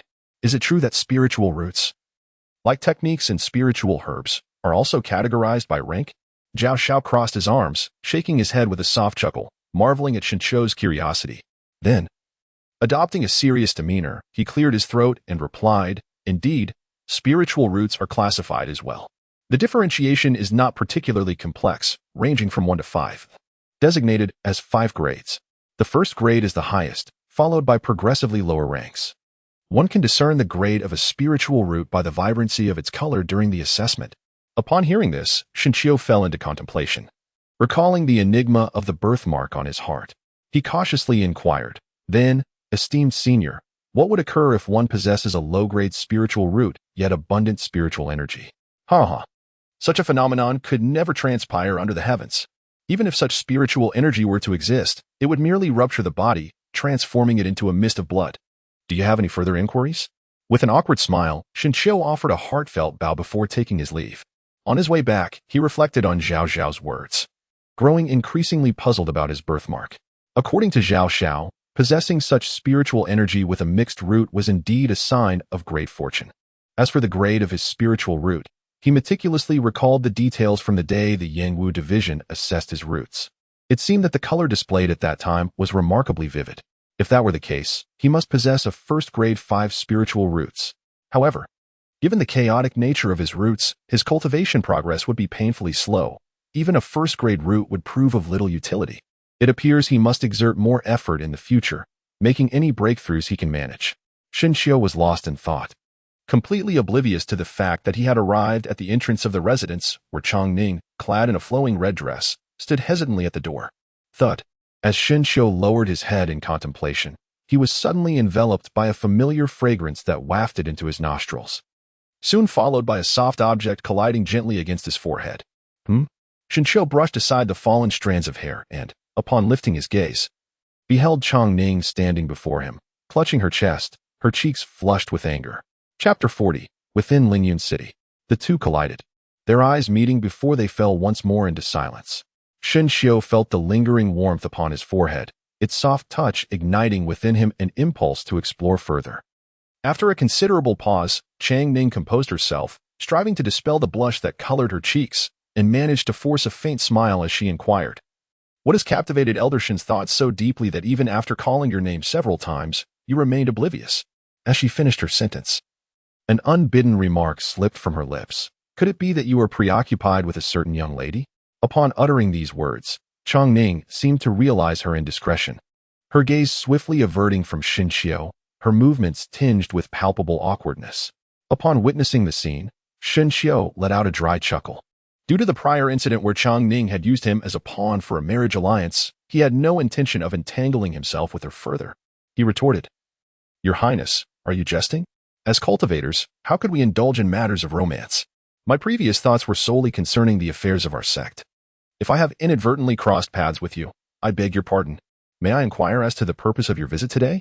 Chongning perceptibly noted the distance in Xinqiu's tone, and a fleeting glimmer of melancholy flickered in her eyes before she regained her composure and replied earnestly, "I have come here today to request Eldershin's assistance for one final journey to the back mountain." She deliberately emphasized the phrase "one final time," which elicited a sense of eagerness in Xinqiu, prompting him to readily agree. "Your Highness, please do not hesitate to ask. Kindly inform Elder Yu that the Crown Prince will be visiting Lingyun City in a few days, and at that time, he shall accompany the Crown Prince to the capital to meet with His Majesty." Upon hearing this, Xinqiu felt a sense of perplexity and instinctively inquired, "How does your father know?" "In recent days, I have employed a secret method of communication, and my father has sent my royal brother, who had searched in vain at Yintan, to assist." Xinqiu nodded in understanding and agreed. Changning skillfully retrieved several spirit crystals from behind her, her gaze fixed on Xinqiu as she stepped forward to offer them. "I have troubled Eldershin recently, but fortunately, everything has proceeded smoothly. Please accept these spirit crystals. Should you ever visit the capital again, I shall certainly welcome you." Observing Chang Ning's unusual courtesy, Shinshio hesitated to accept the spirit crystals. Firstly, he had already received substantial benefits from the young heiress during this period. And secondly, while spirit crystals were invaluable to cultivators, they held little significance for him. "There is no need for this, Your Highness. Rest assured regarding the matters you entrusted to me." Realizing that Shinshio was genuinely disinterested in the spirit crystals, Chang Ning wisely withdrew them. She opened her mouth to say something but ultimately settled for a polite farewell as she gracefully departed. That night, Shinshio stealthily made his way to the back mountain to relay all the information to Yu Sheng, who, upon hearing the news, was visibly excited and expressed her gratitude repeatedly. In the following days, Shinshio meticulously copied several versions of the Qian Yuan Heart Sutra and entrusted them to Ma Kai and the others, instructing them to keep them safe before secluding himself in his chamber to devote himself to cultivation. During this time, Yunming Xuan gradually lowered her guard and even initiated conversations. Shinshio also learned that their calamity stemmed from the actions of the dwarf man. According to his account, the dwarf had ventured out in search of spiritual herbs but returned accompanied by Song He and a group of disciples clad in white. A fierce battle ensued for a considerable duration, during which Song He, relying on his profound cultivation, decimated their entire stronghold. Ultimately, it was Nyopa who facilitated his escape. Yet Song He pursued relentlessly. It was then that Nyopa took her to the spiritual field, where they engaged in a game of shadows. As for Shinshio's inquiry regarding why Song He's consciousness could not detect her, Yunming Xuan merely evaded the question without providing further elaboration. Shinshio harbored doubts about this matter. From the fragmented words, he could discern that the dwarf had merely feigned death that day. Yet, why did Song He resort to such a ruse to deceive his disciples? Could it be related to the true fruit of Rong Yuan that the dwarf had mentioned that very day? Shinshio pondered quietly. Considering the attitude of Master Songha towards the pursuit of bandits, which seemed more akin to searching for something elusive, coupled with the warning against his disciples reporting the matter of the spiritual fields to the sect, this compelled Shinshio to contemplate the significance of the Rong Yuan true fruit. Could it be that the Rong Yuan true fruit resided within Yunming's son? Shinshio clarified his thoughts, growing increasingly certain of his judgments, and began to anticipate the coveted object that even Song He found enviable. A few days later, while still engrossed in his cultivation techniques within his chamber, Shinshio was interrupted by a series of urgent knocks at the door. Once his breath had steadied, he heard Jiang Yong's voice calling from outside. "Shinshio, the refugees have arrived. Master Song He commands us to depart for Lingyun City without delay." "Understood. I will be there shortly." After a brief moment of organization, Shinshio erased any traces of his cultivation and instinctively summoned his little dragon and little tiger. He found the two creatures still in slumber, the only noticeable change being their more rounded and pristine forms. Has it really been so long, and they remain asleep? Shinshio muttered to himself, recalling that several days prior, after Xiao Hu had awakened, he had once again been brushed with spiritual energy by Shinshio, rendering him in a deep slumber akin to that of Xiao Long were it not for the occasional subtle movements he could observe. Shinshio might have presumed them to be lifeless. Well, if they choose to sleep, let them sleep. The crucial moment is what truly matters. And they must not falter then. With a soft sigh, Shinshio welcomed Jiang Yong as they both proceeded towards Lingtian. Along the narrow path strewn with fallen leaves, Shinshio surveyed his surroundings, a wave of nostalgia washing over him. Not long ago, he was merely a lowly servant trailing behind Lu Yan. Yet within just a few months, he had risen to the esteemed position of an elder.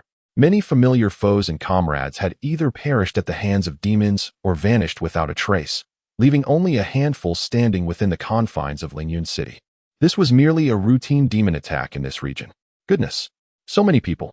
Halfway along their journey, Xinyang's exclamation jolted Shinshio from his reverie. Raising his gaze, he beheld countless dark figures in the distance, resembling a colossal serpent, winding and twisting, with no end in sight. The dust stirred by the feet of tens of thousands transformed the air into a hazy gray, and even from afar, Shinshio could keenly detect the acrid scent of sweat mingling with the increasingly loud shouts and calls approaching them. The refugees are coming. Where is the elder of the right field's miscellaneous duties? A loud call left Shinshio no time to observe the migration as he turned to follow the voice.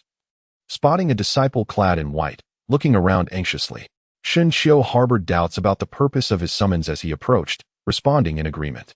Well, since everyone is present, allow me to make some arrangements. The disciple clad in white surveyed the gathered assembly, which included Xiao and Jiang, before proceeding to organize matters. Xiao finally comprehended that their entry into the city was not the anticipated chaotic rush, but rather a meticulously orchestrated arrangement led by a captain. It seemed that idling about would no longer be an option.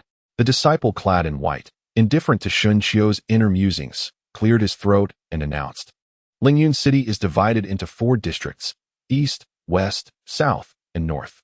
We have drawn the North District for this mission, and I will temporarily assume the role of captain. If there are any questions, please voice them. A circle of disciples wore expressions of dismay, and a few familiar with the captain lamented. How could you end up with the North District? This is truly unfortunate. Not only does the North District border the territory of demonic beasts, but it was also previously a slum area in Lingyun City. With so many people relocating, we are unlikely to benefit from this venture. Another added, indeed. It is a desolate and impoverished corner. The captain, recognizing the familiar faces among the complainants, merely exchanged glances without retorting and continued, during our time in the city. Your primary duty will be to assist the soldiers of Daming and the Yangwu Guard in settling the displaced populace and rebuilding the city. Exercise caution, as demonic beasts may infiltrate amidst the chaos. Moreover, heed the words of Master Songha from yesterday. They are of utmost importance. With a substantial influx of refugees, that female thief may seize the opportunity to blend in. Upon hearing this, the disciples collectively sighed in resignation, yet none dared to defy Master Songha's orders. As the arrangements neared completion, the captain's expression shifted as he observed the hesitance among his peers. Noticing his troubled demeanor, someone inquired, Come on, brother. If there is more bad news, just share it with us. The captain shook his head before finally speaking.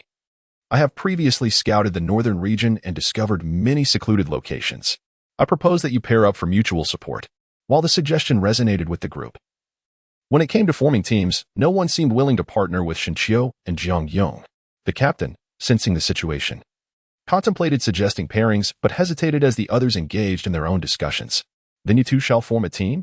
He proposed.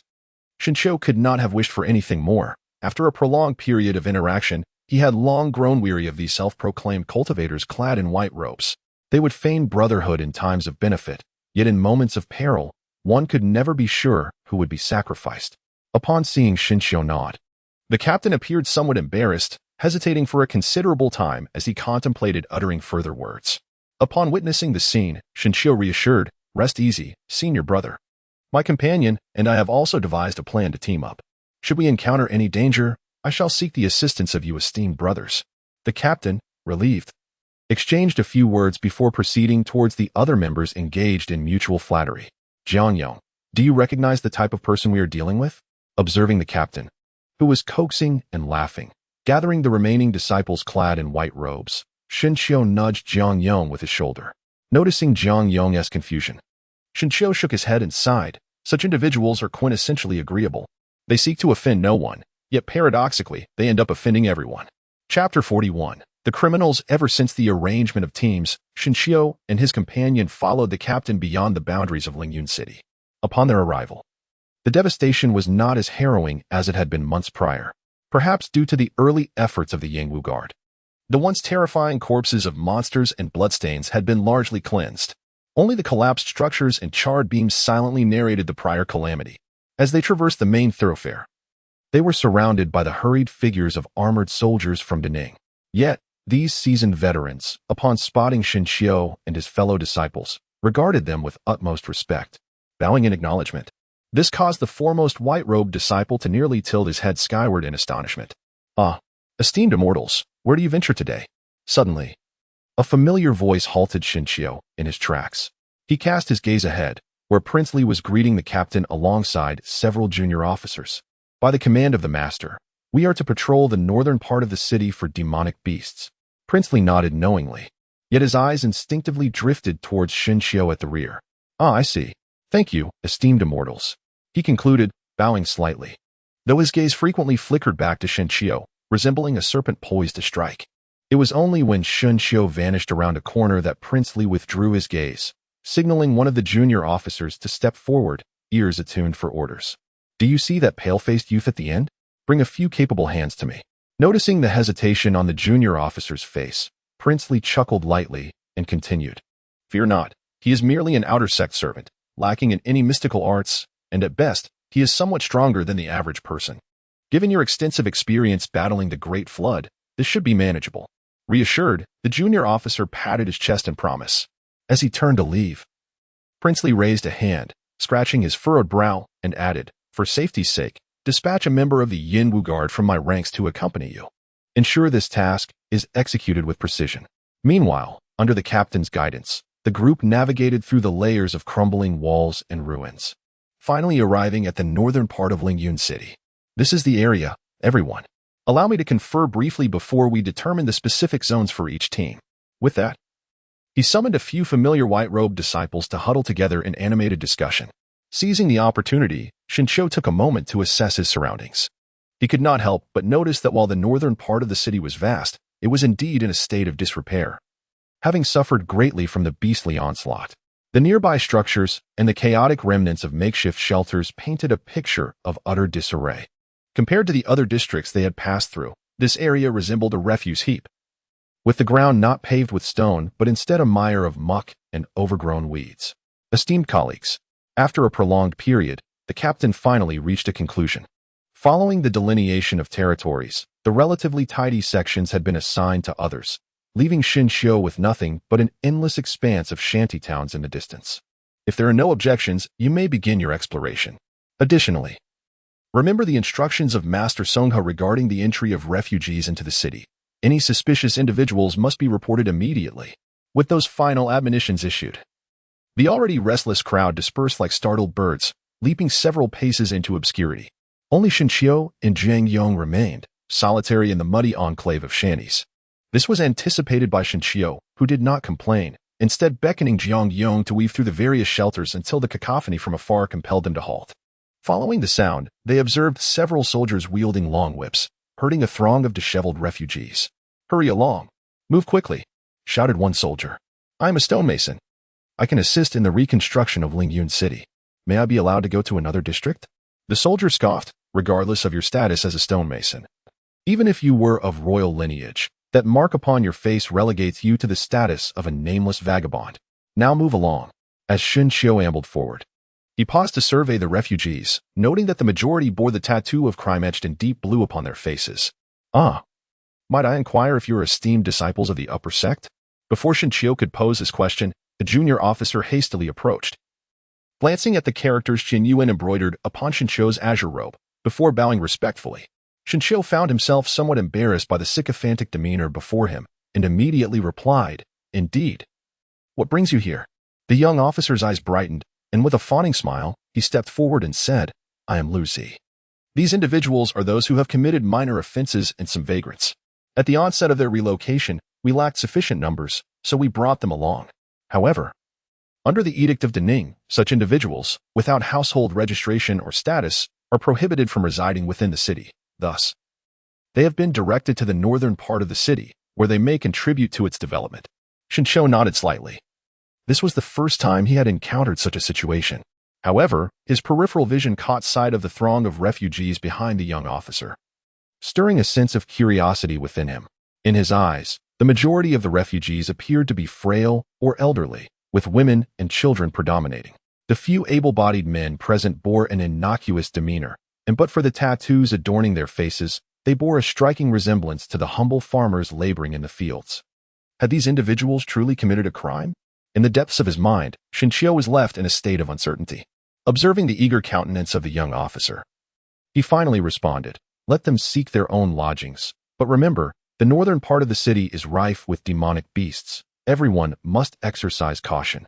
The sixth officer nodded repeatedly, and once Xinqiu had distanced himself, he brandished his long whip, dispersing the refugees among the dilapidated shelters. Days passed in disarray throughout the makeshift homes, leaving Xinqiu with no opportunity to find a secluded spot to contemplate his techniques. During this time, aside from returning to the spiritual fields to instruct Yun Meng's son, he remained firmly entrenched in the northern part of the city. Meanwhile, Ma Kai Wang and Xing Er thrived in their endeavors, having ventured to the western district, where they claimed to have encountered the newly appointed lord of Lingyun City along with a host of officials and merchants. Notably, the young officer, Lu Zi, displayed exceptional attentiveness, frequently addressing Shinshio as immortal master, which left him feeling somewhat elated. Even Jiang Yong could not help but extol Lu Zi's eloquence and diligence, often treating them to sumptuous meals, proclaiming that he would surely receive true teachings at a martial arts academy. However, Shinshio sensed an underlying insincerity in this flattery, as if it heralded some impending misfortune. Yet, as days wore on, Lu Zi continued in his usual manner, prompting Shinshio to attribute his behavior to a desire to curry favor with his status. Immortal Masters.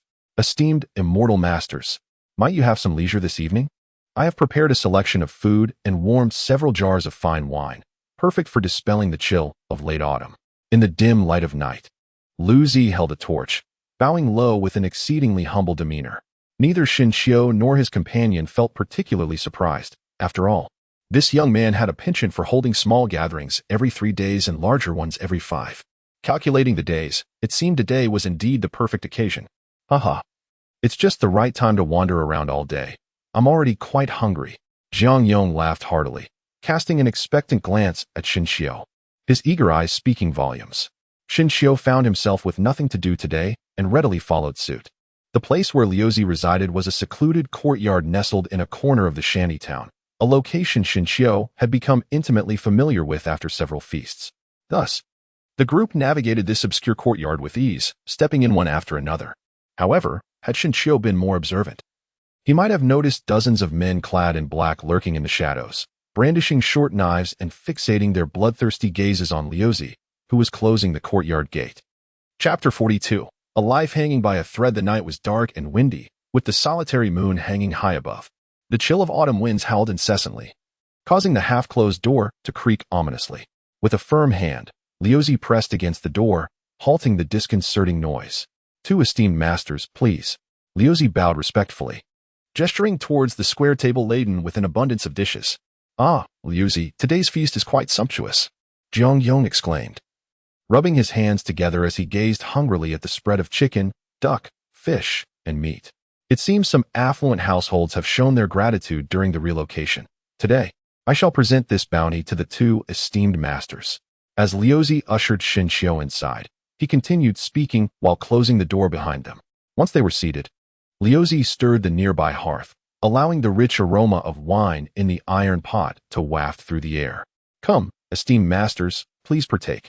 At Liu Zi's invitation, Jiang Yong could hardly contain himself, tearing off chunks of fatty meat and stuffing them into his mouth. It must be said that Jiang Yong's appetite was considerably larger than that of the average person, a consequence of his martial training since childhood. As he devoured the succulent morsels, Shinshio's own hunger was piqued, prompting him to join in, relishing the flavors with hearty bites. After savoring the dishes, Liu Zi presented the exquisite wine from the hearth at the perfect moment, placing 2 wine cups on the table. "Esteemed masters, this pear blossom white was procured from a merchant in the northern territories. Its smoothness upon entry is truly unforgettable."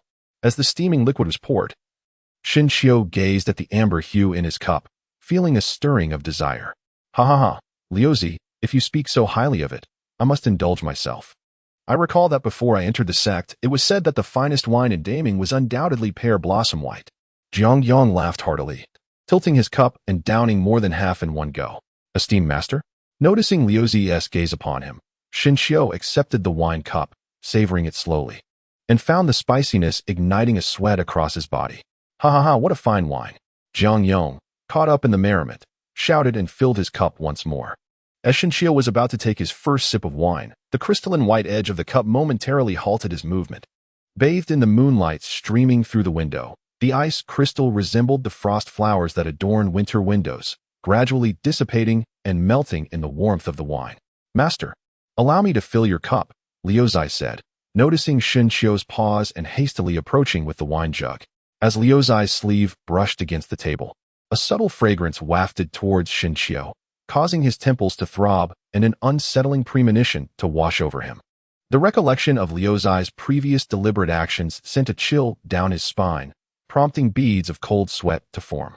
With a growing sense of foreboding, Shinshio scanned his surroundings, noting the remoteness of the location.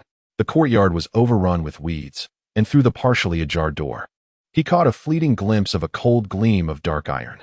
He yearned to warn Jiang Yong, but the latter was already swaying unsteadily after just 2 cups of wine.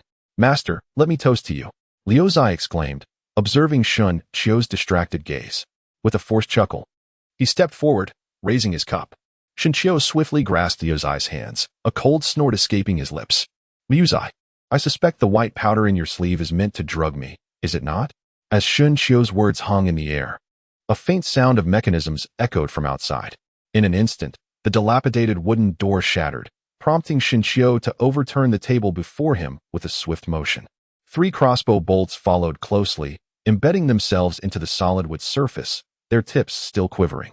Meanwhile, Jiang Yong, who was half-dazed from intoxication, stumbled backward, knocking over a low cabinet, his hands fumbling for the broken table leg. The once sycophantic Liuzi now wore a grim expression, displaying remarkable discernment. Liuzi glided backward, 2 serpentine daggers slipping from his sleeves. "Alas, this drunken breeze would melt away under heat, the warm wine you just poured." Liuzi's words were abruptly cut off as Shun Qiu tore away half of the brocade tablecloth, sending shards of porcelain hurtling forward. With a crash, Liuzi was caught off guard. His body now littered with greasy porcelain fragments, his exposed skin marred by numerous cuts. To rely on wine and drugs against him would be utterly futile. In the end, it would still require my intervention. Outside, several masked men stormed in, the foremost among them a burly figure who appeared to be the leader, chastising Liuzi, who, despite the pain, continued to grovel. As Shun Qiu observed the overwhelming numbers of his adversaries, he sought to awaken the blood-slave worms within him. However, the 2 worms showed no signs of stirring. It was indeed a critical moment when he faltered. Shun Qiu silently cursed, yearning to extract the identity of the man in black, yet a wave of dizziness surged through his mind. In a moment of desperation, he bit down on his tongue, the metallic taste of blood erupting in his mouth, restoring his clarity. What was he waiting for? He had to act. The burly man did not afford Shun Qiu the opportunity to inquire, raising his hand to signal nearly 10 black-clad individuals to encircle him with their gleaming blades. In this dire situation, with no allies to rely upon, Shun Qiu grasped the unsteady Jiang Yong and hurled a half-turned table, attempting to break free. A cacophony of malicious laughter erupted from the group of black-clad figures as they advanced, aiming to strike at Shun Qiu's limbs. In this critical moment, Shun Qiu steeled himself, seizing a shard of broken porcelain, confronting the advancing blades without retreat. The edge of a sword tore through the hem of his robe. Yet before the black-clad man could deliver a blow, Shun Qiu swiftly evaded and found himself behind the assailant, only to feel a sudden chill at the back of his head as a fragment of porcelain lodged itself into his skull. Such speed! The others, sensing Shun Qiu's movement, exchanged wary glances with the burly man behind them. Merely some street brawling. There was no need to fear his cultivation shoulder to shoulder. Reinvigorated, they closed in once more, yet Shun Qiu remained undaunted. He suddenly realized that the relentless practice of the Qian Yuan Heart Sutra combined with the herbal elixirs he had consumed had rendered his body lighter and his movements swifter. "Jiang Yong, can you hold on?" The latter, gritting his teeth and slapping his face a few times, indeed regained some lucidity. Grasping a solid wooden leg, he bellowed, "These filthy scoundrels, resorting to poison and overwhelming numbers, let them perish." Upon witnessing this, Shun Qiu felt a sense of relief, and the 2 of them plunged into the throng. Instantly, chaos erupted, with bodies and horses tumbling in disarray. Shun Qiu moved like a wraith, evading strikes from the dark-clad assailants, who could merely graze the edges of his garments. In stark contrast, the dark figures soon succumbed to their fate, as a chilling cry echoed before they fell lifeless to the ground. A closer inspection revealed that the fallen assailants had their skulls shattered, their brains oozing forth. After all, Shun Qiu had previously demonstrated his formidable prowess, effortlessly creating gaping holes in tree stumps as thick as a man's waist. Thus, the frail human form was no more than tissue paper to him. However, the most striking was Jiang Yong. Hailing from a martial arts academy and having consumed a copious amount of spiritual herbs and crystals, his strength had transcended previous limits. Wielding a severed piece of wood with remarkable ferocity, every opponent he faced seemed to inexplicably bear new wounds. The skirmish, neither overly lengthy nor brief, concluded with Shun Qiu snapping the neck of the last dark-clad figure. The burly man, instead of expressing anger, laughed heartily. "Indeed, you are a disciple of the celestial sect. Even a mere servant possesses such strength. Yet, let it be known, with your level of power, You shall find no opportunity to unleash your abilities before the might of celestial arts. As his words fell, he extended his claw-like fingers, and the scattered shards of porcelain rose into the air, transforming into a multitude of chilling stars hurtling towards them. Shinshio delicately lifted a lifeless body, obscuring his face with the intent to retreat. From the words of the burly man, it was evident that this individual possessed formidable skills. Confronting him directly was ill-advised. The relentless barrage of porcelain shards rained down like arrows, turning the body before him into a mere sieve. As Shinshio staggered backward, a sweet, metallic taste surged in his throat. Upon glancing up, he noticed that numerous fragments had pierced through the corpse. Yet, the onslaught was not over. Before the storm of porcelain ceased, the burly man leapt into the air, delivering a crushing kick that shattered the body and sent it hurtling towards his waist, where a short blade awaited. Die. Shinshio was acutely aware that the individual before him would not leave unscathed today. With a fierce shout, he swung his fist toward the man's face. Humph, like an ant trying to shake a tree. The man remained unperturbed, casually deflecting Shinshio's strikes with a flick of his hand, seizing Shinshio's right arm with the intention of forcibly dislocating it. Once I turn you into a human stick, we shall see what tricks you have left. As he spoke, the man had already gripped a short knife at his waist with his left hand, evidently planning to slice through Shinshio's legs. Shinshio, Jiangyong, in a state of panic, wanted to intervene but was thwarted by the serpentine dagger of the sixth brother, which prevented him from moving forward. In this critical moment, Shinshio recalled Zhao Zhao's words from that day, turned to gaze at his right arm, and suddenly inquired, "What is your spiritual root?" The man, momentarily taken aback, failed to respond, but was jolted by a sudden surge of white energy emanating from Shinshio's right hand. "What is this?" The man's eyes widened in astonishment as he beheld the continuous flow of spiritual energy from Shinshio's arm, halting his attack, his expression betraying insatiable greed. "What a treasure this is!" Upon hearing the man's inquiry, Shinshio merely smiled in silence, resolutely channeling the spiritual energy into the man's body. "Aha. That's not enough. I don't want it anymore." "Nonsense. Stop." The man, feeling the spiritual energy within him swell, attempted to command Shinshio to cease, but to his dismay, Shinshio showed no signs of stopping, even as he loosened his grip on Shinshio's right arm. However, this time, it was Shinshio who took control. "Nonsense. Stop." "No." The man's face contorted in agony, his flesh visibly roiling as countless energy streams darted about within him. Before he could swing his knife to sever Shinshio's arm, his entire body erupted like an overinflated balloon, a mist of blood and bone fragments splattering against the ceiling. As the blood sprayed forth, it forced into view a pair of murky eyes lurking in the darkness above, while the owner of the eyes let out a fleeting sound of surprise, unnoticed by Shinshio and the others. Meanwhile, the sixth brother, engaged in a fierce battle in the courtyard, turned pale upon hearing the explosive commotion behind him. As he attempted to flee, Jiangyong hurled a broken piece of wood, striking him in the knee. Shinshio, struggling to rise, grasped a short knife from the ground, and with a swift arc of the blade, the sixth brother's head sailed through the air, his wide-open eyes reflecting the full moon outside. "Shinshio," Jiangyong's voice echoed, now distant yet drawing near. Shinshio lowered his gaze to the blossoming crimson flowers upon his chest, realizing that several shards had already penetrated 3 inches into his heart during the porcelain rain. The last image etched in his mind was that of Jiangyong, whose trembling hand tore at his collar in a desperate attempt to staunch the bleeding, quivering intensely under the moonlight. Chapter 43. The mysterious space. Shinshio felt as if he were devoid of weight, floating weightlessly in a chaotic void. "Am I dead?" Shinshio gazed at his heart, where no porcelain shard had penetrated. Instead, there was only a cluster of dark purple radiance, a birthmark. Shinshio murmured, yearning to reach out with his hand, but suddenly, a mournful horn resonated from afar, causing him to pause.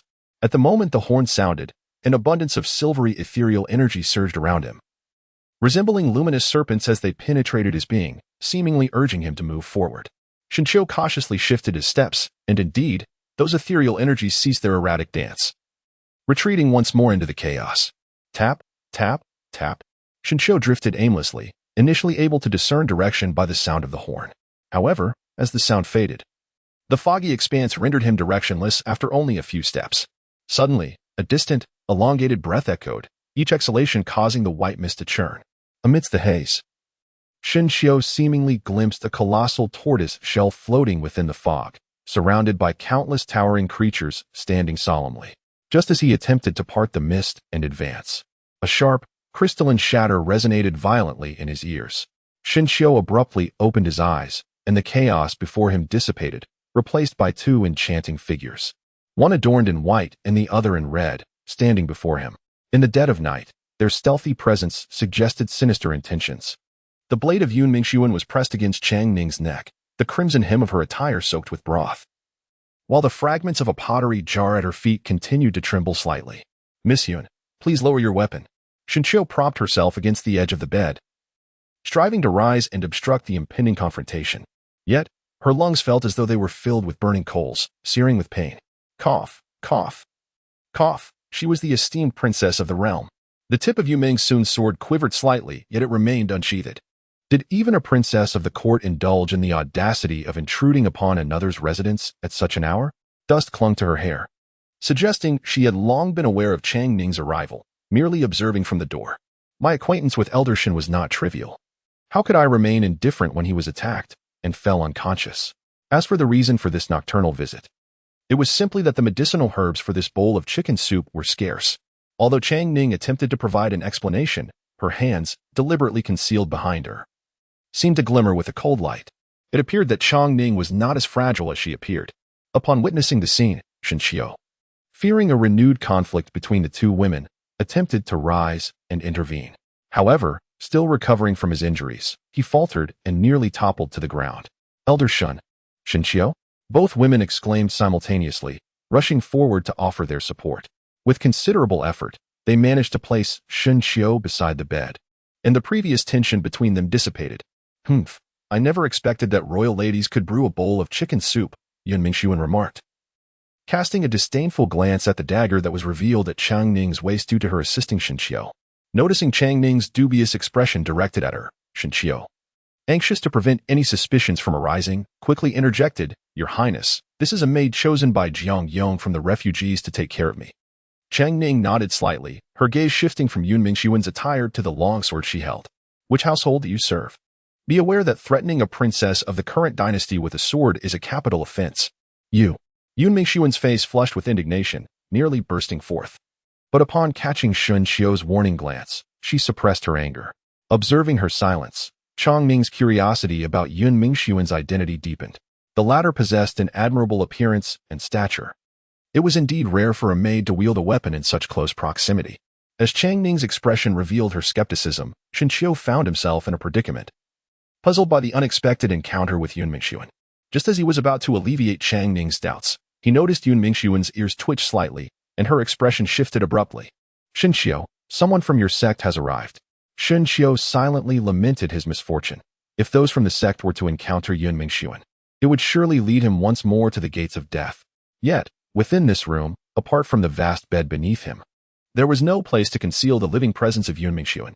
Hearing the footsteps drawing ever closer, Shinshio disregarded the pain in his chest and hurriedly rose to lift the covers, urging, "Miss Yun, quickly." The latter hesitated, casting a cautious glance at Chang Ning. "What is Elder Shin planning?" In Shinshio, there was scarcely any time to explain to Chang Ning, as shadows loomed outside. He hurriedly grasped Yun Mingxuan's arm and pulled her towards the bed.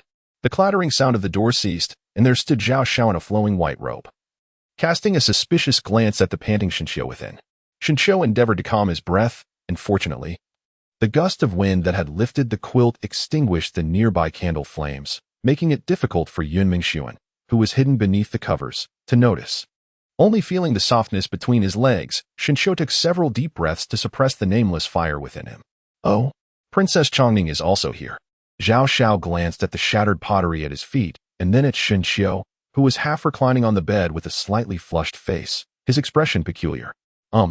Master Zhao, I prepared chicken soup for Elder Shun, but it was too hot to hold." Princess Changning spoke up to diffuse the situation, albeit without understanding Shinshio's peculiar behavior.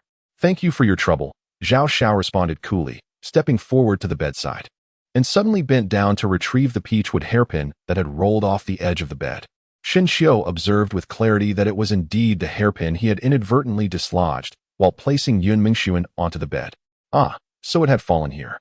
No wonder I felt something was amiss atop my head. Zhao Xianshi, this is my hairpin." Zhao Xiao remained silent, his thumb gently caressing the end of the hairpin. where the character for Cloud was distinctly engraved. Zhao Xianxue. Chong Ning could not help but interject, prompting Zhao Xiao to finally hand over the hairpin, remarking with a smile. The princess is quite unadorned, employing a wooden hairpin despite being of the Daming royal lineage.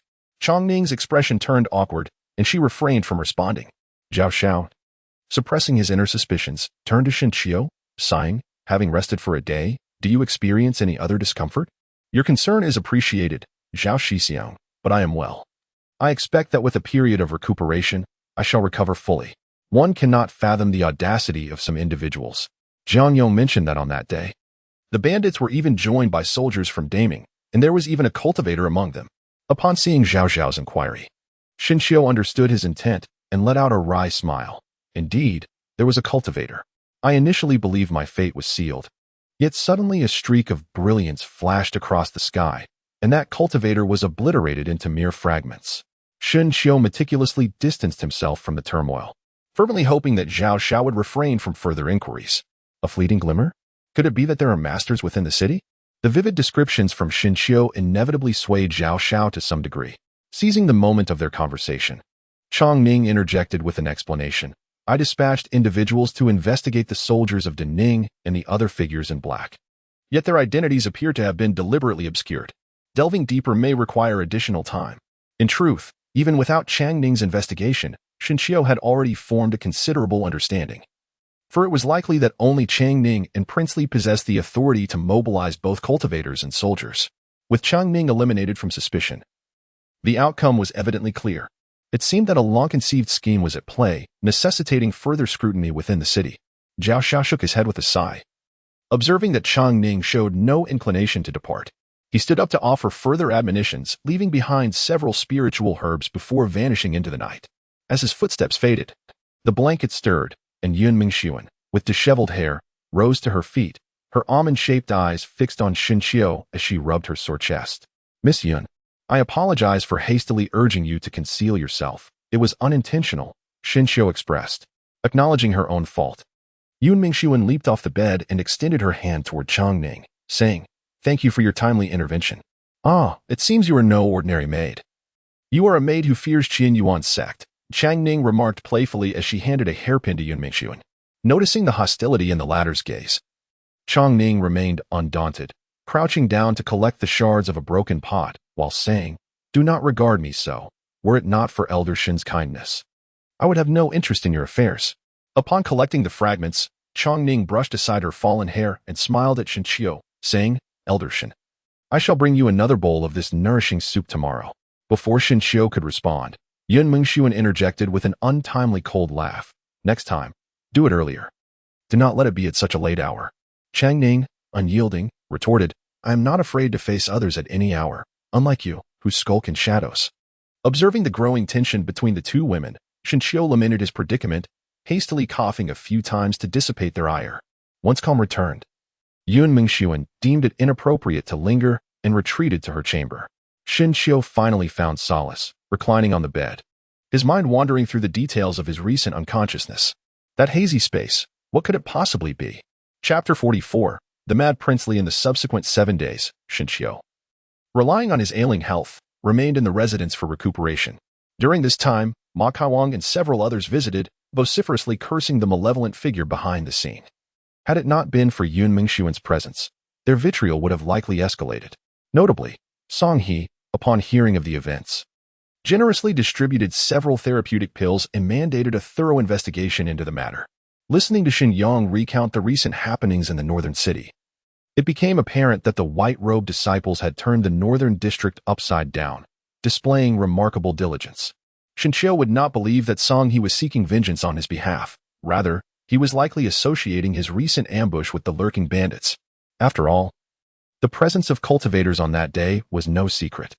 The urgency and anxiety exhibited by Song He were probably due to Zhao Xiao reporting Xinqiu's words from that day. Learning that other cultivators in Lingyun City were keeping an eye on the bandits he mistakenly identified naturally caused him concern and distress. In summary, the current situation in Lingyun City, stirred by Xinqiu, was rife with hidden currents, reminiscent of a spy thriller.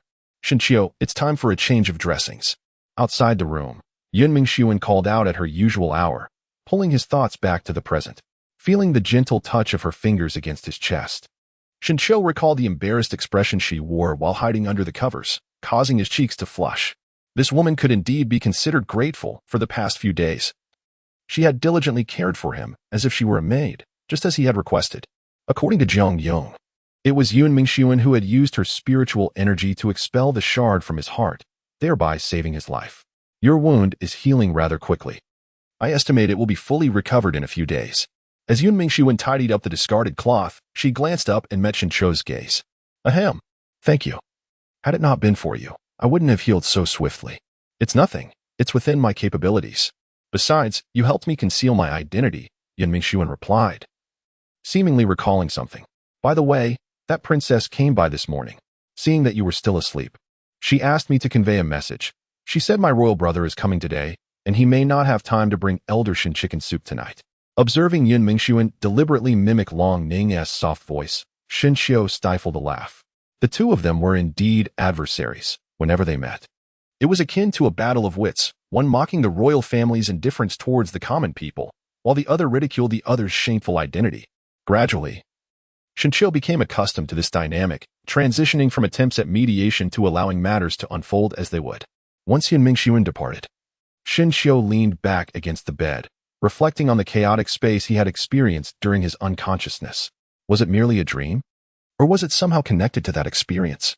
Shin Xiu stared blankly at the gauze on his chest.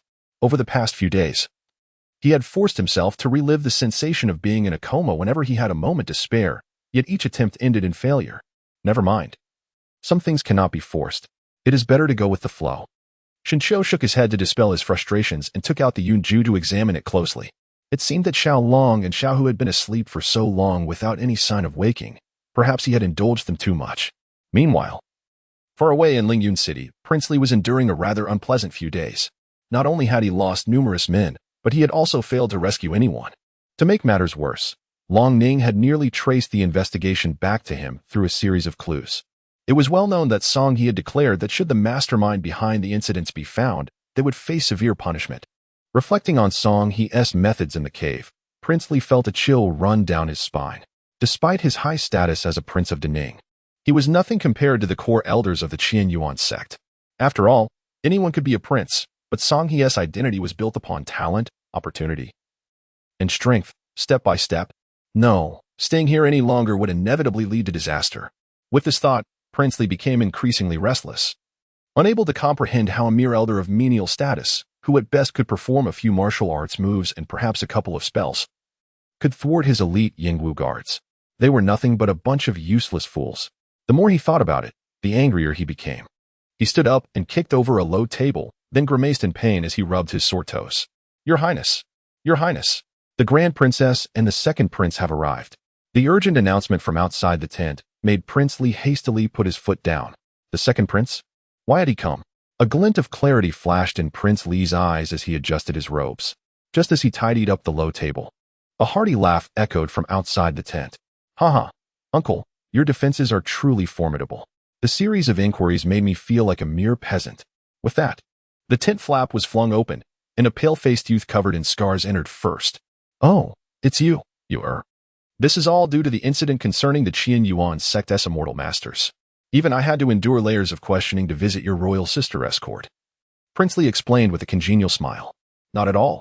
I heard the attackers of the Qian Yuan sect's immortal masters seem to be under your command, uncle. Do not speak recklessly. Prince Li's expression turned cold, but the youth appeared unfazed, taking delight in the jest. Surely, do not speak so carelessly. If the immortal masters were to hear this, wouldn't you be putting your uncle in jeopardy? Seeing the youth's nonchalant demeanor, Prince Li was left with no choice but to maintain a smile and persuade him. Why are you so anxious, uncle? I was merely joking. Besides, how could the immortal masters take mere gossip at face value? If I claim responsibility for the attack, what harm is there? The youth carelessly plopped down onto a chair, casually tossing a berry into his mouth as he spoke. Prince, be cautious with your words. Long Ning, who had entered behind him, could no longer hold back and offered a warning. The youth, unusually, did not retaliate, instead focusing on the berries laid out on the table. Prince Li's face twitched slightly, yet he forced a smile and said, what brings you here today? Uncle, I come bearing a decree from father. Oh? Princely feigned surprise and slightly cupped his hands in respect towards Long Ning. Long Ning wasted no time and presented a piece of silk. As Princely unfolded it, a glint of cold light flashed in his eyes. The document instructed him to return to his fief and await orders, while all matters concerning Lingyun City were to be entrusted to Long Ning. Haha, my royal brother truly cares for me. Just as I was feeling troubled by the affairs of Lingyun City, I was pondering how to leave this place. Princely laughed heartily, feigning joy, unbeknownst to Long Ning. This was merely a performance, and he had little patience to linger. Turning to take his leave, he was suddenly called back by Princely. Wait, why the rush? Just as you leave, I have prepared a feast. Let us gather as uncle and nephews, especially since you arrived in Lingyun City quite unexpectedly, leaving your uncle unprepared. Haha, uncle, I promise to visit your fief and indulge in a drink another day. Do not be stingy with your fine wines.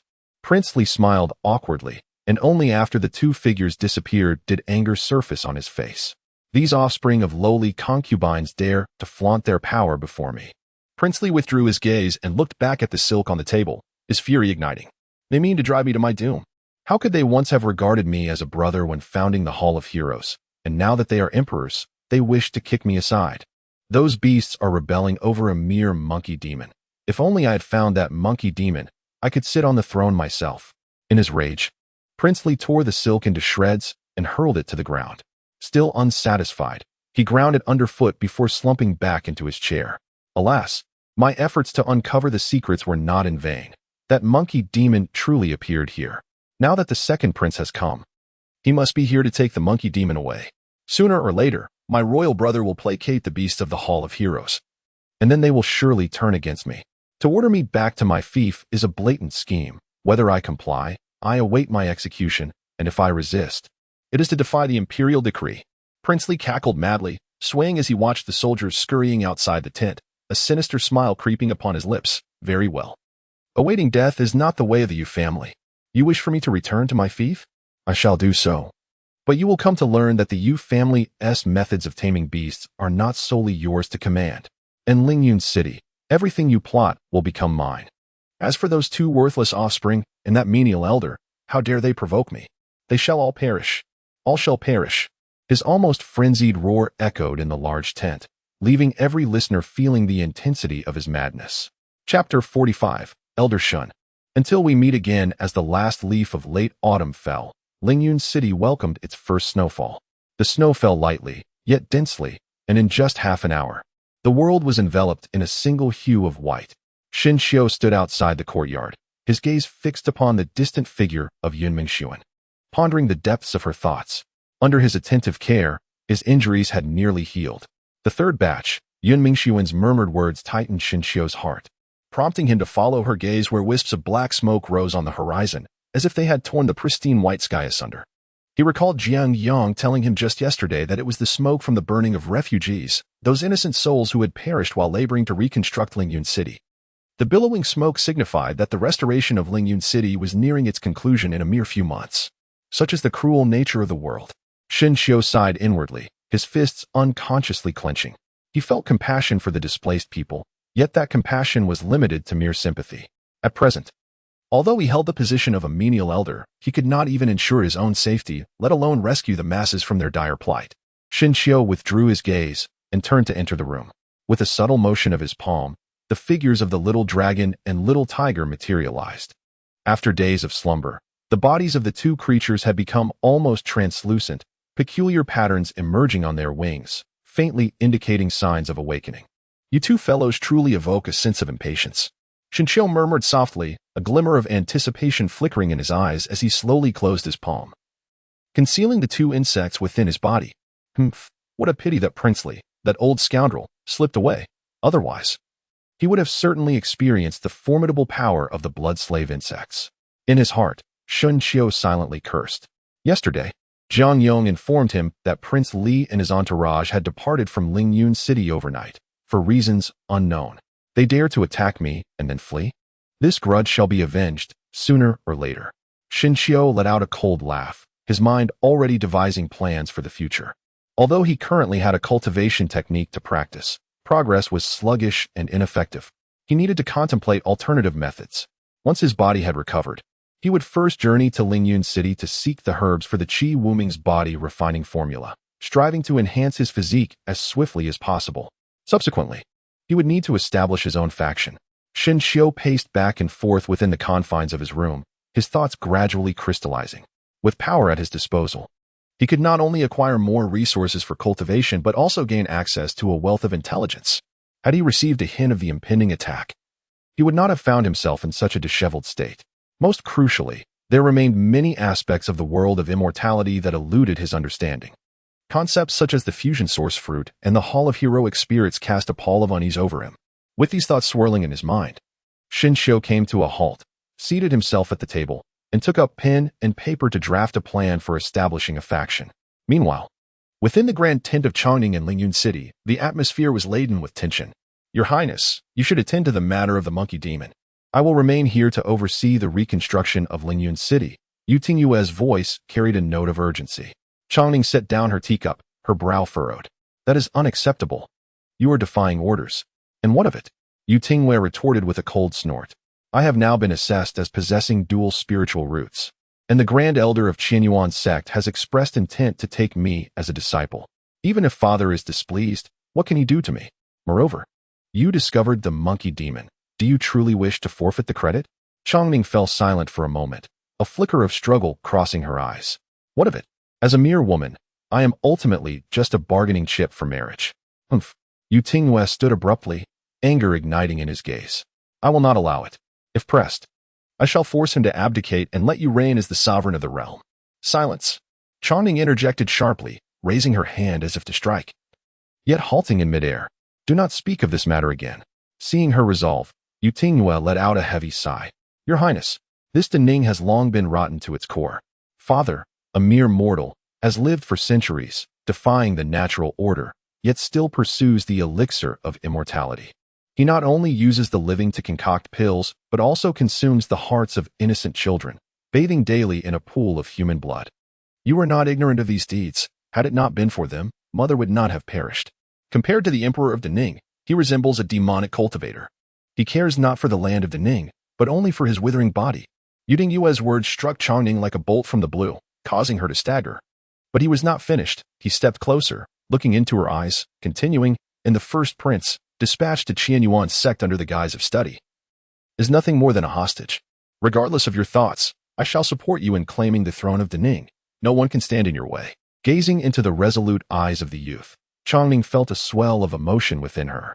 She opened her mouth, but refrained from arguing, whispering, the matters of Dening rest upon the offspring of our Yu family.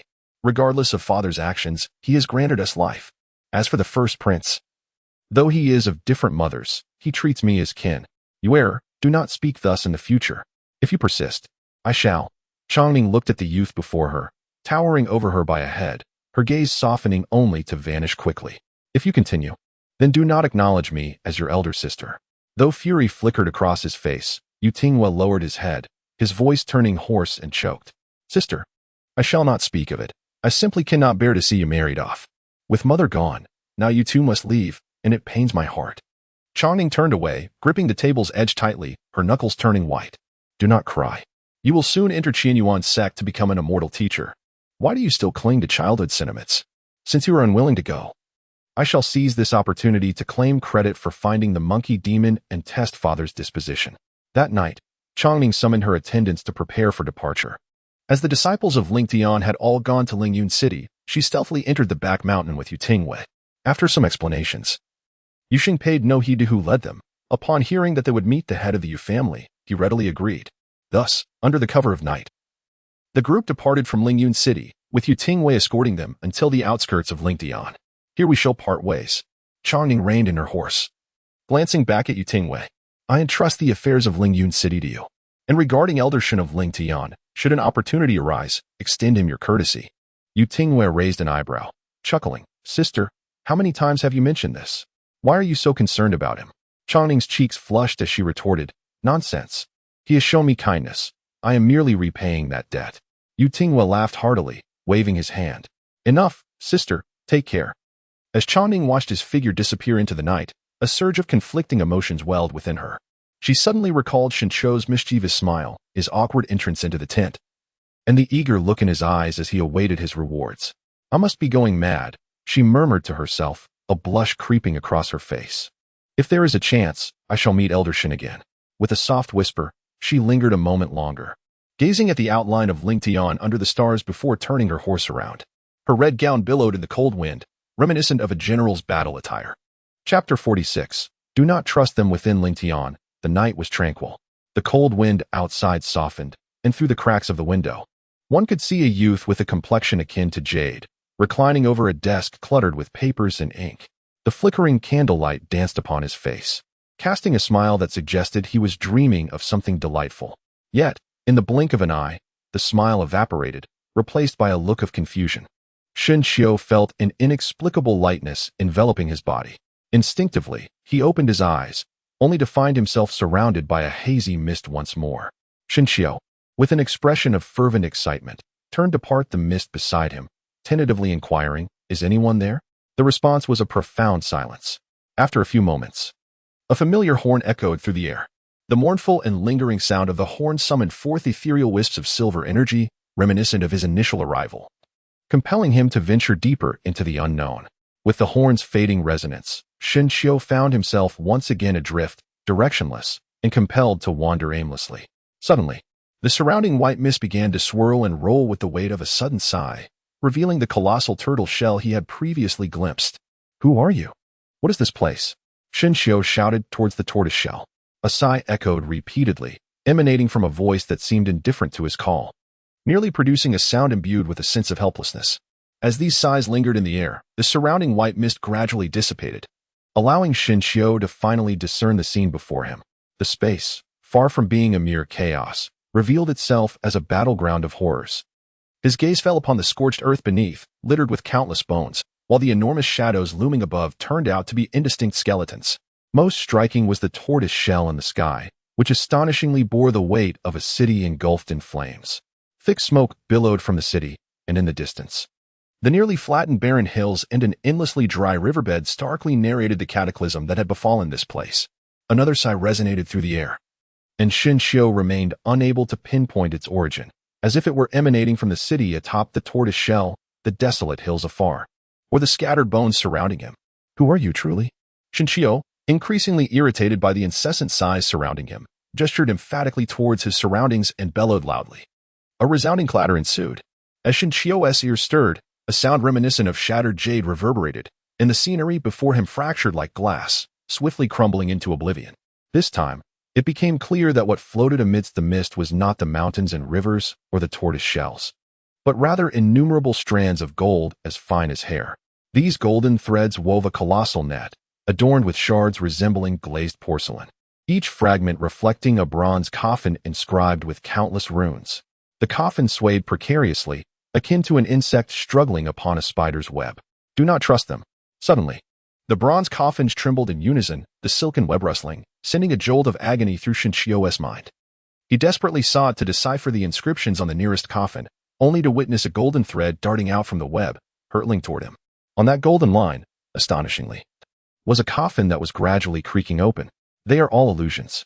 Just as Shen Xiu awaited the revelation of the coffin's interior, the other coffins upon the web quivered in unison, as if a myriad of furious voices erupted in a cacophony. A sharp pain pierced through Shen Xiu's mind, causing a trickle of fresh blood to escape from the corner of his mouth, while an unseen force violently propelled his body away. As the dense fog enveloped him, the slowly opening coffin came into view, revealing that the occupant within was none other than himself. Cough, cough, cough. Shen Xiu was roused from his slumber by the choking sensation of his own blood in his throat. Gazing at the blood splattered across the table, he wiped the corner of his mouth and turned his gaze toward the dark, ominous night beyond the window, completely devoid of drowsiness. The coffin. Shen Xiu recalled the open coffin he glimpsed through the white mist, and he could not help but swallow hard. The person within the coffin was, astonishingly, himself. As this realization dawned upon him, he trembled and lifted his pen. The ink, mingled with blood, inscribing 4 prominent characters upon the paper, "Eye of the Abyssal Sea." The occupant of the coffin was indeed me, and inscribed upon the coffin were these very words. What could this possibly mean? Shen Xiu took a deep breath, rose to open the window, allowing the brisk wind to freely caress his face. And what of the colossal net woven from golden threads, the the multitude of coffins. And the tortoiseshell fortress, does this place truly exist? Facing the cold breeze. Shinchio's thoughts became markedly clearer as he meticulously recalled every detail he had witnessed amidst the white mist. Do not trust them? They are but illusions? But who then? Are they? Shinchio spent the night pondering the enigmatic voice, unable to find rest. The following morning, Yun Mingxuan entered as usual to change the dressings, only to find Shinchio sitting dazedly at the desk, his robe disheveled, and his long hair matted with blood, clinging to his furrowed brow, his expression despondent. What are you doing opening the window in this biting cold? Yun Mingxuan exclaimed, raising a hand to shut it. Out of the corner of his eye, he noticed the bloodstains on the low table and gasped. Has an old injury flared up? Why did you not call for me? Yun Mingxuan furrowed his brow, conducting an examination but finding nothing amiss. I am fine. Last night I felt compelled to move about, but it seems I have strained myself. Shinchio discreetly withdrew the paper he had written last night from the table, forcing an explanation. Yun Mingxuan noticed Shinchio's subtle movement and slightly shook his head at Shinchio's pale visage. How could he not recognize that Shinchio was lying? The faint expression clearly indicated damage to his consciousness.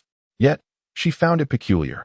How could a mere elder of the mundane sect suffer such a loss without reason? Perhaps everyone harbors their own secrets, much like herself. With this thought, Yun Mingxuan chose not to expose him, instead preparing the medicinal powder before quietly exiting. Shinchio then unfolded the paper tucked behind his waist. This mysterious eye of the Xianming Sea, I shall undoubtedly seek to unravel its secrets in due time. I am eager to discover how I found myself ensconced within this coffin. After a night of contemplation, Shinchio realized that he had been rather hasty. With his current capabilities, even self-preservation was a challenge, let alone the pursuit of a place whose name alone evoked a sense of the extraordinary. There is so much I yearn to understand. This journey ahead is indeed a formidable undertaking.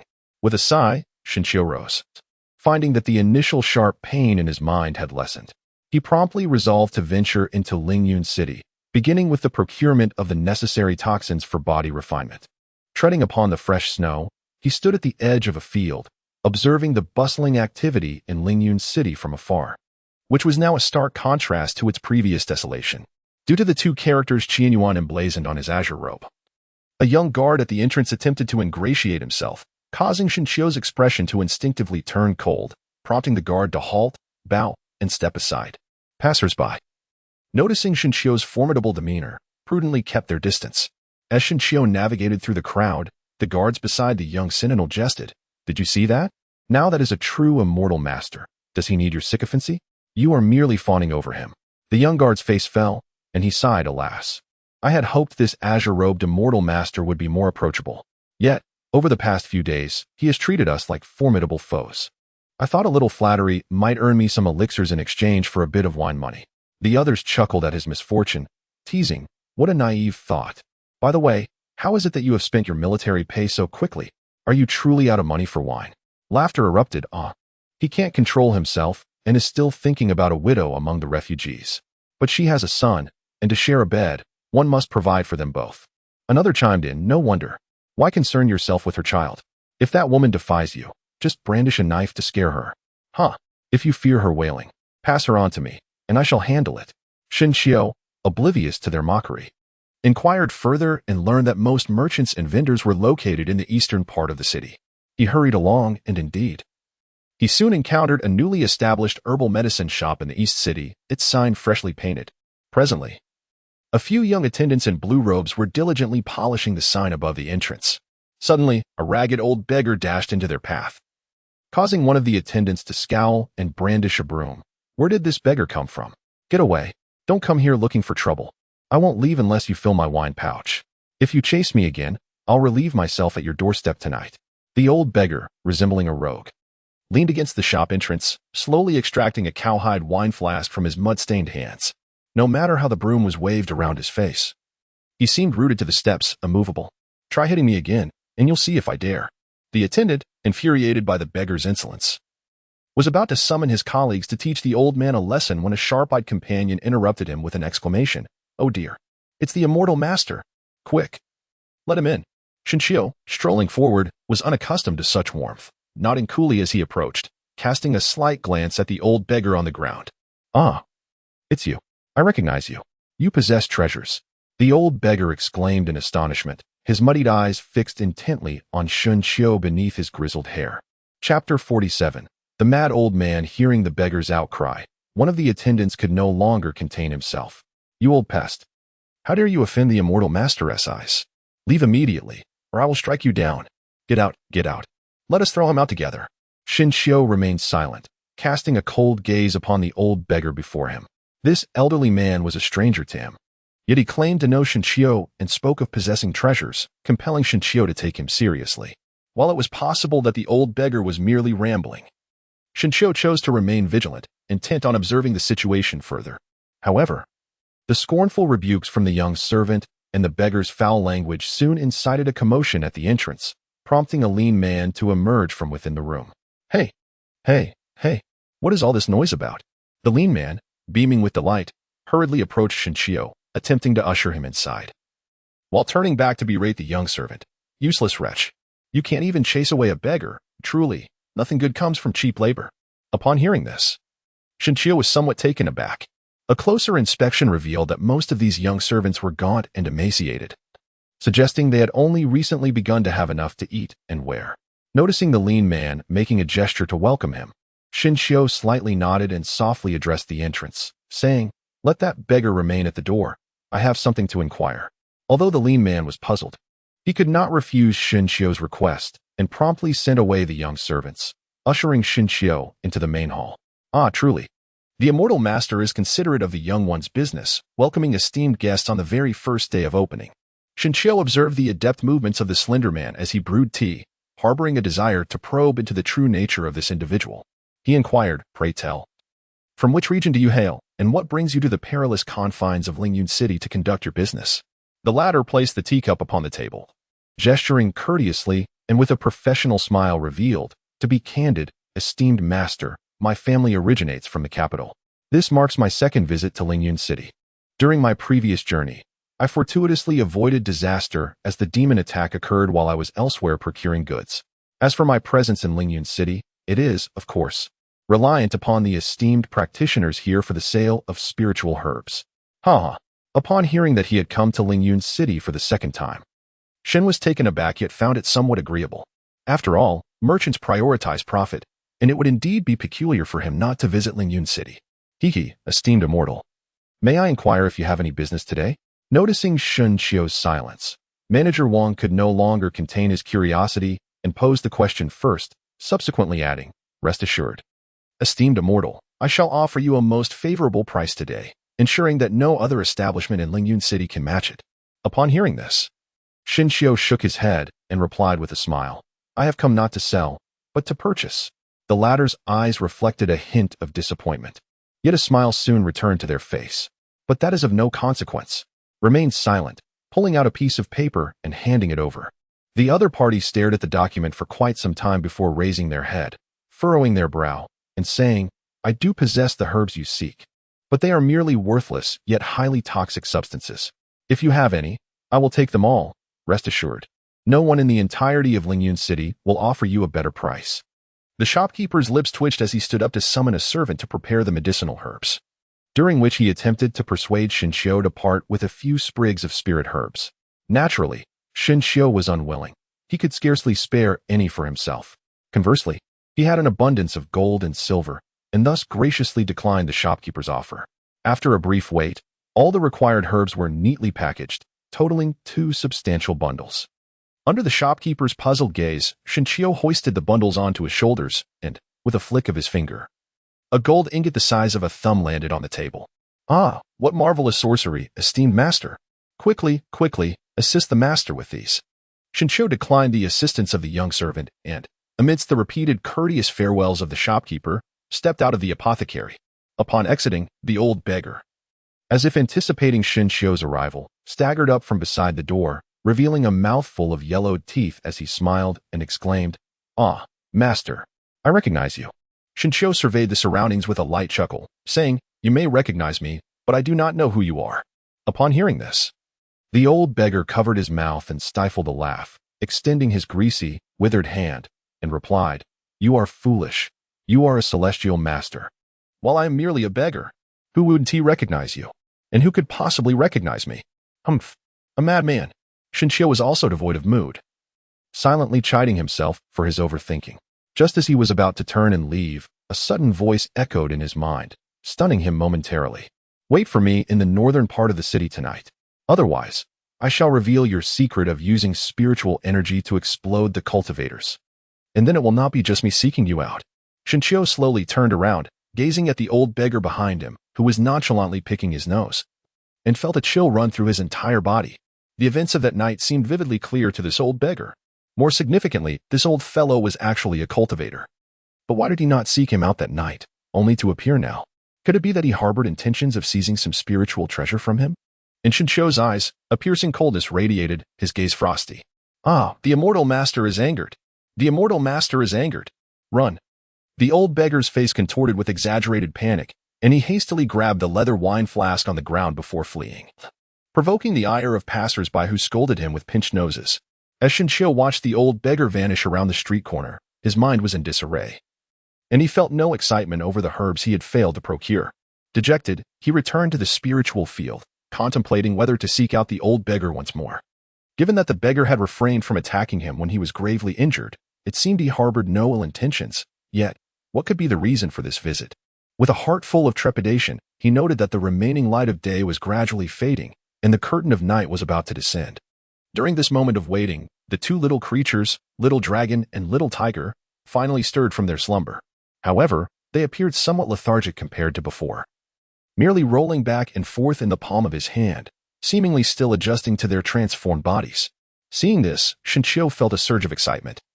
No matter their state, they had awakened, which instilled him with confidence regarding his plans to venture northward into the city that night. As the night deepened, flickering candlelight began to illuminate the shanties in the northern part of Lingyun City. Shinshio trudged through the slushy snow, embarking on this journey without notifying anyone. The reasons were twofold. He felt he could offer no assistance, and he wished to spare others from potential repercussions should conflict arise.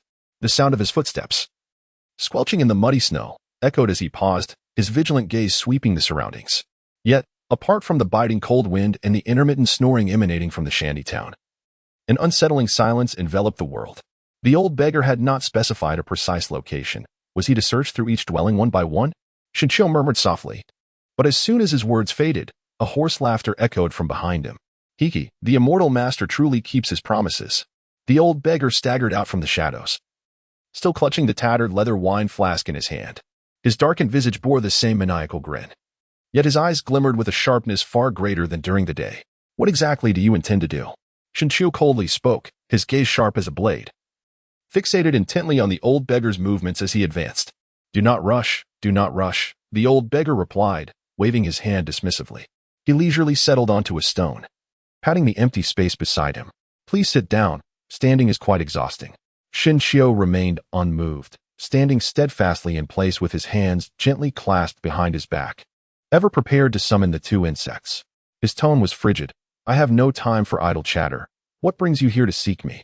Upon hearing this, the old beggar's smile gradually faded, and a flicker of complexity passed through his murky eyes. He sighed, tilted his head back to take a swig of strong liquor, and chuckled softly. Oh, immortal master, do not be so wary. I seek you not to bring you harm, but rather to propose a collaboration. Collaboration? Shinshio furrowed his brow. What can you offer me in terms of collaboration? The old beggar did not respond directly. Instead, he tilted his head back and took another swig of wine, then slowly remarked, that night, drawn by the enticing aroma of wine, I initially intended to indulge in a fine drink, only to witness you shatter a mid-stage chi refinement cultivator with your spiritual energy. The old beggar refrained from providing a straightforward answer, instead smacking his lips and wiping the remnants of wine from the corner of his mouth, continuing with a light chuckle. At first, I assumed you possessed profound cultivation skills. However, upon closer inspection, I realized you had not even reached the initial stage of chi refinement. Haha. At this juncture, the old beggar stifled a laugh, which only served to deepen the coldness of Shinshio's expression. Ha ha ha. After further scrutiny, I discovered that you are merely immortal.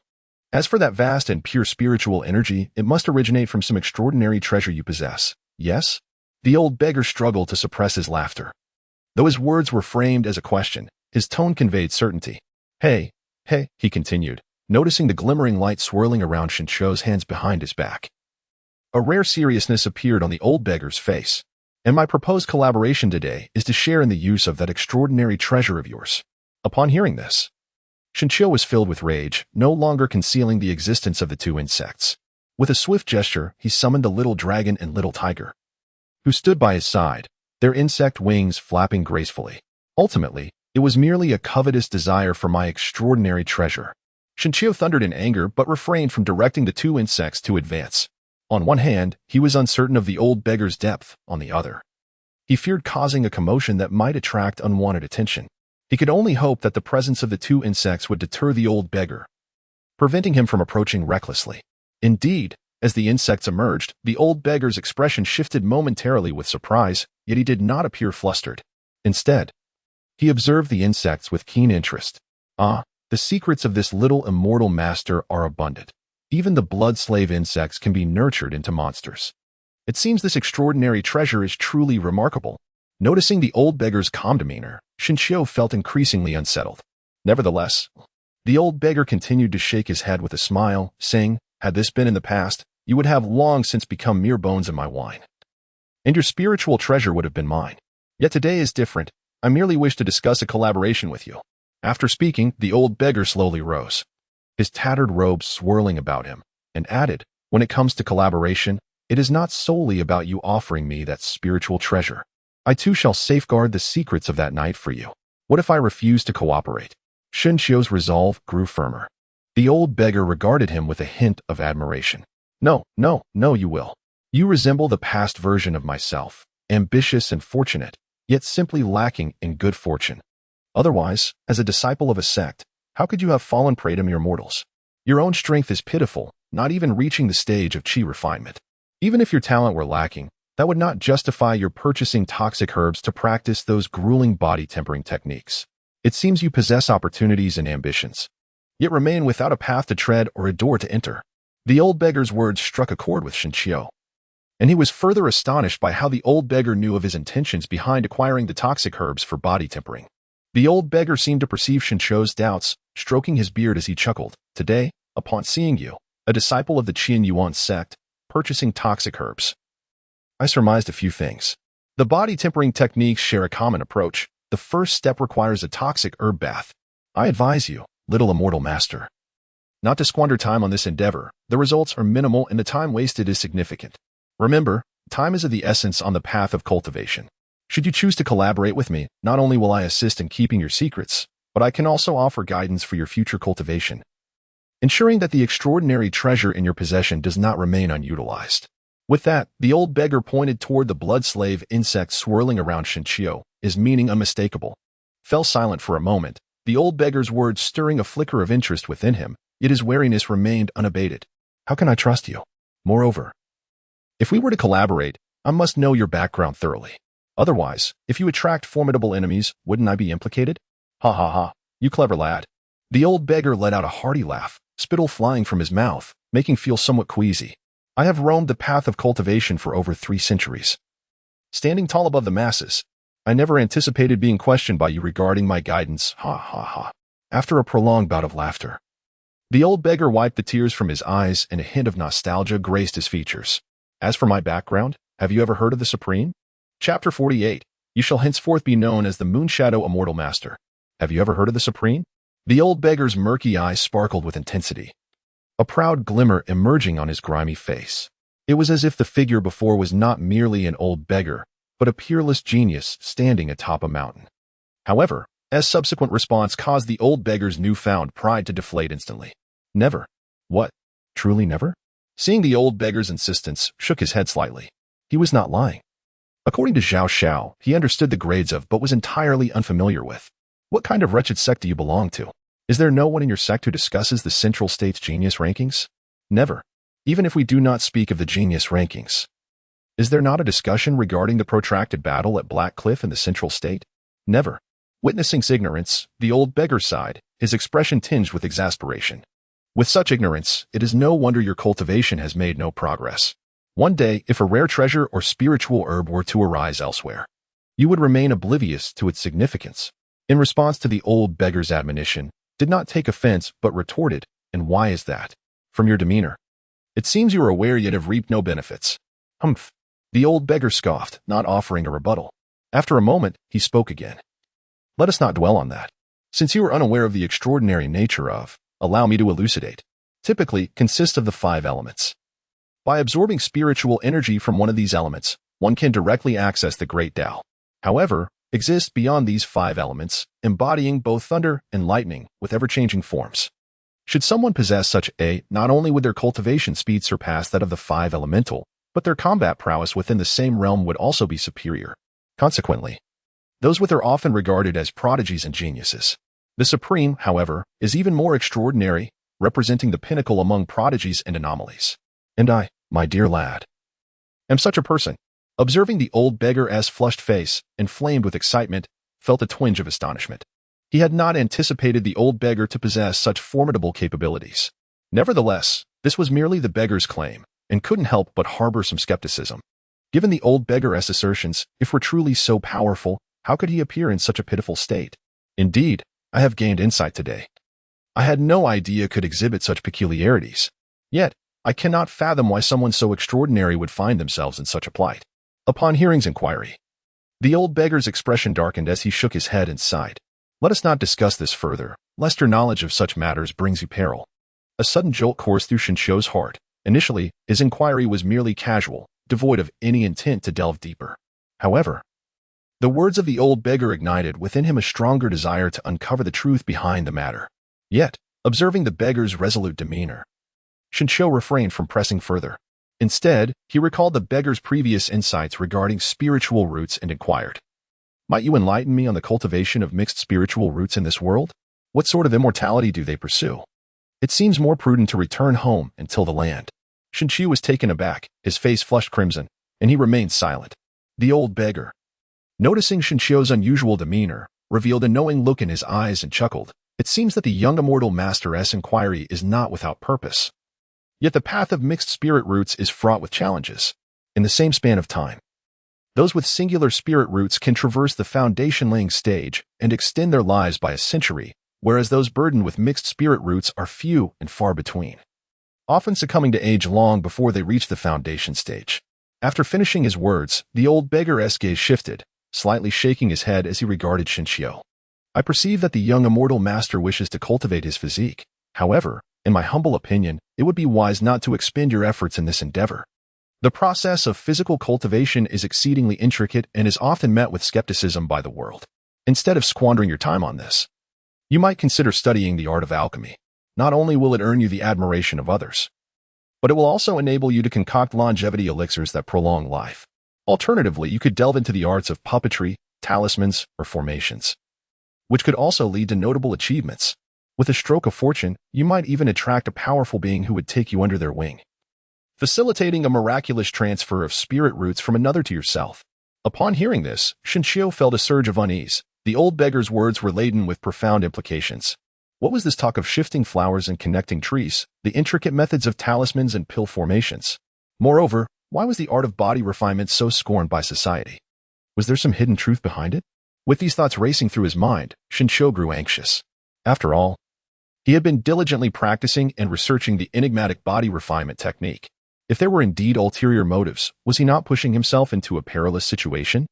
You mentioned that body refinement is shunned by the world. Pray tell, why is that? With a mocking tone, the old beggar replied, naturally. It is because body refinement consumes an inordinate amount of precious spiritual herbs, far more than one can count. Those resources could elevate several foundation-building cultivators to the level of golden core. Besides, the golden core body is inherently resilient. Do you truly believe there would be individuals devoted to the esoteric and cumbersome art of body refinement? Noticing Shinshou's silence, the old beggar grew impatient. You have already gleaned sufficient knowledge. How do you feel about this collaboration? If you are unwilling, do not waste my time. Shinshou regained his composure and smiled. Gazing at the old beggar as he inquired, I have but one final question. Are you adept in the art of talismans and formations? The old man chuckled. While I may be a genius, I am not omniscient. Those tedious skills are beyond my patience to master. However, if you are willing to collaborate, I do know where you might find what you seek. Excellent. In that case, I gladly accept this partnership. Shinshou's remark about the old beggar originally intended to convey more information, but upon noticing the beggar's impatient expression, he wisely refrained. After all, there is ample time ahead. Once you fall into my grasp, regardless of whether you are a genius or a prodigy, I shall ascertain every detail about you." Shinshio sighed inwardly as he observed the old beggar gazing at him with longing. He raised his hand to summon the two insects back into his body. "However, I cannot entrust this extraordinary treasure directly to you. Why do you still doubt me? What do you propose we do?" The old beggar, feeling somewhat helpless, untied the wine flask he had just fastened and tilted it back to drink. "Are you familiar with spirit crystals? As long as you require them, I shall provide you with spirit crystals brimming with spiritual energy. But that would be far too slow. Is there not another method?" Shinshio gently shook his head, realizing that he truly had no solution. After all, he could not simply peel the skin from his own chest to offer it to him. "Alas, as you suggested, I will resort to using spiritual crystals, but I shall require 5 of them each day." Shinshio, after a brief contemplation, readily acquiesced, largely owing to the generous disposition of the little heiress, Chongning. Otherwise, such a sum of spiritual crystals would indeed be unattainable. The old beggar, upon hearing Shinshio's agreement, felt a twinge of regret for having asked for less, yet having spoken, it would be rather undignified to retract his words. "But what about your sincerity?" he inquired. "Very well, since we are collaborating, we are akin to grasshoppers on the same string. Should you encounter any difficulties in your cultivation, or matters pertaining to the cultivation world, do not hesitate to seek my assistance. Furthermore, if you wish to eliminate someone, we can discuss how I might aid you in that endeavor," he added, a sly glint flickering in his eyes as he revealed a grin, showcasing his yellowed teeth. Shinshio paid little heed to the matter and inquired about the location of the techniques for the Danarate talismans. The latter, stroking his goatee, replied with a smile, "For the art of alchemical talismans, one must seek the esteemed Dan Yangzi of our time, whereas the secrets of puppet array formations can be found with the illustrious Xuanji Zi of Zhongzhou." Upon hearing the illustrious name of Shinshio Guang, he felt an undeniable sense of distinction. Contemplating how to approach the two individuals, he reasoned that since spiritual energy was scarce, he would prepare an ample supply of spirit crystals to present to these esteemed beings, hoping to acquire some arcane knowledge in return. Shinshio sighed inwardly and hastily inquired, "How did you come across these two?" The old beggar's expression shifted to one of awkwardness as he scratched his head and chuckled dryly. "Ahem, as for these two, one, Dan Yangzi, perished in the Battle of Haya, while the other, Xuanji, is said to have fallen victim to treachery by a rebellious disciple, meeting a tragic end." Shinshio was taken aback and immediately filled with rage. "What uses your information then?" he exclaimed. "Ah, do not be hasty. Although Dan Yangzi has perished, all his skills lie buried upon the Black Cliff battlefield. Once we uncover his remains, we shall be able to retrieve them. As for Xuanji, although he was slain by a treacherous disciple, all his abilities reside within that very disciple. We can simply seek to learn from him when the time comes." "You speak as if it is a simple matter, but do you even know where they are?" The old beggar, feeling a sense of guilt towards Shinshio, continued to chuckle awkwardly. "I must admit, I am unaware of the whereabouts of that treacherous disciple. However, I distinctly remember the Black Cliff battle. Though over a century has passed, the battlefield may have undergone significant changes. Yet, I recall that during that fierce conflict, I single-handedly faced 3 adversaries. In the chaos, I uprooted a section of the cliff to shield myself, which allowed me to escape. Thus, the piece of the Black Cliff that I dislodged should still remain on the battlefield." Upon hearing this, Shinshio suddenly recalled a certain place, which was almost identical to Heya City. "Are you referring to Heya City?" Shinshio exclaimed in surprise. The other person shook his head and replied, "Not long after I escaped that day, I encountered a tremendous upheaval. Thus, I fled from the Central Plains and only returned this year with the intention of redeeming my past disgrace. As for the city you mentioned, I have no recollection of it." Remained silent, yet his heart brimmed with certainty. After all, such coincidences are rare in this world. "Very well, dear little immortal master. Let us conclude our discourse for today. Should you encounter any confusion in the future, do not hesitate to seek me in the northern part of the city. As for that spiritual crystal, do remember to bring it to me tomorrow." Noticing that the old beggar was about to depart, quickly regained his composure and inquired, "I am called. May I ask your name?"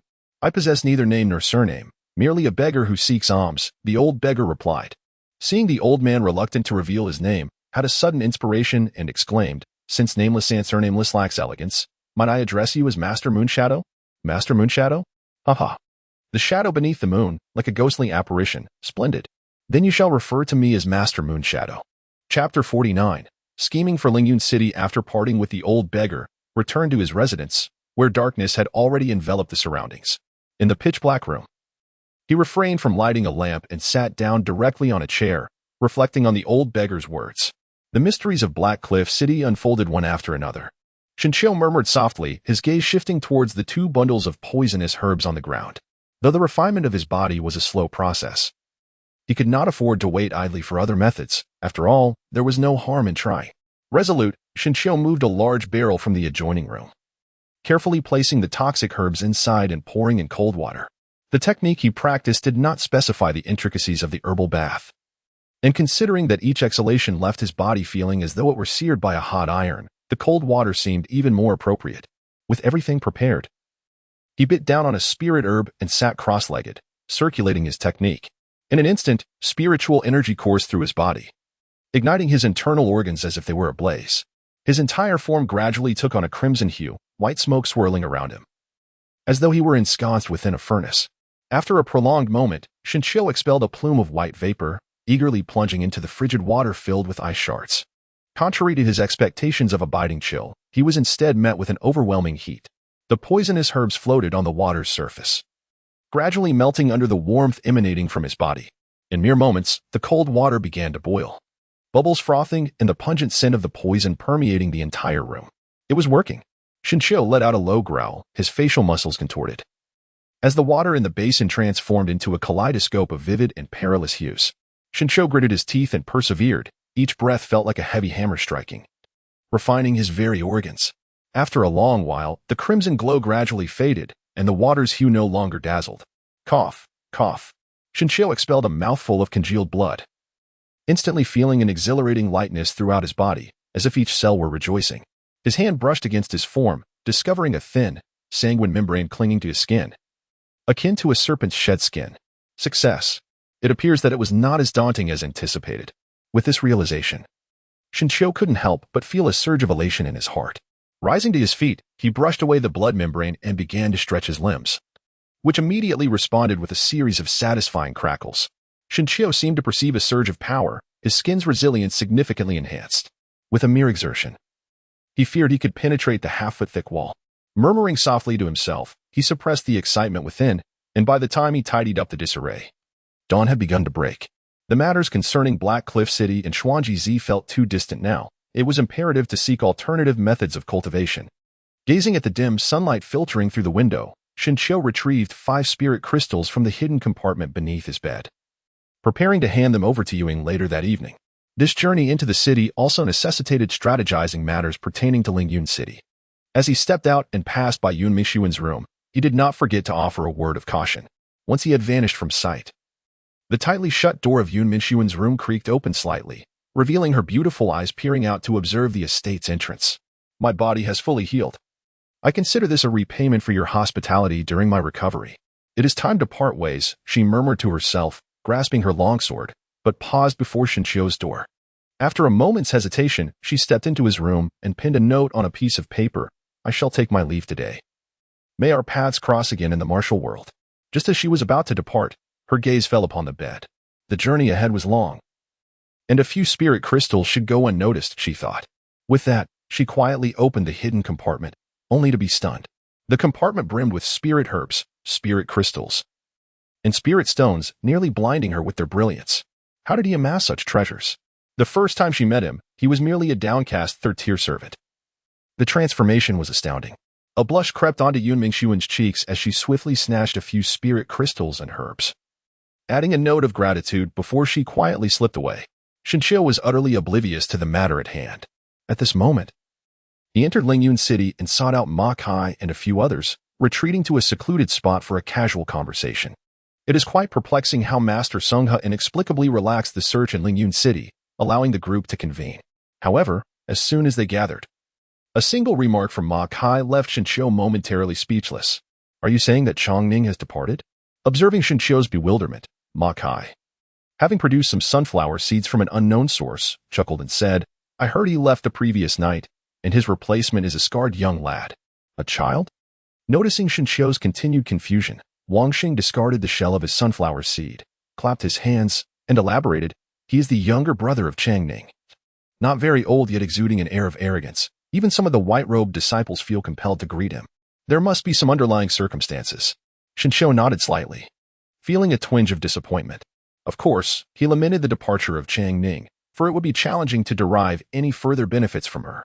Yet, there was a silver lining. He no longer had to be perpetually anxious about Yu Xing's affairs. Is there any more news? He inquired. Indeed, there is, replied Ma Kai, tossing a sunflower seed into his mouth, the remnants of the shell covering his lips, a stark contrast to the demeanor of a disciple of the immortal sect. I've heard that new attendants are on their way. Zhao Xiao has gone ahead to receive them. They are expected to arrive by tomorrow. Additionally, do you remember to arrange for our captain? Jiang Yong interjected, prompting Shinshio's curiosity. He hastily pressed for clarification. Ma Kai took the seat offered to him, a wry smile crossing his face. Strangely enough, after our recent ambush and with Master Song he relaxing the search efforts, those white-robed disciples have been persistently ostracizing him. Several times, it almost escalated into a brawl, blaming him for having us grouped together, and after the attack, Master Song he reprimanded us. They claim he has been overly diligent despite Master Song he's recent leniency. Regardless, our captain has been looking rather despondent these days, often staring blankly at the dense forest outside the city. Once he finished speaking, Shinshio narrowed his eyes in contemplation. After a considerable pause, he glanced around to ensure no one was within earshot before lowering his voice to address the three who were still munching on seeds. Gentlemen, as we embark on the establishment of Lingyun City, the residents of Lingtian have become somewhat complacent. I intend to seize this opportunity to cultivate relationships with outsiders. This will serve two purposes: to glean information regarding other cultivation channels, and to seek methods and elixirs that could aid our training. Furthermore, it is a prudent measure for our future safety. Enticing outsiders? The eyes of the three brightened at his proposition. Shinshio, I knew you were astute.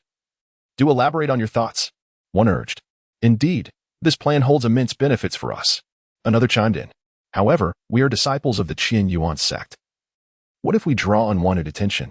Wang Xing, the most level-headed among them, articulated his concerns. Shinshio had long devised a strategy. With a smile, he remarked, earlier, upon entering the city, I noticed numerous vendors and destitute individuals by the roadside. If we select a few clever ones to act as our front, it would suffice. In due course, with a combination of coercion and temptation, coupled with the vigilance of the four of us, we need not fear any disclosure. Shinshio's words dispelled the final doubts of the three, who eagerly inquired about how to commence. Shinshio cleared his throat and quietly stated, at present, it is imperative that we establish our presence not only within Lingyun City, but also in the spiritual fields, and among these soldiers. To prevent any further incidents similar to the assault I endured, or the moment I was publicly interrogated by Princely. As for Ma Kai, your eloquence and the trust bestowed upon you by Gaomi make you the ideal candidate to gauge his stance. Should Gaomi prove inadequate, we shall seek someone else. I recall that among them, there is one who harbors considerable dissent towards Gaomi. It would be prudent to engage with him. Additionally, let's not forget the affable captain that Jiang Yong mentioned earlier. Shinshio nodded thoughtfully at Ma Kai's contemplative demeanor, then turned to Jiang Yong and commanded, Jiang Yong, with your martial arts background and bold character, you are well suited to the temperaments of the soldiers in Lingyun City and the Yingwu Guard. Moreover, your identity as a disciple of the Qian Yuan sect should facilitate the establishment of several informants without much difficulty. Jiang Yong responded affirmatively, leaving only Wang Xing, who appeared hesitant and contemplative. Noticing the desolation in Wang Xing's eyes, Shinshio smiled and remarked, as for you, Wang Xing, your task is of utmost importance. Observing Wang Xing's confusion, Shinshio patiently elaborated, your keen insight and meticulous nature make you indispensable for gathering information on the scattered cultivators and mundane affairs within this city. Brother, can I really handle this? Wang Xing stuttered, taken aback by the gravity of the responsibility Shinshio had entrusted to him.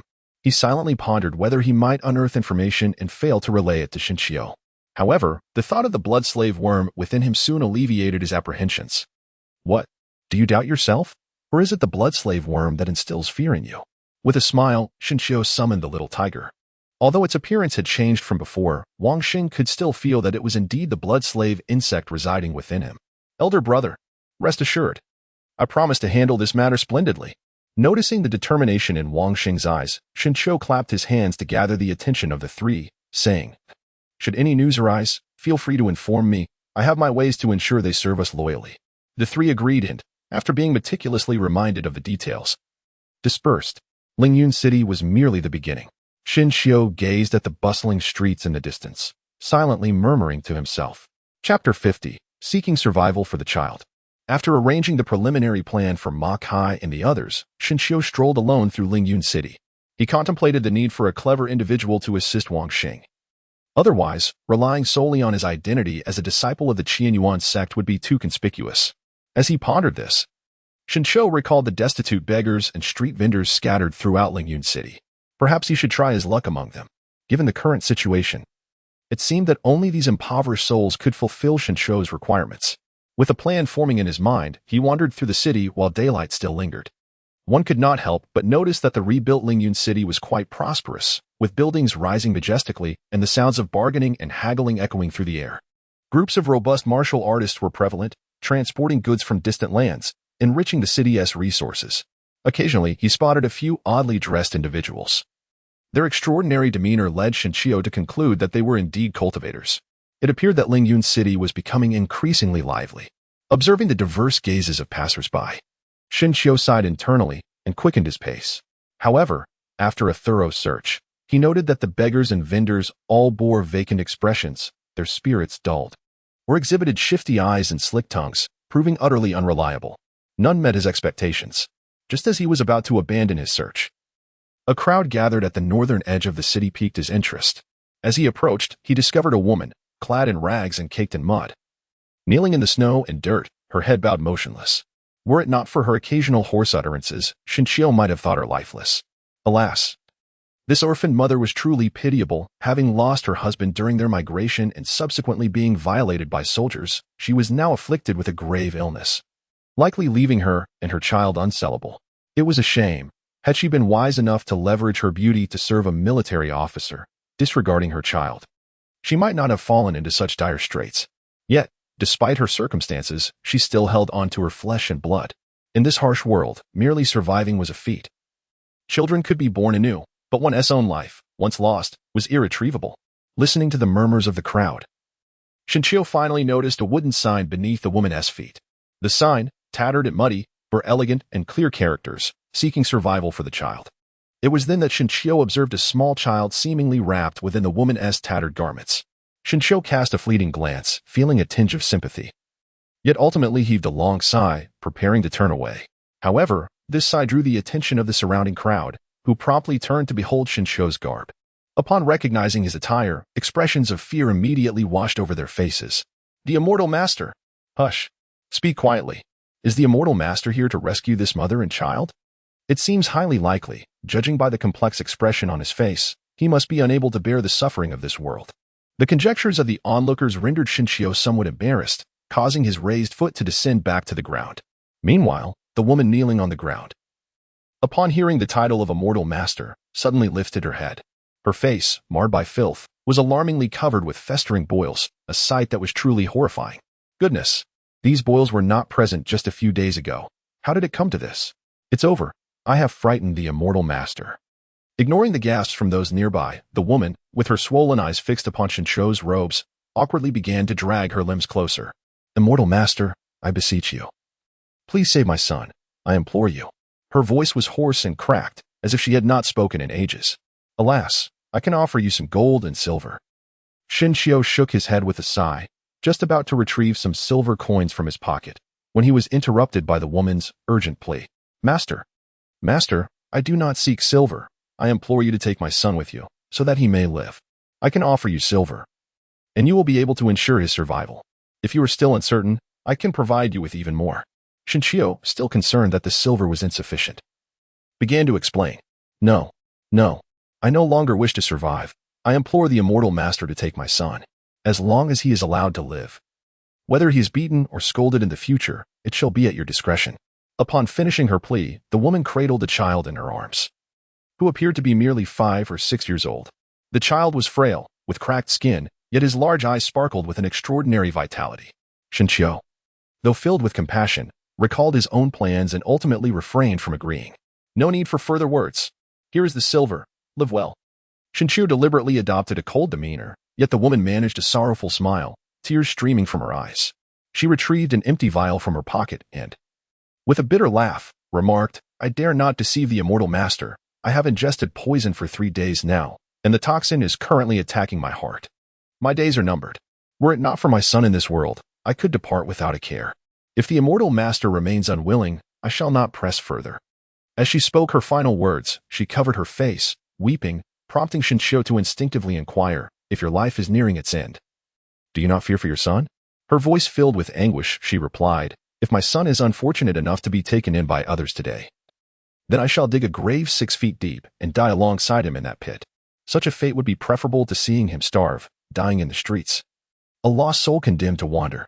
Tears flowed unabated as her heartache resonated, and the frail child in her arms reached out, attempting to wipe away her tears. Shinshio felt a tumult of emotions within. He found himself ensnared in a dilemma, unable to depart or remain. Should he accept this child? Yet, a mere infant seemed of little use to his aspirations, demanding constant attention. Moreover, what manner of cultivation would it signify to accompany a child? Just as Shinshio steeled himself to refuse, the child in the woman's arms wriggled free and knelt before him, timid eyes glistening with unshed tears. "Please take me in," the child implored, voice trembling. "I cannot bear to see my mother weep. If you accept me, I promise to be obedient, to work for you.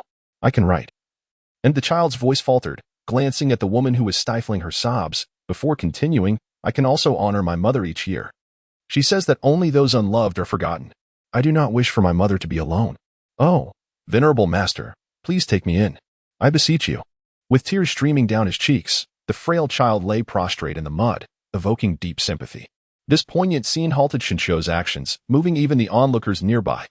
After a prolonged silence, a resolute glimmer appeared in Shinshio's eyes as he swallowed the nameless turmoil within his chest. He lifted the child, casting a glance at the woman's hopeful expression, and declared, "Find a suitable place. I shall take the child with me." "Thank you, esteemed master," the woman responded, a faint smile gracing her lips. With reluctance, she gazed at the child and instructed, "Achi, be obedient and serve the master well. Do you remember the willow tree outside Lingyun City? If you ever wish to see me, go there. I will hear you." Her voice choked with emotion. She then rose decisively, disregarding the child's cries, and vanished into the distance. Upon hearing this, Shinshio felt an even greater heaviness in his heart. Today's events had left him somewhat disenchanted with the title of master. After a considerable pause, seeing the child cease his cries, Shinshio forced a faint smile and said, "Since you have chosen to follow me, you must obey. For now, let us find something to eat and change your clothes." The child, still somewhat dazed, nodded slowly and clutched the broken wooden sign tightly to his chest. Shinshio was perplexed by the child's actions, yet he refrained from intervening, pondering how to address the matter of the child. Clearly, taking the child back to Lingtian was against protocol. He felt uneasy about hiring someone within the city to care for the child. Just as he was deep in thought, a haughty voice echoed from a distance, "Are you the elder Shin that my imperial sister spoke of?" Chapter 51. The unforeseen calamity. As Shinshio gazed at the youth, who was surrounded by admirers like stars around the moon, he found the boy somewhat unfamiliar.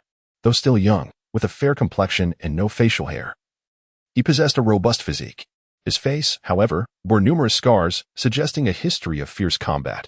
Yet, given his opulent attire and the mention of imperial sister, Shinshio began to discern the youth's esteemed lineage. "What do you wish to convey?" he inquired, as the young man approached. Shinshio could distinctly sense the boy's hostility, prompting a slight irritation in his tone. "Humph." The boy scoffed coldly, gesturing for his attendants to disperse the crowd, positioning himself at a distance. Upon noticing the unusual circumstances, Shinshio gently cautioned the child in his care. Once the child had distanced himself and concealed behind a grand tree, Shinshio turned around, his gaze fixed warily on the youth. "Humph, possessing such a fine exterior. Yet unfortunately, he is but a coward." Shinshio was momentarily taken aback, perplexed by the rude outburst of the scarred youth before him. However, adhering to the principles of reciprocity, he retorted with a hint of mockery, "Your lavish attire suggests a semblance of nobility. Yet your coarse words betray a character befitting a highwayman." Yutongyu, incensed by Shinshio's words, instinctively touched the jagged scars on his face and exclaimed, "Shinshio, I cannot fathom how the imperial princess could possibly have taken a liking to you." This remark only deepened Shinshio's bewilderment, and before he could retort, Yutongyu continued to berate him angrily. "The princess is traveling to the capital and may be coerced into a political marriage, while you cannot even protect the one you cherish. If I were in your position, I would rather dash my head against this wall." In a fit of rage, Yutongyu spat vehemently on the ground, still unsatisfied. Shinshio was momentarily taken aback by the barrage of words, disregarding Yutingyue's rudeness, and inquired, You must clarify your intentions today. What does your union with Changning have to do with me? When have I ever been entangled in matters of romantic affection with Changning? Bah, I initially believed you to be merely a coward. But it appears you are also a deceiver. Inquire throughout the entire camp. It was my imperial sister who intervened and revealed the nature of your relationship, thus saving you from your unjust predicament. As Yutingwa spoke, his face flushed with anger, and he suddenly drew his sword, pointing it directly at Shinshou's forehead. This startling action elicited gasps of astonishment from the onlookers, and even the soldiers standing at a distance turned pale with fear. And yet you do not even dare to acknowledge it. My imperial sister, a woman, possesses the courage to do so, while you cower. Truly, you are nothing but a coward, a worthless wretch. Seeing Yutingwa grow increasingly fervent in his insults, Shinshou, not one to shy away from embarrassment, stepped forward and forcefully struck the blade, breaking the sword's line of sight to his brow. He understood the source of the youth's agitation. It must have been the rumors circulating about the incident at the cave after Changning's departure that incited such wrath. With a resigned tone, Shinshou clarified. The events of that day were not as you presume. Allow your imperial sister to elucidate the matter. Furthermore, open your eyes wide. I am a disciple of the Qian Yuan sect. Continue this senseless ruckus, and be wary of the repercussions from my sect. Yutingwa, undaunted by Shinshou's intervention, clenched his fists, eager for confrontation. Humph, a disciple of the Qian Yuan sect? Your attire suggests you are merely a menial worker. I am on the brink of being accepted as a disciple under the Grand Elder of the Qian Yuan sect, so what do I have to fear from you? Upon hearing this, Shinshou's heart leaped, and he regarded Yutingwa's arrogant demeanor as genuine, leaving him in a predicament. After all, conflicts among disciples are typically resolved according to the status of their masters. Clearly, one was a disciple clad in white destined to become the Grand Elder, while the other was a self-taught elder of humble rank, placing Shinshou at a disadvantage. Humph, why do you hesitate to strike? Were it not for my royal sister's concern for your well-being, compelling me to look after you, I would have subdued you for your insolence in interrupting my blade. Noticing Shinshou's inaction, Yutingwa let out a cold laugh and lowered his stance. Initially, he had assumed that Elder Shin, as mentioned by the royal sister, possessed exceptional qualities. However, it now appeared that he was merely an ungrateful coward. It was inconceivable that someone as astute as my royal sister could be so easily deceived by you. Just wait. I shall certainly pen a letter to inform her of your treachery. Humph. With that, Yutingwa furiously discarded the broken blade in his hand and gestured for his entourage to vanish. Watching them depart in haste, Shinshou sighed in frustration, lamenting that he had failed to consult the almanac before venturing out that day. Instead of encountering a clever individual, he had stumbled upon a child, only to be further troubled by such a lunatic.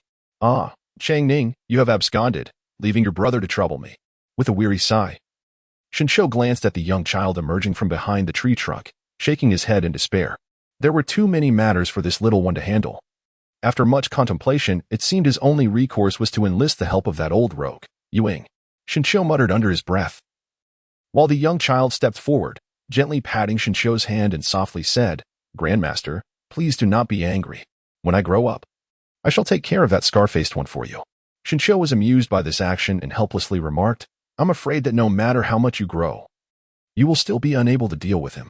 One must understand that as you mature, your adversaries are also evolving. Moreover, he is soon to become an immortal master. But you are also an immortal master, grandfather.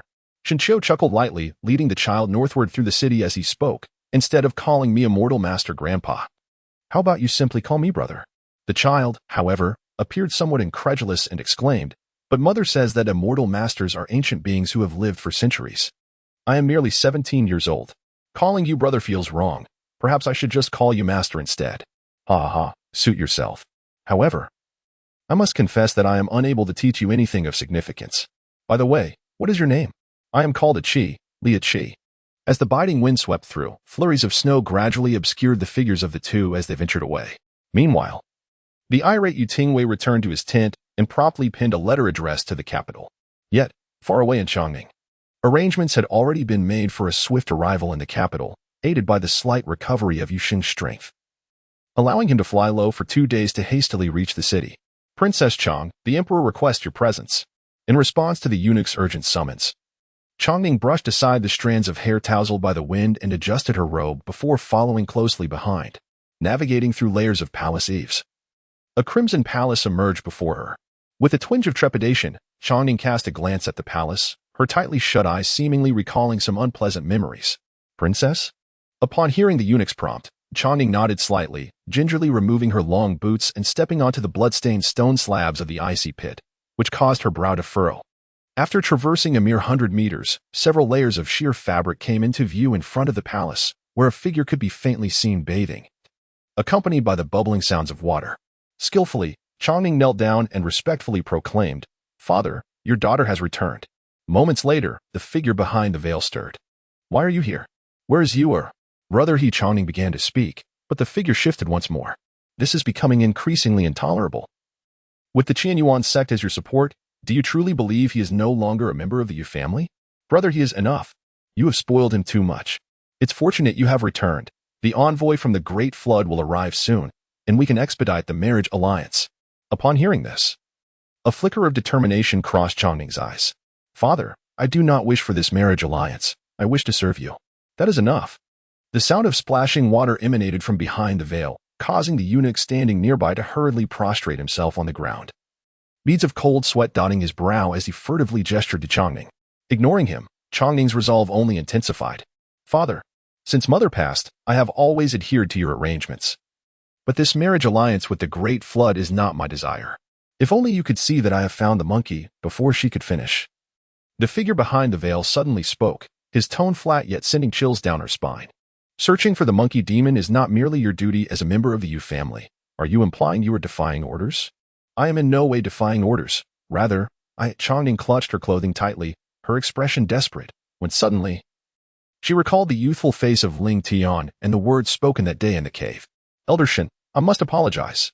Changning sighed inwardly, her tone tinged with shyness. "It is merely that my heart is already bestowed upon another, and, furthermore, we have already shared intimate moments. Thus, I cannot unite in marriage with the Great Hong." Within the delicate veil, a figure remained silent for an extended period, before finally dismissing Changning and summoning the eunuch. His voice devoid of any emotion. "Do you find this statement credible?" The eunuch quickly knelt, whispering, "Your Majesty, based on my observations, the princess still appears to be a maiden. However, should this matter reach the ears of the Great Hong's envoy, it would undoubtedly be quite disconcerting." The figure waved a hand dismissively, his tone indifferent, confine her within the palace, allowing her not a single step outside, and further, seal the news so that it does not reach the envoy of the Great Hong. After a brief pause, his voice turned cold. "Find that person. Whoever dares to thwart my grand designs shall be reduced to mere remnants in this blood pool." The chilling voice of the figure echoed throughout the palace, causing the eunuch, prostrated on the ground, to bow his head even lower. Chapter 52. The Purple Cloud Treasure Hall north of Lingyun City. Night. Shincho clasped Achi's small hand as they squatted on a stone block against the wall. Beside him, Achi held a tender chicken, savoring it with great enthusiasm. Perhaps he was too famished, for before he could finish chewing, he took another bite, and the grease from his lips dripped onto his pristine sleeve. A sight both endearing and pitiable. Shincho sighed inwardly. Despite having consumed a considerable amount of food under the bright sun, he could not resist the temptation of the roasted chicken vendor on the street, and he swallowed hard. After a while, having devoured a tender chicken, he sheepishly wiped the corner of his mouth. "Master, has that esteemed gentleman you mentioned arrived yet? He will be here soon. I suspect he is even more anxious than I am." Shincho chuckled lightly. Just as his words faded, a figure clad in a heavy robe emerged from the shadows of the night.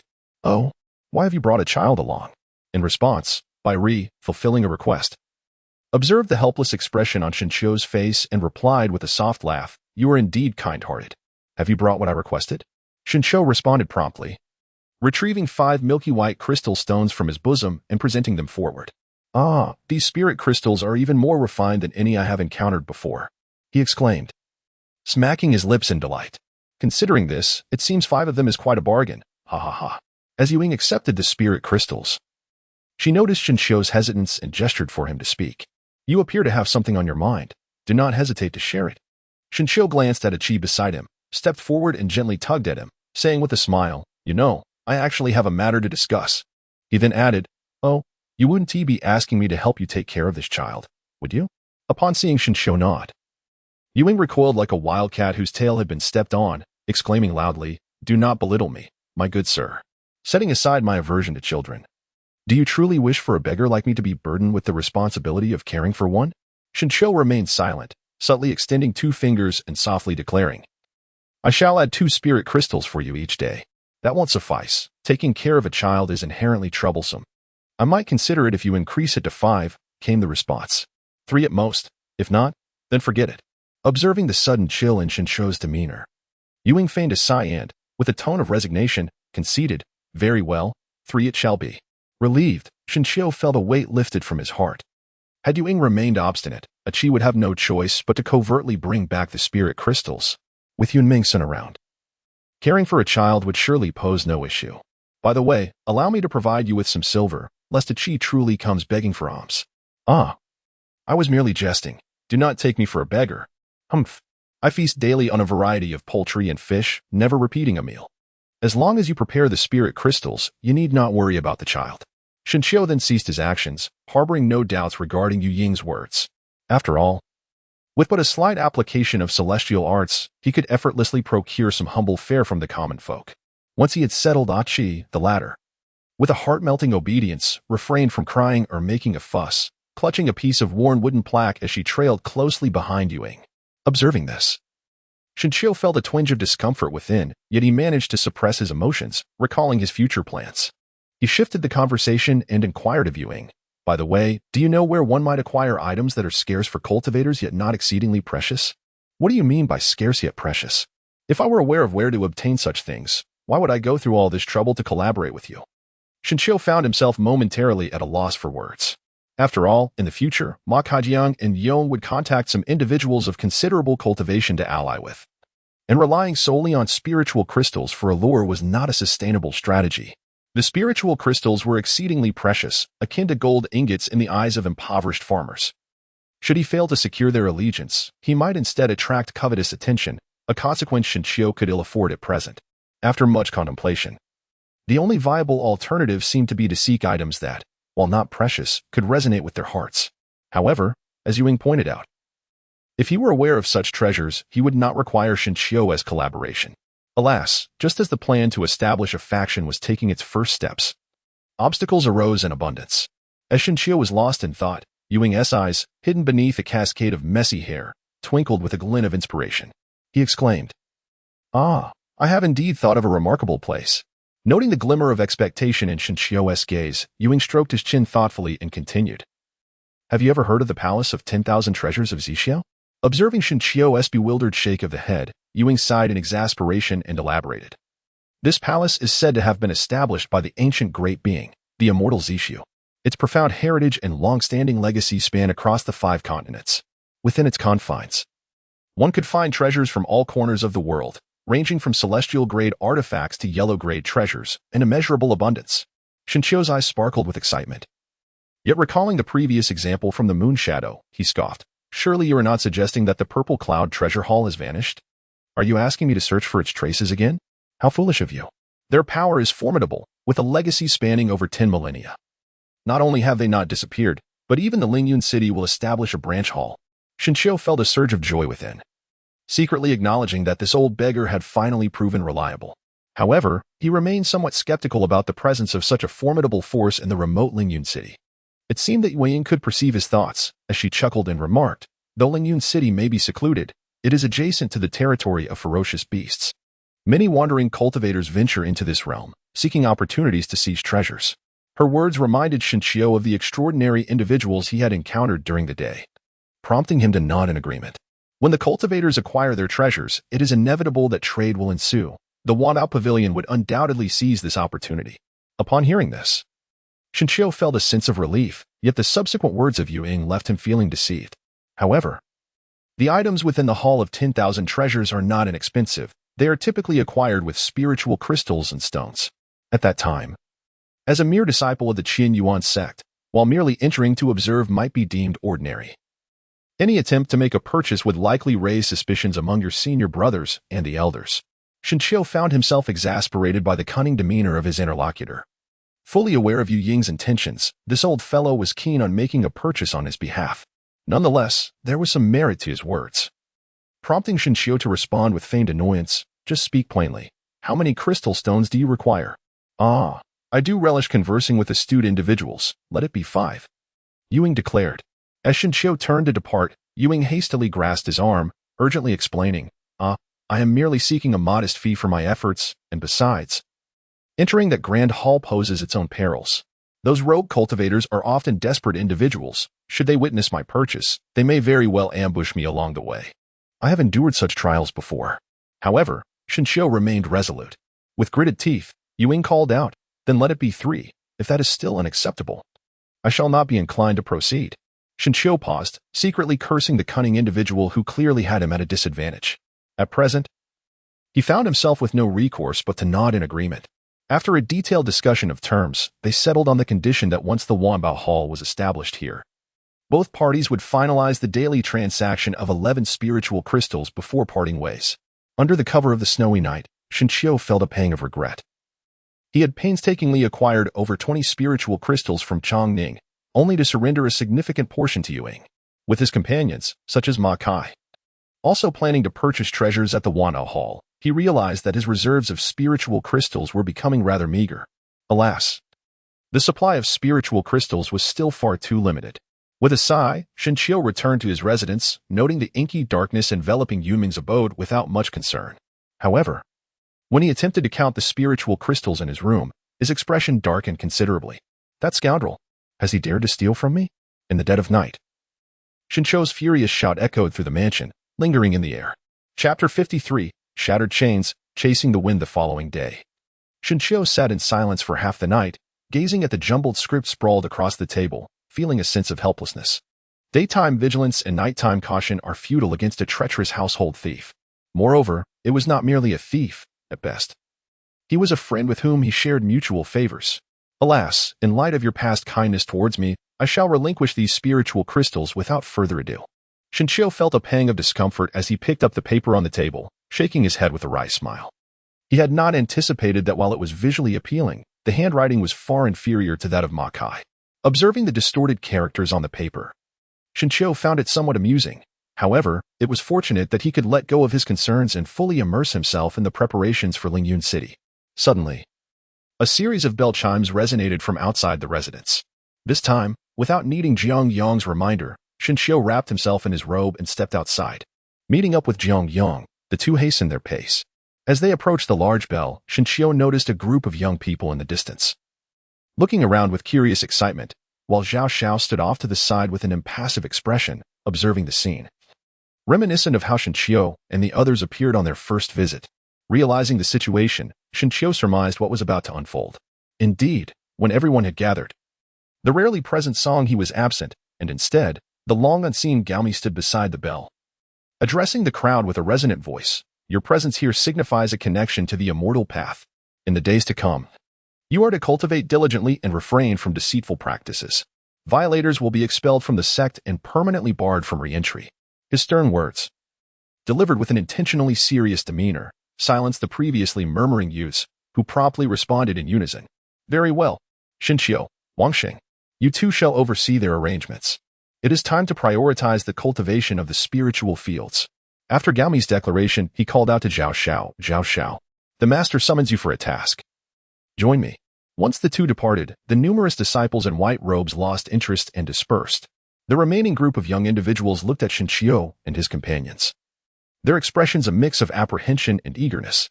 Shinshio subtly signaled to Wangxing, who promptly understood and resumed his previous demeanor as a top-ranking aide. He bellowed, "Form 2 lines. One group will accompany Elder Shin to the right field, and the other will follow me to the left field." Instantly, chaos ensued among the crowd, and it took a considerable amount of time for them to arrange themselves into 2 lines with those they found agreeable. Following the instructions of Shinshio and Wangxing, the 2 groups of youths trailed behind, officially entering the spirit field.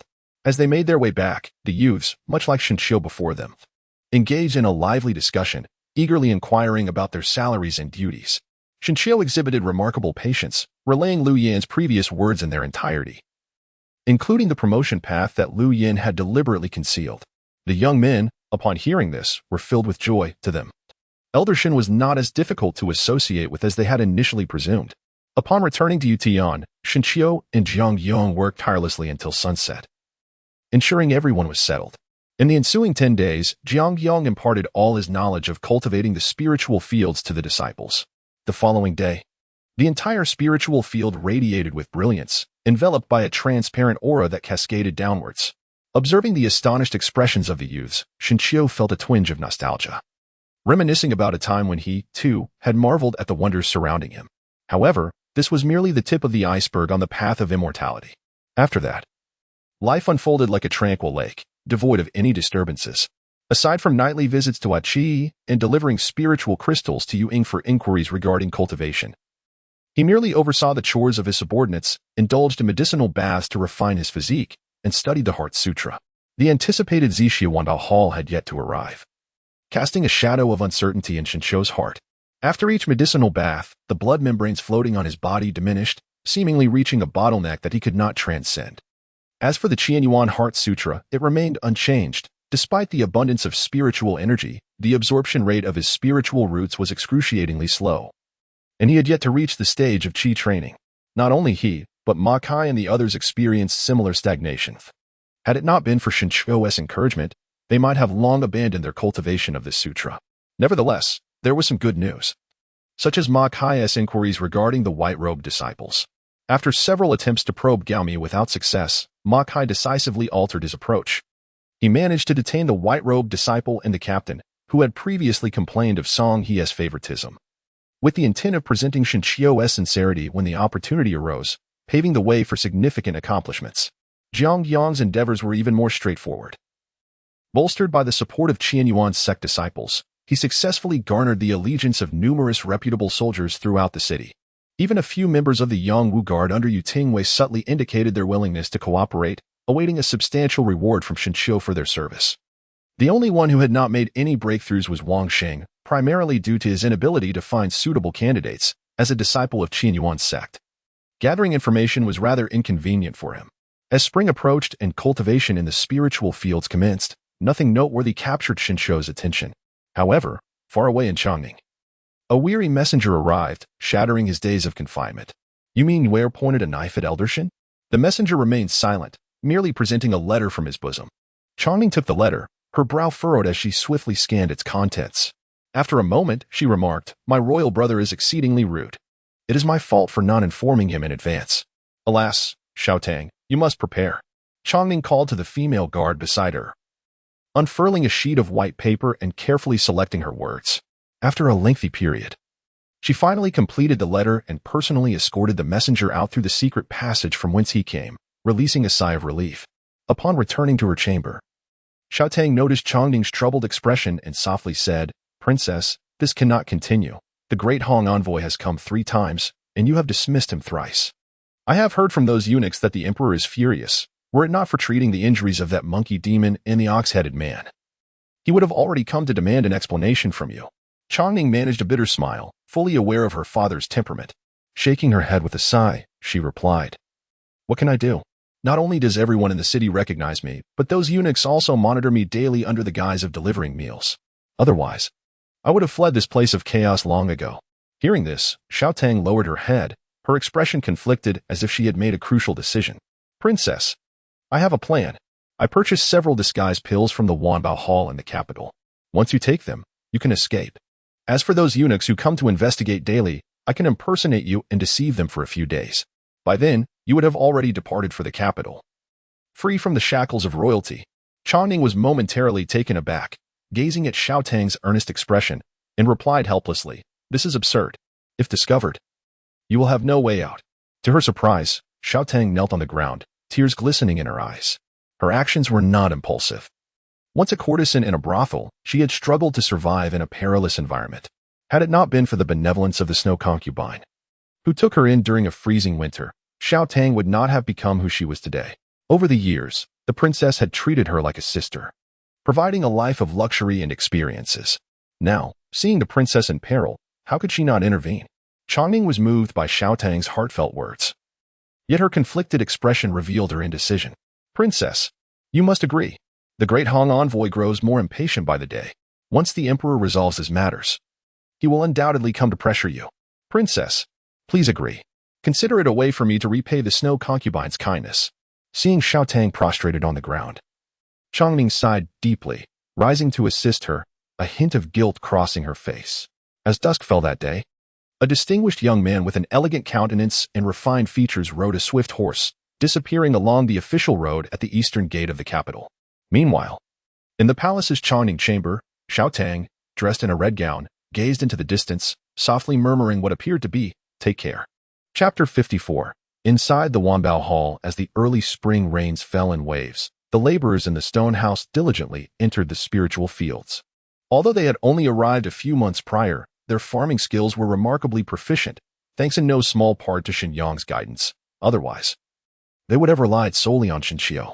It seemed he had never truly engaged in earnest farming for a single day.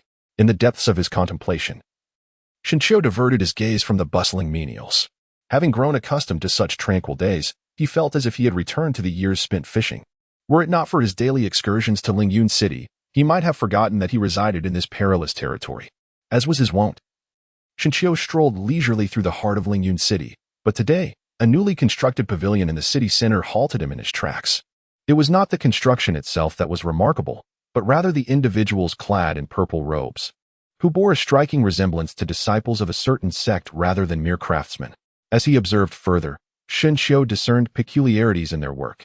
These purple-clad figures were not engaging in ordinary construction but seemed to be assembling the pavilion. In just a brief moment, the structure had already risen several feet.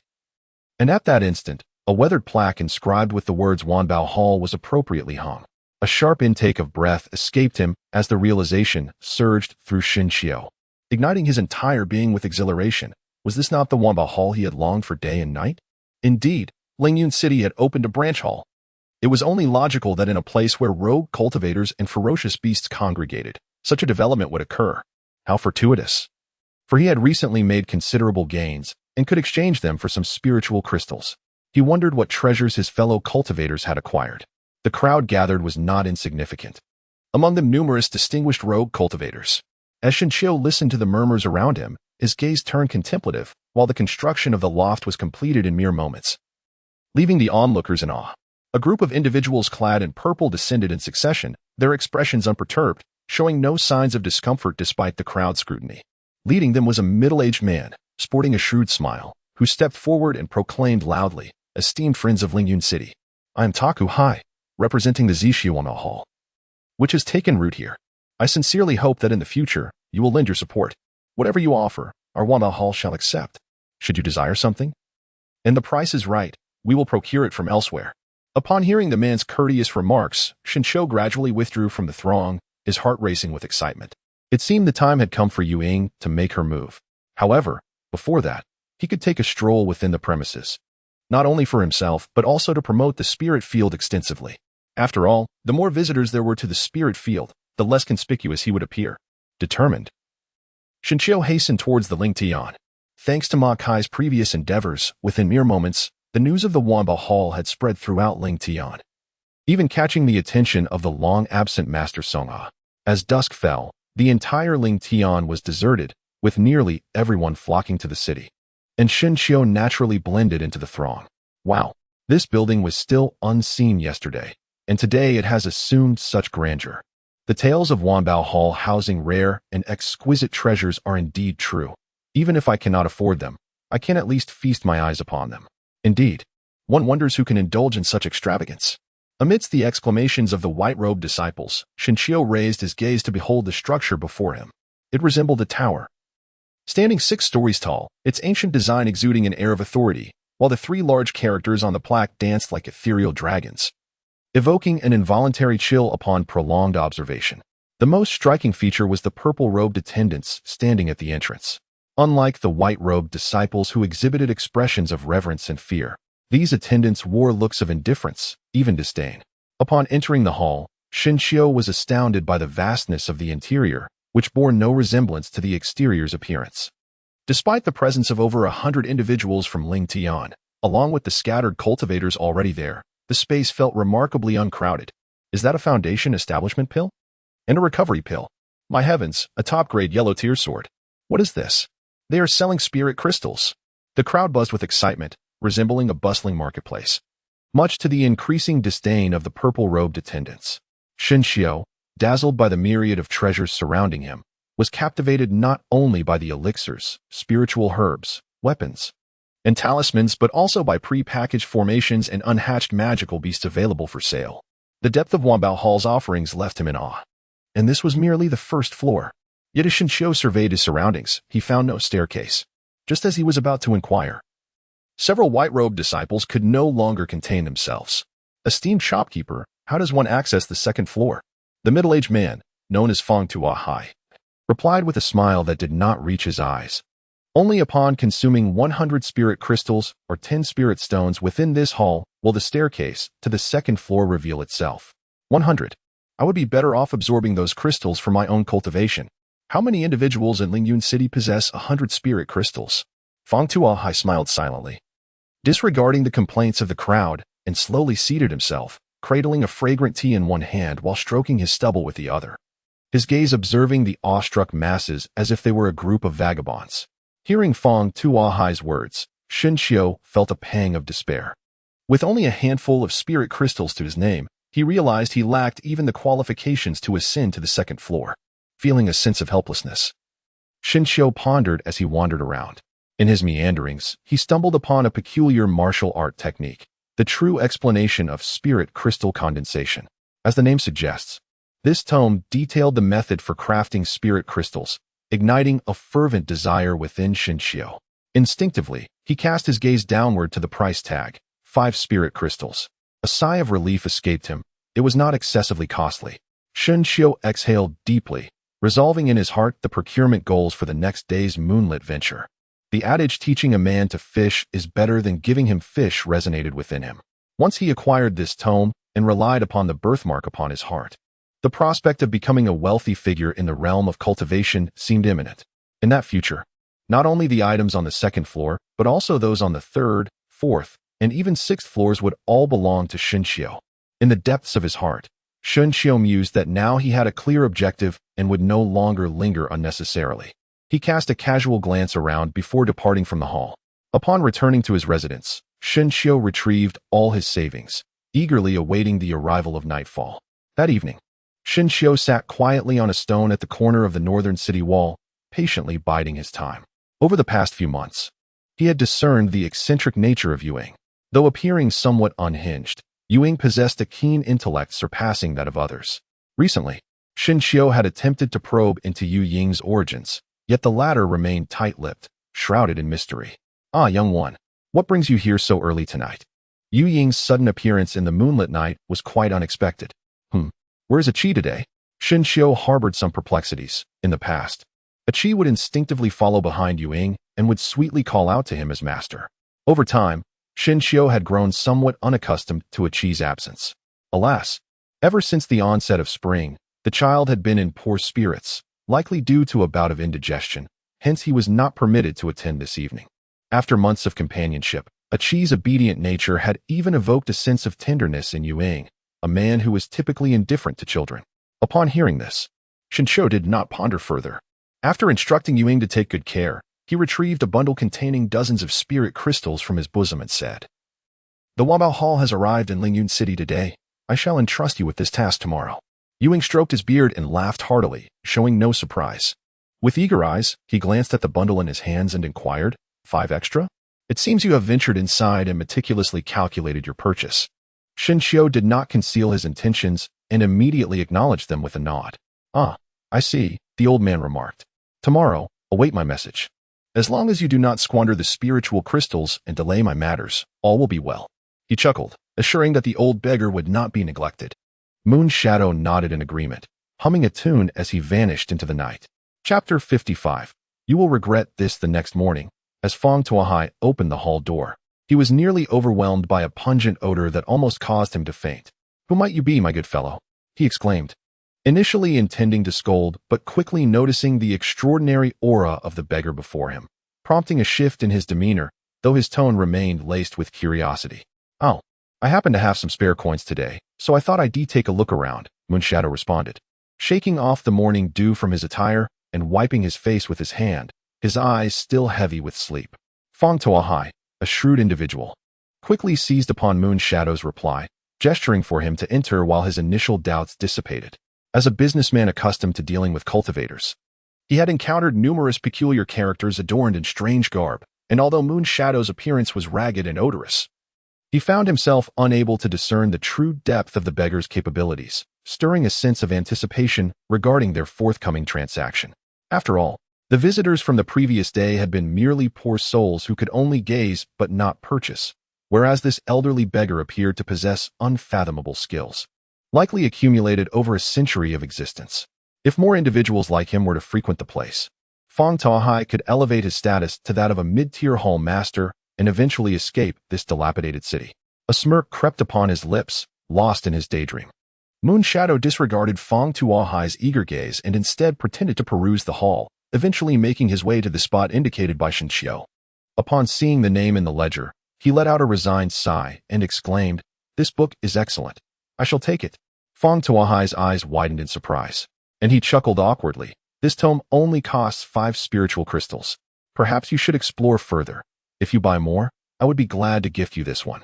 Before Fong Taohai could finish, Moon Shadow vigorously shook his head like a rattle, pointing at the display, insisting, "This one, this one." Fong Taohai, growing anxious, glanced around and whispered, "To be honest, this book is merely a decorative piece here. It is of no real use. If you are dissatisfied with this level, come with me to the 2nd floor, where there are treasures of the profound tier. What else with the delay at the Wamba Hall?" Moon Shadow interjected, his tone abruptly shifting, stifling the man's complaints with a few forced chuckles. "Very well, I wish you success in acquiring this book to serve your needs." Fong Taohai conceded, lifting the transparent protective array from the display with one hand, while taking the spiritual crystals with the other, his tone laced with sarcasm. Once Moon Shadow exited the hall, Fong Taohai waved his hand, and a disciple clad in purple carelessly tossed another identical thin tome onto the display. "How much spiritual energy can you possibly muster for that book? You'd be foolish not to regret it," he muttered under his breath, oblivious that Moon Shadow could not hear him. Meanwhile, as Moon Shadow strolled back, a flicker of amusement crossed his lips upon noticing a group of shady figures lurking at the street corner. I didn't expect anyone to be watching me." He chuckled to himself, a sinister grin flashing across his face before returning to his eccentric demeanor, bouncing forward towards the northern outskirts of the city. He walked intermittently, as if waiting for someone, until the figures at the corner finally made their move. "Big brother, this old fellow seems rather peculiar," one of them remarked. "What is there to fear? Us 4 brothers can easily handle him. Just look at that decrepit, mad demeanor. He hardly resembles a hidden master or a profound cultivator. He's probably just at the foundation level," another scoffed. "Indeed, he is not a sect disciple, just a rogue cultivator. If he dies, no one will seek revenge," they concluded, surrounding him. The one-eyed leader issued commands and leaped gracefully before Moon Shadow. "Old man, what treasures did you acquire in the hall just now? Why not let me take a look? Big brother, why waste words on him?" The others chimed in as they formed a semicircle behind Moon Shadow, blocking any escape routes. "Ha, I've spent half my life robbing others, and today is my first experience of being robbed." Moon Shadow laughed, a hint of confusion creeping in as he pondered why. In his past, he had evoked fear and panic in others, yet felt none himself in this moment. Damn it, pretending to be mad and foolish. "I, the one-eyed dragon, cannot abide your kind," the leader shouted, anger flaring as he brandished a half-foot-long blade. The other 3 men followed suit, brandishing their weapons, their faces betraying a murderous intent. "Let me impart a little wisdom," Moon Shadow declared, his voice suddenly resonating with authority. "In my presence, begging for mercy is utterly forbidden." As his words fell, a fierce clarity shone in his eyes, transforming his entire demeanor into that of a sharpened sword, momentarily unnerving the one-eyed man, beads of sweat forming on his brow. Before he could utter another word, the one-eyed man felt the world spin around him, only to glimpse a familiar figure collapsing on the ground, blood gushing from a gaping wound in his neck. The other 3 were paralyzed with fear, their weapons trembling in their hands. "Senior, I meant no offense. It was this one-eyed man who incited me," one of them stammered. "Shoo," Moon Shadow interjected, placing a finger to his lips. "Did I not mention that begging for mercy is not permitted here?" Without waiting for a response, he made no visible move. Yet a fragment of stone on the ground was lifted by a gentle breeze. The stone began to rotate, shedding excess fragments until it transformed into a small stone sword. By this time, the 3 men had turned and fled, driven by primal fear, yet despite their frantic efforts, they found themselves rooted in place, as if the escape had merely been a figment of their imagination. "All right, you seem exhausted. Let us take a break," Moon Shadow's voice echoed ominously. The varied emotions of anger and regret etched on their faces, only to be overshadowed by a chilling realization as the coldness crept over the back of their necks, an acceptance of their impending doom. In mere moments, the four men were silenced, their existence extinguished without delay. Moon Shadow contemplated approaching to inspect the bodies, but seemingly sensed something amiss. A light chuckle escaped him as his form began to blur, leaving only a whisper of the wind in his wake. Just as Moon Shadow departed, a flash of light struck the ground, and a figure clad in a white robe appeared, observing the scene with narrowed eyes. Upon seeing the fallen bodies, he surveyed his surroundings warily. Golden Core Aura, you had better not have come seeking the essence fruit. With that, he lingered momentarily before vanishing into thin air. After several moments, he reappeared in the distance, disappointment evident in his gaze. If it were not for pressing matters, I would undoubtedly have sought you out. As dusk approached, he returned discreetly, his eyes scanning for the familiar figure of Shinshio, who wondered why Moon Shadow had been so early these past few days. Upon nearing, he found Moon Shadow already aware, producing a ledger seemingly out of thin air and presenting it to Shinshio. As you requested, this is the one. Seeing Shinshio nod, Ewing spoke with a tone tinged with exasperation. I initially thought it was some precious treasure. Little did I realize it was merely a method for crafting spirit crystals. How much spiritual energy can your extraordinary artifact possibly possess for you to squander it so? As long as it is in my possession, I shall handle the rest with discretion. Shinshio chose not to explain himself, casually accepting the ledger. Observing Shinshio's indifference, Ewing felt a twinge of regret and couldn't help but advise, I understand your fervent desire to cultivate, but it seems unnecessary to squander spiritual energy to create spirit crystals merely to purchase the mundane items favored by cultivators. Did I not mention that all paths can lead to immortality? Those formations and talismans are not contingent upon one's spiritual roots. To waste the essence of extraordinary treasures in such a manner is simply. Shinshio rubbed his ears, diverting his gaze from the thin ledger to glance at the moonlit figure, whose expression of anguish was rather amusing. It was utterly unheard of, such a squandering. Indeed, it is wasteful. I assure you, I am not merely trying to frighten you. When the essence of the rare treasures is depleted, our collaboration shall come to an abrupt end. One day, you shall surely regret this. Shinshio closed the ledger, shaking his head slightly, and replied with a tone that bordered on certainty. Rest assured, in our collaboration, it is only I who may unilaterally terminate it. As for you, my friend, you are too attached. Chapter 56. The Art of Refining Spirit Crystals. After bidding farewell to the pained expression of Ewing, Shinshio returned to his residence, eager to delve into the ledger. As the flickering candlelight dwindled, wisps of acrid smoke prompted Shinshio to reluctantly withdraw his gaze.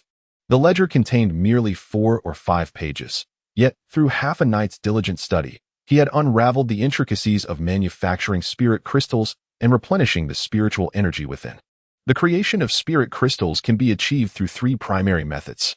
The first involves employing the spirit condensation array recorded within the ledger, channeling spiritual energy into the array until it thickens into a liquid state, which then solidifies into crystals. The required spiritual energy is virtually limitless, which explains Yu Ying's apprehension about depleting his precious resources. After all, to others, laboring over the refinement of spirit crystals through such means seems rather foolish. The second method entails hunting a creature known as the crystal core beast, rumored to be colossal, with a single beast harboring hundreds of spirit crystals within its being. However, this creature is not only rare but also exceedingly powerful and ferocious. Even a newborn specimen possesses the strength of a mid-stage energy refiner. Generally, one would not provoke such beasts without absolute certainty of success. The third method involves the use of depleted spirit stones by weapon artisans, where a single spirit stone can yield over 10 spirit crystals. For Shinshio, this notion is akin to a fairy tale. Not only does he lack the skills in weapon crafting, but the rarity of spirit stones far surpasses that of spirit crystals. Spirit crystals can be manufactured through acquired means, while spirit stones are nurtured by the heavens, only found in certain blessed realms. Thus, every single one is invaluable. As for the spiritual energy contained within the spirit crystals, it can be replenished through 3 methods as well. The first method relies on array masters gathering spiritual energy through grand arrays, casting empty spirit crystals within, and periodically retrieving them. However, the amount absorbed is dictated by fate, resulting in varying quality. The second method is quite straightforward and labor-intensive, wherein cultivators infuse their own spiritual energy into the crystals. Although this yields higher quality, it demands considerable effort, and aside from Shinshio, few would be willing to undertake such a task. The third method is left to chance, involving burying empty spirit crystals deep within auspicious grounds, hoping for transformation in accordance with the principles of spirit stones. However, successful cases are exceedingly rare, existing mostly as mere legends. It appears that the only viable approach to refining spirit crystals is the cumbersome method of condensing spirit energy into liquid form. Shinshio reflected on the words recorded in the book, sighing to himself. Yet, upon recalling the birthmark on his chest, he swept away his worries from his mind. Inspiration I possess in abundance. It is merely my extravagance that prevails. Shinshio, filled with pride, straightened his back. Noticing that dawn had yet to break and feeling restless, he decided to forego his usual physical training and meditation. Instead, he began to inscribe the intricate patterns on the ground as described in the text. Fortunately, the formation required little in the way of specialized skill or demanding prerequisites. It seemed likely that few would employ such a method, which allowed Shinshio, an outer disciple, to complete the intricate designs in mere moments. Now, the most crucial element awaited his attention, the focal point of the formation. Shinshio pondered internally, his eyes darting about in confusion. According to the records in the book, this formation required 2 sentient creatures as its focal points, both to encapsulate the spiritual energy and to utilize the excess that would otherwise dissipate. Alas, he nearly overlooked these 2 beings. Shinshio, striking his forehead, summoned the little dragon and the little tiger. Ever since the awakening of the 2 insects last time, Shinshio had not paid much attention to them. Now that he had just taken them out, the 2 insects chirped restlessly, as if they had been famished for an eternity. This formation is perfectly tailored for you. With a playful chuckle, Shinshio soothed the emotions of the 2 creatures before placing them on either side and activating the formation. Instantly, a flash of azure coursed through the intricate patterns, and the area enveloped by the formation seemed to vanish, revealing a gaping, ominous chasm. Shinshio was uncertain of his success or failure, and tentatively released his spiritual energy. To his astonishment, the reaction within the formation was intense. The spiritual energy dissipated before it could circulate. Let me see just how great your appetite is. After Shinshio concluded his incantation, a steady stream of spiritual energy flowed from his hands into the formation. After a brief moment, the black hole remained unchanged. However, after a little while, faint wisps of white mist began to emerge from the black void. As time passed, the mist thickened significantly. 2 hours later, droplets of water floated gracefully within the ethereal fog. After 5 hours, Shinshio's arm began to ache from the strain of holding it aloft. What was once night had transformed into the soft glow of twilight, and unbeknownst to him, a full day had elapsed. At last, a crisp sound of something landing resonated from within the formation. Upon hearing this, Shinshio cautiously extended his hand to explore, and upon grasping a familiar texture, a smile of delight spread across his face. After a thorough inspection, the fruits of nearly 8 hours of labor were indeed plentiful, revealing dozens of crystal stones laid out before him. This method, it is viable. Shinshio was filled with joy as he noticed the evening sky darkening. Since he still had to conduct business with Moon Shadow, he did not rush to forge the spirit crystals. After making a cursory arrangement and leaving the 2 insects within the formation to absorb the excess spiritual energy, he melted away into the night. In the northern part of Lingyun City, Moon Shadow arrived unusually early today. Observing the troubled expression on his face, Shinshio initially presumed he was worried about the spirit crystals. He chuckled as he walked, saying, "Do not frown so. Rest assured, our collaboration will not be delayed." With that, he produced several spirit crystals from his pocket and added, "Here are your spirit crystals for today. In a few days, I will need to procure more from you." The latter's expression was one of astonishment, his tone tinged with disbelief. "You succeeded?" Upon seeing Shinshio nod in affirmation, Moon Shadow refrained from further questioning. Over the past few days, he had come to understand Shinshio's temperament. This young man was stubborn and resolute. Once he set his mind to something, he would undoubtedly see it through. However, such unwavering determination could lead to difficulties when faced with unavoidable circumstances. "By the way, there is something I must inform you," Moon Shadow said, accepting the crystals, though his worry remained palpable. This caused Shinshio's heart to skip a beat. "A chi? A chi? Should you not go check on him? What about a chi?" Seeing Shinshio's expression shift, Moon Shadow scratched his chin thoughtfully, letting out a weary sigh. "Ever since he was unwell last time, I thought it was a minor issue. But today he is freezing all over, his skin covered in frost. I attempted to probe him, but my spiritual energy could not penetrate his body at all. I suspect. Unable to contain his curiosity, Shinshio urged, just say it. What do you suspect? Moon Shadow exhaled, a reminiscent look in his eyes. I suspect that a chi may possess a congenital extraordinary spiritual root. Extraordinary spiritual root? Is that not a good thing? Noticing the mixed emotions on Shinshio's face, Moon Shadow spoke candidly. An extraordinary spiritual root is indeed a mark of genius, but I am referring to a transformation of the acquired spiritual root. As for congenital extraordinary spiritual roots, they are not included in that category and are often less accepted than mixed spiritual roots. But why is that? Because there has yet to be any record of a congenital spiritual root surviving. Such roots, when they undergo a congenital transformation, typically rebound upon themselves. As is the case with the chi, who is now enveloped in ice. Any forced intervention would only exacerbate the backlash. Shinshio was unaware of these matters. He only knew that the clever little child who called him master was nearing the end of his days. Was there truly no way to alter this fate? Observing the hint of sorrow in Shinshio's tone, Yuingyi felt little better. Ever since a chi had been by his side, his humble abode had never known a day of disarray. In fact, this little rascal would even sweetly address him as grandfather Yuing. There are said to be 2 methods. What are those 2 methods? Shinshio blurted out. One method involves using rare herbs that counteract his spiritual roots to shatter them, while the other employs herbs of the same attribute, employing poison to combat poison. Upon seeing the glimmer of hope on Shinshio's face, another remark from Yuing plunged him back into despair. However, such precious spiritual herbs demand at least a high-grade earthly quality, even if they exist. A chi lacks absolute confidence in survival, let alone efficacy. Chapter 57. Innate Yuying's dwelling is nestled in a corner of the northern city. After Yuing finished speaking, Shinshio could no longer contain his worries and followed her to visit a chi. This marked his first visit to Yuying's abode, though modest in size. It was remarkably tidy. The simple walls were adorned with crooked writings and drawings, filled with childish scrawls. Some were basic characters of Dening, while others depicted an abstract and indistinct figure. During the day, he would request me to procure some ink and brushes for practice, claiming it would enable him to assist his master in the future. The figure depicted in the drawings was none other than the master he spoke of. Noticing Shinshio's gaze fixated on the wall, Yuying's voice dropped to a hushed tone, a fleeting glimmer of envy flashing in her eyes. Is it me? A fleeting glimmer of unusual color flashed in Shinshio's eyes, and a tumult of emotions surged within him. He did not believe he owed a chi anything.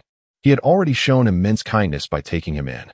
Now, faced with an unforeseen calamity, the only remedy lay in the rare treasures of the earth rank. This realization nearly extinguished Shinshio's hope, for his ultimate aspiration was the pursuit of immortality, and his life's focus revolved around it. Who would expend their energy seeking such elusive treasures for a mere refugee? Even if found, would one be willing to part with it for a vagabond? Not to mention the possibility that it might not even save him. Yet, upon gazing at the tender handwriting on the wall and the indistinct reflection of himself, Shinshio's resolve began to solidify. A chi, I shall save you. Shinshio let out a muffled sound, turning to gaze at the trembling figure on the bed, his heart heavy with an inexplicable sense of foreboding. On the narrow bed, Achi lay with eyes tightly shut, brows knitted together, his body quivering gently, as if he were valiantly battling some unseen agony. Almost every inch of exposed skin was enveloped in a delicate layer of frost, impervious to the flickering candlelight that dared to approach, showing no signs of melting. The scene was indeed eerie and enigmatic. Shinshio reached out and grasped Achi's arm, attempting to channel his spiritual energy into her. However, as Yuing had indicated, it could not penetrate even a fraction of an inch into her body. In fact, the frost began to creep up his hand, the bone-chilling cold eliciting a slight ache. Shinshio was taken aback. Although he had not yet embarked on the path of immortality, his long-term consumption of spiritual herbs and the refining of his physique through medicinal baths had rendered him impervious to the chill, even in the depths of winter. Yet, this frost pierced him with pain, and he could only wonder how much agony the frost-enshrouded Aki must endure. How much longer could Aki possibly hold on? Shinshio appeared to be both inquiring and conversing with himself. His physique was already frail, and in such circumstances, I could not ascertain the outcome. However, it is commonly known that the royal families of the mortal realm utilize the dragon vein to nurture the dragon whiskers, which can invigorate the vital energy and blood within an ordinary person, thereby slightly delaying the encroachment of frost. Nevertheless, The dragon whiskers are a rare treasure, hoarded by the royal lineage, and currently, there is no way to procure them. Wait a moment. Shen Xiu interrupted Yu Ying's words, a sense of relief washing over his face, as if he had narrowly escaped a catastrophe. Fortunately, he had resisted the temptation of the dragon whisker vine that Chong Ning had offered that day. Otherwise, he would surely be regretting it deeply today. I possess 4 of these. Ah, that is splendid. Yu Ying, equally exhilarated, refrained from inquiring about their origin, yet moments later, a look of concern clouded his aged visage. However, treasures of this earth level are exceedingly rare. At present, it seems that only the Wanbao Pavilion could procure such items. As long as he has them, I shall devise a way to acquire the spirit crystals. Upon hearing this, Yu Ying, unusually, did not oppose Shen Xiu's plan to refine spirit crystals. With a glance at the figure of a Qi on the bed, he could not help but inquire. The earth-level superior spiritual treasures do not come cheaply. One would require no less than 1,000 spirit crystals. Moreover, this single dragon whisker vine can last for 2 days, and with your 4, it will suffice for at most 8 days. Such a brief duration. Shen Xiu bowed his head in contemplation. At his current pace, it would take him 8 continuous days to refine over 800 pills. Lost in thought, he couldn't help but furrow his brow. Never mind. For the next few days, focus on your refining. There is no need to provide me with spiritual crystals just yet. When the time comes, I shall negotiate with that hall master, and perhaps I can secure a more favorable price. Shen Xiu found himself with no alternative but to nod in agreement. After a brief discussion regarding the details, he wasted no time and hurried back to Ling Tian to retrieve the dragon whisker. Subsequently, he offered a series of instructions to Jiang Yong, locked himself in his room, and began an all-night alchemical endeavor. At dawn the next day, Fang Tahai was leisurely savoring a fragrant cup of tea when an all-too-familiar foul odor drew his attention towards the door. Ah, fellow Taoist. Yu Ying greeted him with an unexpected warmth, shedding the aloof demeanor he had previously exhibited. Haha, I find myself with a bit of spare change today. Tell me, did the ledger you purchased last time turn out successfully? Noticing the playful glint in Fang Tuahai's eyes, Yu Ying raised an eyebrow, slightly displeased. Fang Tuahai, sensing his reaction, chuckled awkwardly. Haha, please don't take offense, my friend. Having been dispatched to this small town, I have no one to converse with all day. I merely inquired out of curiosity, given that you are a valued customer. The master of the hall should not pry into the privacy of customers. I recall this is a strict taboo at the Wanbao Hall. Should I encounter a special envoy from Wanbao Hall, I would have no choice but to report this. Yu Ying's serious expression compelled Fang Tuahai to suppress his laughter and hastily apologize. Damn it, this person has frequented here twice, each time revealing a considerable knowledge of Wanbao Hall, even aware of the existence of special envoys. If such information reached the envoy, I, already on the fringes of sales performance, might face exclusion from other hall masters. Next time, I could find myself in a perilous situation. My mouth, how troublesome. And what of this old fellow, so knowledgeable yet wandering in this chaotic city? Truly vexing. As Fang Tuahai's thoughts spiraled, Yu Ying continued, Master, mere apologies lack sincerity. How about when I make a purchase, you grant me a discount on the spirit crystals?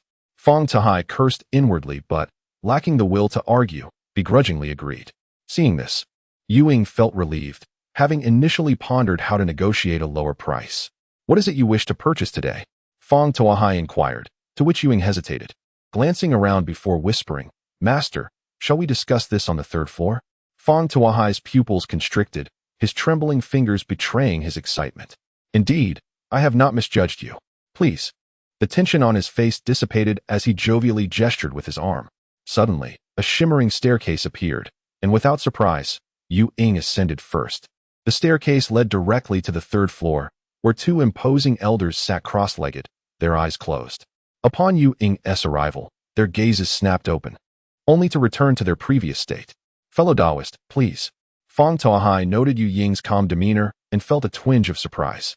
As they stepped off the staircase, the 3rd floor appeared considerably smaller, with the showcases displaying far fewer spiritual treasures, most of which seemed mere imitations. Observing Yu Ying's furtive glances, Fang Tuahai could no longer contain his curiosity. Why not tell me what you need, and I'll assist you in finding it. I require a top-grade, earth-level extreme cold spiritual herb, or an extreme flame spiritual herb. Do you have any? Yu Ying's excitement was palpable. Fong Taohai swore he had never dealt with such a significant transaction in his decades as a hall master. A top-grade, earth-level item. Such a trade would cost thousands of spirit crystals. If successful, his prospects of ascending to mid-tier hall master would be greatly bolstered. Ah, indeed. I have it. Even if it's not in stock, I'll procure it for you. Fong Taohai exclaimed, his enthusiasm evident as he vanished in a flash. Moments later, he reappeared. Fellow Taoist, I just checked, and there happens to be a frost spirit herb available, but it's at the main branch. The high-ranking members are currently entertaining guests, and 1 tea return for a few days. After all, only an essence infant expert can escort such valuable items. Would you be able to wait? This was anticipated by Yuing, who nodded. 7 days. If not by then, I shall forego the purchase. Rest assured, I, Fong Taohai, shall deliver the treasure to you in 7 days. However, regarding the spirit crystals, Yuing chuckled, several hundred? What? Surely you jest. A top-grade earth-level item must be worth at least 1,000. No. I meant the discount for your earlier apology is worth a few hundred. Chapter 58. Song He buys an array within Lingyun City. Fong Taohai watched Yuing depart, his expression more repugnant than if he had swallowed a fly. He could not help but admire Yuing's meticulousness and sharp insight, having deduced his status as a low-tier hall master merely by the embroidery on his robe. Yuing had expertly exploited Fong Taohai's ambition for promotion, leading him to reluctantly agree to a reduction of 200 spirit crystals to avoid losing such a lucrative deal. Yet, Fong Taohai was no fool. After years as a hall master, he had strategies to cover his losses. He could slightly lower the prices for purchasing treasures from rogue cultivators, or, at the very least, marginally increase the prices of ordinary items. In this remote town, how many like the old beggar truly understood the rules of Wanbao Hall? As Fong Taohai pondered these strategies, a flash of light appeared in the sky, and a white-robed elder materialized before the hall. Ha! I am Song He, an elder of the Qianyuan sect. Greetings to all esteemed friends of Wanbao Hall. Observing the cleanly attired Song He, Fong Taohai sensed his initial aura, merely at the early stages of golden core. His eyes lit up with opportunity. This hole you can fill. What an inconsequential elder from the Qianyuan sect compared to the prominent figures I've encountered, even inferior to that old beggar. Though such thoughts crossed his mind, Fong Taohai's face broke into a wide smile. Ah, it is an honor to meet a fellow Taoist from the Qianyuan sect. What brings you here? After the two exchanged pleasantries and entered the grand hall, Song He finally revealed his purpose. Master Fong, I seek a particular item. Feel free to speak, my friend. Is there a formation within the hall capable of sealing off a space, allowing one to detect individuals who are concealing their presence through secretive means? Fong Taohai fell silent, his eyes glimmering with intelligence as he feigned contemplation before finally responding. Indeed, there exists such a formation, though the price may be. Ha! Master Fong, please proceed. This formation is known as the Heavenly Net Formation, woven from the forces of heaven and earth, sealing off all surrounding space. Any concealment within is rendered ineffective, trapping the hidden as if in a cage. Furthermore, it is a genuine mid-tier mystic grade formation, requiring 500 spirit crystals. Upon hearing this, Song He's expression shifted slightly, which Fong Taohai promptly noted. However, since you are an elder of the Qianyuan sect, I would be remiss not to extend a bit of courtesy. I shall personally authorize a discount, reducing the price to 450 crystals. Song He chuckled nervously, sensing something amiss but unable to pinpoint it. Having visited Wanbao Hall so few times over the years. Very well, as long as I can locate that thief, 400 is acceptable. Upon receiving the agreement from Songha, Fong Taohai, fearing a change of heart, hastily packed all the necessary items for the formation. As the light of day broke anew on the horizon, Fong Taohai hummed a cheerful tune, leisurely cradling a fragrant cup of tea. That night, Shen Xiao temporarily withdrew from the spirit crystal refining process and met with Yuing in the northern part of the city. Upon learning that treasures would be brought in 7 days, albeit with a shortfall of 200 spirit crystals, Shen Xiao felt a surge of joy and calculated that the refining process would suffice within this time frame. When he visited Aki, he could sense the boiling blood within her, akin to water on the verge of boiling. Even through her flesh, he could hear the bubbling sounds. Although the frost covering her was still present, it felt less piercing this time, which eased Shen Xiao's worries. After giving Yuing some instructions, he returned to his refining work.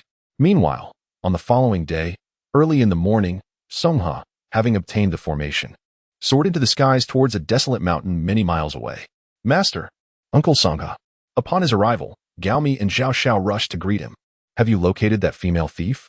Upon hearing this, the two lowered their heads in silence. Humph, she certainly knows how to hide. Let us see how well she conceals herself beneath this grand formation. With that, he commanded those around him to set up the formation while he, holding the formation flag, hovered in the air, his keen eyes surveying the mountain like a hawk in search of prey. In a tree hollow within the desolate mountain, Yun Mingxuan clutched her abdomen, where blood oozed from a wound, her pale face reflecting despair. She cursed herself for not having killed that traitor, though her words dripped with bitterness. The weakness in her voice softened them considerably. She recalled the day she fled from Shun Qiu's residence, intending to return to her lair to retrieve her fallen comrades. However, the dwarf had seemingly anticipated her actions, lying in ambush with Songha nearby. After a harrowing chase that left her gravely injured, she managed to escape to this desolate mountain, hidden away with the aid of her blood magic. Yet now, surrounded by the white-clad disciples, she knew that even the slightest reveal would lead to her swift encirclement. Master, I fear Yuner may not survive. Beads of sweat formed on her forehead as she struggled to prop herself up, raising an arm to reveal a palm-sized red mark upon it. Even in death, I shall not allow those hypocrites to see this. With a wretched cry, she drew her sword and sliced open her arm, extracting a wafer-thin crystal chip, still glistening with traces of blood, rendering its original blue hue dim. The moment the chip emerged, Songha, hovering above the mountain, seemed to sense something, narrowing his long eyes as he dove towards the source. Unbeknownst to her, Yun Mingxuan, clutching the chip between her fingers, thrust it into the massive tree behind her. She then spat out a mouthful of blood, her body glowing with a crimson light, an unhealthy flush emerging on her face. Old dog Songha, come to your end. With a sudden surge of energy, she shot towards him like an arrow released from its bow. Ha ha, this formation truly works. Little thief. The game of cat and mouse ends here. Songha bellowed, causing the surrounding trees to shatter. He raised his palm slightly, and a massive imprint formed in the air, rapidly descending towards Yun Mingxuan. With a thunderous crash, the palm imprint struck the desolate mountain, creating a deep crater over 3 yards wide, with swirling remnants of spiritual energy lingering in the air.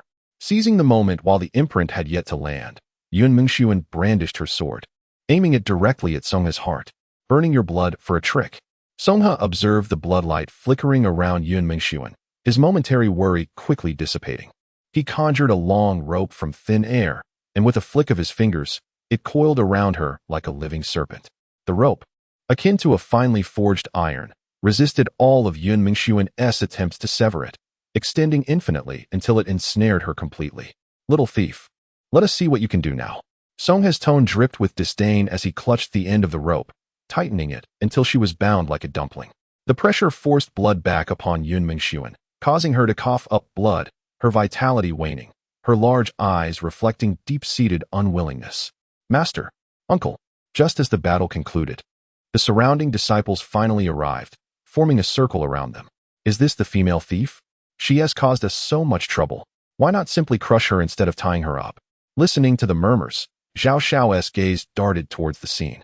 Suddenly, his pupils contracted, as he noticed something familiar atop the female thief's head, a wooden hairpin, so reminiscent, especially the character Yun inscribed upon it, transporting him back to that fateful night. Chapter 59, Frost Soul Xianji. Amidst the dense forest atop the desolate mountain, the cocooned Yun Mingxuan's face resembled parchment, the backlash from her blood magic having brought her to the brink of death. Yet, even in this state, the murderous intent in her eyes remained undiminished. Fixated on the approaching Songha, tell me the whereabouts of the Ruyuan true fruit. Songha raised his hand to cast a barrier, isolating their conversation from the outside world. He looked down upon the almost lifeless Yun Mingxuan, who lay like a lifeless mass on the ground. Even to feed a dog, I would not divulge that. Songha, instead of being angered, broke into a smile, slowly raising his palm as if speaking to himself. Such a fiery temperament, but soon. Yun Mingxuan watched as his claw descended toward her head, a flicker of terror crossing her eyes. She struggled against the tightening rope, but it only constricted further, leaving her no chance for self-destruction. A shadow of despair loomed over her, reddening her eyes. Old dog, you. Her words faltered, her face contorted in pain as if she were wrestling with an internal battle. But as her gaze grew increasingly vacant, the struggle faded from her expression, her spirit seemingly drained, her head drooping lifelessly. Outside the barrier, the disciples watched Songha with a mix of awe and dread. Master is truly ruthless. He intends to search the soul of this female thief. Could she possess some secret knowledge? Murmured one disciple. What secrets could a mere thief hold? Perhaps Master is simply toying with her. Hearing the chatter around him, Zhao Zhao's eyes flickered as he glanced towards the direction of the spirit fields. A hint of reluctance crossing his face. Xinqiu, should you fail to provide me with a reasonable explanation, do not blame your senior brother for his merciless blade. Behold the countenance of that female thief. It appears her soul has been utterly shattered, rendered incapable of further existence. A single utterance brought Zhao Xiao back to reality. And he turned to observe Yun Mingxuan, whose complexion had turned a ghastly shade of blue, her lips ashen. She seemed to have succumbed to the grip of death. With a thud, Song he pushed aside the limp body, wiping his palm on his sleeve, murmuring softly, "Alas, she perished right beneath Lingyun City? It is a pity that this thief was too feeble to uncover the whereabouts of the key. Fortunately, there still lingers a breath." Noticing the slight rise and fall of Yun Mingxuan's chest, Song he felt a tinge of relief for having held back, and then he dispersed the barrier. Calling out to Gaomi, "Take this thief back to the sect for strict supervision. We must not allow her to perish." Though the crowd was perplexed by Song He's motives, none dared to inquire further. They nodded in agreement and hurried forth. As Song He stepped away, the others lost their inclination to linger, each hastening towards the spirit fields. However, at the rear, Xinqiu discreetly picked up a wooden hairpin that had fallen to the ground. Unbeknownst to Xinqiu, who was immersed in the spirit fields, he was occupied beyond measure, almost entirely devoted to concocting spirit crystals, save for meal times. Thus, for 7 consecutive days, the door that had long remained closed creaked open a fraction. Despite the fatigue evident in his eyes, the excitement within Xinqiu shone even brighter. 840 spirit crystals, within the span of 7 days. He had successfully refined 840 of them, exceeding his own expectations. Xinqiu felt an unusual thrill as he cautiously slipped out of Ling Tian after ensuring there were no anomalies around. In a short while, he was about to leap towards the northern part of the city, and in the distance, he spotted Yuing pacing back and forth. "Oh, you finally arrived," Yuing exclaimed anxiously upon seeing Xinqiu approach, his gaze fixed on the bundle behind Xinqiu, astonished. "Well, so many? A full 840. Tomorrow. It all depends on you." Yuing stared blankly as he accepted the package, a fleeting look of amazement crossing his face.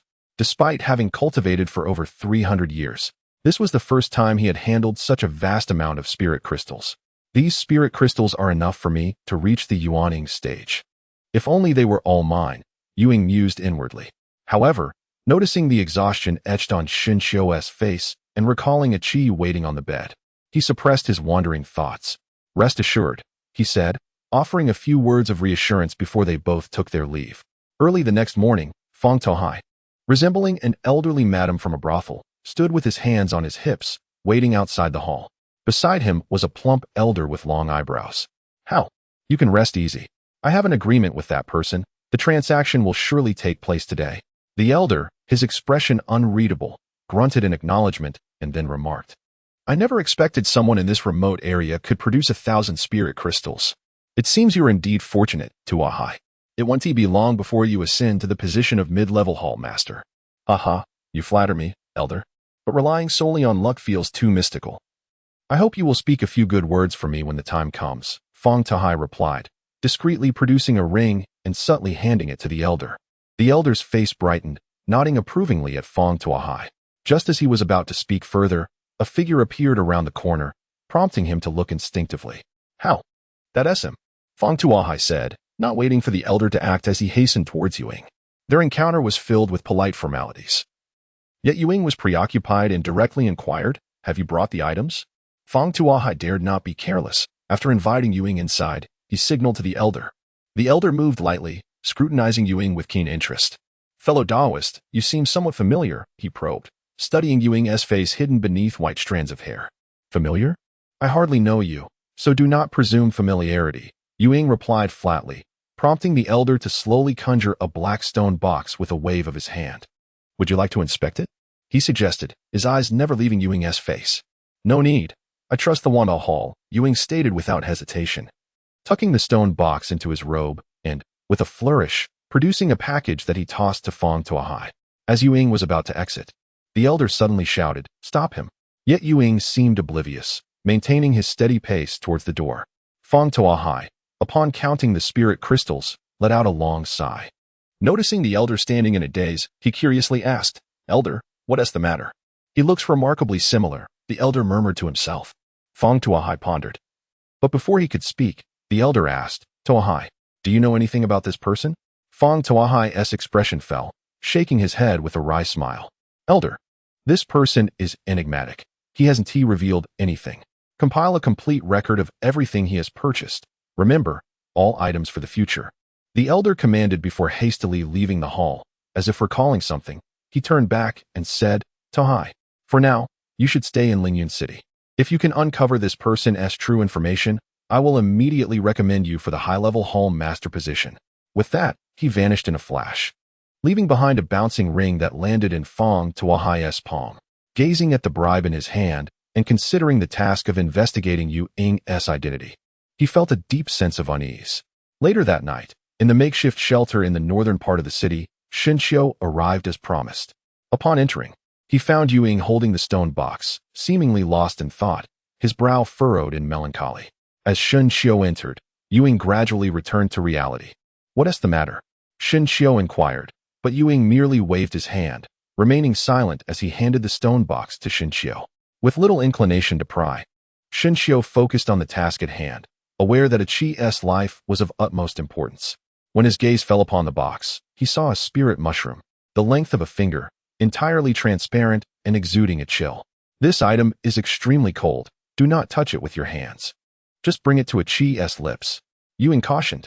Feeling awkward, Shinshio set his phone aside and gently tilted the stone box, bringing the spirit mushroom to Ichi's lips.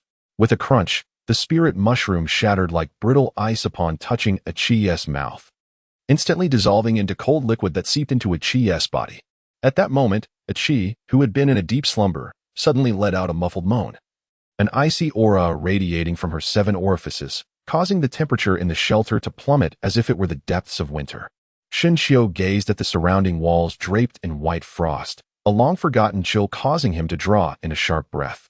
Fortunately, Yu Ying conjured a barrier just in time to envelop him. Otherwise, the blood within him would have nearly frozen. "Ichi, steady yourself. From here on, it all depends on you." Yu Ying interrupted Shinshio's inquiry, her eyes fixed anxiously on Ichi. Chapter 60. Zhao Zhao's inquiry into the crime within the humble shanty. An icy realm persisted. Ichi's body was seemingly inundated with frost, and even after the passage of more than half an hour, the snow and ice from his 7 orifices showed no signs of abating. As for Ichi himself, he was entirely encased in ice, resembling a sapphire amidst the snow. Meanwhile, Shinshio and Yu Ying, despite sheltering within the barrier, were adorned with icicles, their appearances pitiable. Suddenly, a faint cracking sound drew their attention upward. The ice upon the bed seemed to have reached a critical juncture, fracturing inch by inch. With each groan from Ichi, the ice splintered more frequently, until it finally shattered into a myriad of tiny fragments on the ground. The ice cascaded down like a crumbling mountain, each piece falling and stirring up a flurry of frost. "Master!" A moment later, Ichi's weak call emerged from the bed, causing Shinshio's heart to leap into his throat. Ichi had awakened.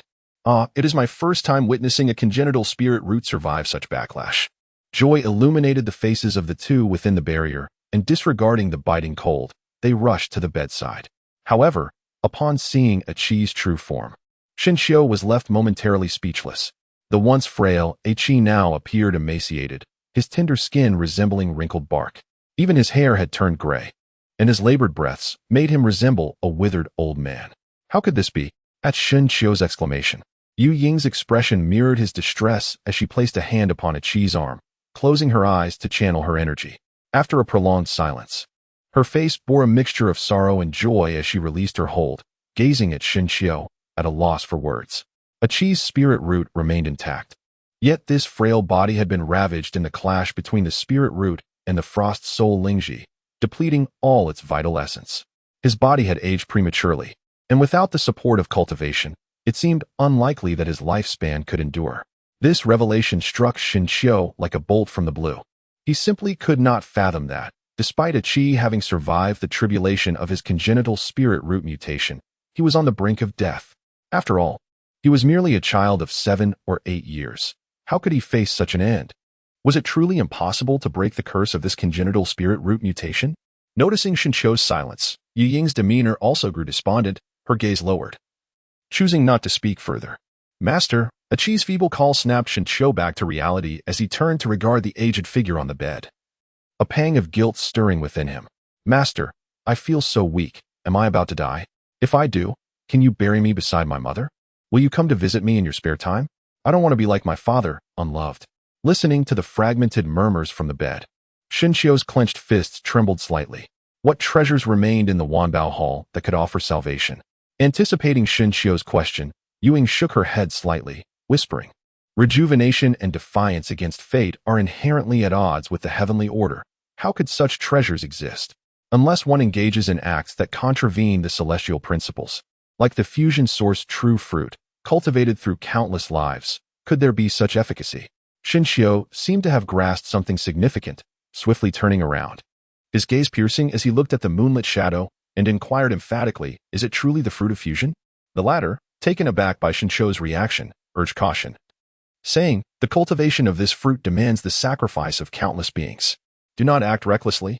Xinqiu, in a state of agitation, waved his hand dismissively. His voice tinged with urgency, I know where to find that thing. Just tell me, is it truly effective? Yu Ying paused, momentarily taken aback, contemplating whether to inquire how Xinqiu knew its whereabouts.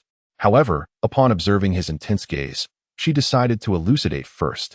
Its effects are extraordinarily unique, capable of being consumed by both immortals and mortals alike. It is said that a single fruit can extend one's lifespan by 500 years and possesses the ability to cleanse the marrow and refine one's essence. At this point, Yu Ying hesitated, casting a peculiar glance at Xinqiu. Before continuing, it can even elevate the quality of one's spiritual root or induce a transformation in the postnatal state. It is indeed a coveted treasure for both realms. However, this fruit is exceedingly difficult to cultivate, requiring the essence and blood of countless living beings, as well as boundless spiritual energy. Consequently, when the spiritual energy of heaven and earth inexplicably dwindled, along with the sacrifices of sentient beings aligning with celestial will, it was deemed a forbidden fruit in ancient times and naturally faded into the annals of history, with not even a sapling remaining to be seen.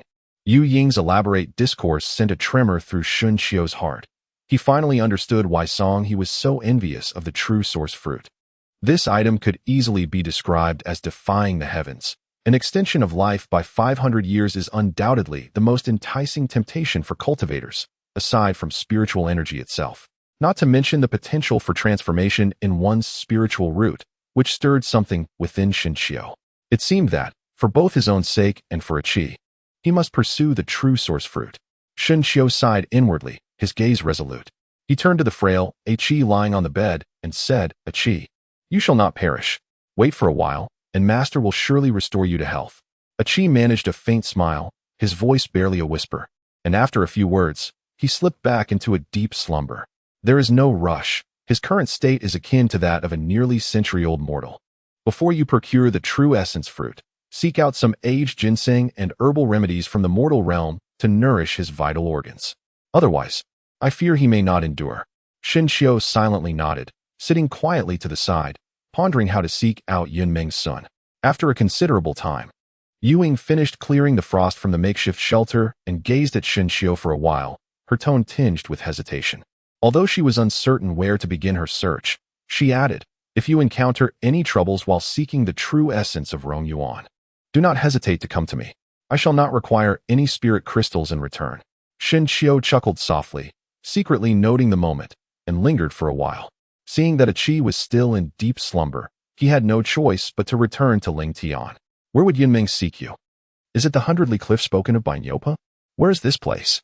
As he journeyed, Xinqiu's mind swirled with countless thoughts.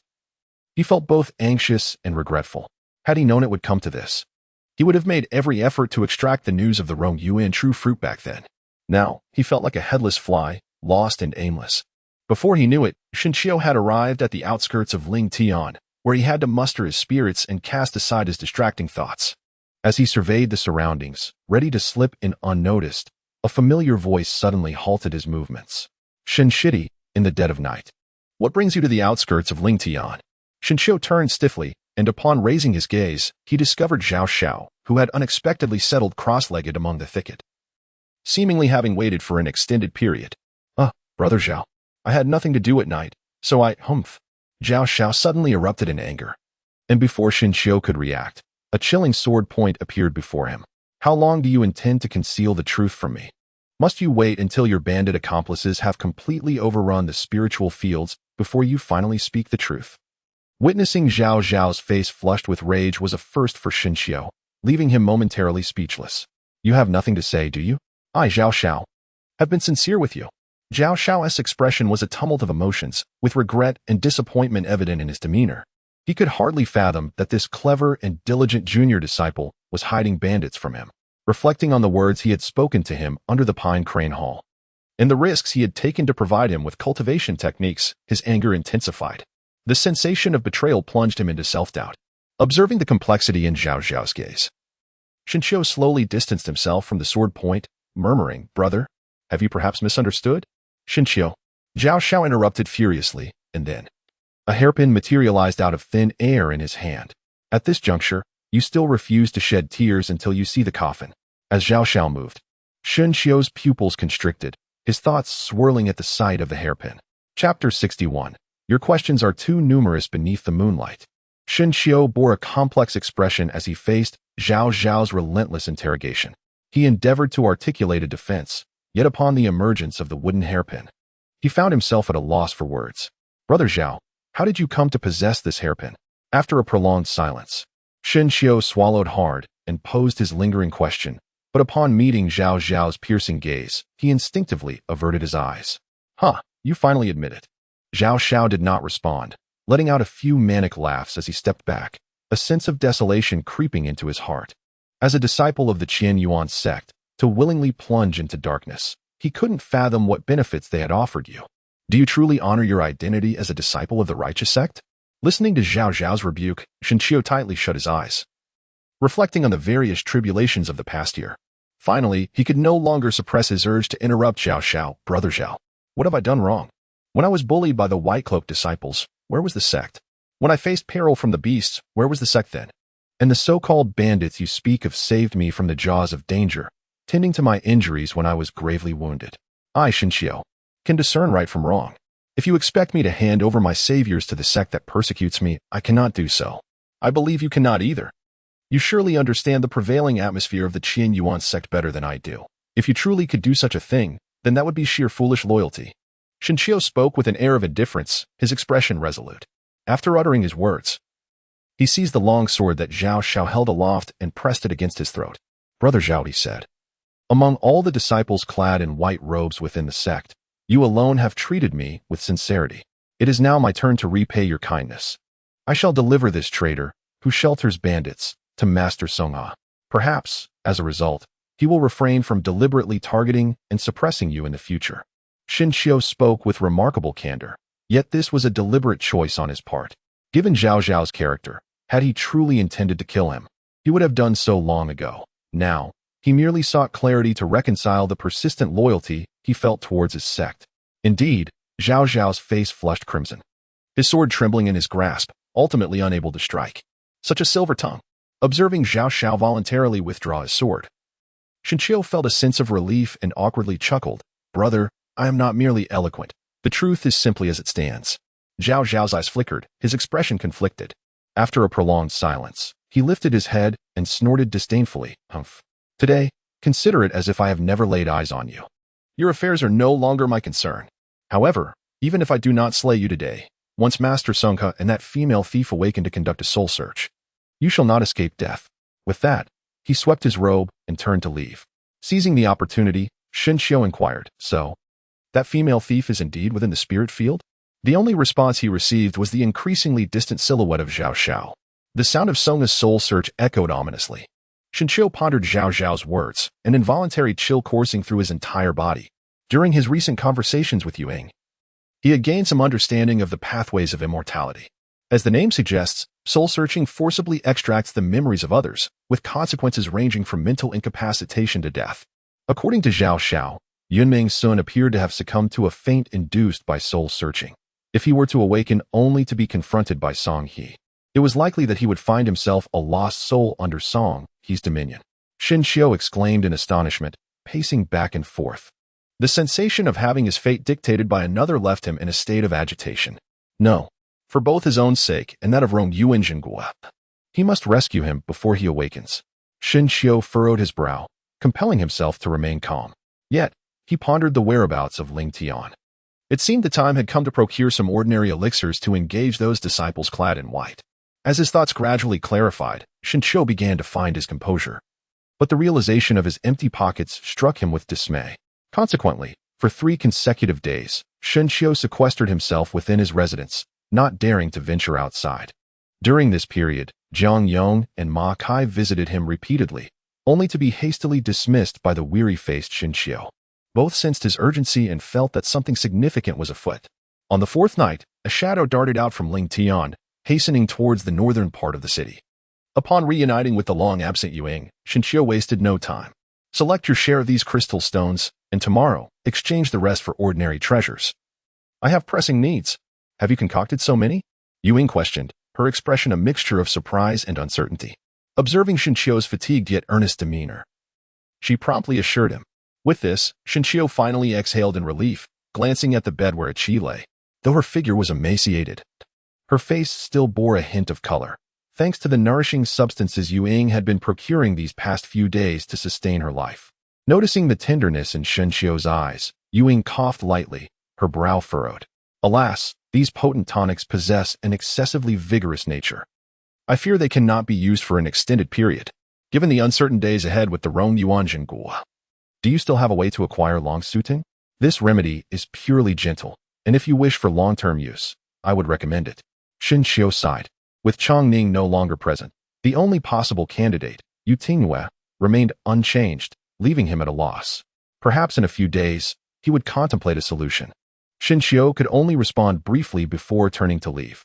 Upon returning to his residence, he fell into a deep slumber, failing to awaken even as the sun climbed high in the sky. In contrast to Xin Xiu's exhaustion, Yuing was not faring much better. Spending each night sporadically checking on Qi's condition, even more diligently than on his own cultivation. As dawn broke, Yuing quietly secured the door to his room, tracing a layer of barrier at the entrance before making his way to the Wanbao Hall. Inside the hall, a few scattered cultivators lingered. But Fang Tuhai approached with remarkable eagerness, pouring tea and offering chairs, as if Yuing were the true master of the hall. There is no need for such courtesy. I shall procure what I require myself, and if it is unsatisfactory, I shall not take it regardless. Yuing graciously declined, leaving Fang Tuhai somewhat embarrassed. May I inquire what you seek today? You need only tell me, and I shall fetch it for you from the adjoining room, Fang Tuhai suggested. Yuing stroked his beard thoughtfully and replied, Very well, come closer and whisper your request. After a brief exchange of hushed words, Fang Tuhai became increasingly astonished and delighted, ultimately slapping his thigh and offering assurances. Moments later, Fang Tuhai presented a ring, smiling as he said, Friend, everything you require is within this, and additionally, I gift you a storage ring as a token of goodwill. Without surprise, Yuing accepted it calmly, but as he turned to leave, Fang Tuhai inquired with a smile. Are you perhaps preparing to cultivate a disciple? Buying so many pills and treasures? Yuing halted, turning back with an enigmatic smile, Fang Hallmaster. Some matters are best left undisclosed. Fang Tuhai's expression faltered, forcing a chuckle. No, I am merely curious about your lavish expenditure. Hoping to take this opportunity to promote the techniques available on the 6th floor of our hall. Yuing chose to ignore him, but suddenly seemed to recall something, and turned to ask, among those techniques, do you possess any regarding puppet talismans or formations for alchemy? Fang Tuhai's expression became serious as he mentally noted the inquiry, smiling. Such profound techniques are beyond what this small branch possesses, yet I believe I have a book on some rudimentary methods. Might you be interested in this for your disciple? Yuing slowly turned, stroking his goat-like beard as he walked. Your inquiries are rather excessive. Chapter 62. Do you wish to progress? Fang Tuhai felt as though he were being scrutinized by a ferocious beast, sensing that if the disheveled Yuing so much as moved, his fate would be sealed. It was important to note that he was a mid-stage golden core cultivator. How could this beggar possibly be a nascent soul powerhouse? Fong Tohai swallowed hard, internally lamenting. Regretting he had heeded the advice of the elder with long brows, convinced he should not have pried into the beggar's true nature. I do not appreciate your questions. Do you comprehend, Hall Master Fong? Yu Ying's words echoed like a ghost, lingering ominously in the air. My apologies for my rudeness, esteemed senior. I shall refrain from such inquiries. Fong Tuhai's face flushed with embarrassment. When Yu Ying's gaze shifted away, he exhaled in relief, feeling a cold sweat on his back. Observing the purple-clad disciples standing nearby, their expressions remained placid, seemingly unaffected by the earlier pressure exerted by Yu Ying, oblivious to the intimidation he had just experienced. This person possesses mastery over strength that is far from ordinary, Fong Tuhai mused, seeing Yu Ying gesture for him to approach, prompting him to hurry over. Present the techniques you mentioned. Should they be suitable, I shall procure a copy on credit. Fong Tuhai questioned if he had misheard. Fear not. I shall compensate you with spirit crystals later. You shall not be deprived. What? Do you doubt my word? Fong Tuhai felt a mix of despair and disbelief. He had never encountered a cultivator so brazen as to suggest credit. Yet, considering the elder's advice, he felt he had no choice but to invest some of his own crystals. With this thought, Fong Tuhai found some solace, and after a brief absence, he returned with a jade slip. Though this technique was of mid-tier yellow grade, it was a rare puppet technique, priced at 50 spirit crystals.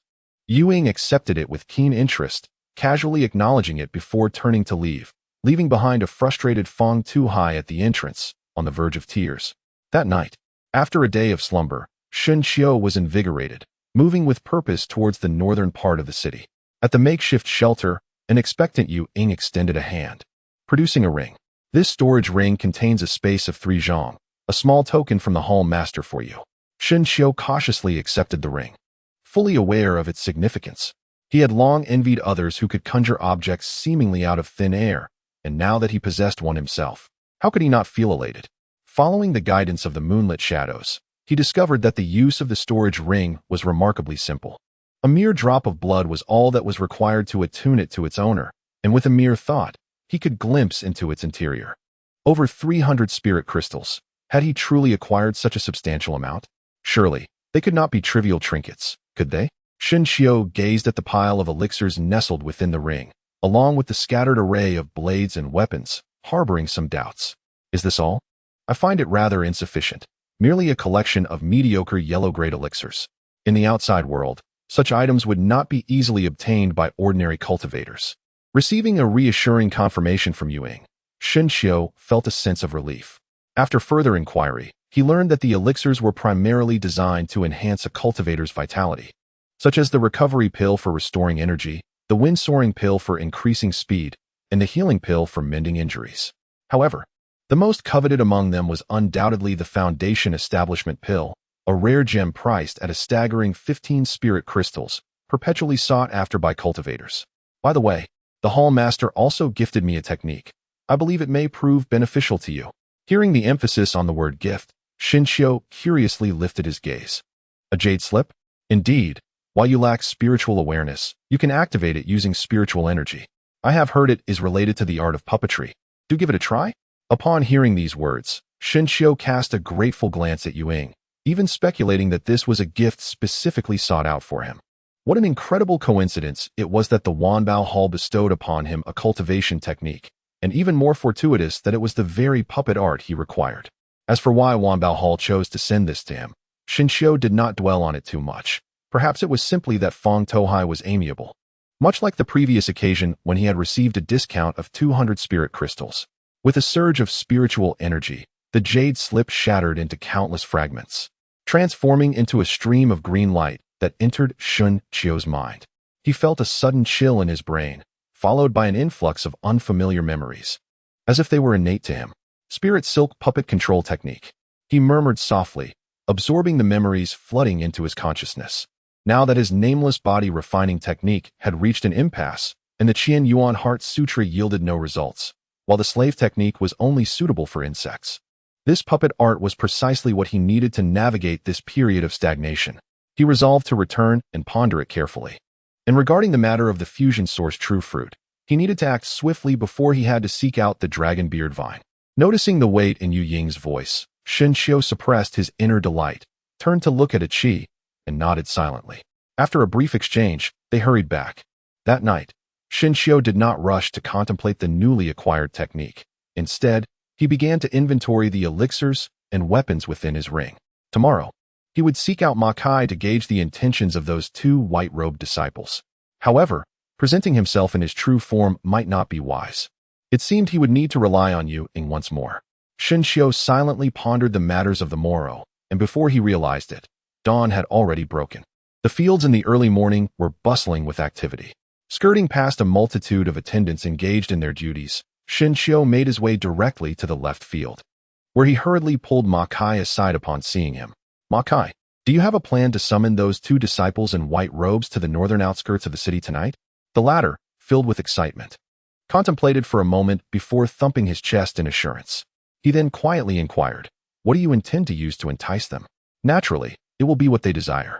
Furthermore, Makai, tonight I shall introduce you to someone. Could it be the Moonshadow Immortal Master? Upon noticing the astonishment on Shinshio's face, Makai chuckled. I had sensed it long ago. Otherwise, how could you exude such confidence? Upon hearing these words, Shinshio chuckled awkwardly, offering no further comments before turning to depart. That very night, in a dimly lit corner of the northern city, a figure clad in white surveyed the surroundings with a vigilant demeanor, worry etched upon his brow. Oh, is brother he also present? Suddenly, a startled cry caused the white-clad figure to pause, stiffly turning to regard the silhouette a short distance away, letting out a few dry laughs. It was none other than Brother Song. Ah, you two have come to admire the moon? The latter furrowed his brow, glancing up at the overcast sky, and replied with a smile, Brother he, there is no moon tonight. Let us not play coy any longer. You are the guide mentioned by Makai, are you not? The disciple surnamed, he was taken aback, exclaiming, you are also seeking a guide? The two of them were momentarily bewildered, their expressions growing more alert, even drawing their swords halfway to scan the area. What could Makai possibly mean? This only deepened my confusion. This individual has been deliberately approaching me recently, and even invited me tonight to seek out a guide for cultivation resources. He claimed to know such a person. Initially, I doubted how he could be acquainted with someone like that, but his words were so convincing. However, I surmised that a mere servant would not dare to act against us. As they exchanged words, the two began to exhibit signs of retreat. Unexpectedly, an inexplicable pressure enveloped them, causing their expressions to change drastically, cold sweat trickling down their hairlines. From the darkness emerged a figure whose features were obscured, followed closely by two men clad in black with ghastly green faces and sharp fangs. Shinshio, the Moonshadow Immortal, truly possesses formidable prowess. Hush, do not speak. Be cautious not to alert those two, came a whisper from behind. The Moonshadow's face twitched. Earlier at dusk, Shinshio had brought a sharp-featured fellow to seek his assistance in establishing authority. Initially reluctant to involve himself in matters concerning sect disciples, he reluctantly agreed after Shinshio presented him with 2 spirit crystals. However, his sole grievance lay with the incessantly chatty sharp-featured youth, who buzzed about like a fly in a urine pot, pestering him with question after question. Were it not for his acquaintance with Shinshio, he would have long since silenced him with a slap. With a resigned sigh, the Moonshadow cleared his mind of distractions, observing the 2 men nearly kneeling before him. He withdrew the pressure, altering his voice, and inquired, Are you two the ones introduced by Makai? The 2 gasped for breath, taking a moment to steady their chests before daring to raise their heads slightly, bowing respectfully. We are indeed the ones introduced by Makai. We have the honor to meet the guide. I am not the guide. He is, the Moonshadow replied with a slight shake of his head, winking at Shinshio before gradually retreating to stand behind him, resembling a servant. The 2 white-clad disciples were taken aback. They had not anticipated that this powerful shadow was not the primary figure, but rather a subordinate standing behind him. If that were the case, how terrifying must this black-clad figure with a green face and sharp fangs be? They exchanged glances, fear mingling with concealed delight. The deeper the strength, the richer the resources. Thus, if they acquiesced to his demands, the benefits would undoubtedly be substantial. As for the nature of those demands, they did not dare to ponder. Given the scarcity of resources and their master's favoritism, if they did not take a risk now, they might never see a path to success. Greetings to the guide. The simultaneous exclamation from the 2 caused Shinshio to pause, feeling somewhat exasperated with the title bestowed upon him by Makai. Guide? What nonsense. I am yet to find my own way. While internally lamenting, Shinshio adjusted his expression, adopting the voice altered by the moon shadow, and ominously queried. Do you wish to progress? Chapter 63. Who will guide? Do you wish to progress? The voice was low, reminiscent of a ghostly wail yet imbued with a hint of allure, benefiting from the earlier intimidation imposed by the moon shadow. The two white-clad disciples felt a mix of fear and anticipation toward this ghostly figure before them. Upon hearing the words, they both advanced, kneeling on the ground with utmost seriousness. Senior, I yearn to progress. Observing their flushed faces, Shinchio suppressed a smile, maintaining an unhurried demeanor as he stood at a distance, hands clasped behind his back. Those introduced by Ma Kai, who does not desire advancement. In truth, you are disciples of the Qian Yuan sect, which is already a tremendous opportunity. Yet, what merit do you possess to earn my favor? The two were momentarily stunned, their hearts tightening upon realizing that Ma Kai had introduced others as well. After exchanging glances, they began to murmur among themselves. After all, opportunities are as rare as finding pebbles in a desert. Should this chance slip away, it might never return. With this in mind, Brother Song stepped forward first, sincerity radiating from his expression. Senior, I am Song Zhong. To be frank, although I am a disciple of the Qian Yuan sect, the sect shows favoritism, and rewards and punishments are unclear. Were it not for my pursuit of the immortal path, I would have long since endured this humiliation. Now that you have appeared, like a beacon in the dark night, should I be fortunate enough to earn your recognition, I am willing to serve you faithfully until my dying breath. With that, he knelt deeply, remaining bowed for an extended period. This display surprised Shinchio. He initially believed he would only need to find a few spies, but he had underestimated the determination of these lower-tier cultivators yearning for the immortal path. Before he could respond, the other white-clad disciple, seeing his companion's fervor, rushed forward, sliding several feet as he knelt. Senior, I am Yi Chung. Although I have been in the Qian Yuan sect for a considerable time, my fellow disciples have never regarded me highly, and my talents are mediocre, leading to my master often treating me coldly. I have long desired to leave the sect. Now, seeing you, I am overwhelmed with trepidation. Should you deem me worthy, I shall serve you faithfully, regretting only to the depths of despair. Seeing the eager anticipation in their eyes, Shinchio felt a sense of reassurance, nodding slightly yet remaining cautious in his trust. I have recently arrived here and indeed require a few servants. What you both have said has piqued my interest, but you will need to undergo a test. The two were puzzled, wishing to inquire further, but Shinchio interrupted them. I see you both are at the late stage of qi refining. Should you pass the test, I can grant you foundation establishment pills, along with some high-quality yellow-tier magical artifacts. Surprise flickered in their eyes, quickly followed by a surge of eagerness. The foundation establishment pill was exceedingly rare. After nearly a century of hard work in the sect, they had never even caught a whiff of it, let alone this coveted pill among cultivators. This spoke volumes of the depth of this ghostly figure's resources, evoking envy within them. Although they thought this, they dared not reveal a hint of greed, for it was evident that he could easily discern their cultivation levels, something they could not afford to provoke. Of course, Shinchio would not divulge that the ability to see through their cultivation was a gift from the moon shadow. After contemplating their own desires, the two tentatively asked, May I inquire what the test entails, Senior? Shinchio feigned ignorance, shaking his head and inquiring, having just arrived in this place. I am unaware of any locale that can truly showcase your loyalty and capabilities. It cannot be overly simplistic, allowing you to seize my opportunities while exerting your efforts for the Qian Yuan sect. The two exchanged a few dry laughs, their eyes filled with contemplation, and whispered, Why not venture outside Lingyun City to hunt demonic beasts? Shinchio shook his head, expressing his dissatisfaction. Is it truly so simplistic to hunt demonic beasts? Does slaying these creatures truly signify your loyalty to me? What of pilfering herbs from the spiritual fields? Shinchio's expression turned awkward as he inwardly cursed and shook his head repeatedly. Esteemed Senior, I am aware of a matter that is certain to please you. Just a few days ago, we apprehended a female thief, a person of great interest to Songhe. It is said that she possesses knowledge of the whereabouts of some treasure.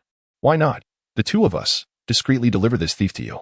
This would not only demonstrate our capabilities but would also earn us the enmity of Songhe. Given his temperament, he would undoubtedly pursue us relentlessly, leaving us no choice but to seek refuge with you, ensuring our loyalty is beyond question. Observing the incessant chatter of Song Zhong, Shinchio could not help but silently lament the brilliance of the idea.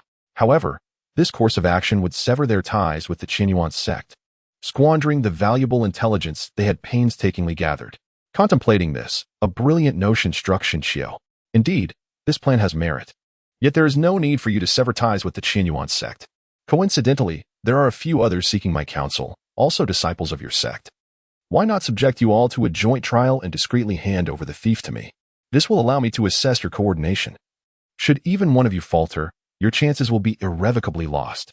Song Zhong was elated, promptly assuring, rest assured, esteemed senior. I shall orchestrate our efforts and ensure a flawless execution of the trial. Shen Xiu raised an eyebrow, his tone tinged with displeasure. What? Do you intend to decide for me? The other party's expression shifted dramatically, cursing himself for being overly ostentatious, and hurriedly insisted he would not dare. Humph. With your impatient demeanor, you are hardly fit for oversight. I recall that your sect has a member named Shen Xiu who also sought my counsel. I observe that this individual possesses a reserved character and thoughtful consideration. He would be a more suitable choice. Song Zhong's expression changed, and before he could speak, He Qing whispered, Senior, I am acquainted with Shen Xiu. However, he is merely a menial worker. His spiritual roots are convoluted, and I fear. Upon hearing this, Shen Xiu immediately expressed his displeasure and coldly remarked, What of a menial position? I shall have him take charge. Here, we do not differentiate between status. Only capability matters. I have spoken. Who among you dares to oppose or support? Listening to the chilling tone of his words, coupled with the oppressive aura emanating from the moon, the two men broke into a cold sweat and repeatedly declared their reluctance to object. Satisfied, Shen Xiu nodded and produced 4 elixirs, stating, of course, prior to the trial, I shall bestow upon you these 2 recovery pills, so you need not think I am deceiving you. Upon witnessing this, the 2 individuals grinned broadly, their joy evident as they accepted the elixirs, their trust in Shen Xiu soaring. After all, their previous belief had largely stemmed from the pressure he exerted. But only when they held the elixirs in their hands did they truly feel at ease. Once the 2 had securely stowed the elixirs, Shen Xiu nodded and, while retreating, issued a warning. Remember, you are partaking in a collective trial. Should one falter, it shall sever your connection with me. Therefore, set aside your pride and heed the commands of the one orchestrating this endeavor, for therein lies your hope for opportunity. Though reluctant, the 2 nodded earnestly, understanding the stakes for the sake of opportunity. At that moment, He Qing seemed to recall something and inquired, Senior, how shall we recognize each other and do we have any secret titles? In the dim light of night, Shen Xiu, concealed beneath his ghostly mask, furrowed his brow, realizing he had indeed overlooked this detail. While it may seem trivial at present, should their ambitions grow, it would be prudent to devise some secret titles, not only to conceal their identities but also to authenticate them and foster a sense of collective identity. This would undoubtedly aid in future management.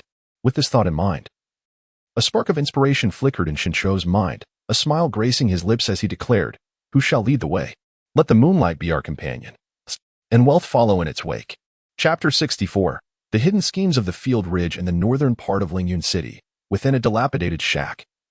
Ma Kai clutched his belly, laughing heartily, and even rose to mimic the posture of Song Zhong and his companion.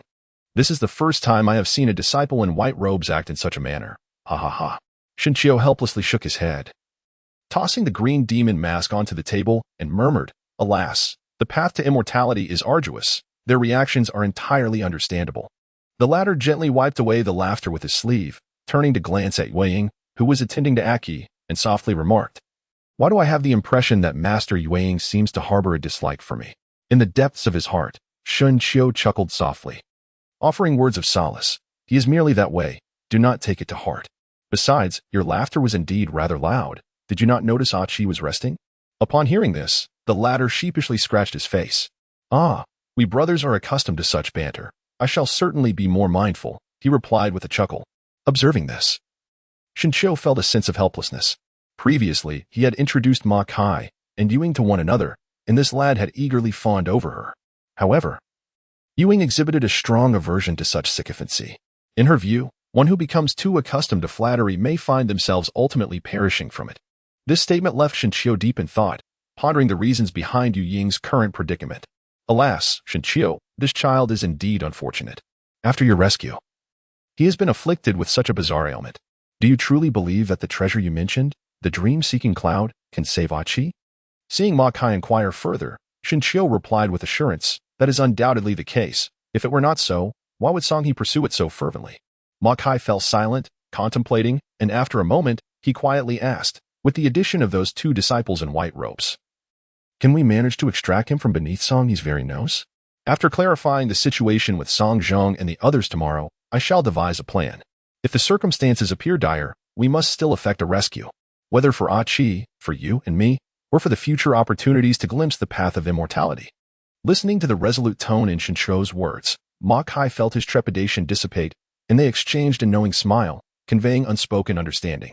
On this particular day, Shincho, having returned early from Ling Tian, rose at dawn and feigned to stroll along the field ridges, ostensibly inspecting the crops, all while awaiting the arrival of Song Zhong and his companion. However, he was abruptly called over by two menial workers, one of whom, wiping the mud from his face with a goofy grin, inquired, "Elder Shin, does Lingyun City have a courier service? With my monthly salary arriving, I wish to send some spiritual herbs back home to my elderly mother." Upon hearing this, Shinchi was taken aback. It was the first time he had encountered someone from the sect expressing concern for the disciples of their kin. Noticing Shinchio's silence, another laborer seized the opportunity to chuckle. "Haha, you have already joined the immortal sect.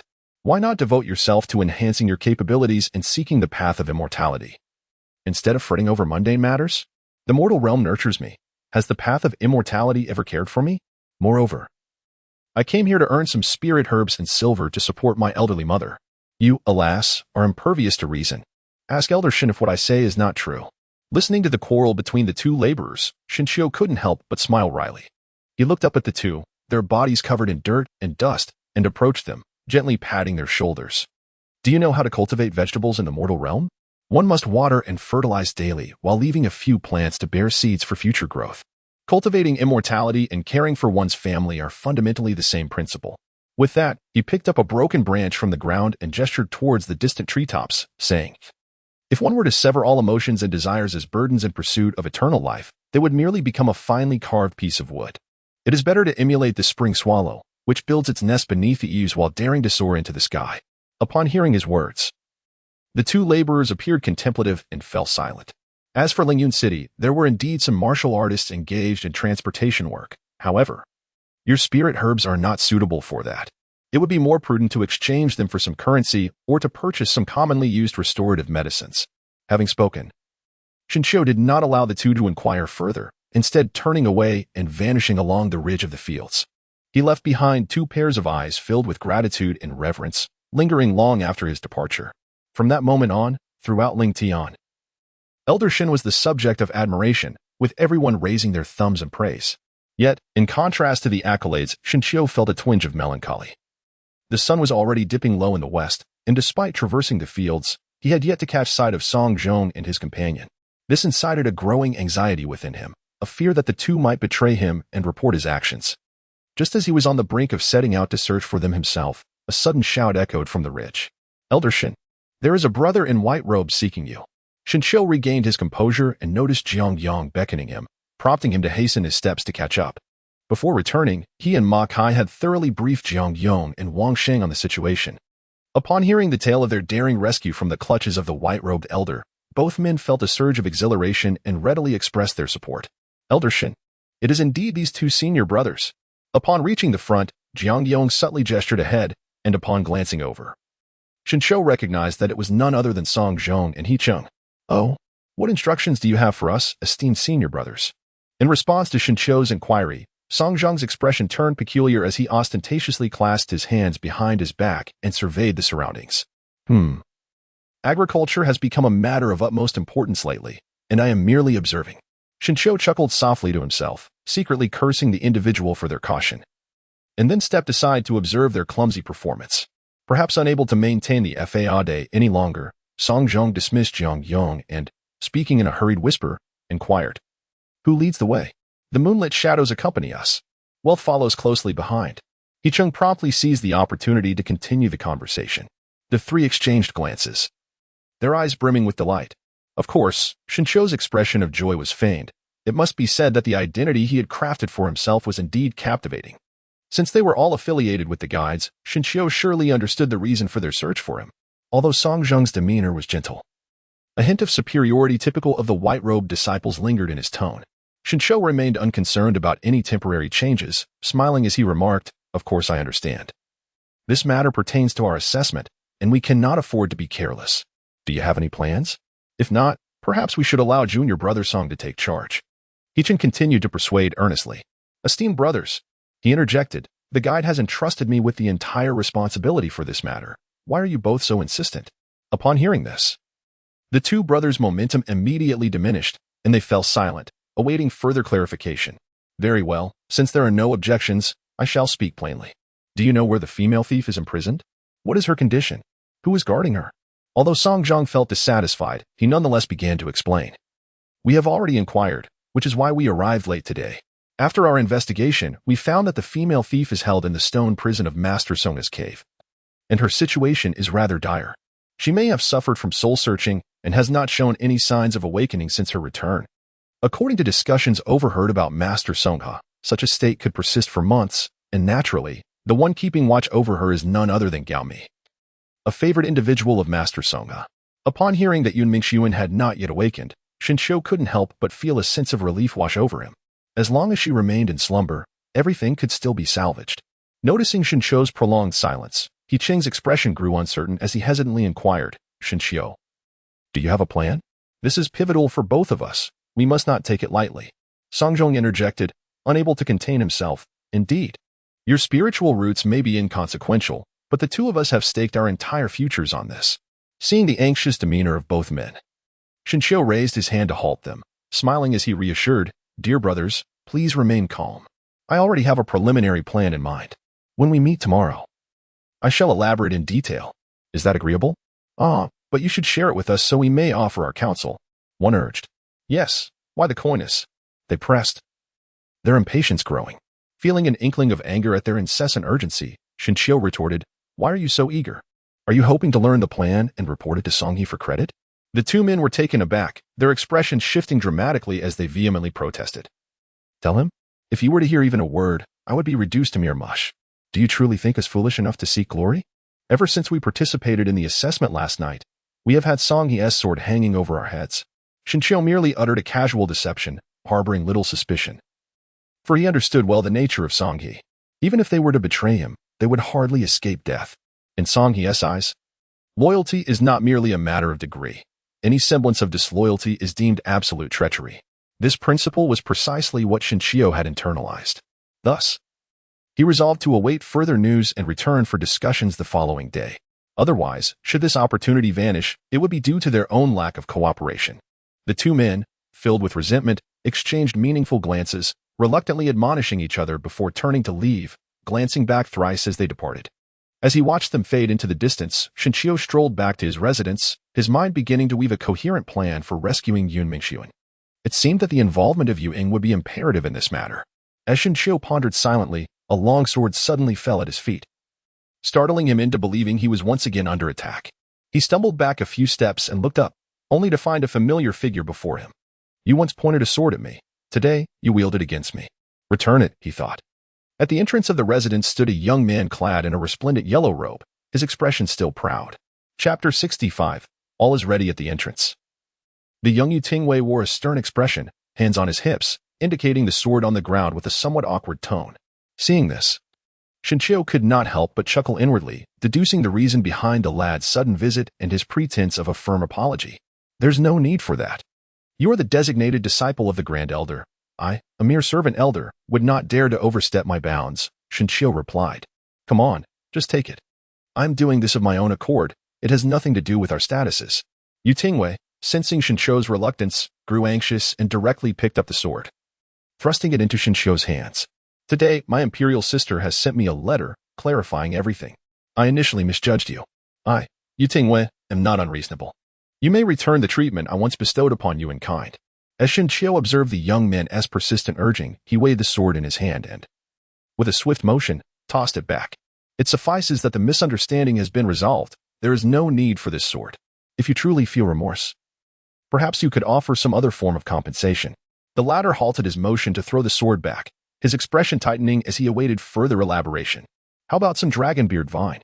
Shinqiu, expressing his innermost thoughts, had initially contemplated how to seek out this elusive herb.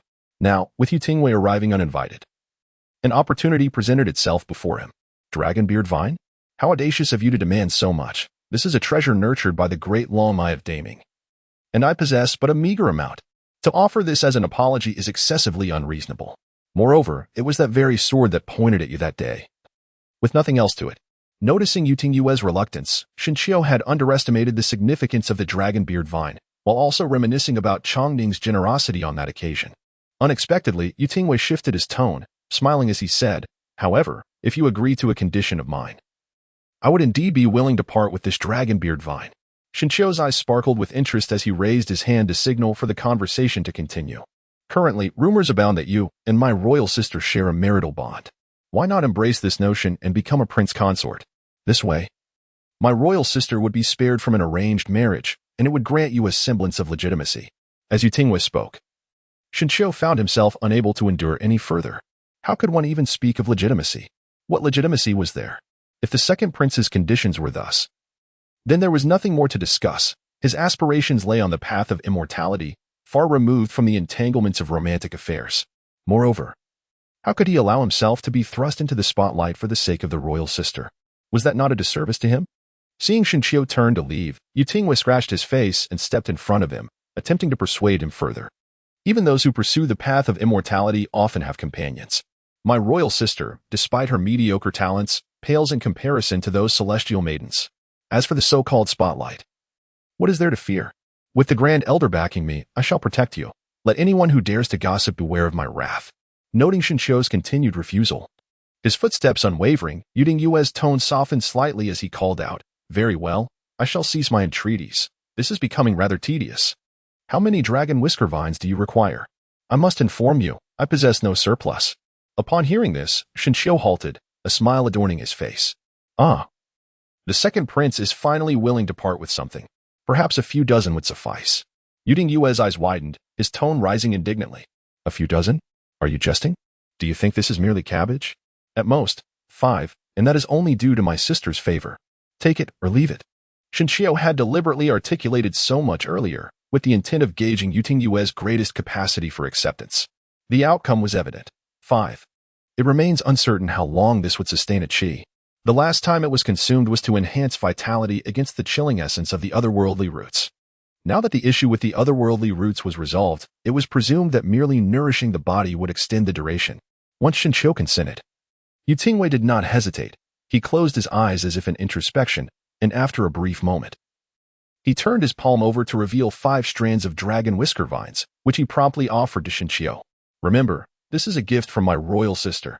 Take your time to ponder the words I just imparted." As he departed, Yutingwei remained reluctant, subtly guiding Shinchio's thoughts. With this lively character gone, Shinchio found a semblance of tranquility. Noticing that the day was still young, he intended to examine the puppet technique tome. Upon entering his chamber, he casually unleashed 2 streams of spiritual energy to soothe the agitated insects buzzing within the spiritual crystal formation, then settled into a meditative position, closing his eyes. As the furrow of worry on his brow gradually eased, Shinchio's tightly shut eyes suddenly flew open, and he raised his right palm, deep in contemplation. The technique for manipulating spiritual threads was indeed straightforward, as long as one's consciousness could endure and sufficient spiritual energy was available, from flora to fauna, or even puppets crafted from various materials that could all be controlled through these spiritual threads. However, the drawbacks were apparent. The lower one's cultivation, the more fragile the threads, increasing the likelihood of detection. Conversely, the more advanced one's cultivation, the greater the ability to command formidable puppets. For someone like Shinchio, who had yet to refine his chi, as stated in the technique, he could only manipulate ordinary individuals with weak consciousness or newly born ordinary beastlings. Reflecting on this, Shinchio rubbed his eyes and stroked his chin thoughtfully. The treasure hall was currently selling beast cubs. Perhaps he could procure a few ordinary ones for experimentation. If successful, it would bolster his chances of rescuing Yu Ming and Yunxuan.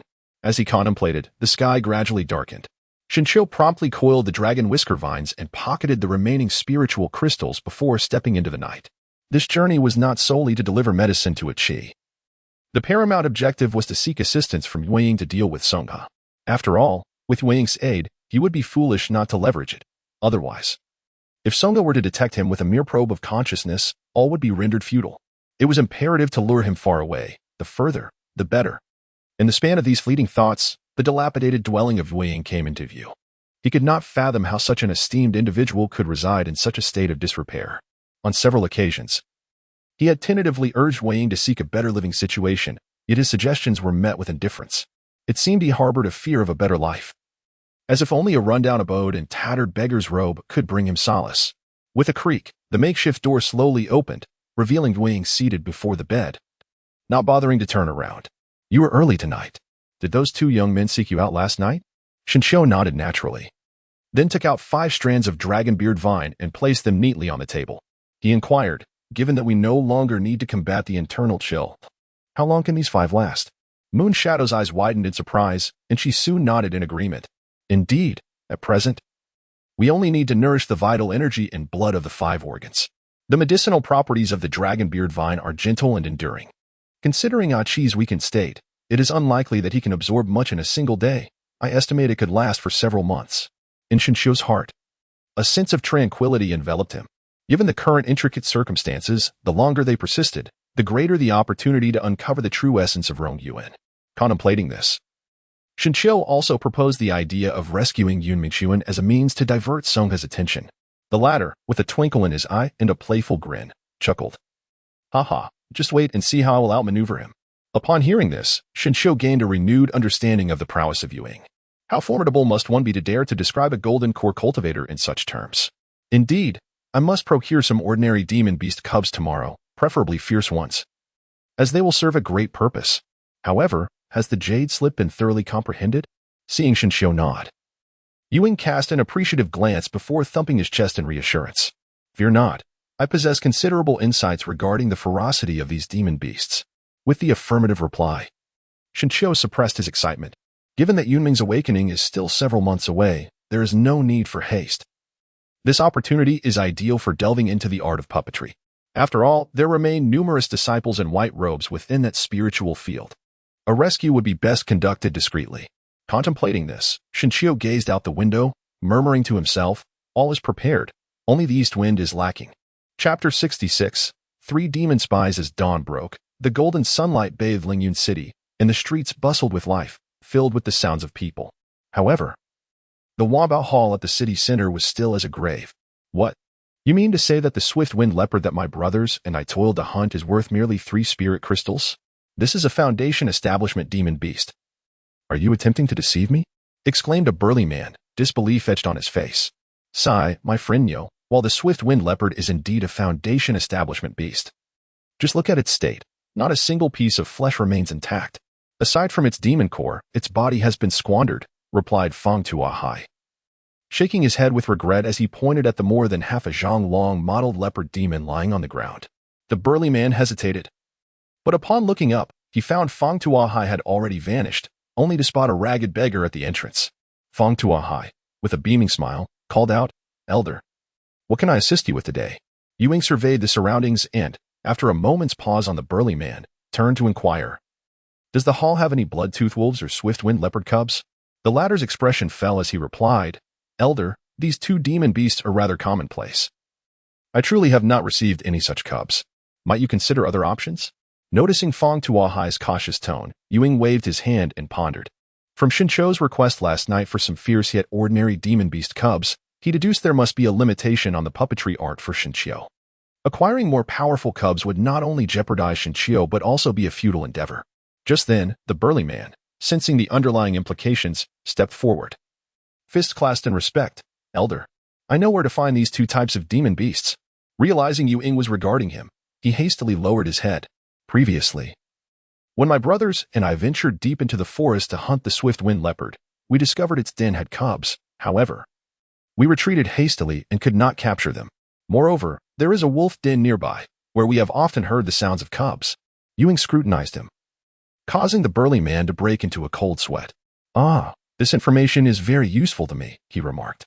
The latter chuckled awkwardly, stealing glances at Yu Ying's smiling countenance. Gathering his courage, he stammered, "Elder, may I exchange this information for some spirit crystals?" Upon hearing this, Fang Tuahai discreetly observed Yu Ying's expression, prepared to intervene should any hint of displeasure arise. Perhaps he could even garner some favor. His hopes were soon dashed as Yu Ying produced 2 spirit crystals, shaking them lightly. "How about this? Is it sufficient?" "Yes, indeed. Thank you, Elder.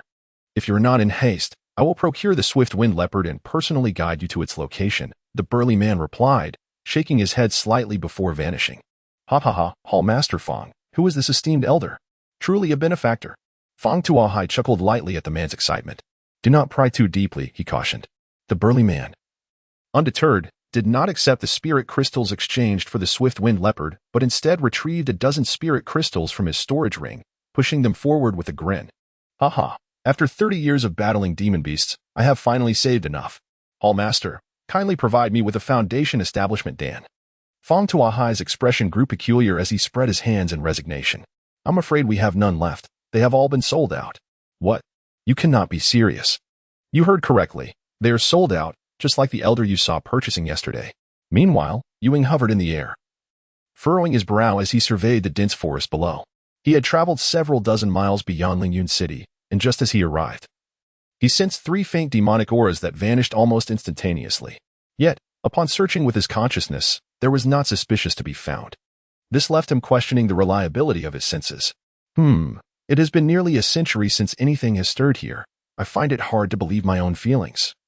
He mused, a self-deprecating chuckle escaping his lips before his form blurred and dispersed like a gentle breeze. Half an hour later, ripples suddenly emerged from a shallow pit in the forest, revealing a massive pig head cautiously peering around. Brother, that celestial fabric of yours is truly remarkable. That human must have been at least at the nascent soul stage. Had he discovered us, it would have led to a fierce battle. Following the pig was a dark-skinned monster fish and a one-eyed silver wolf. The treasures are splendid, but they are ultimately external objects. If that human had not been searching for something else, we might have been uncovered. We must be extra cautious as we approach Lingyun City. The 2 demons, upon hearing this, ceased their disputes and began to complain. I cannot fathom what the Emperor is thinking. A city that has faced our assaults multiple times is now acting with such caution. Why must we lie in wait for orders? We are golden core demon beasts. Yet the Emperor treats us like mere minions. The fish demon grumbled, provoking the ire of the pig demon. Is this not your foolish idea? The last time Lingyun City devoured numerous lives, you were not satisfied and greedily aimed to consume the disciples of Qian Yuan's sect from that spiritual field. Now look. Your second brother has been blinded, and the Emperor is displeased. The fish demon, stung by this retort, scowled and muttered. You 2 have also feasted as much as I have. The pig demon, enraged, was about to reprimand him when the wolf demon interjected, seeking to defuse the tension. Brother, do not be angry. You know how the third brother is. Besides, the Emperor's actions this time have indeed been excessive. He clearly does not regard us as formidable beings, allowing countless lesser demons to mock us in secret. Though we were wrong to act independently, we did report a significant piece of intelligence, and yet we received no rewards. The pig demon scoffed coldly, turning his head to flick his enormous ears dismissively. Which monkey demon are you referring to? You should not have brought it up. The more I think about it, the angrier I become. I had hoped to entice the Emperor to recruit talents and gain some benefits, yet he searched in vain. That old hag spoke as if it were the truth. I spit. What of being under the Demon King's banner? I wasted many spirit fruits on this endeavor and was ridiculed by others. The wolf demon secretly chuckled at the words, maintaining an expression of absolute calm. In stark contrast, the fish demon appeared discontent, seemingly resentful of the pig demon's reproach. He exclaimed, I sensed something amiss from the start.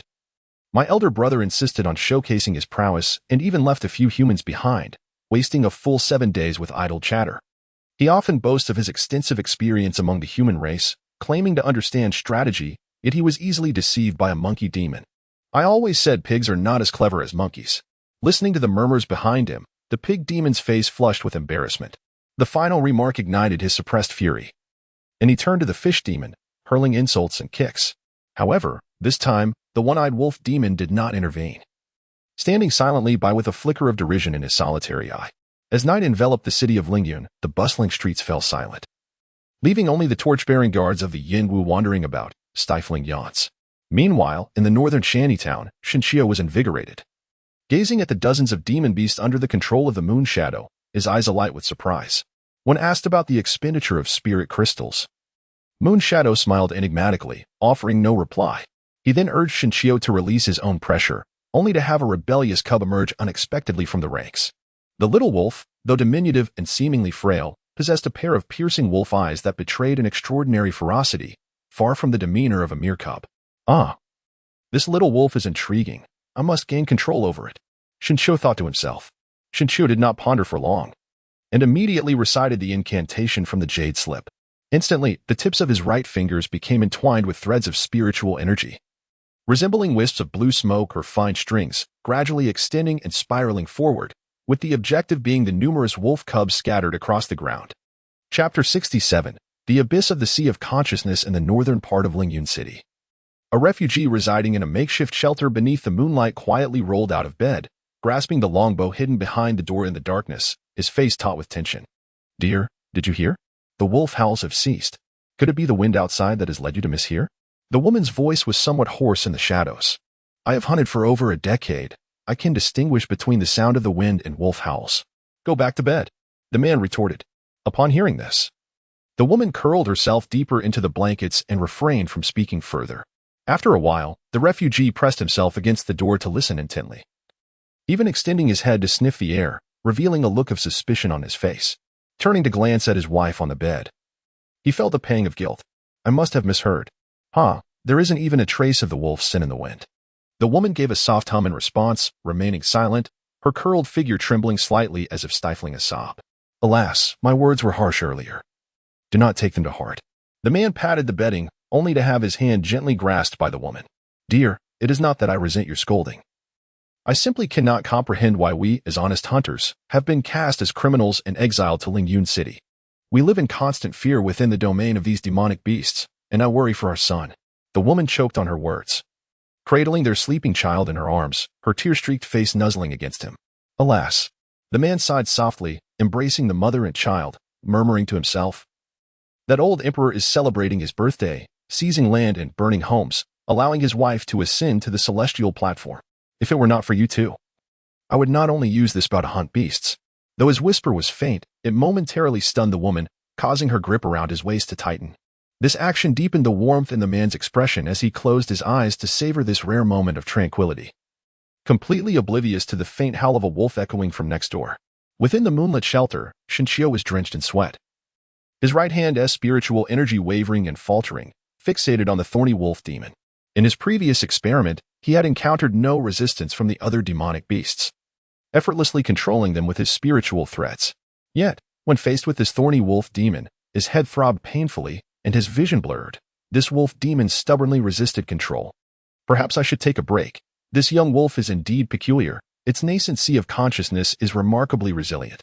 Moonshadow supported Shinchio's back while simultaneously subduing the growling young wolf that had been making a ruckus, before turning to him with a smile. "You astonish me even more than this young wolf. I initially thought you lacked cultivation, believing that controlling one or two would be your limit. Yet I did not expect you to master dozens." Shinchio, devoid of strength to elaborate, forced a faint smile, his pale lips resting on the rim of the cup as he gently sipped. This attempt at manipulating the ethereal threads allowed him to manifest his excruciating headache in a tangible form. It felt akin to being pricked by needles or struck by a hammer, alternating between his left and right brain, pushing him to the brink of surrender. Perhaps he should return and rest, returning to assess the situation anew on the morrow. Otherwise, he might find himself overwhelmed. Ying, noticing Shinchio's persistent endeavor, could not help but offer her counsel. Shinchio was not one to show off his abilities recklessly, thus, he decided to cease his exertions and took a considerable respite before he finally mustered the strength to return to the spirit field. Even by the break of dawn the following day, Shinchio had yet to recover. Clutching his head as the mere act of opening his eyes felt as though it would tear his consciousness apart. The pain was even more pronounced than the day before, and he deeply regretted having controlled so many magical beasts during his initial attempt. Shinchio tugged at the corners of his mouth, inwardly lamenting his predicament. After several unsuccessful attempts to rise, he felt a pang of regret as the pain in his mind intensified, seemingly punishing him for his recklessness the previous night. A sharp gasp escaped his lips, and beads of perspiration quickly adorned his forehead, as if swarms of insects were burrowing into his ears and gnawing at his brain. Or perhaps an invisible hand was forcibly yanking at his very soul. Suddenly, Shinchio felt a lightness in his head. The world around him became eerily quiet, the only sound being the heavy rhythm of his own breathing. "HM?" With narrowed eyes, he gazed up at the enormous tortoise shell overhead, surprised. Had he truly fainted from the pain? Deep within Shinchio's mind arose a question. For each time he entered this realm, he found himself in a state of unconsciousness. Yet, this particular entry diverged significantly from the previous ones. Previously, upon entering, he was enveloped in chaos, followed by the sounds of horns and sighs, until he ultimately emerged in a battlefield where the chaos dissipated. However, This time, he was greeted immediately by the landscape of Turtle Shell Mountain River, and astonishingly, the spot beneath his feet was identical to the position he occupied before being thrown back. It was as if he had saved his progress in a game and returned to the same location upon re-entering. Shincho murmured to himself, offering such an explanation. For the truth was indeed as he stated. This time, he resolved to remain silent. Reflecting on his past experiences in this place, he dared not utter a sound, fearing that his cries might summon the golden net and evoke the wrath of countless bronze coffins. With this thought in mind, Shincho pressed his lips together and strolled across the desolate ground littered with bones, taking deliberate steps deeper into the abyss. 100 steps, 1,000 steps, 10,000 steps, he counted silently in his heart, yet despite the multitude of steps, the celestial turtle shell and the distant mountains remained frustratingly out of reach.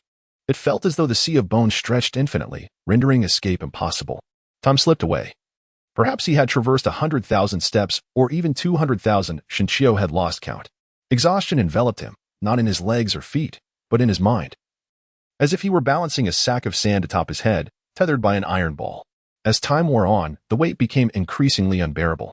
He had initially intended to rest for a moment, but the longer he lingered, the more pronounced the heaviness in his head became, until darkness enveloped him, and he fainted. Within the confines of his chamber, Shincho jolted upright on his bed, and upon discerning his surroundings, he exhaled a sigh of relief. This constant oscillation between dream and reality was driving him to madness. With a self-deprecating chuckle, Shincho was about to turn and rise from his bed when suddenly he paused. My sea of consciousness no longer aches. Feeling a wave of relief wash over him, Shincho was ecstatic and leaped off the bed with exuberance. Initially fearful that damage to his sea of consciousness would hinder his plans, he had not anticipated that a fainting spell would lead to such a remarkable recovery. Suppressing his excitement, Shincho closed his eyes to attune himself to the sea of consciousness. Extending his right hand, he began to manipulate his puppetry technique, causing shimmering light to swirl around his fingertips, from which wisps of spiritual threads emerged. This time, however, the spiritual threads were more abundant and resilient than the previous night. Not only had his sea of consciousness recovered, but it had also strengthened significantly. Could it be that the space he had traversed allowed for such enhancement? Shincho pondered the distinct experiences he encountered during his 3 forays into the realm of dreams. In the first instance, he felt his body lighten before entering, only to be abruptly awakened by a glimpse of a turtle shell. The second time, after experiencing a similar lightness, he beheld the landscape of the turtle shell and, in a moment of panic, shouted out the name of the golden net, which sent him reeling and forced him to awaken. The third encounter was marked by an agonizing sensation that seemed to rip his very soul from his body. He wandered along a path of bones for an indeterminate duration until fatigue overtook him and he awoke. Each of these instances did not involve his physical form, but rather his consciousness within the sea of awareness. If one were to liken this chaotic space to a game, the first experience could be seen as the game not having commenced, with no save point before being jolted awake. This provides an explanation for the second entrance, which was akin to the first, both existing within the chaotic expanse. The second experience represented the dissolution of chaos, revealing a realm before he awoke, akin to the game officially commencing, where he had indeed managed to save his progress. This aligns perfectly with his current entry, standing at the juncture of the previous exit, with the golden net that compelled his departure potentially serving as the game's formidable boss. The more Shincho pondered, the more he found it to be reasonable. A flicker of insight sparkled in his eyes as if he had grasped something profound. With a sudden motion, he sat upright. If this were the case, then what had entered could only be the essence of my consciousness. Considering the discomfort experienced prior to this awakening, it was evident that my consciousness was excessively fragile, thus compelled to depart. However, upon awakening, the piercing pain that had initially plagued my mind dissipated. Therefore, it follows that, in that realm, the essence of my consciousness was, in fact, undergoing a process of fortification and enhancement. As Shincho's vision gradually became clearer, he felt an immense lightness in his heart, as if the perplexities that had troubled him were finally beginning to take shape.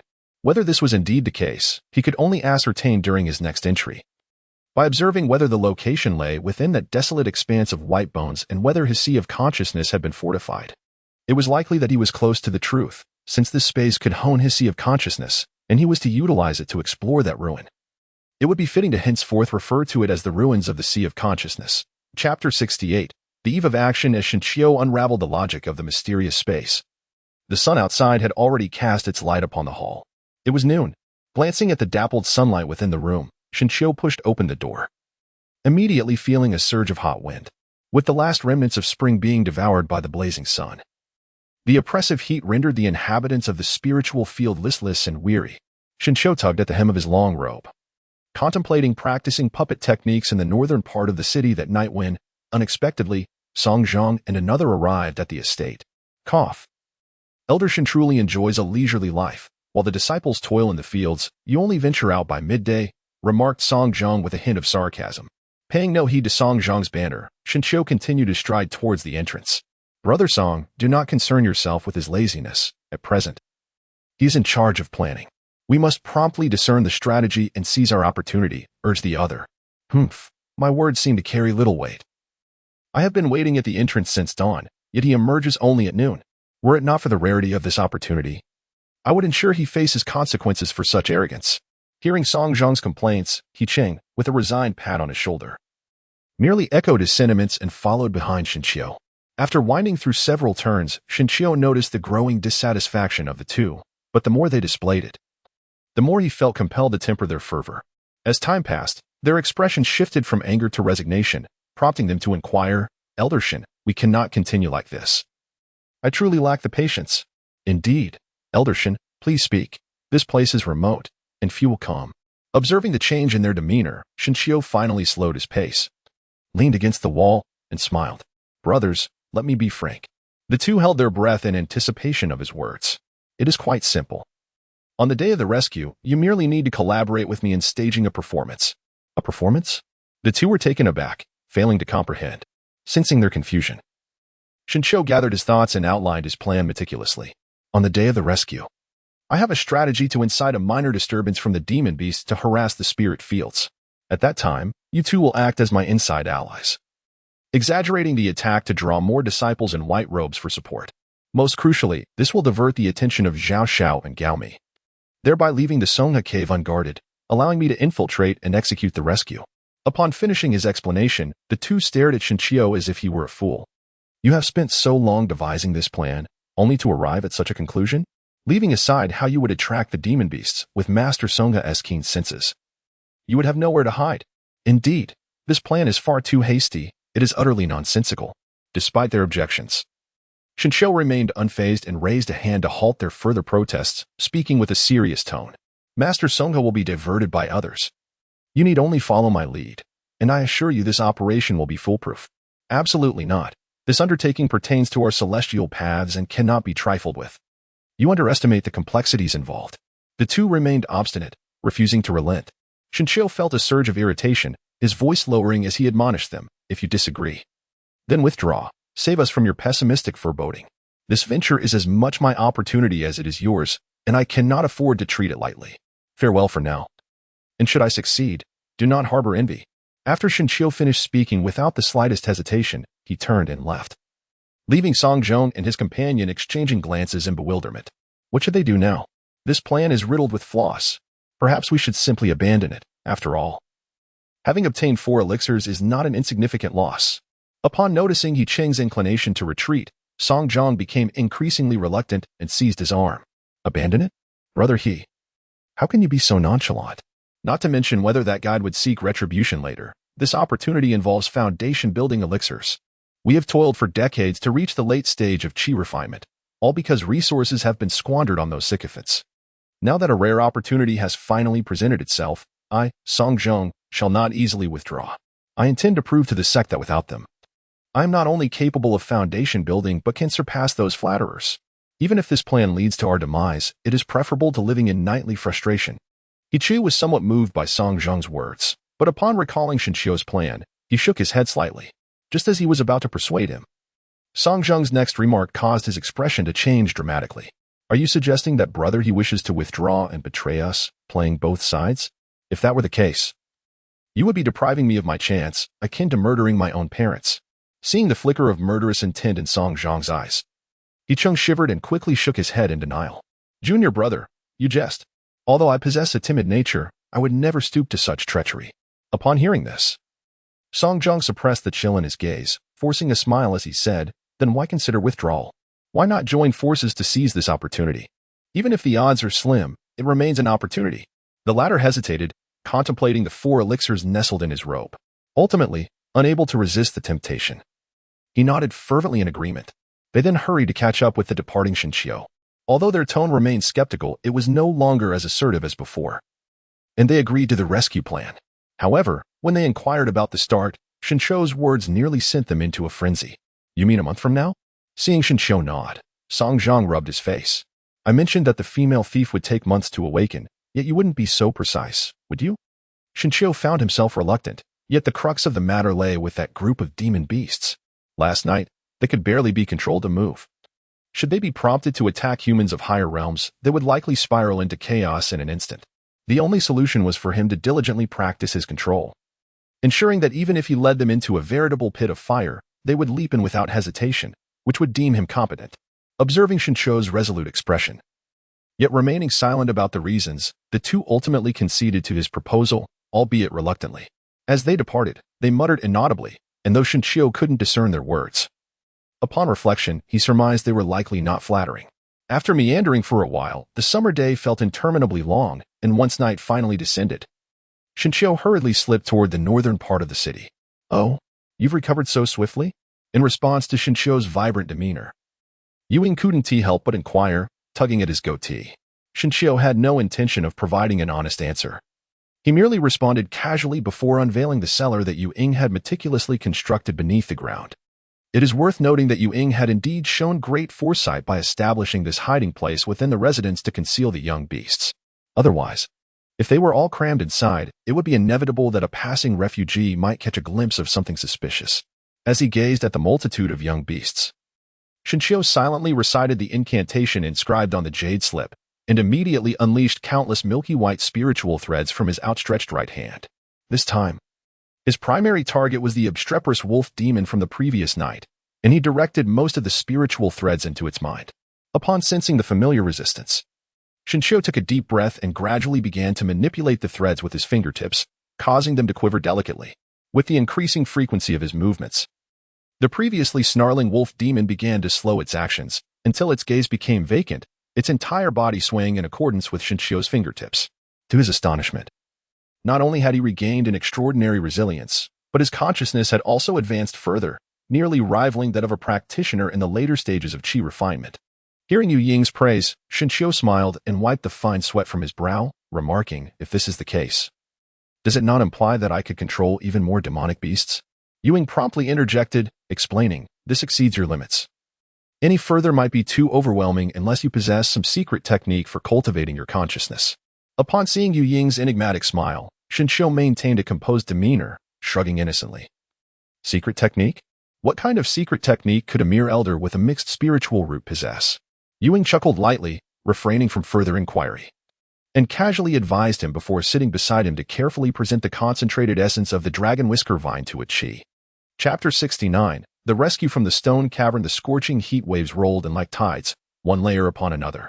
The air in the spiritual fields became distorted, causing the already weary laborers to sweat profusely, their lips parched.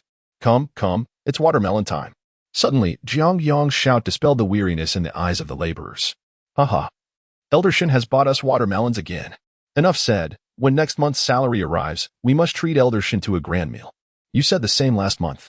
Alas, we didn't encounter Elder Shin last month. Strange, his appearances have become increasingly rare of late. The murmurs of the laborers brought a secret smile to Jiang Yang's face.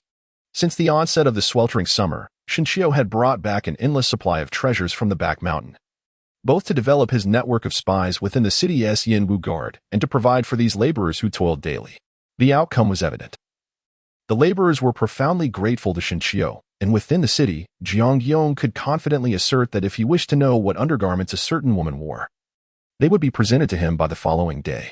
However, Shinshio remained blissfully unaware of all this, not because Jiang Yang withheld information, but rather due to the lack of time. As one laborer had noted, Shinshio had become increasingly elusive in recent months, either hiding away in his quarters to sleep or locking himself inside without showing his face. Reflecting on this, Jiang Yang instinctively glanced toward the distant estate. Meanwhile, within the estate, Shinshio lay sprawled on the bed, unclad, in a starfish position, his eyes half-lidded. Ah, I've slept until noon again. With a murmured complaint, he rubbed his head and sat up, drowsily eyeing the watermelon on the table. Haha, Jiang Yang is quite considerate. Shinshio's expression shifted, and he eagerly cradled the fruit before taking a bite. As the sweet juice trickled down his throat, the oppressive heat from the outside world was momentarily alleviated. The cloudiness in his mind began to dissipate, restoring a semblance of clarity. Over the past month, Shinshio had been focused on a trifecta of tasks: refining spiritual crystals, managing the young beasts, and achieving commendable results. His storage ring was now brimming with spiritual crystals, and the young beast obeyed his every command. However, it was a pity that, despite the occasional mild headache, he had been unable to access that mysterious space again. Shinshio speculated that the current manipulation of the demonic beast was rather simplistic, utterly incapable of contending with the enhanced consciousness of the sea. He pondered whether controlling a greater number of them, or perhaps some more formidable ones, might allow him to penetrate deeper. With this thought in mind, he realized that he had nearly finished his half of the watermelon. Now that the demonic beasts were adequately managed and Yuying had long since agreed to divert Songhe, the rescue plan was nearly complete. It was time to commence. Shinshio brushed the remnants of sauce from his lips, muttering to himself. He then stretched lazily, his gaze sweeping over the little dragon and little tiger, still absorbing the residual spiritual energy within the formation. Though the young beasts exhibited no difficulty in their control, their strength remained woefully inadequate should they encounter a disciple clad in white robes that would likely scatter in an instant. However, with the addition of these two blood-slave insects, the situation would undoubtedly be more secure. With this thought in mind, Shinshio waved his hand, summoning the two insects into his body. "Ah, my little companions, it is time to test your prowess." With a self-directed remark, he casually donned a long robe and stepped out of the room. His purpose for this outing was to seek out Song Zhong and his companion to inform them of the plan, thus calming their restless hearts. For the past month, the two had been in a state of unease, incessantly urging Shinshio, and he had even heard from Yuying that they had several times sneaked to the northern outskirts of the city, calling out for the guide elder. Yet, all they received in return was the sound of the wind. Shinshio could easily envision their appearance back then, a sight both amusing and pitiable. Under the relentless sun scorching the horizon, he wiped the beads of sweat from his brow and took refuge in the shade beneath the tree in the left field, waiting. This marked the commencement of the plan he had agreed upon with Song Zhong. As anticipated, it wasn't long before Song Zhong appeared from a distance, feigning nonchalance as he approached Shinshio. "The day after tomorrow, the beast will roar outside Lingtian." As Song Zhong drew near, Shinshio kept his head down, seemingly dozing, yet his words were unyielding. "The day after tomorrow? Can't it be tomorrow?" Song Zhong spoke rapidly, almost unintelligibly. "You must be meticulous about every single day.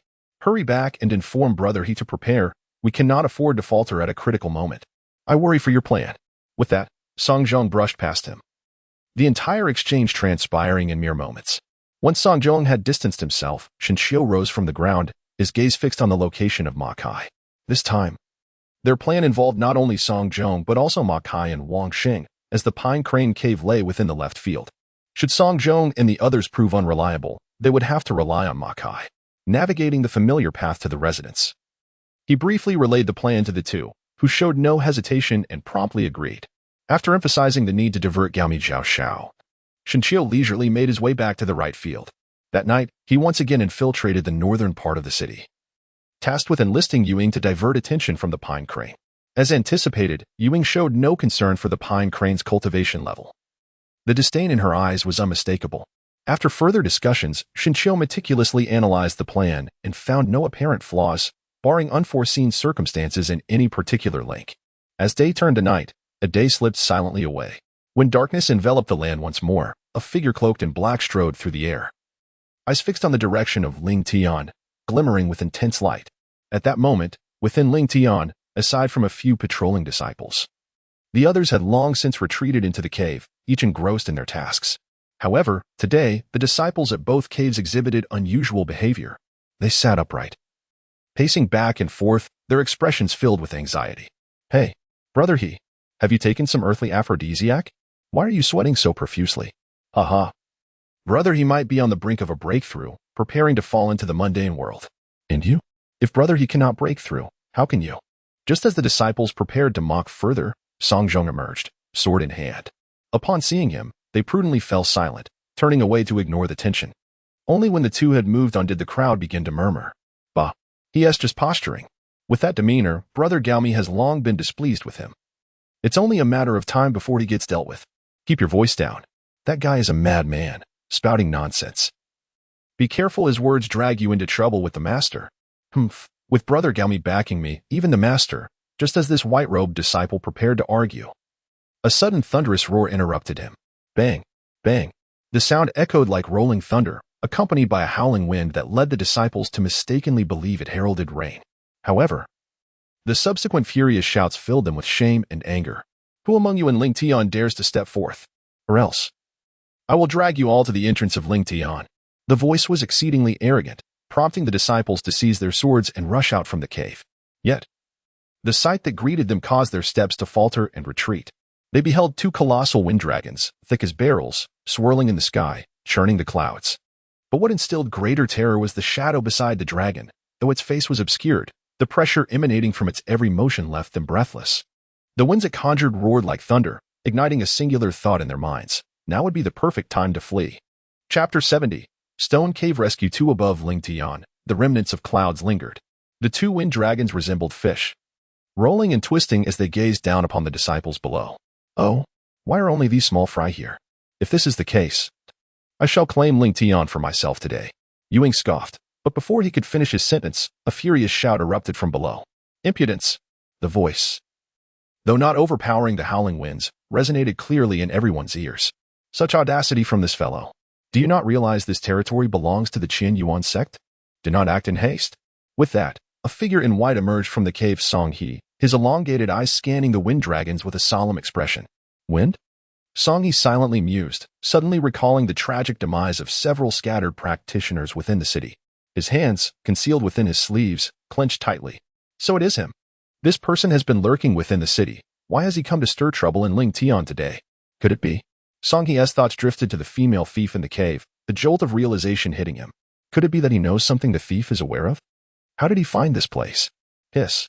Song He inhaled sharply, stealing a glance at the eager disciples behind him, their eyes flickering with anticipation. This person's strength fluctuated, making it difficult to discern his true abilities. If he sought aid from the sect, the thief's information would inevitably be revealed. However, if this individual desired a direct confrontation, it would mean risking life and death. Should he sustain injuries, encountering the coveted Ryuan Jingu later would diminish their chances of success. Contemplating this, Song He suppressed his rising anger and turned a strained smile towards the shadow in the wind, solemnly clasping his fists together. I see you are no ordinary individual. I wonder why you have come to Ling Tian without cause. Why not sit down with me, savor fine wine and delicacies, and discuss matters amicably, rather than resorting to violence and straining our cordial relations? In the air, Ewing noted Song He's sudden shift in demeanor and chuckled lightly, subtly urging the wind dragons closer, while rebuking, I am not here without reason. Song He was momentarily taken aback, his eyes darting around, pondering if there was more to this. However, Ewing's next words turned his complexion a shade of iron. I have seen you before in Ling Yun City. At that time, I was appalled that such an unsightly face could exist in this world. It has haunted my thoughts, preventing me from sleeping at night. Every time I close my eyes, I am reminded of your weaselly visage, leading to the creation of my inner demons. Today, I have come to vanquish that inner demon. The revelation left Song He Agape at a loss for words, and even the disciples behind him momentarily forgot their foe in the sky. Their eyes fixated on Song He's face. It seemed that although Song He was not handsome, he was hardly ugly. As the disciples assessed this in their minds, Ewing had no intention of listening to Song He's excuses.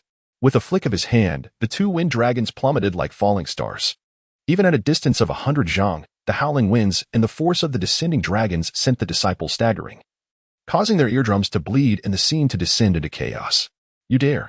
This is the Ling Tian of the Qian Yuan sect. You are playing with fire. Haha. Not only do I wish to play with fire, but I also intend to stir the winds, making the flames burn even hotter. Ewing cackled, and the wind dragons accelerated their descent. The nearby disciples felt a chill run through their bodies, glancing down to find their garments shredded by the gale. Yet curiously, their flesh remained unscathed. Enough is enough. Bring forth the swords. In this moment, even if Songa wished to refrain from intervening, he found himself compelled to act. His numerous disciples were exposed and vulnerable, and despite his attempts at gentle persuasion, it was likely they would only mock him in their hearts, which would be detrimental to his standing within the sect. With this thought, Songa's eyes widened in fury, and as he shouted, his voice reverberated, scattering the fierce winds unleashed by the two approaching wind dragons. He swiftly summoned a radiant longsword, which materialized in his grasp. Without hesitation, He launched himself towards the two wind dragons, declaring, "We are both golden core cultivators. There is no need for conflict. I have no desire to battle with you. Let us consider this a friendly spar, and retreat swiftly." Songha's thoughts lingered on the female thief in his cave, and while he spoke words of reason, he infused his sword with spiritual energy. In an instant, the sword's brilliance intensified, its profound runes shimmering. With a powerful slash, he unleashed two waves of sword energy the size of small mountains, which collided with the wind dragons. A thunderous explosion erupted, shaking the very heavens, as though all the air had been momentarily siphoned away. In just a few breaths, the atmosphere resumed its flow, and the two wind dragons disintegrated into chaotic currents, toppling countless stone houses and spirit fields in their wake.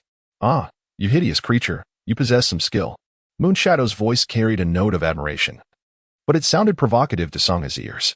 He was acutely aware that the spiritual energy expended in his previous attack would require half a month's meditation to replenish. Suppressing his rage, he stood with his sword borne, replying coldly, "Friend, let us not waste our energy. Consider this day as an opportunity to make acquaintance. Shall we not become friends? My friends do not resemble you in such an unsightly manner. If you fear damage to your spirit fields, why not accompany me elsewhere for a friendly contest?" Moonshadow persisted, but Songha remained unmoved, causing a flicker of urgency within him. This avian is indeed troublesome. My attempts to provoke him yield no results. Perhaps I should simply eliminate him? Moonshadow dismissed that notion, recognizing Songha's strength despite his early stage in the Golden Core realm. An aggressive approach would be a waste of time and might provoke a desperate struggle from him. How could he lure him away? As Moonshadow's gaze shifted, he noticed Songha's bright white robe, and a sly grin formed on his lips. "Ah, a white robe? An elder concerned with dignity? I shall see how long you can maintain this composure." With that thought, Moonshadow unleashed a torrent of fierce winds towards Lingyun City. This action puzzled Songha, who observed with a chuckle, "Friend, are you attempting to coerce me by threatening the mortals within the city? Aha, we are beings on the path of immortality. Do not forget that there is a distinction between the mortal and the divine. We cultivators cannot be coerced by the lives of mere mortals. Even if it were a city of people, I would." Songha's words were cut short as he caught a whiff of something approaching, and he gazed in disbelief at the chaotic object swept in by the winds. "Hideous creature, spare me the talk of divine and mortal. To me, you are no better than the refuse of the world." Moonshadow laughed, gesturing to envelop Songha in a whirlwind. Yet the most significant aspect of this tempest was the layers of thick, colorful, viscous substances swirling within it, creating the illusion of a colossal dung ball rolling through the sky, leaving the disciples below aghast, unable to shield their exposed forms as they stared at the spectacle above. Master is usually fastidious. This attack strikes at his weak point. Can he withstand it? While the disciples expressed their concerns, Songha, trapped within the vile mass, turned a deep shade of anger. Even though his senses were sealed, the mere thought of the surrounding filth caused his stomach to churn. This humiliation. Do you truly believe my good intentions stem from fear? Do not mistake your unique wind spirit root for invincibility. Many have perished at my hands. This disgrace shall not linger until tomorrow. With a series of frantic shouts, he unleashed an onslaught of sword energy from within the filth. A tremendous bang shattered the air, and the dung ball exploded into countless fragments, scattering over the spirit fields below. In the sweltering heat of summer, the aroma became unbearable. Moonshadow, witnessing Songha's explosive rage, stifled a laugh, yet he grew discontented seeing Songha remain unblemished. "You wretched creature, taste my secret technique." Startled, Songha braced for what he believed to be a formidable attack. But as a gentle breeze swept by, he felt an inexplicable heaviness upon him. Glancing down, he saw a golden mass burst upon his pristine white robe, still unformed, dribbling down in clumps. Chapter 71. The Cave Rescue 3. In that instant, when fury overcame reason, even centuries of cultivation proved futile. Songha's bloodshot eyes fixated on his trembling hand, sword in grip. For how many years had it been since he was subjected to such humiliation? Since the moment I was identified as a single spirit root, it has been years since anyone dared to insult me thus. He muttered, his voice devoid of emotion. In the mundane world, I could endure such degradation, but now I am revered as a master of immortality. How can this still happen to me? Damn it. I, a humble dung collector, have ascended to my current station. Must I still endure the taunts of my youth? As his voice rose, his eyes blazed with fury, and his entire being trembled as if engulfed in a raging fire, his spiritual energy surging forth like flames, contorting and writhing around him. This spectacle caused Moonshadow, observing from a distance, to flinch. What began as a mere provocation had inadvertently uncovered the shadows of his heart. Ah, perhaps this is his inner demon, Moonshadow mused, shaking his head in disbelief. Before he could act, Song's hair and beard whipped about as he brandished his sword and roared, "Today, I shall surely slay you." In that instant, Moonshadow perceived a flash of white light, and when he blinked, the tip of Song's sword was mere inches from him. The spiritual energy manifesting as a tangible force that sent prickles across his scalp. "Haha, so you were merely a dung collector. No wonder you were so agitated. Come, come. Dung collector, let me see your true strength." Moonshadow's form began to blur, and he reappeared 10 yards away, leaving Song's sword to strike only a whirlwind of air. "I shall kill you." Upon hearing the words dung collector, Song's eyes nearly ignited with fury. He hurled his sword and, with his hands forming seals, commanded the sword as if it were guided by invisible hands, directing it toward Moonshadow. Following closely behind the sword were dozens of colossal hands, akin to moving mountains, advancing toward Moonshadow. Unperturbed, Moonshadow cast a glance at a distant spot at the edge of the spirit field and, after calling out dung collector thrice, transformed into a gust of wind, retreating swiftly. With his arrow drawn and unable to hesitate, Songha locked onto Moonshadow's fleeing aura, stepping onto his sword, accompanied by the growing mass of colossal hands as they transformed into streaks of light, vanishing into the night. Once the celestial phenomenon dissipated, the disciples remained in a daze, gradually regaining their senses, likely due to the overwhelming stench attracting numerous flies. "This is the first time we have seen our master so enraged. That person is surely doomed. By the way, did you hear them mention dung collector?" The distance was too great for a clear hearing, should curiosity arise. One may wait for the return of the revered master to inquire.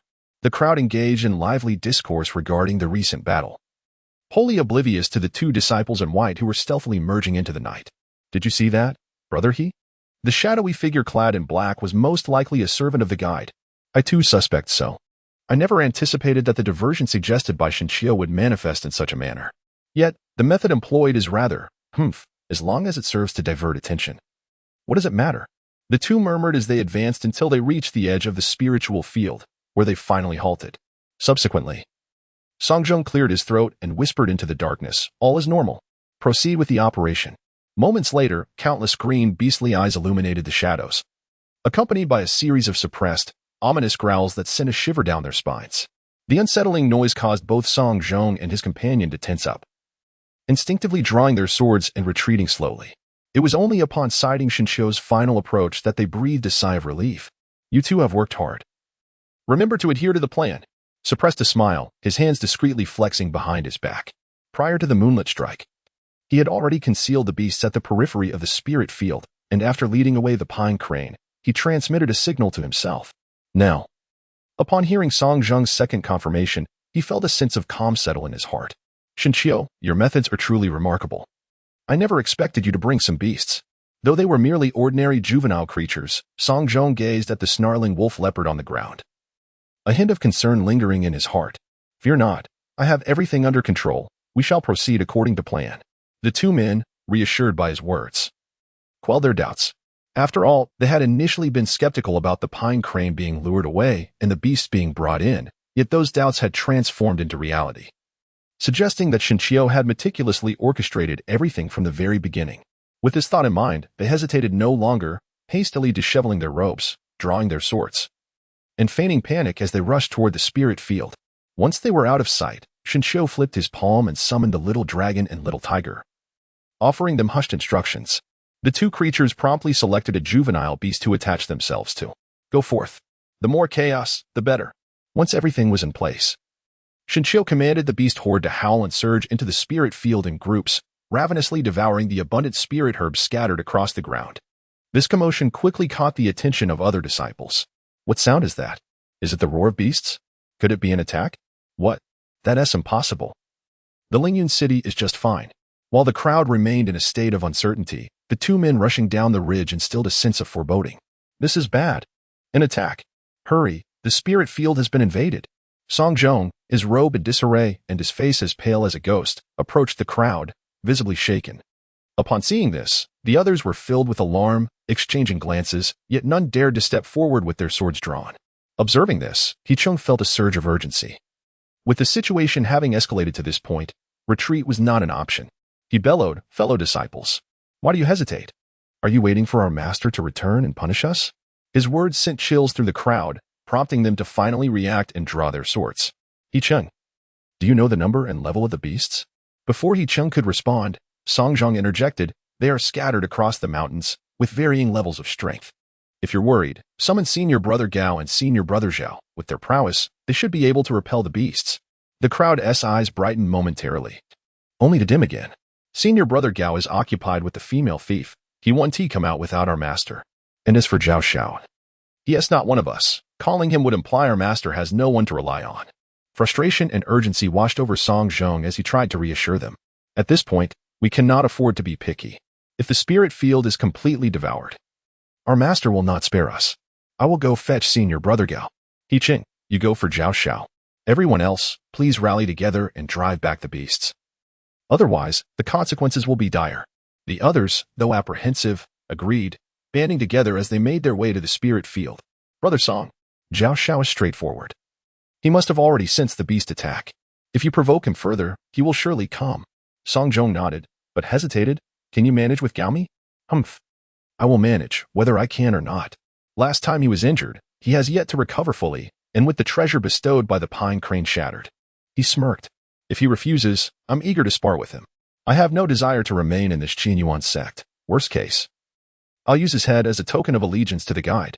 He Qing, upon hearing this, closed his eyes. The words he had been holding back escaping as a long sigh. In the dim cave, only a few luminous pearls emitted a faint glow. A candle was lit. Perhaps out of a sense of unease regarding the darkness. Why is it so quiet outside? Holding the candlestick, Gaomi wore a worried expression, murmuring to himself. Ever since the female thief had been captured, their master had been restless, insisting she be imprisoned in his cave's depths. That was tolerable. But he had to oversee her day and night, yet who could rescue her from his cave? Of course, he could only grumble internally, outwardly obeying his master's orders. Months have dragged on without incident. Was that thunderous noise outside a sign of rain? It's summer now. What a delightful rain it would be. Gaomi mused, a hint of longing crossing his face. After all, being confined in this cave was no match for leisurely strolls in the spirit field, enjoying the praises of Ma Kai. Suddenly, a thought struck him, and a smile appeared on his lips, yet his gaze shifted behind him, tinged with helplessness. This female thief has consumed so many spirit herbs yet remains unconscious. It's infuriating. If she doesn't wake soon, I'll have to inform our master and let others take a look. I wonder if he would agree? As Gaomi spoke to himself, he suddenly perked up. A glimmer of vigilance crossing his features. The sound of footsteps approached soft and cautious. This filled Gaomi with a sense of foreboding. If it were their master, he wouldn't be so cautious. Who could it be that even he had not detected? Furrowing his brow, Gaomi glanced at the stone door above, quietly grasping his sword and drawing it partially. Senior Brother Gao? The footsteps halted, and a familiar voice lessened his tension. Song Zhong? Gaomi replied softly, a face surfacing in his mind. Brother, it's me. Where are you? Upon hearing the affirmative response from above, Gaomi felt puzzled. He? What brings him here? Gaomi murmured, slowly opening the stone door, his eyes locking onto the furtive figure of Song Zhong, who was scanning the surroundings. Ah, brother, you're here. Bad news. The beasts have attacked, and the brothers are in chaos, awaiting your command. Gaomi's expression hardened with concern as he surveyed the surroundings, questioning, where is our master? A formidable enemy appeared, and our master has gone out to confront him. Noticing Gaomi's lack of urgency, Song Zhong's face grew anxious, his tone urgent. Brother, why are you dawdling? I suspect the enemy our master is battling is allied with the beasts, intending to assault our spirit field. We must leave now, or we won't withstand the might of those beasts. Gaomi hesitated, glancing back at the stone door, then resolved, you go ahead, the beasts are urgent. But the female thief is of greater importance. Brother, you're mistaken. If the spirit field is overrun, our sect will surely hold us accountable. And this female thief is merely a waste. If you're concerned, I can keep watch. Hearing this, Song Zhong's face flashed with disdain. You. His voice was low, yet to Song Zhong's ears, it was particularly jarring, especially as he witnessed Gaomi's unabashed sneer, igniting a fiery indignation within him. Just because the pine crane favors you, do you think you hold any significance? I toil day and night in my cultivation, yet I cannot compare to your flattery. I finally secured this opportunity, and you dare to obstruct me. It seems I must eliminate you. Song Zhong silently resolved, his spiritual energy gradually surging.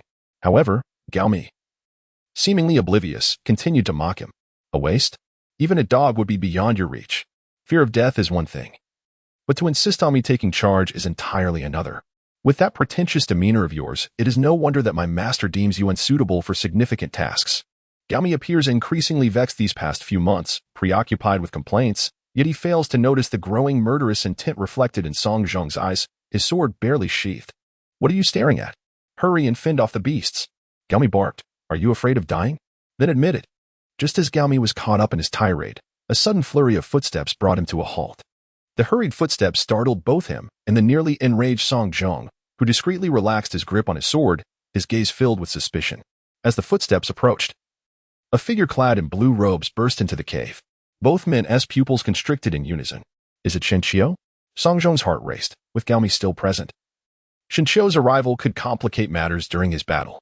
However, Gaomi's voice dispelled his fears. "Ma Kai? What brings you here?" Gaomi exclaimed, his astonishment matching that of Song Zhong as he observed Ma Kai grimacing while rubbing his knee. "Oh dear. My esteemed senior brother, the outside world is in chaos. The beasts are slaughtering anyone in sight and devouring any herbs they find. The entire left field has fallen." Gaomi glanced at Song Zhong, his tone towards Ma Kai shifting from icy to serious. "Is it truly that dire?" "Indeed, my senior brother. The disciples are in disarray. Had it not been for Brother Zhao Xiao, the losses would have been far more severe." Upon hearing Zhao Xiao's name, Song Zhong felt an inexplicable tightness in his chest. Ma Kai, perceptive as ever, immediately shouted, "I witnessed many disciples calling for Brother Zhao's assistance, and it did not sit well with me. Our left field is under the direct command of Master Song He, yet with the beasts invading and Zhao Xiao absent, I cannot help but feel anxious. We cannot allow all the credit for repelling these beasts to fall solely on him. How will the disciples regard you? What will Master Song He think upon his return?" Ma Kai's words struck a chord with Gaomi, who had always despised those who carried themselves with false superiority. Song Zhong was one such individual. And Zhao Xiao even more so.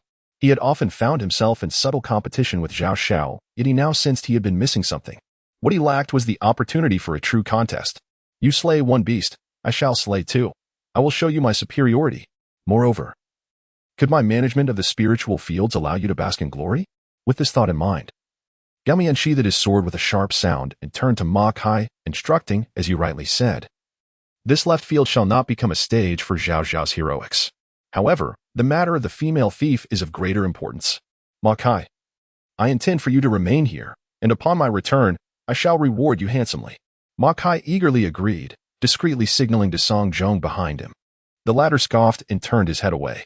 Prior to this, he had interacted with other disciples from different sects as mentioned by the guide, but upon investigation, he found only 4 miscellaneous servants. With only himself and He Zhong in white robes, he felt a natural sense of superiority. "Song Zhong, you shall accompany me on this journey." Gaomi's call snapped him back to reality, and he regarded Ma Kai, who was raising his eyebrows and winking, before reluctantly acknowledging. As they prepared to exit the cave, Ma Kai subtly gestured for them to inform Shenqiu that he could proceed. They hastened through the cave until they reached the spiritual fields, and Song Zhong could not help but admire Shenqiu's reliability.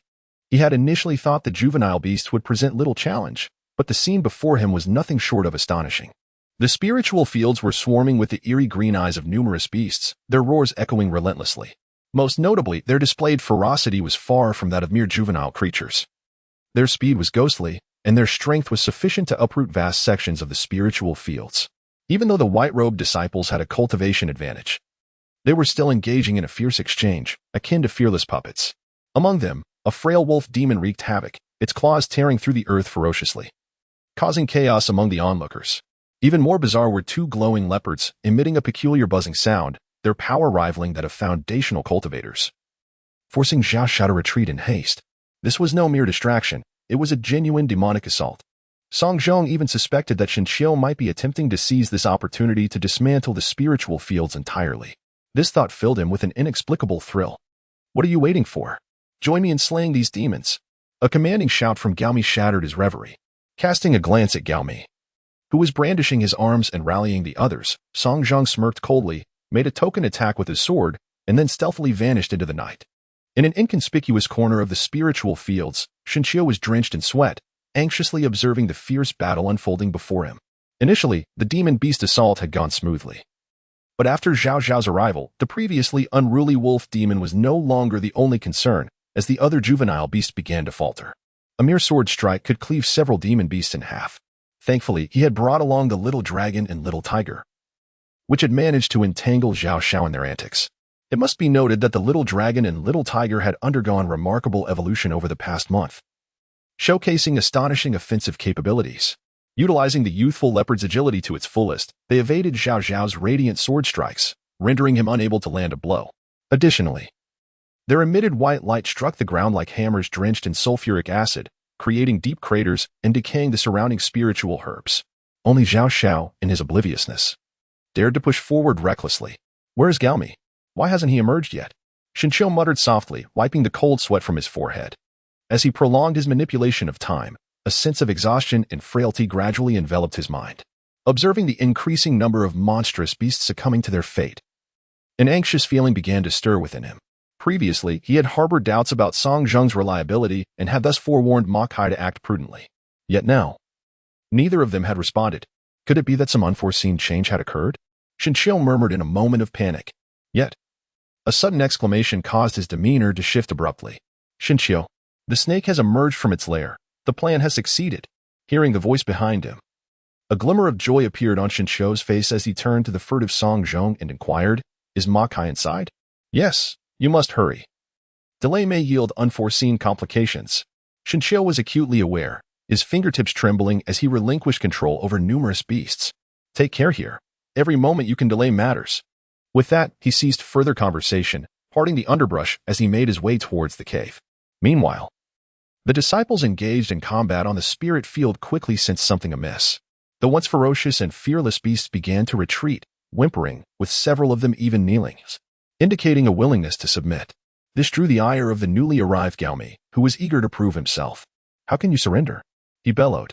Brothers from the left field, hasten to slay the beasts. We cannot burden our comrades from the right field. With that, he brandished his sword and charged forward, swiftly dispatching several creatures.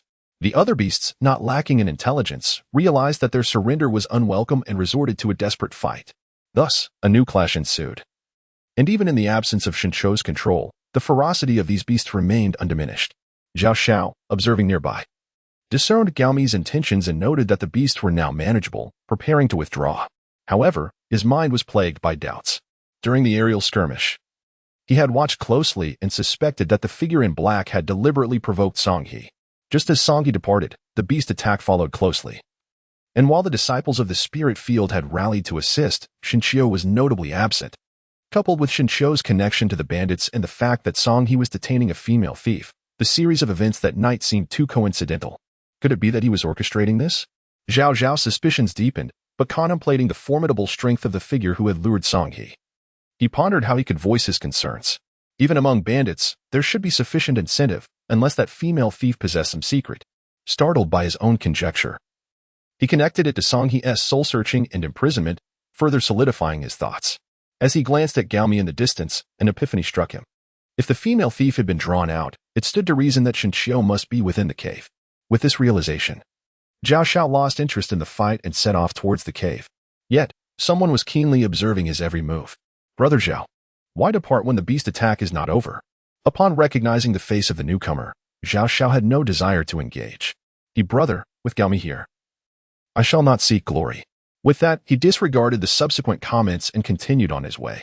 Meanwhile, Wang Xing and Jiang Yong, watching from a distance, sensed trouble and approached him. Brother Zhao, I just saw a beast running towards the left field. Brother Zhao, look at that wolf beast. It's truly vicious and nearly harmed the surrounding helpers. We must subdue it. Zhao Xiao was aware that they often mingled with Xinqiu, suspecting they were in cahoots. But their words compelled him to glance. Indeed, a wolf beast feigned a retreat, dodging the attacking disciples and heading towards the helpers, fleeing towards the spirit field. Reluctantly, he drew his sword and charged, which conveniently allowed Xinqiu to slip into the cave undetected. In the silent cave, footsteps echoed softly, revealing a cautious presence. Bathed in the dim light of the luminous pearls adorning the walls, a slender silhouette gradually took form. Ma Kai? The figure called into the darkness. After a long moment, a sharp, thin head emerged from the shadows, waving urgently upon recognizing the visitor.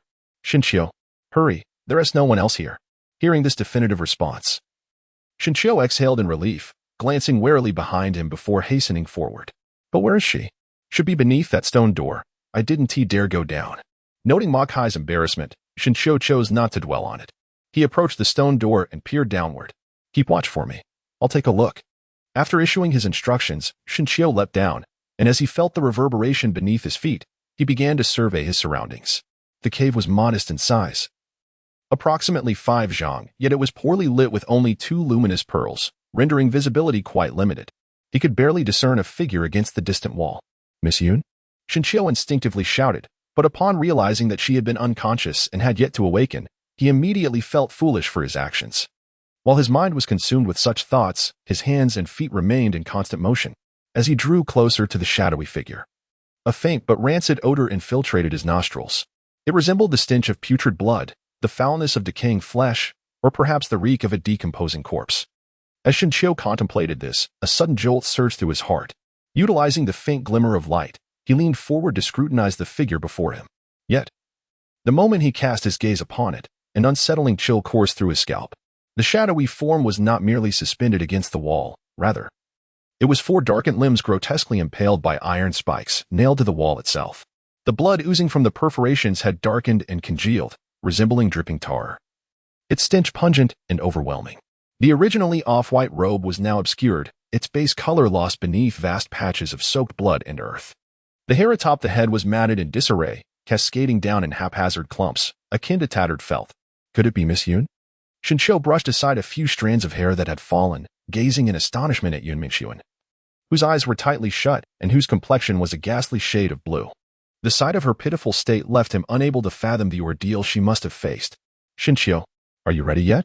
The voice of Ma Kai from above snapped Shinqiu back to reality. He absent-mindedly responded before reaching to extract the long nails embedded in his limbs. The nails were a good 5 or 6 inches long. Were it not for Shinqiu's modest achievements in body refinement, he would have struggled to remove them. The crisp sound of flesh tearing sent shivers down his spine, revealing that many strands of flesh had nearly fused the nails into his body. With their removal, fresh blood gushed forth like a spring, slowly trickling out and staining his azure robe. "I beg your pardon, Miss Yun." As the last of the nails clattered to the ground, Yun Mingxuan's body went limp and fell against Shinqiu. Feeling the frailness of her form, he instinctively tightened his embrace. "Shinqiu, hurry, I hear someone approaching." Ma Kai's voice was urgent and frantic, prompting Shinqiu to act without hesitation. He leaped forward and exited the stone cave. However, mere steps from the entrance, he collided with Zhao Xiao, whose expression was decidedly cold. Chapter 74. The hill in the mist inside the dim cavern. The atmosphere became palpable in that moment. Suddenly, a distinct sound of swallowing broke the silence. "Ah, what a coincidence, Brother Zhao. You're also here to relocate the female thief." Ma Kai forced a few steps forward, attempting to explain with a smile, though the dampness on his back betrayed his inner turmoil. "Humph. Relocate the female thief? What a convenient excuse."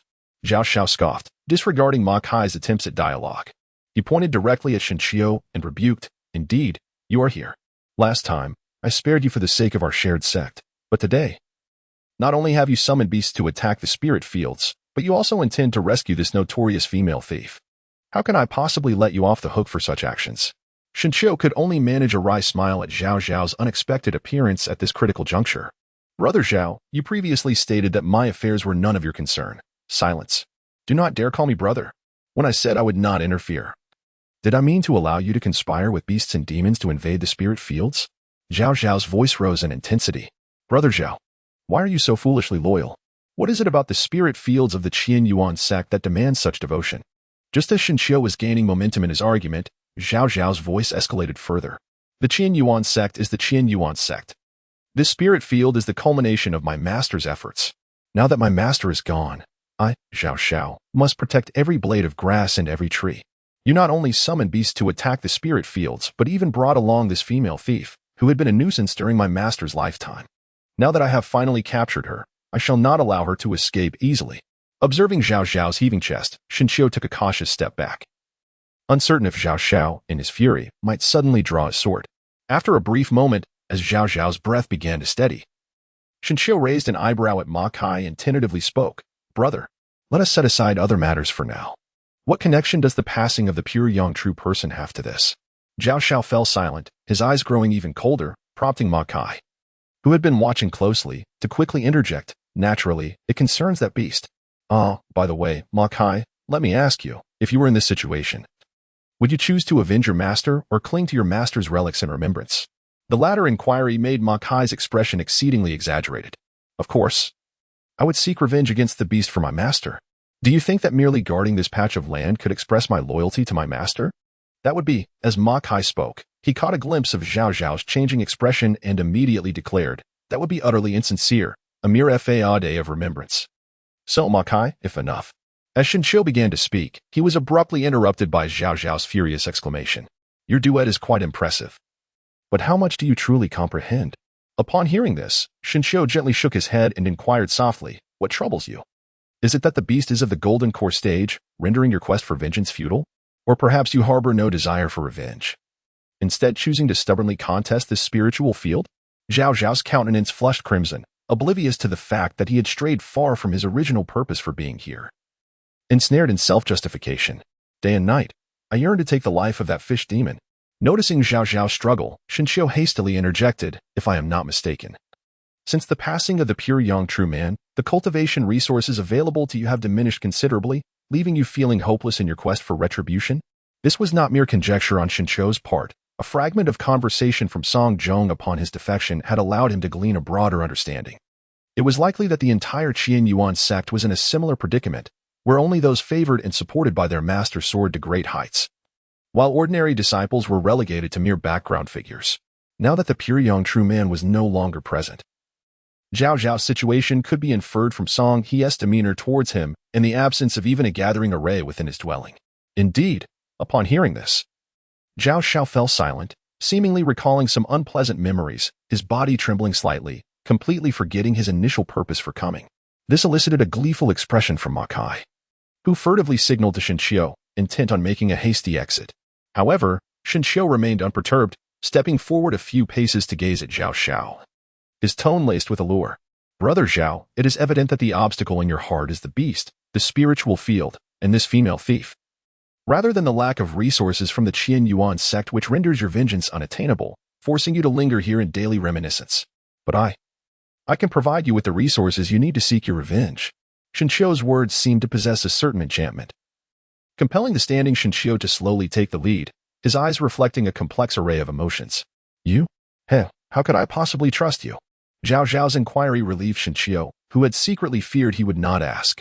"Brother, the figure in black above tonight, and the beast in the spirit field, do these not serve as proof?" Zhao Zhao's suggestion that he might be a bandit left Shinshio momentarily speechless, and he chuckled lightly, clarifying, No, brother, you have misunderstood from the very beginning. I am not part of a bandit faction, rather, I am affiliated with the guide." Noticing Zhao Zhao's puzzled expression, Shinshio surmised that the beasts outside were likely dwindling in number, and he felt a pang of urgency. "Brother, this is not the time for conversation, but I assure you, I would never deceive you. In a few days, when I come to find you, you shall understand." As Zhao Zhao pondered with his hand resting on the hilt of his sword, Shinshio, disregarding everything else, embraced Yu Ming and proceeded towards the exit. However, upon passing Zhao Zhao, he was abruptly halted by an outstretched sword. This unexpected obstruction filled Shinshio with both anger and fear, silently cursing Zhao Zhao for being so troublesome. Yet, what followed left him momentarily stunned. Did Gaomi not arrange for someone to guard this place before he left? Zhao Zhao's gaze shifted to Ma Kai, prompting Shinshio to recognize this oversight. If Ma Kai were to escape, it would undoubtedly raise suspicion, leading them back to him. A chill ran down Shinshio's spine as he glanced at Ma Kai, who grinned foolishly and said, "I could just say a fragrant breeze knocked me out. That won't do. Deceiving Gaomi may work, but it won't fool Songhe. Should it raise suspicion, be cautious of your soul being searched." Ma Kai's expression shifted as he looked at Shinshio, unsure of what to do. Zhao Zhao, however, calmly drew his sword and said, "If you bear any scars from a cultivator's blade, it would surely lend more credibility to your tale." Brother Zhao, please, I can't endure this." As Zhao Zhao continued without pause, he gestured for Shinshio to leave first before speaking softly, "I will also injure myself with the sword. This way, we might deceive Songhe." Outside the cave, Shinshio could no longer hear Zhao Zhao's subsequent words, only faintly perceiving a piercing scream. Upon spotting figures approaching along the distant ridge, he crouched low and slipped into the right field, disappearing from sight. Meanwhile, these events transpired unbeknownst to Songhe, who was over 100 miles away. At that moment, he was in relentless pursuit of the shadow before him, having crossed countless peaks, his massive hand and long sword failing to land a single hit. As time passed, reason began to triumph over rage, largely due to the immense depletion of his spiritual energy, compounded by the fact that he was now deep within the territory of the demon clan, which stripped him of any sense of security. Oh, why does the dunk-collecting real person remain still? Could it be that he has spotted dung below and is itching to collect it? Yu Ying's just prompted Song He to take a deep breath. Perhaps having heard it for too long, he had grown somewhat accustomed to it and no longer felt the initial fury. Thief, just wait. Are you brave enough to reveal your name? It would be convenient for me to erect a monument in your honor later.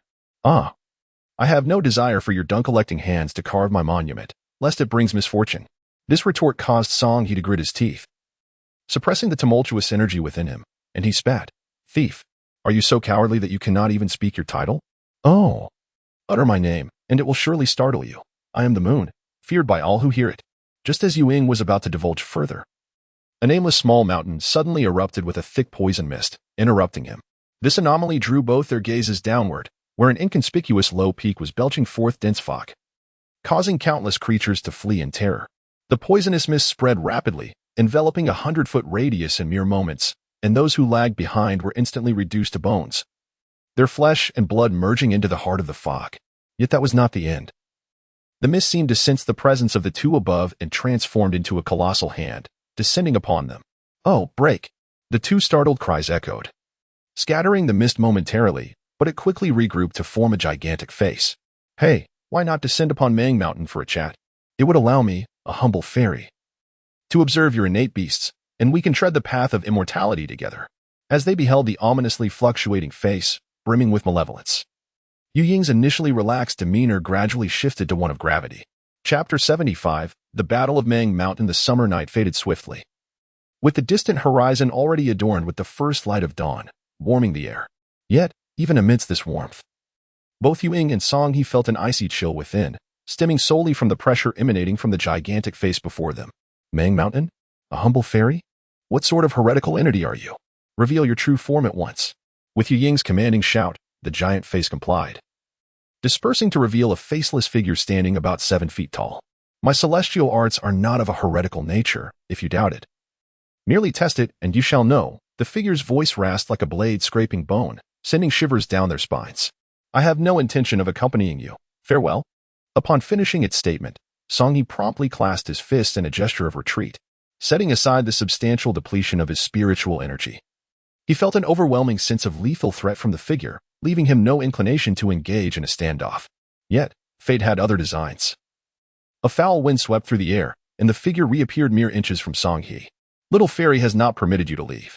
I see from your robe that you are from the Qian Yuan sect. Coincidentally, I had 2 subordinates from your sect, but upon awakening today, I sensed nothing. How fortunate you are to be here. I wish to inquire. Startled by the sudden appearance of the figure, Song He felt his hair stand on end.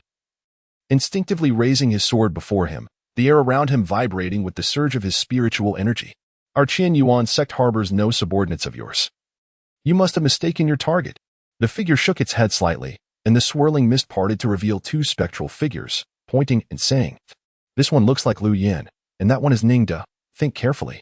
Song He's pupils constricted sharply as he recalled fragments of dialogue from the time of the demon assault. It seemed these 2 were indeed part of the previous group of Aaron elders. Humph. If those 2 are involved, I fear you shall be disappointed. They perished during the last demon attack. This revelation appeared to astonish the figure, which then spoke with a voice tinged with madness. Demon attack. This wretched bird is responsible for this calamity, ruining my grand endeavor. Ruining my grand endeavor. Observing the figure's descent into self-absorption and madness, Song He discreetly began to channel his spiritual energy, gradually moving to the side. Yu Ying, noticing this maneuver, allowed him to proceed, while he too subtly observed the figure as it began to grow indistinct. From the outset, the figure had instilled a sense of danger within him. Though he did not fear for his life, he was averse to injury. After all, surviving peacefully had been the lesson gleaned over a century of wandering. Yet soon enough, the figure became aware of their movements. Hee, that foul bird can be dealt with later, but this little fairy is on the verge of completing a grand spell, and I require a few crucial items. Since you 2 are here, why not lend me a hand? As the figure advanced, Yu Ying and Song He exchanged glances, instinctively drawing closer as they solemnly inquired, What do you require?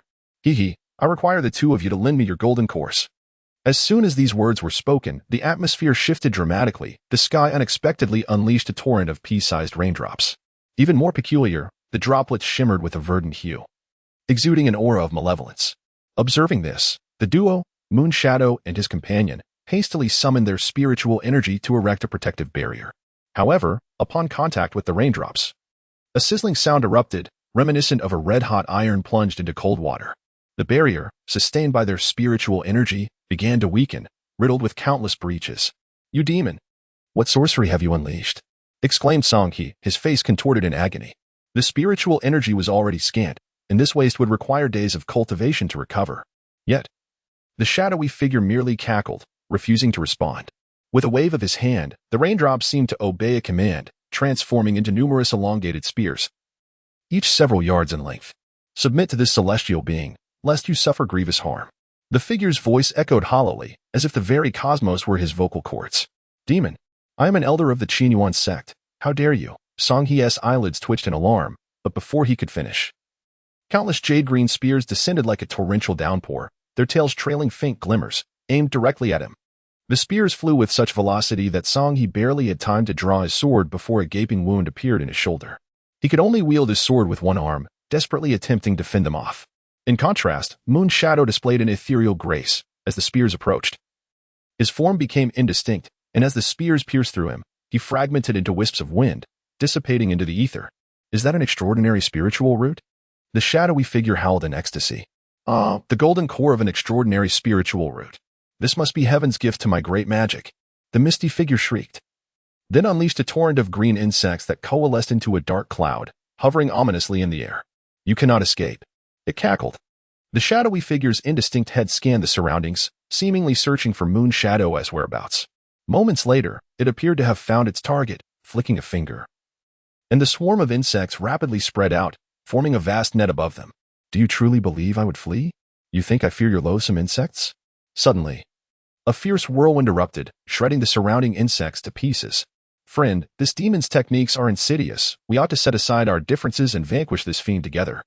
With the shadow's focus diverted toward Moon Shadow, Song-He seized the opportunity to catch his breath after shattering the last spear. Yet, his pallid face betrayed the agony he endured.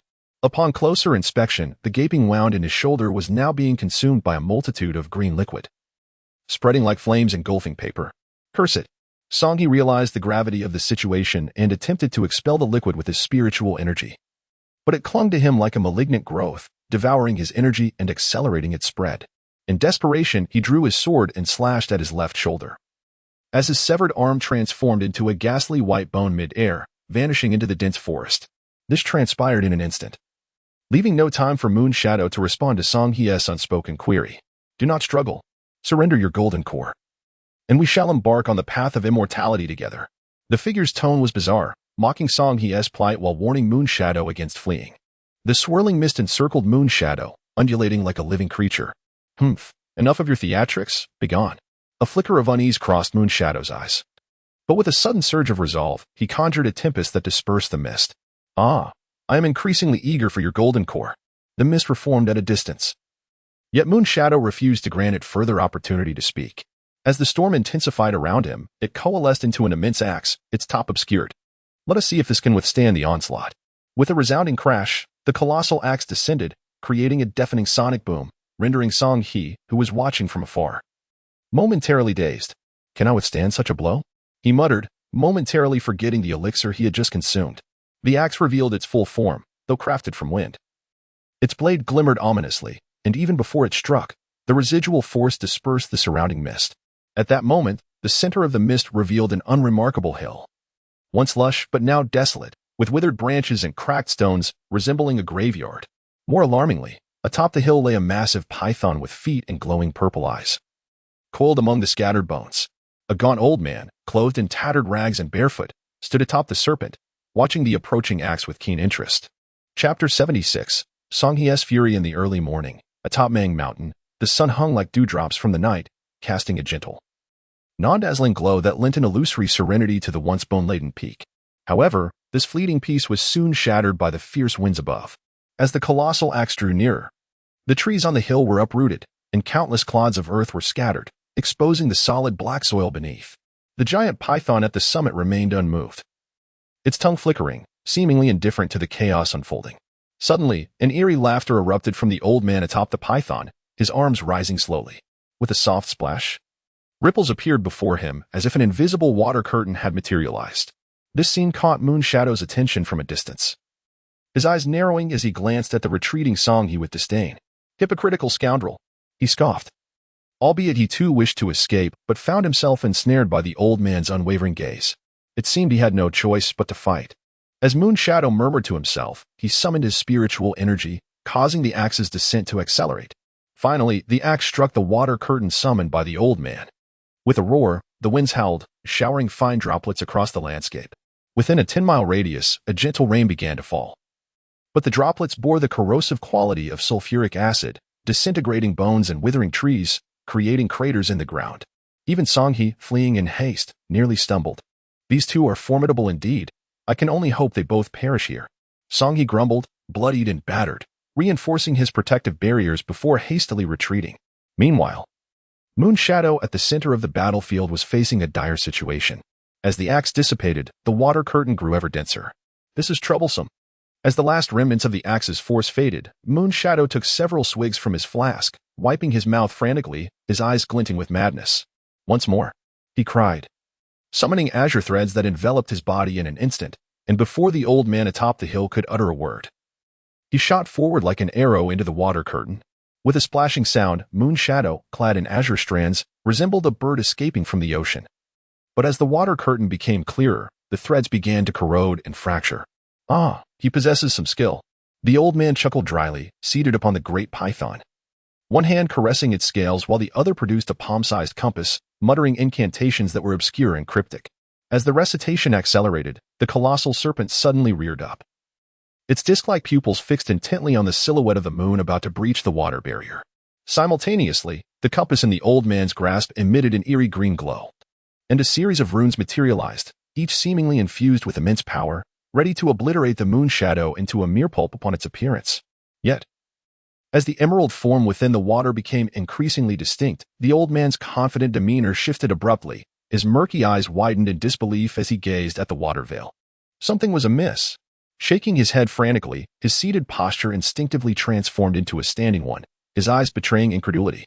No, you cannot be a golden core. As he stammered in shock, intending to withdraw the serpent, a cold laugh emanated from the watery depths.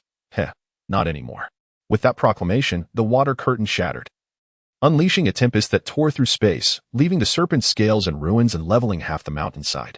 The old man's expression hardened, and he commanded the compass, sending forth several runes toward the Moonshadow. A deafening roar echoed as fissures snaked across the hillside for miles, clouds of dust obscuring the sun, casting the world into a haze that rendered everything indistinct. Still uneasy, the old man kicked aside the shattered head of the giant serpent, his bare feet meeting the ground as he activated the compass once more, summoning additional runes that flowed like water, the sound of crashing waves echoing faintly in the air. Not yet satisfied, he conjured several large shields, encasing himself within their protective embrace. The radiant energy swirling upon the shields signified their extraordinary nature. All of this transpired in a heartbeat, and as the cacophony of destruction subsided, a blinding white light pierced through the dust, momentarily disorienting him. This sword of mine, unsheathed for a century, shall find its purpose today, and I shall not allow any pleas for mercy. Upon uttering these words, the old man instinctively summoned layers of verdant barriers around himself, ready to taunt his adversary, when an inexplicable dread surged through him. Narrowing his eyes, he beheld several azure-white sword energies slicing through the dust toward him. Alarmed, he hastily unleashed runes and retreated several dozen yards, seeking refuge behind the giant serpent.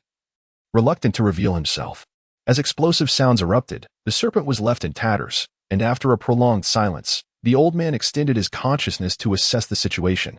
His expression grew increasingly grim, the outcome evident. How dare you deceive me? He bellowed, emerging from the serpent's remains, only to find a vast pit filling with rainwater, devoid of the Moonshadow's presence. In stark contrast to the old man's fury, Song He, observing the distant Lingyun city, felt the tension in his body finally dissipate.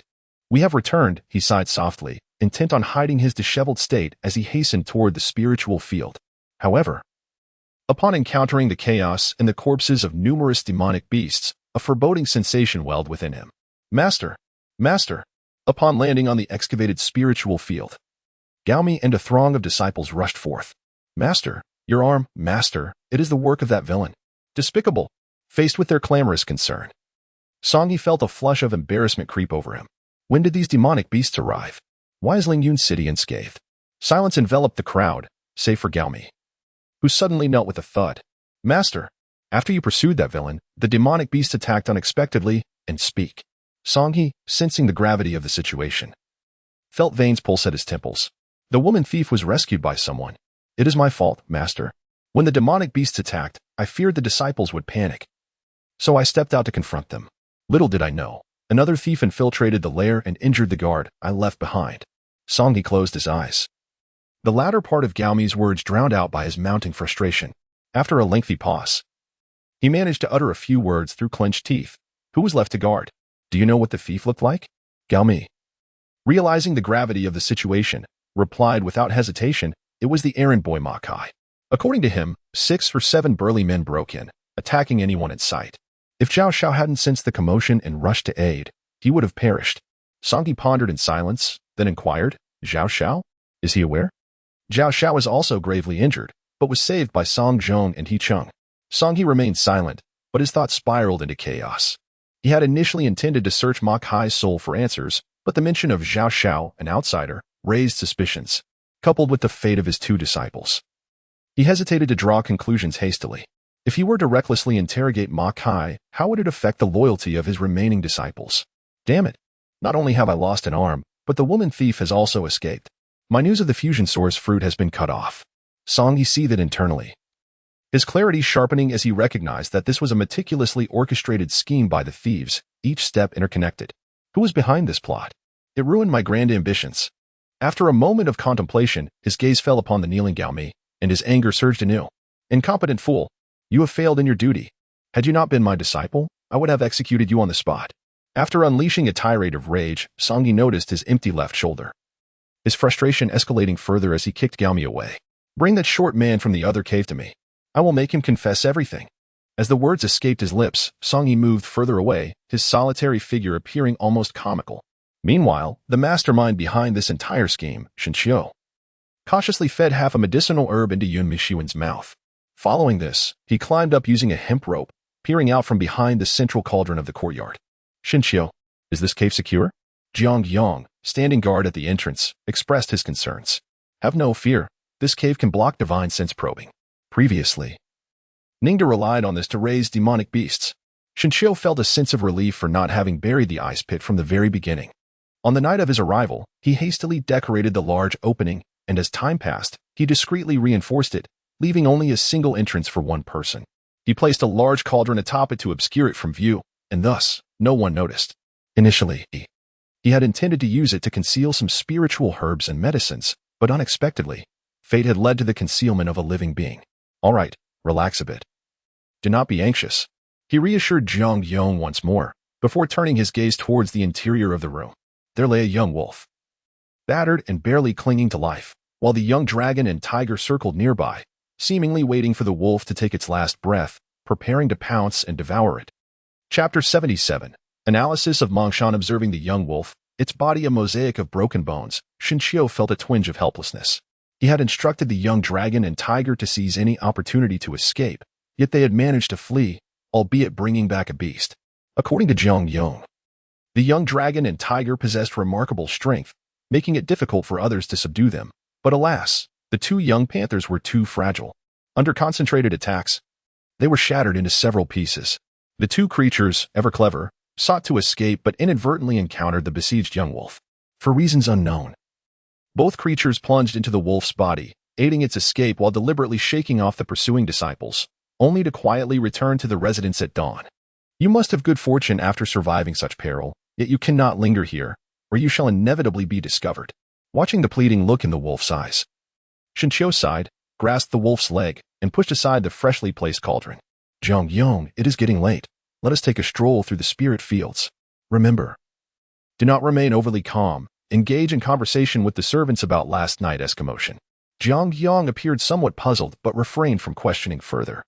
Their long-standing companionship had fostered an unyielding trust in Shinxiu's words. As Jiang Yang departed, Shinxiu's actions were deliberate, for he understood Jiang Yang's character well. He was earnest and straightforward, unlike Ma Kai, who was adept at reading nuances, nor was he as astute as Wang Xing. If Jiang Yong were to act as he usually did amid such a significant disturbance, it would inevitably raise suspicions among the observant. With the sun climbing higher, news from the left fields began to circulate. According to the white-robed disciples, the message was succinct. The spirit fields had been attacked by demonic beings. But Master Songha had successfully repelled them, assuring all disciples that there was no need for alarm and to continue their farming in peace. Upon hearing this news, Shinshio could not suppress a smile. He could well imagine the contorted expression on Master Songha's face upon discovering the empty stone cave. However, this news also stirred concern for Ma Kai's situation. Despite Zhao Zhao's orchestrated injuries, he felt uneasy without witnessing the truth for himself. With this thought in mind, Shinshio's impatience grew, and he hastened towards the left fields. Bathed in sunlight, the condition of the spirit fields was even more shocking than the night before, with furrows and mounds of overturned earth strewn about. Although most of the demonic beasts had been dealt with, vast patches of blood had already seeped into the soil. A vivid and glaring crimson. Shinshio paid little attention, hastily averting his gaze. Upon arriving at the estate of the left field, he found Ma Kai completely swathed in bandages, lying in bed with only his eyes able to roll about. Witnessing this pitiful sight, Shinshio was genuinely astonished by the severity of Zhao Zhao's actions. "How are you, Ma Kai?" he inquired. Ma Kai strained to turn his eyes towards him. Lamenting in a hoarse voice, "Zhao Xiao, with that poker face, stabbed me a dozen times, claiming it was the way of a bandit. You have no idea how much it hurts." Hearing this loud wail, Shinshio twitched his lips in a smirk, offering some comfort while leaving behind a few spirit herbs. "Take good care of yourself. In a few days, I shall seek out Master Weighing for some healing elixirs. I assure you, they will work wonders." With that, he departed, stealing glances back with reluctance. However, when Shinshio turned to visit Zhao Xiao, he felt that Ma Kai's injuries were trivial in comparison to what lay before him. "Have you seen enough?" Zhao Xiao adjusted his collar, concealing the distinct line of blood on his neck. "Zhao, are you not being a bit excessive?" Shinshio was somewhat taken aback. Aside from the scars on his chest and abdomen, he had not anticipated that Zhao Xiao would have made a circular incision around his neck. However, it was merely a trivial injury. He recalled the wounds he had sustained upon first arriving in Lingyun City with his master to establish the spirit fields, which were far more severe than this. Moreover, as a foundation establishment cultivator, a minor injury was bound to arouse Song He's suspicion. Only by presenting such a wound could he instill belief in him. Upon hearing this, Shinshio genuinely admired Zhao Xiao. A person capable of inflicting such pain upon themselves was destined for extraordinary achievements in the future. "By the way, when will you take me to meet the guide?" Seeing Zhao Zhao's inquiry, Shinshio chuckled awkwardly and suggested that they should wait for the situation to settle before making contact.